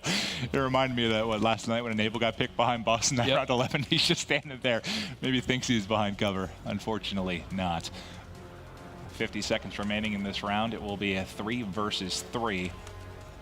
Remember, Wuskin still 100 points off that Trinity rocket, and he should have a plan. They're going to realize very soon this side of the bridge is clear. The problem is the timing right now of LG. They may hit this flank perfectly, but they're going to plant for Cathedral, so he should be safe from that. Can we hop the Wuskin real quick? Just show you the Trinity rocket. He's just got to run away. He's just got to run away. If he can try to get out with his life, instead, since he spots one, he'll try to stay challenged on the bomb. Hold that. Doesn't do too much, but here comes the cavalry. That is LG. First blood now for Wuskin. Second challenge is there. Wuskin taking off his streak. It's a 2 versus 2. So Wuskin got that kill, though. That did pick up the bombardment, I believe, right? I think so. Should, yeah, he got the bombardment. He only needed one more, so he is going to be fully streaked out. Octane, though. They got to go. Trying to go big. He spotted him. The drop shot. You expect him to go vertical, but not Scraps. Love this. A little time. Love this from Scraps. Slack hunting him down. Not enough time to get back to the bomb. Round win, Fnatic. Scraps, one of the few players that drop shots in almost any engagement he gets into because of how his play style is. Winds up catching Octane off guard. You saw Octane was ready for him to flutter into the air. Not the case there. Fnatic are now up 3-1. It's got to be a little strange, right? Like when when one player's movement is just so drastic. Strange, well, yes. I mean, it's just one player so drastically different than the rest when it comes to movement. He doesn't wall run a lot. He doesn't jump a lot. Here's the thing. I mean, interesting. It's 3-1 Fnatic, but I can't help but feel like these have all been winnable rounds for LG. Oh yeah, they've been. Oh well, quickly they've turned into 2v2s, 3v3s, gone the distance. We've had a lot of long rounds. But yeah, you see Wuskin there. He's completely gold as he's got payload and 3 streaks. He just looks so comfortable on this map with how he plays. I'm watching Octane right now as he's just trying to get some information there, maybe from the lower street. Slack just kind of doing a wall run shoulder peek for a second there to see if he can get eyes on anybody. Wondering if Wuskin now dives into this corner and calls in his Trinity. Let's see. Head over to Wuskin if we can. Yep, smart play. Gets the call out from Tommy. Multiple are pushing. Now it's bombardment time. They're going to force the hand of LG. LG, though, should be able to get into cover. They push him in. No one was there to pick them up in Hotel. Sunny B actually does hit Plat and will find one. Oh, and I like this positioning from Slack. Doesn't look like they'll use a second streak yet. The bomb will go down. It's a 2 versus 3. Octane and Slack now just Slack all by himself. Huge kill from Tommy, but can Slack clutch this? 1 versus 2. Bomb planted. Dead. Tom on his side. Should be caught in just a moment. Not yet. Oh, yeah, the pen should come in over the top as Wuskin. I don't know how he's still alive. How is he still alive? Oh my God. Does Wuskin not see him? Oh my God, Slacked! Slacked! Slacked! How do you lose that Fnatic? How did Wuskin not just hit the wall run and shoot over the top like 10 different times? Do you know those moments in life where you kind of think, like, you feel like out of body? Like, did that just happen? Like, that was a glitch in the matrix? I was just staring at the arrow on the minimap, and I'm like, oh, he's going to die. Oh, he's going to die. Like, we just went to an alternate universe. We just switched from what is our normal to now one of the different universes. You're young again, Maven. You're young. Oh, I can feel my hair growing back. That's a blatant lie. Oh, my God. So you get streaks used, right? You use bombardment in that one. You lose the round. Also, Slack goes huge, so now Slack may pick up streaks here. Classic flies forward and finds a couple of kills. 2 versus 2 quickly again. Fnatic and LG S&D. Who can choke rounds worse? Yeah, that was... I mean, I'm not being crazy, right? He just needed a wall run there and just shoot over the top. That was the worst thing I've ever seen. Oh. I don't know. Saints and Slack just sort of running at Wuskin in the open was funny, too. All right, bomb planted.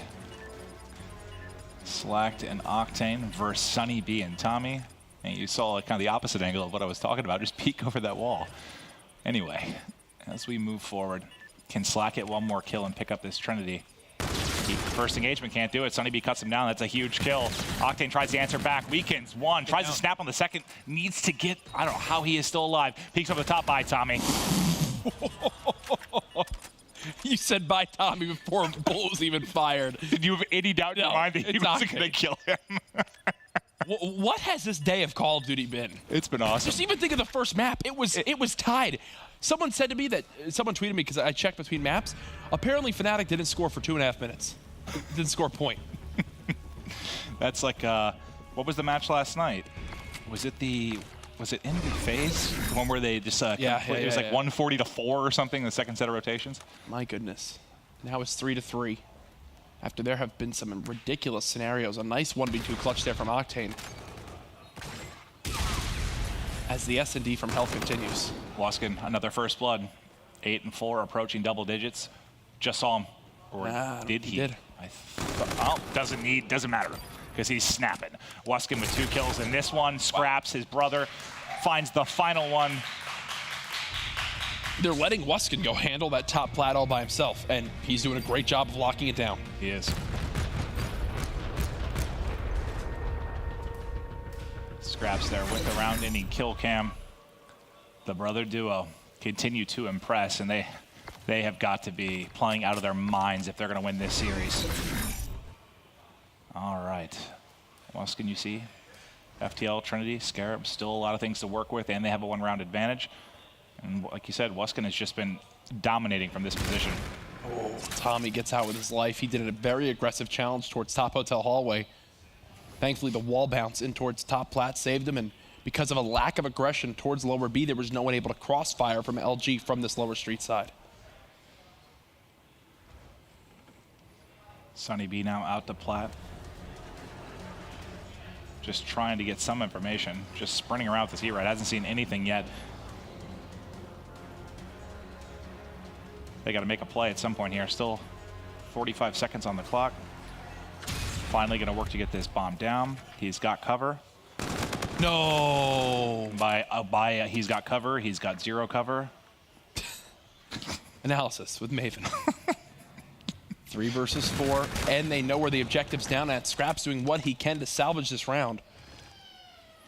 And now his teammate will take this bomb and wrap it towards top market. Now, can we hop over to Scraps? Say Scraps is about to be in behind a couple of players. Does he get the timing? Oh, he just misses it, but he knows they pushed out. The call comes in from his teammates. Nice shots onto the first. Second challenges. Tommy, going to be the last man. It's going to be 1 versus 1. Slacked. Tommy, only 5 seconds. Oh. Erad, not the weapon you want to have right there. Slack, nicely done. I actually agree with how he played that, because the worry is if he keeps running, Tommy spots him and maybe has a chance to chase him down or get a good angle on a kill there. He knows Tommy's got an Erad. Those bullets won't be penetrating through that car. He can stay there unless Tommy hits ridiculous shots, as you saw right there, and absolutely melts him. That's not a gunfight he's going to win. Very true. Tied up again, 4-4. Octane has camo. On the side of Luminosity, Octane and Slack, hell of a game. 8 and 6 for Octane, 10 and 4 for Slack. And on the other end, it's been the twin brothers doing it all. You could make a case that either of these teams should have won this map by now with how they misplayed some of these rounds. That's true. Nade sticks that trophy. Waskin is trying to get away. He is sandwiched. Nowhere he could go. Runs into the crossfire there with Saints. 4-2 advantage for LG. I love how they adapt in that round, LG. They know they've been kind of lightly stacking Waskin on top plat by himself, overwhelm him. While he has been incredible, he cannot withstand gunfire from 4 players, basically. As Sunny B and Scraps are left to the impossible task of retaking this site 2v4. Well, with that first pick, maybe you give yourself a chance. Scraps just spotted another, but now Scraps actually going to be by himself. He gets pushed and dominated. 1 round away is LG from taking a 2-0 advantage.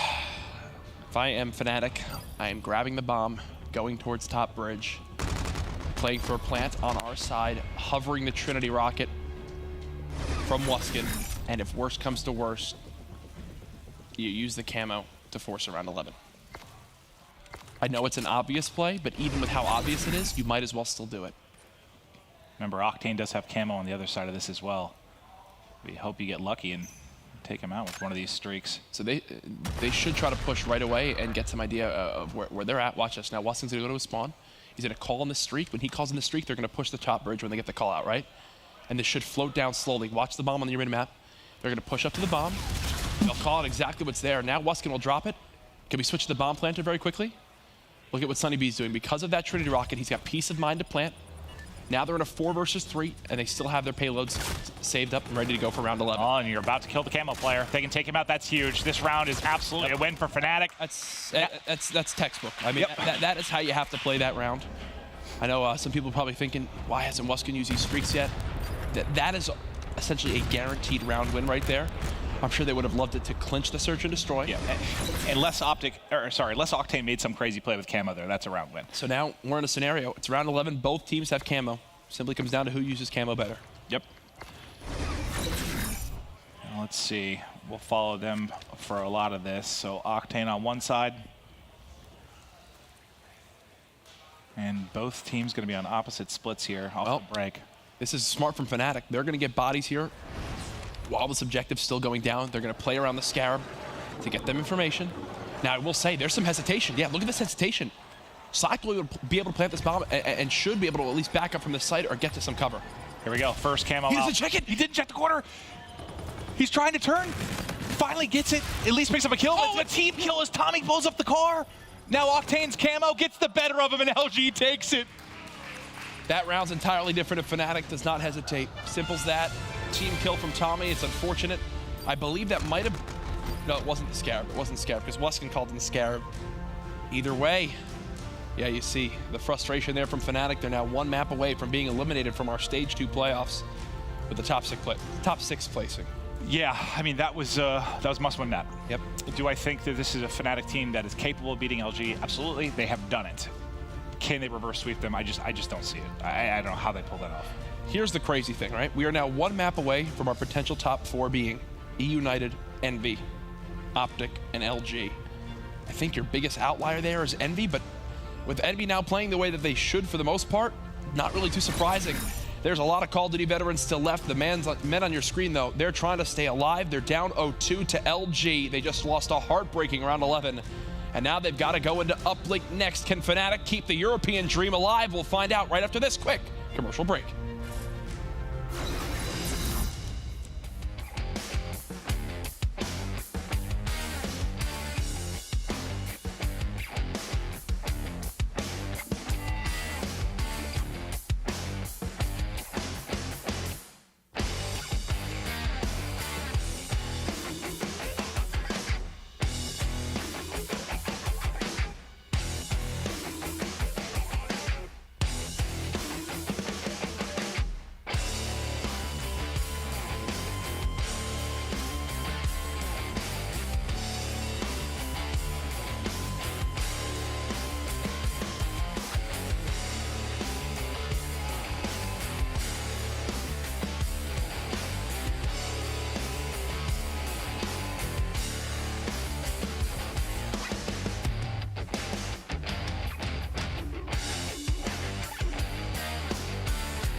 Here we go. It's game 3 uplink. Luminosity looking to close this out with a sweep.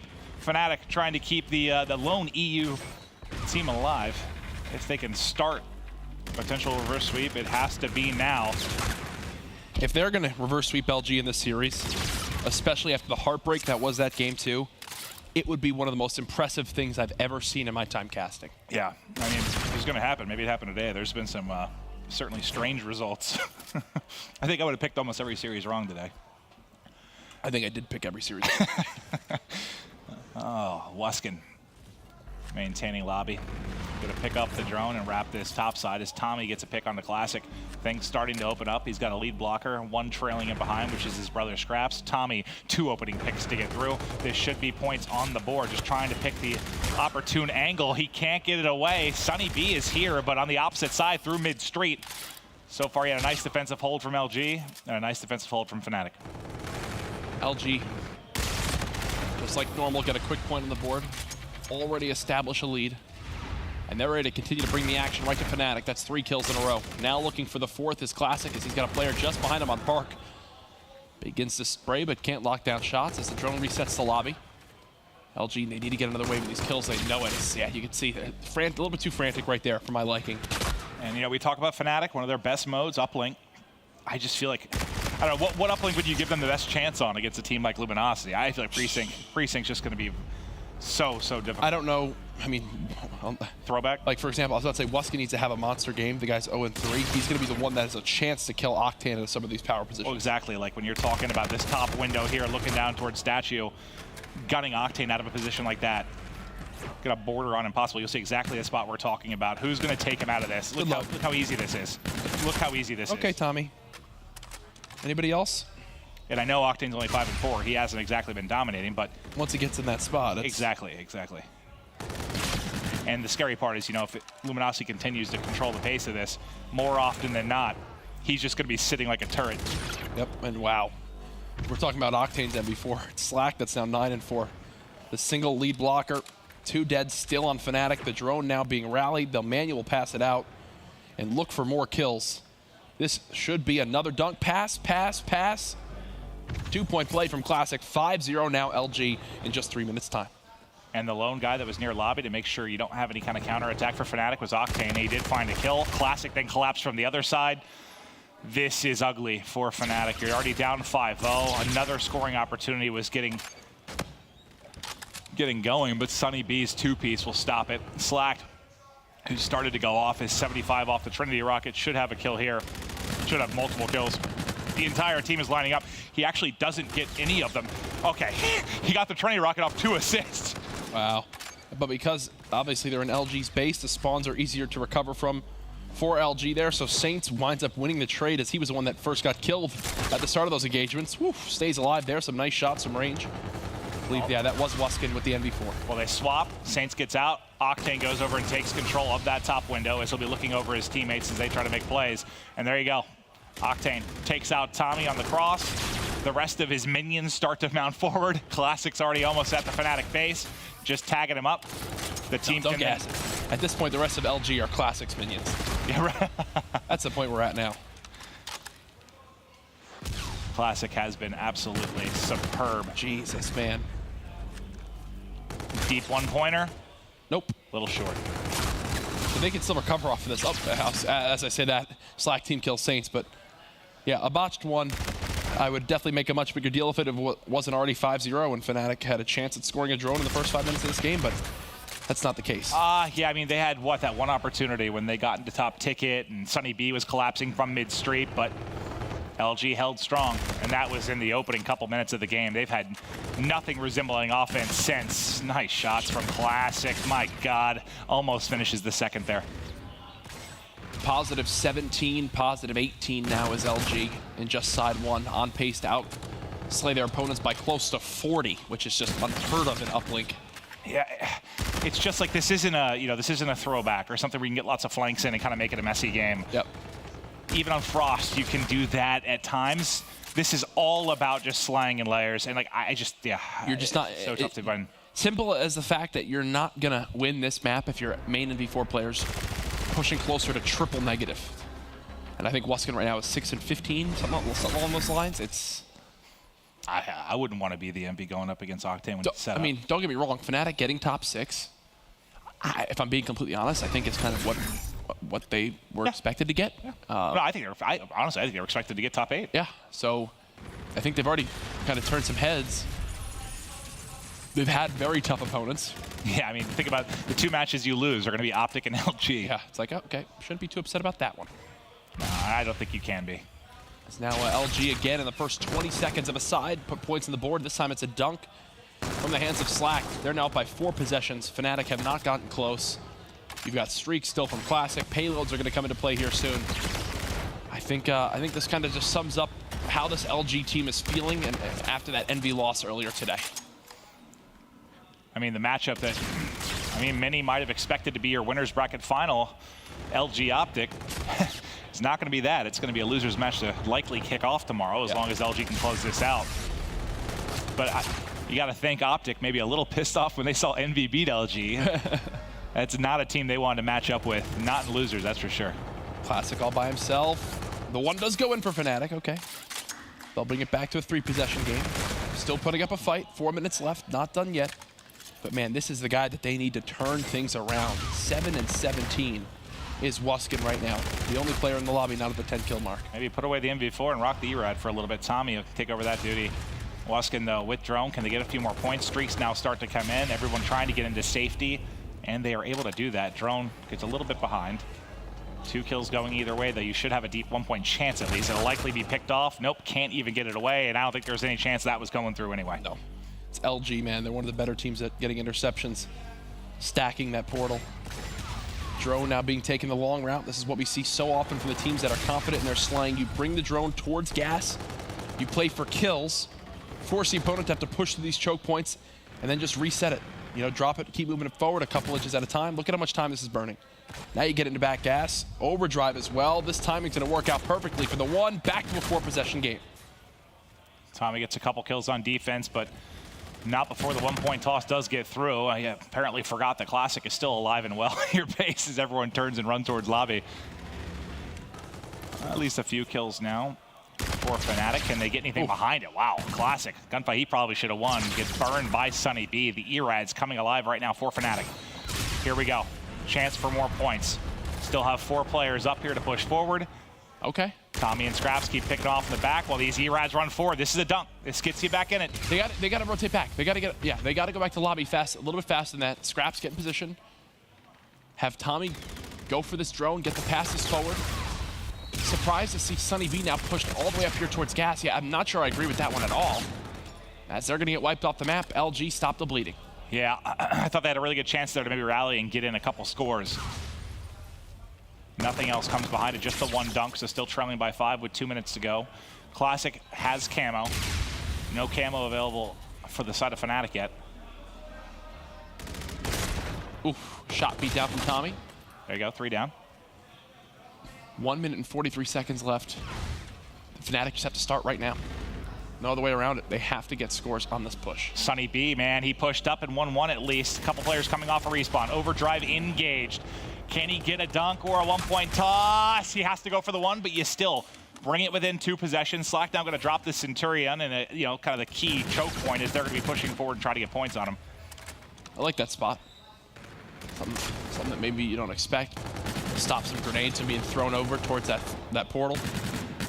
1 minute and 10 seconds remaining, and Tommy's actually just going to bring this the other way. Are LG going to be ready for this? It's only Saints here. They do have 2 players in position. The one, a little bit over, and Octane with that kill on the Scraps, I think should be the dagger in the heart of Fnatic fans. As 50 seconds left, the drone now pushed all the way up to gas. I talked about this earlier. This is where LG can stall for a very long time.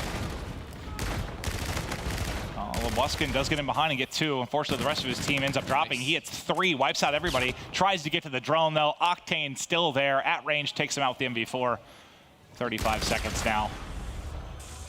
Looks like we're having a 3-0 here for our final match of the night. And honestly, I think a lot of people expected it, especially after LG's loss. You knew this team was going to have the fire lit. They come in with a point to prove. and they get the sweep. Scraps has camo, may get a dunk. Nope, can't even get the edge as he falls. Sort of the dreams of Fnatic. LG will move on. LG will face Optic Gaming in their elimination match to kick off tomorrow. Fnatic finished stage 2 with a top 6 placing.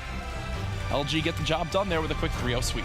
Oh, I can't wait for that match to start tomorrow. Sunday is going to be insane. And I do want to say, Fnatic, got to keep your head held high. I mean, you lose to Optic Gaming and you lose to LG. 2 of the best teams in Call of Duty Infinite Warfare. Simple as that. You wind up beating an E6 squad that a lot of people thought were going to walk on over you. You definitely gave a great fight.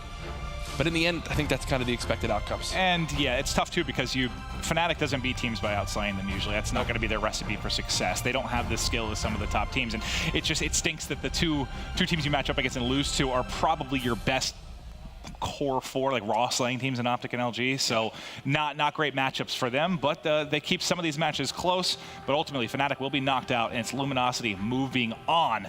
Ben, guys, break it down for us. Thank you very much, Maven. Thank you, Jack. Congratulations to LG. As you said, they knocked Fnatic out, but for Fnatic, you have to kind of feel like, yeah, this was a better placement than many people would have predicted. Of course, a lot of people had them just getting kind of double eliminated straight off the bat, right? Finishing 7th, 8th, but they walk away, of course, 5th, 6th. And for LG, business as usual. Now can they try and steam or string together some momentum and maybe go on a bit of a loser's bracket run? That, of course, is the big question. We'll go ahead and break down that series, though, first. Starting with the hard point.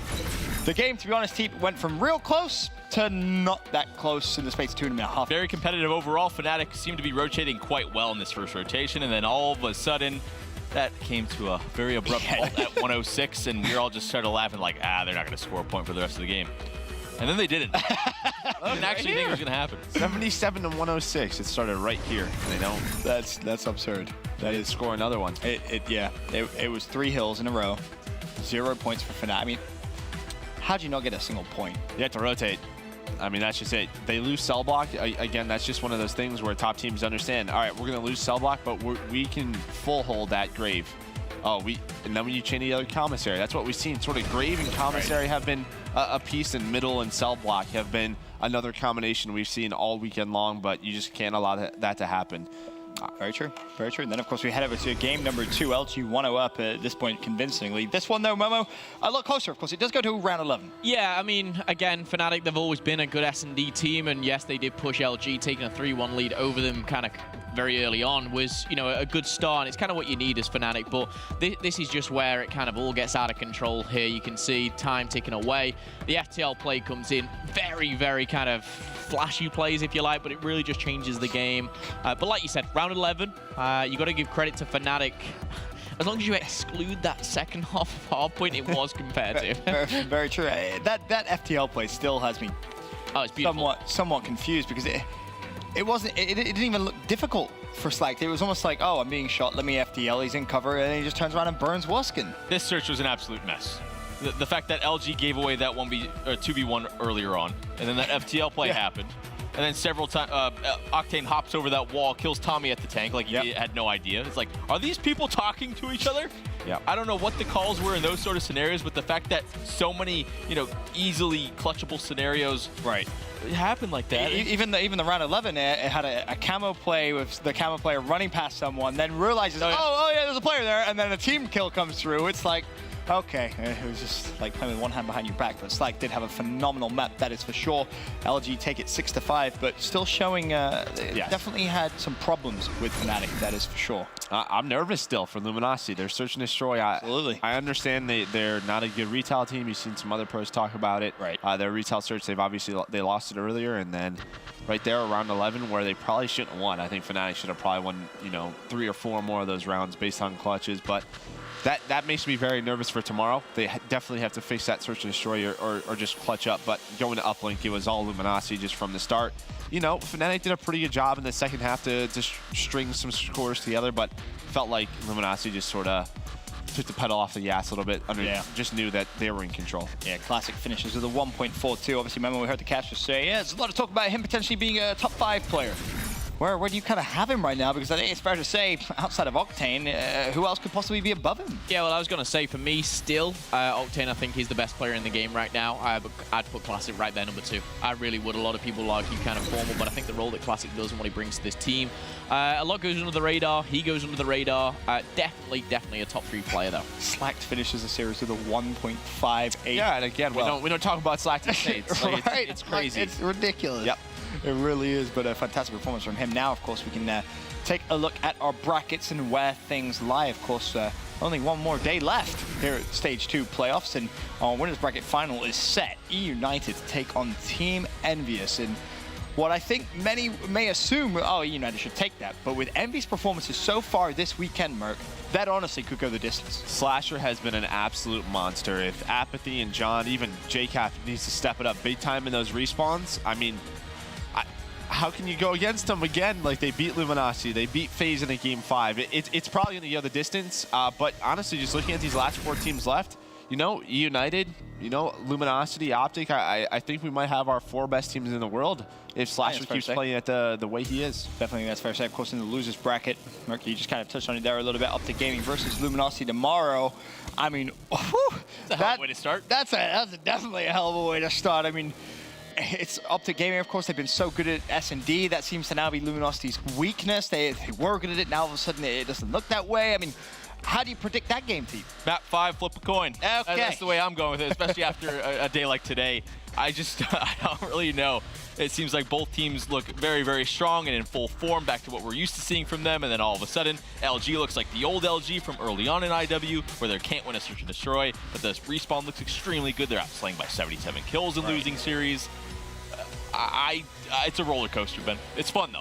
The thing to me is, these last 4 teams left, look at the NV4 players. You have Slasher versus Placer, you have Octane versus Formal. There's no doubt in my mind that these are the 4 best NV4 players in the world. The impact that they have on these teams are huge, you know? A few months ago, you would have probably put Splice up there just because of Zero. He doesn't perform as well. Enable, we've seen him slack at times in some respawns, but again, these 4 guys, like, I can't wait to watch these matchups tomorrow. Oh, it's going to be great. Speaking of tomorrow, Championship Sunday schedule, we kick things off. Optic Gaming versus Luminosity elimination matchup. Loser goes home.